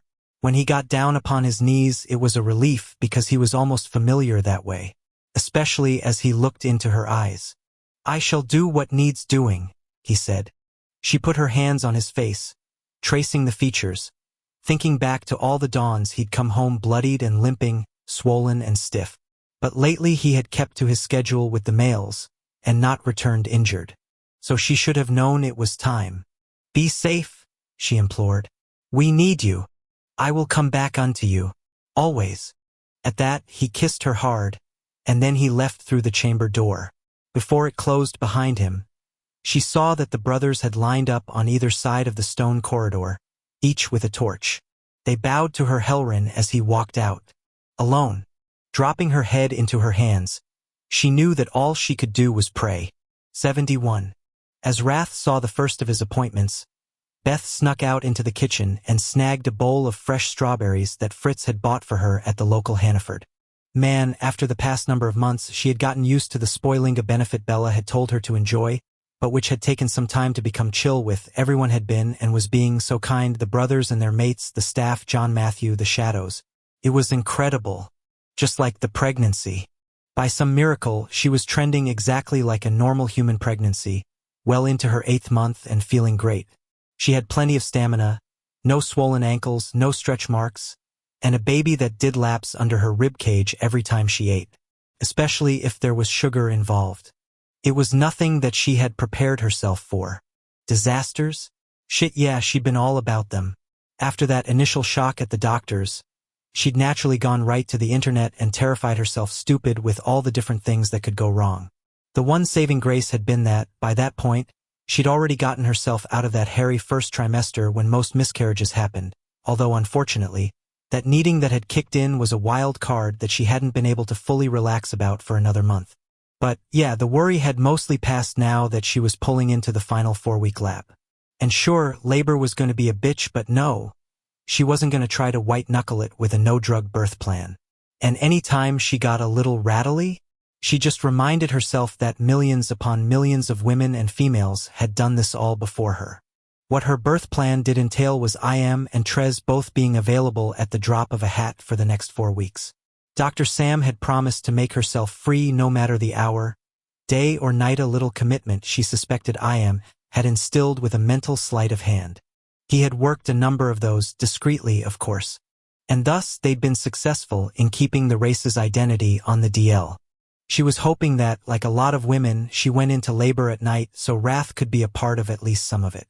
But they'd both agreed even though it was going to kill him, her safety and the safety of the baby came first. And that meant she was going to have to go to Dr. Sam. "Are the berries to your liking, madam?" Fritz asked. Looking across her father's kitchen, she nodded. "They're perfect." As the butler beamed like he'd won the lottery, she finished what was in the bowl and allowed him to take the thing from her. Heading back out into the dining room, she was careful to make no noise as she went across to her padded seat. Wrath was sitting in the armchair he favored, the one on the left, the one that Saxton's desk was behind. Across from him, in the matching chair, a male was sitting with his hands clasped hard on his knees, His shoulders hunched, his face gray.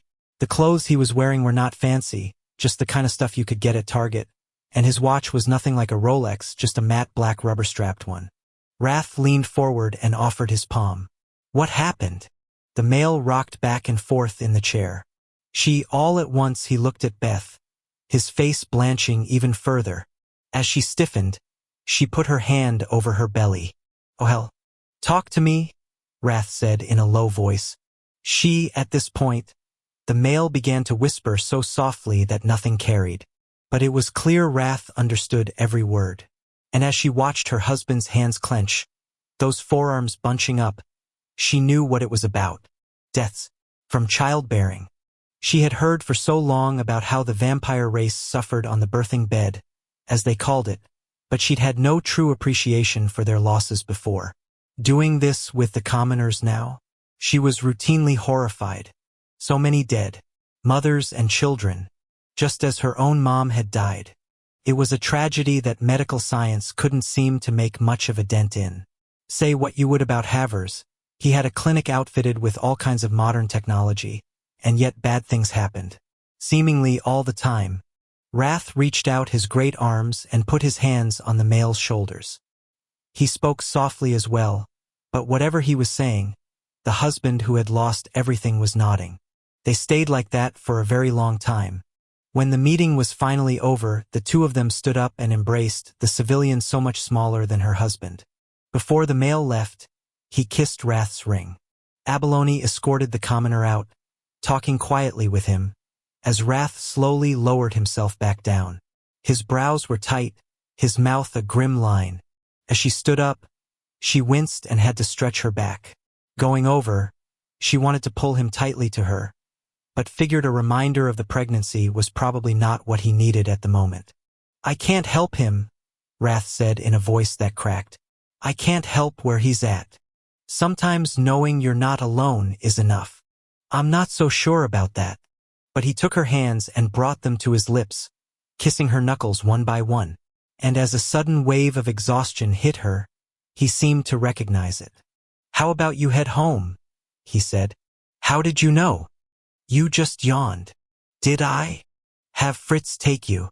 As she arched her back, she wanted to stay, but had to be realistic. Maybe walking around the mall for all that time was a little much. "Go on, take a rest.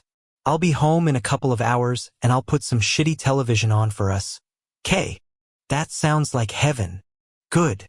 He kissed her once, and then seemed to have to do it again. "I love you. I love you too." "Fritz," her husband called out. "Car." She made sure to pet George a couple of times and tell him where she was going before she left. And then she was out into the night, getting into the rear of the Mercedes, heading for the mansion. Letting her head fall back against the seat, she could feel herself already begin to doze off. "I'm afraid I'm not very good company," she said to Fritz. "Just rest, madam." "Good idea, Fritz." As Beth departed, Wrath leaned back in the armchair, and was not at ease in the slightest.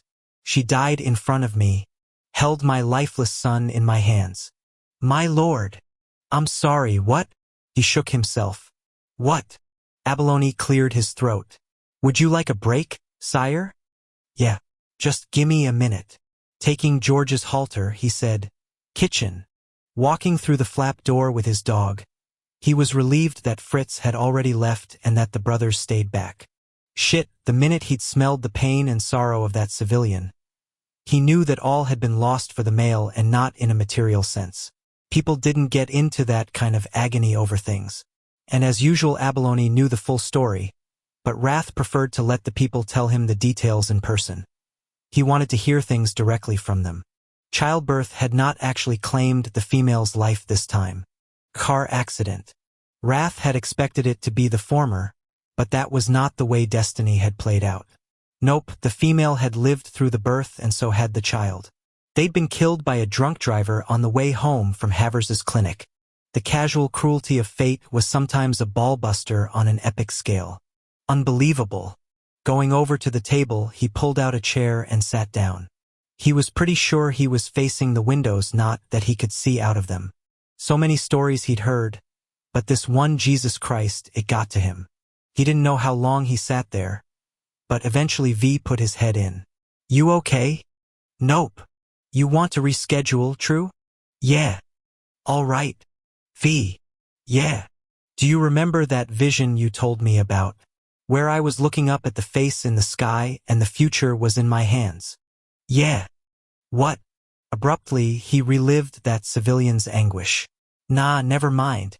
I don't want to know. Sometimes information wasn't a good thing. If that commoner could have seen the future, it wouldn't have changed the outcome. He would have just spent the remaining time with his female and his young terrified of what was coming. I'll clear the decks, the brother said after a moment. The flap door closed with a thump bump. For no apparent reason, he thought of his father and his mother, and wondered what the night of his birth had been like. They'd never spoken of it, but he'd never asked either.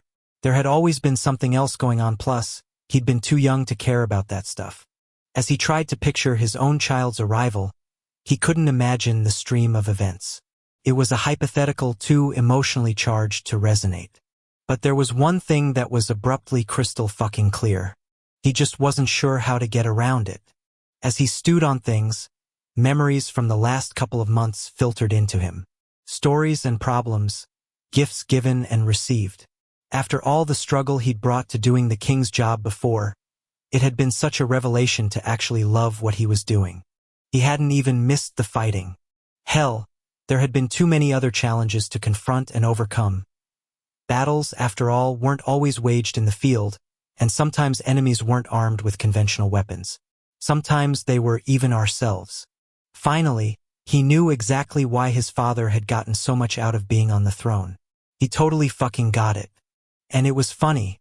The one thing that so many of the people had in common was love for their family. Their mates, their parents, their children. All that seemed to come first. Always. Family first. The next generation first. He thought back to the night his parents had been slaughtered. The one thing they had done before that door had been broken down? Hide him. Keep him safe. Preserve him, and it hadn't been about ensuring the future of the throne. That was not at all what they'd said as they'd locked him in that crawl space.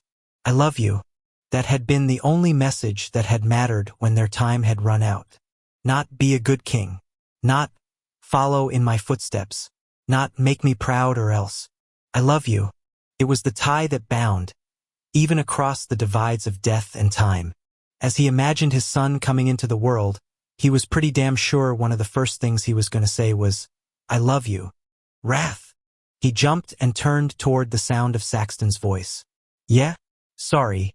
Just a little in my head. I'm finished with all my paperwork from last night and tonight. Wrath turned back to the windows he could not see. You worked fast. Actually, it's 3 in the morning. You've been sitting there for about 5 hours. Oh. And yet he didn't move. Most of the brothers left hours ago. Fritz is still here. He's upstairs cleaning. Oh. If you don't need anything. There is something, he heard himself say. Of course. How can I help?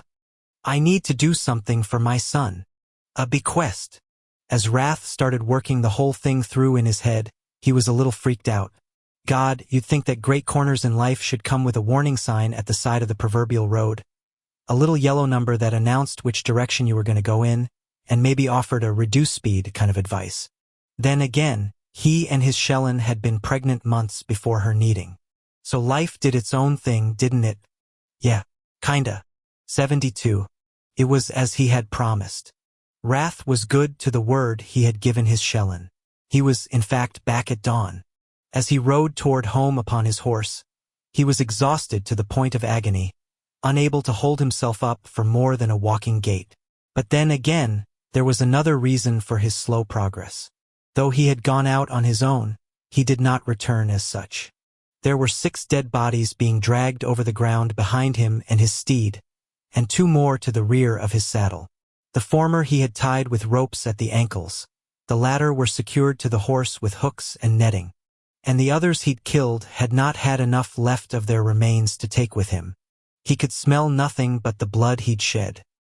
He heard nothing but the muffled rush of the bodies over the dirt of the road. He knew nothing except that he had murdered each one of them by hand. The wooded glen he proceeded through was the last distance to be crossed before the castle, and indeed, as he came out into a clearing, there it was, rising ugly out of the earth. He did not relish what he had done. Unlike a barn cat who enjoyed his duty, the mice he had slain had not been a source of sly happiness for him. But as he thought of his unborn young, he knew that he had made the world a safer place for his son or daughter. And as he considered his beloved mate, as well as the death of his own father, he was well aware that that which had been uncharacteristic to his nature had been very necessary indeed. The drawbridge o'er the moat landed in a rush, providing him in trance as if he had been waited for. And he had been. Anha ran out onto the planks, the fading moonlight catching her dark hair and her red robes. He had known her for so little time when judged by the passage of seasons. But through the course of events, he believed they had been together for lifetimes. The Brotherhood was with her, pulling up on the reins. He knew she saw everything as her hands went to her mouth, and torture had to take her elbow to keep her upright. He wished she had not come, but there was no going back now on any of it. Dismounting, even though he was not even upon the bridge, he left his horse where it was and crossed onto the thick planks. He thought perhaps she might run from him, but no, it was the opposite. "Are you well enough?" she said as she threw herself at him. His arms were weak as they went around her. You lie." He dropped his head into her sweet-smelling hair. At least with her, he did not have to pretend. The truth was, he as yet feared for the future. He may have taken his revenge out on these traitors, but there would be more. Kings were targets for the ambitions of others. That was reality. Closing his eyes, he wished there was a way out of the legacy, and he worried for his future son, if he had one. Daughters had a chance. Sons were cursed. But he could not change who he was born to be. He just prayed for the courage that had served him this night to come again when it was needed most. At least now he had proved to himself and his beloved that he was not just a leader in peacetime. In war, he could wield the sword if he had to. "I love you," he said. As his mate shuddered against him, he knew she was going to shudder again on the morrow evening, when she saw what he was going to do to the heads of those dead bodies. Messages had to be sent in order to be received. "Let us go unto our chamber," he said, tucking her into his chest. As he nodded to the brothers, he knew they would take care of his horse and his prey. There would be time for the beheadings later. Now, he just wanted some sanity amid the madness. Heading into their castle, she was, as always, his only tether. "If we have a son," he murmured. "Yes." She looked up at him. What for him? Wrath glanced down into the face that stared upon him, the beautiful face that defined his hours as well as his years. "I hope he finds someone like you." "In truth," she whispered, "yes, I pray for him to be half as lucky as I." As Anha squeezed around his waist, her voice grew rough. "And for a daughter, a male half as good as her father." Wrath kissed the top of her head and continued them onward, through the great hall and up to their chamber, the Brotherhood with them, but keeping a discreet distance. Yes, he thought, to survive one must not be alone, and one must have a partner of worth. Possess that, and you were richer than any king and queen who e'er roamed the earth. 73. Wrath saw his mother for the first time in 330 years that following day. On some level, he knew it had to be a dream. He had been blind for too long to be seduced into thinking that reality had suddenly changed. Plus, hello, she'd been dead for centuries. And yet, as she came to him out of the darkness, she was as alive as he could have wished her to be, moving with ease, wearing a red velvet gown in the old style. "Maman," he said with wonder. As he lifted his head, he realized with a shock that it was from his pillow. And shit, this was his room, could tell by the subtle twinkling of the walls. His first instinct was to flip over and find. Beth was right beside him, lying safe and sound under the blankets, her face turned toward him, her dark hair all over the pillow that matched his own. And he could tell by the shape of her belly that yes, she was still pregnant. Jesus Christ, he could see her. "Beth," he said roughly. "Beth, I see you. Leland, wake up, I see you. Wrath." At the sound of his mama's voice, he wrenched back around. She was right beside the bed now, her arms crossed, her hands tucked into the voluminous sleeves of that dress. "Maman, I do not know if you shall recall this, but you came to me once." God, her voice was so gentle, just as he'd remembered, and he almost shut his eyes just so he could memorize the sound. Except no, he wasn't going to get cheated out of 1 nanosecond of sight. Wait, what had she said? "I did. I was dying. And you came to me from out of the mist of the fade. And you told me to follow you home. You made me stop and return with you. I don't remember. It is a debt I have owed you for a very long time." Her smile was peaceful as the Mona Lisa's. "And I shall repay it the now. Because I love you so very, very much." "Repay? What are you talking about?" "Wake up, Wrath. Wake up right now." Abruptly, that voice changed, becoming urgent. "Call the healer. You must call the healer if you wish to save her life." "Save her Betha's life?" "Wake up, Wrath. Right away, call the healer." "What are you?" "Wrath, wake up." In a sudden rush, like he'd been catapulted out of REM sleep, Wrath shot upright. "Beth!" he screamed. What? As he twisted around to his wife, he cursed at the blackness all around him. Goddamn fucking dream, teasing him with what he didn't have. "What?" Beth cried. "Shit, sorry. I'm sorry." He reached out and soothed her, soothed himself. "Sorry, fucked up dream." "Oh, geez. You scared me." She laughed, and he heard her hit the pillow as if she'd let herself collapse. "Good thing we sleep with the bathroom light on." Frowning, he turned to the side of the bed where his mother had stood and, no, she wasn't really here. "Who?" "Sorry." Cracking his neck, he threw his leg over the side of the bed. "I'll be right back." He gave things a good stretch, and as his spine let out a snap, crackle, pop, he thought fondly of the conversation he'd had with Payne as soon as he'd gotten home. They were going to start sparring again, and not because she was a female. It was because she was a hell of a good fighter and he wanted to get back in the game now. In the bathroom, he petted George, who was curled up on the Orvis dog bed Butch had given him for Christmas, and then took a piss and had a face wash. When he got back in bed, he intended to return to Lights Out Land. Except as he lay flat, he frowned. "Ah. Listen, are you feeling okay?" Beth yawned. "Yeah, absolutely. But I'm glad I headed back here when I did. The sleep helped. And lying down feels better. I've got a stiff back from that mall crawl still." Trying to sound causal, he asked, "When's your next appointment with the doctor?" "Not till Friday. We're going weekly now." "Why do you ask?" "No reason." As he fell silent, she curled in against him and let out a sigh like she was resettling for the duration. He lasted about a minute and a half. "What do you think about calling the doctor?" "Calling as in wait, you mean right now?" "Well, yeah." He could feel her recoil. "But why?" "Yeah, like he could tell her anything along the lines of, 'My dead mom said so.'" "I dunno. Just, maybe she could give you a checkup or something." "Wrath, that's not appropriate. Especially considering there's nothing wrong." He felt her playing with his hair. "Is this about that civilian? Who lost his wife and baby?" "It wasn't during childbirth." "Oh, I thought that. Maybe we could just call her." "There's no reason to." "What's her number?" He reached for his phone. "I'm calling her." "Wrath, have you lost your mind?" "Fuck it, he'd just do 411. Beth kept talking at him as he waited for the operator to come on.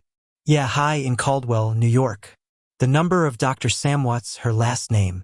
"You've lost your mind. I'm going to pay for the visit." "No, not you, operator." As the last name came back to him, he said it and spelled it twice. "Yeah. Connect me to the office, thanks." "Wrath, this is..." Just as the call went through, Beth went quiet. "Beth?" he asked with a frown. "Sorry," she said. "My back let out a twinge. You know what? I'm wearing running shoes next time I go walking like that. Now will you hang up and..." "Yeah, hi, this is a medical emergency. I need Dr. Sam to come to our home. My wife's a patient of hers. 36-week symptoms? My wife's pregnant. How much time have you got?" "Wrath," Beth said in a small voice. "What do you mean you can't?" "Wrath, And that was when he shut up and knew his mother had been right. Cranking his head toward his wife, he said with dread, "What? I'm bleeding." The definition of terror changed when things weren't just about you. And nothing was less about yourself than when you were 36 weeks pregnant. You felt a welling between your legs and it was not your water breaking. At first, Beth thought she'd lost control of her bladder. But as she moved the blankets aside and shifted positions, she saw something on the sheets. She'd never seen blood so bright before. And shit, her lower back was suddenly killing her. "What's going on?" Wrath demanded. "I'm bleeding," she repeated. Things happened so fast at that point. It was almost like being in the back of a speeding car. Everything whirring by too quick to catch. Wrath shouting into the phone, another call being made, Doc, Jane, and V arriving at a dead run. And then faster still, moving, everyone around her while she felt curiously still and muffled. When she was transferred onto the gurney, she looked over at where she'd been on the bed and shuddered at the neon stain. It was huge, like someone had poured out a gallon of paint underneath her. "Is the baby going to be okay?" she mumbled, some kind of shock taking over everything. "Is Hayes Wrath going to be all right?" People offered her compassion, but no real answers. But Wrath, the big one, was right by her side, holding her hand, orienting himself with the help of the side of the gurney. John appeared as they hit the second-story landing. He was wearing only boxers, his hair all messed up, his eyes alert. He took her other palm. She didn't remember much about the rush down into the tunnel except for the fact that the pain was getting severe.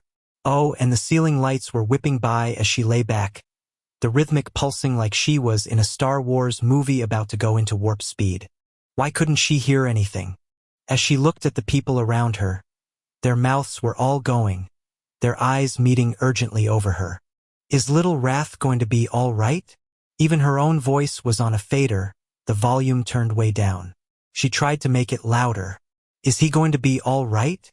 And then they were dusting past the usual entrance into the training center, and going farther down to an emergency door that had been created just for her, just for this situation. Except this was not her birth plan. She was supposed to go into the human world, where there were people to take care of her and little Wrath, see to any problems he might have, be there for her and I.M. if it was daylight, and Big Wrath and John if it was night. Little Wrath, she thought. Guessed she'd just named their son. As she arrived in the clinic, she just kept thinking she was not supposed to be here.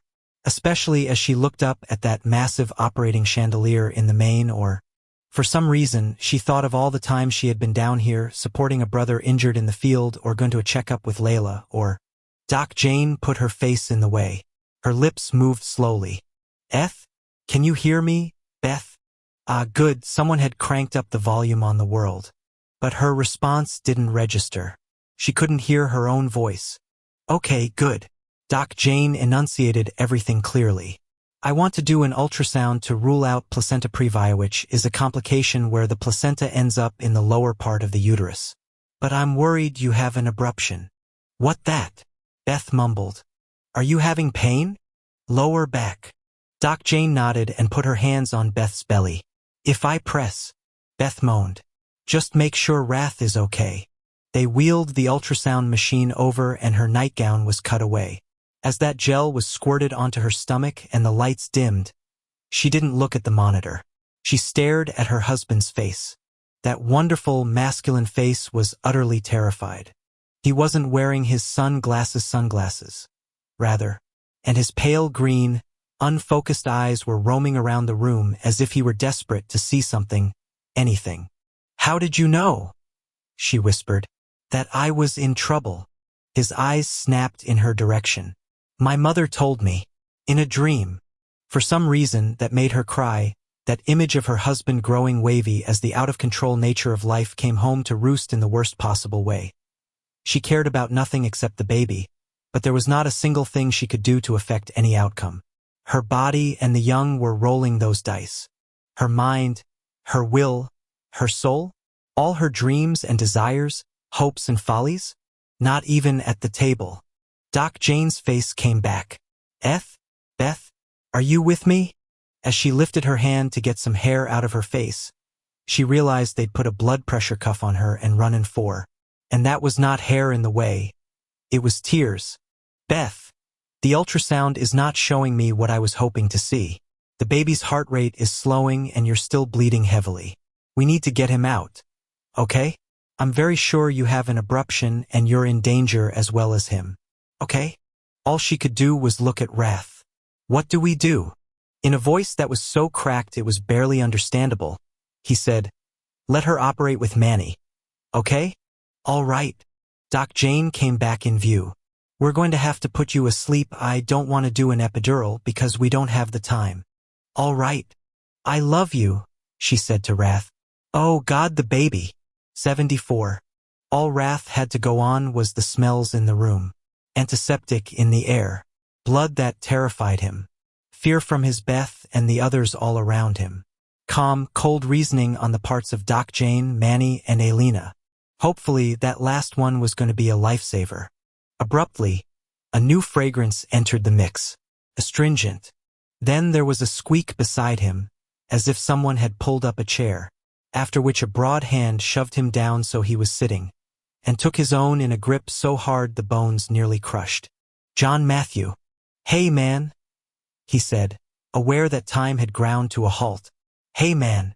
In the end, all Wrath could do was squeeze her brother's palm back, and so the two of them stayed side by side together, frozen as medical terms were traded back and forth and there were metal clanging sounds and hisses and suction noises. Doc Jane's voice was so even. Manny's replies were the same. They were like the inverse of the situation. As things got scarier, they became more focused and in control. Okay. I've got him. Wait. Is it happening already? Wrath demanded. The ascending whistle next to him was the only reply he got. And then the sound of a young's first wail. Is he alive? Wrath asked like a dumbass. Another whistle. And then he forgot about his son entirely. Beth? What about Beth? No one answered. Beth? He barked. John, what the fuck is going on? The scent of blood was thick in the air. So thick. Too thick. He couldn't breathe. He didn't think. He wasn't even alive. Beth, he whispered into the darkness. It was forever until Doc Jane came over to him. And by the closeness and direction of her voice, he knew she had knelt in front of him. Wrath, we've got a problem. The baby's fine, Elena's checking him out. But Beth is continuing to bleed even after I closed her uterus from the C-section. She's hemorrhaging very badly and there's no sign that she's clotting. The safest thing to do is a hysterectomy. Do you know what that is? She was talking to him like he was stupid good thing, too. No, even though he'd heard the word before. Hell, at this point, she would have had to define even the most common of terms. I need to take her uterus out. She's going to die, Wrath, if I don't. It means she won't be able to have any more children. I don't give a fuck about anything but her. Whatever you need to do it now. Okay. Let's move, Manny. Where's my son? He called out abruptly. Give me my son. Not even a moment later, a small bundle was placed into his arms. So light, too light to be alive, and yet his son was warm and breathing. Vital. He wanted to hold him because his Shellen was in this child.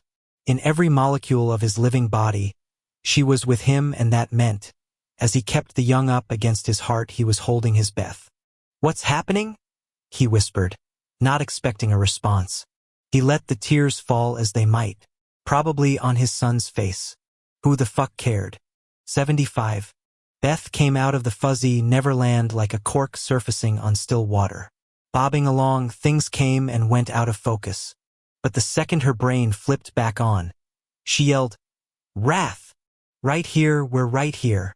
Recoiling, she wrenched around in the hospital bed and felt an instant oh, hell, no from her belly. And then nothing mattered. Sitting beside her bed, in a chair that wasn't big enough, her husband and her son were like two peas in a pod. The weeping that came out of her was utterly uncontrollable, welling up so fast it all but exploded from her soul. And man, her belly hurt like a bitch. As she reached over the side of the bed, her fore pulled, but she didn't care. And her menfolk came to her, Wrath standing up with that newborn and easing down right beside her on the hospital bed. "Oh my God, that's my baby," she heard herself say. Little Rathyup, she really had named him already, was the spitting image of his father. Even the dusting of hair formed a widow's peak in the center of his forehead. And like he recognized her somehow, he opened his eyes as his father let her take the precious bundle. "Hey there, big man." Because even though he weighed how much? 7 pounds or something. The way that little one stared up at her, it was like he was already taller than his father. "You are beautiful," she said to him. And then she saw his eyes. The pupils were normal, the irises dark blue, not light green. She looked over at her husband. "He's perfect." "I know. They told me he looks like me." "He does. Except for the eyes. But I would have loved him anyway." "Me too." She cooed and fussed with the red fabric that the foreman's Shellen had made by hand, until she became aware that something wasn't right. Her husband was way too reserved for this special moment. "Wrath? What aren't you telling me?" When he rubbed his face, that terror she'd felt came back. "What? Is there anything wrong with him?" "No." "Where's the butt?" "They had to take your insides out. You were bleeding too heavily." She frowned and shook her head. "I'm sorry." Wrath patted around until he found her arm. "Your insides are gone." Cold rush hit her. "A hysterectomy?" "Yeah, that's what they called it." Beth exhaled. Another thing that hadn't been part of the plan. And it was a shock to realize that part of what defined her as a woman, as a female, was no longer with her. But then she looked down at her perfectly formed, perfectly healthy little boy. The idea that she might not have had this moment? That she wouldn't be here with her husband and her son? Screw the uterus. "Okay," she said. "That's all right. I'm sorry."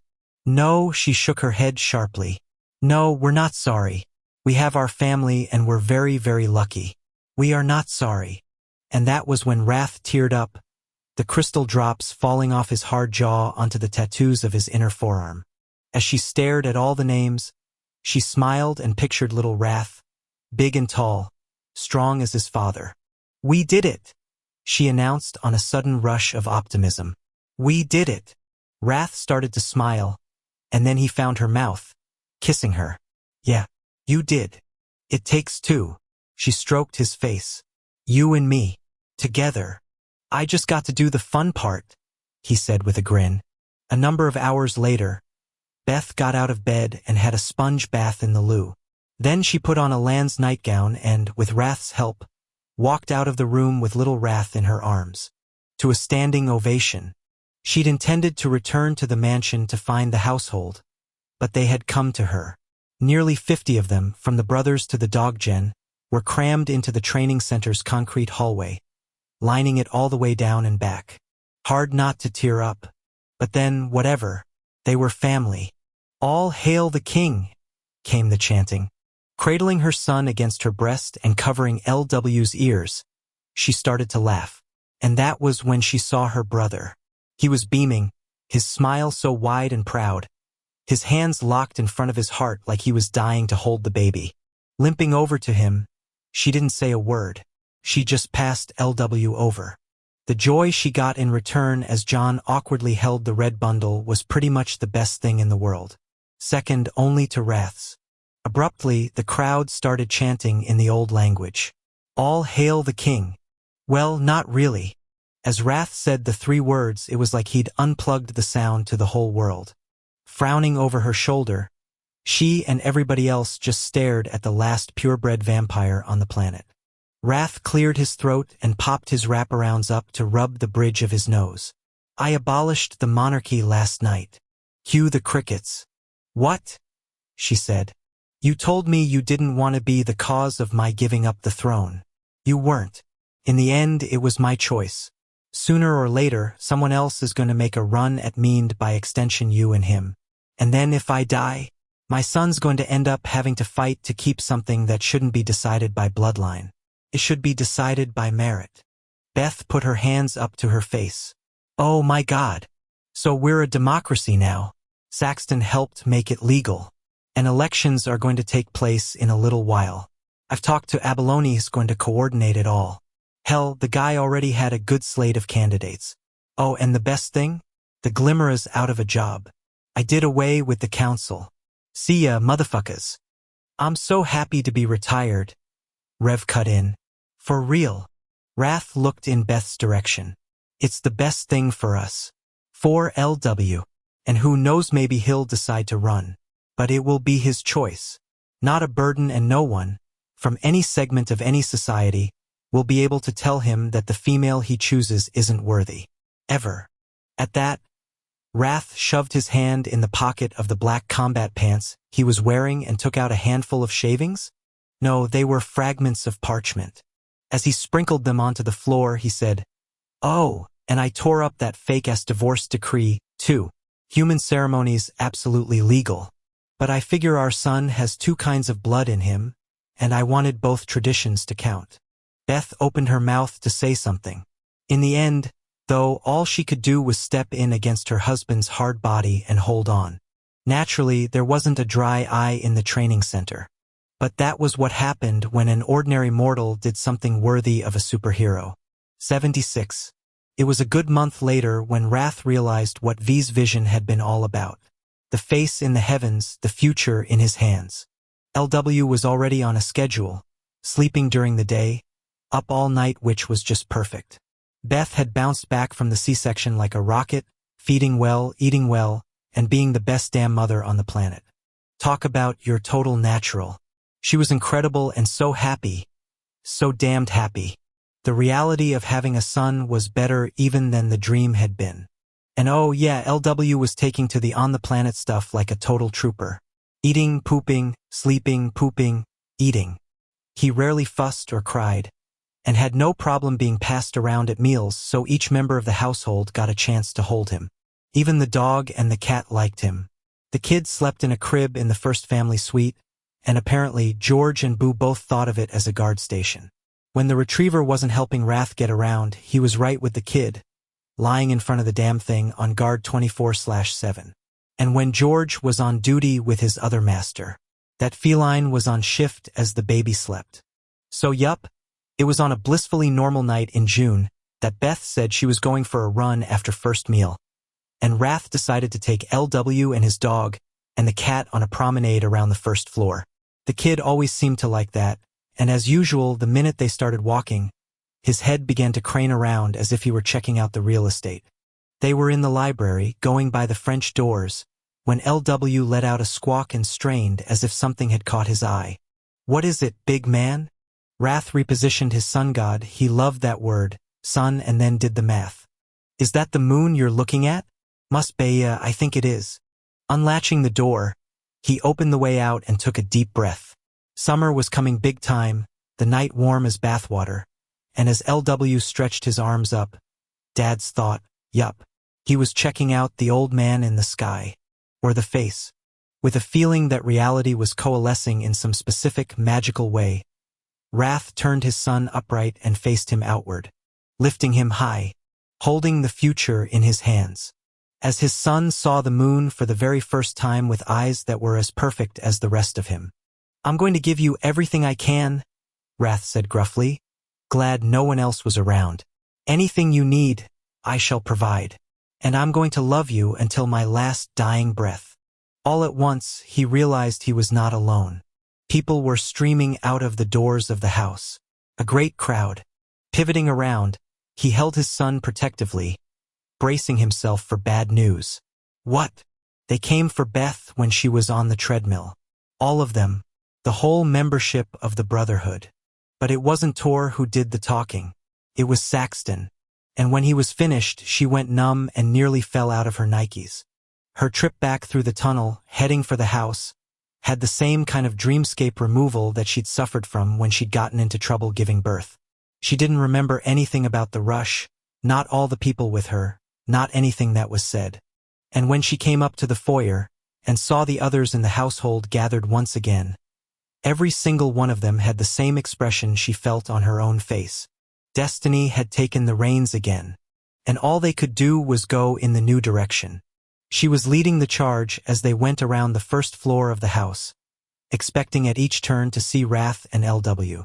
The open door out onto the terrace provided the clue as to where they were.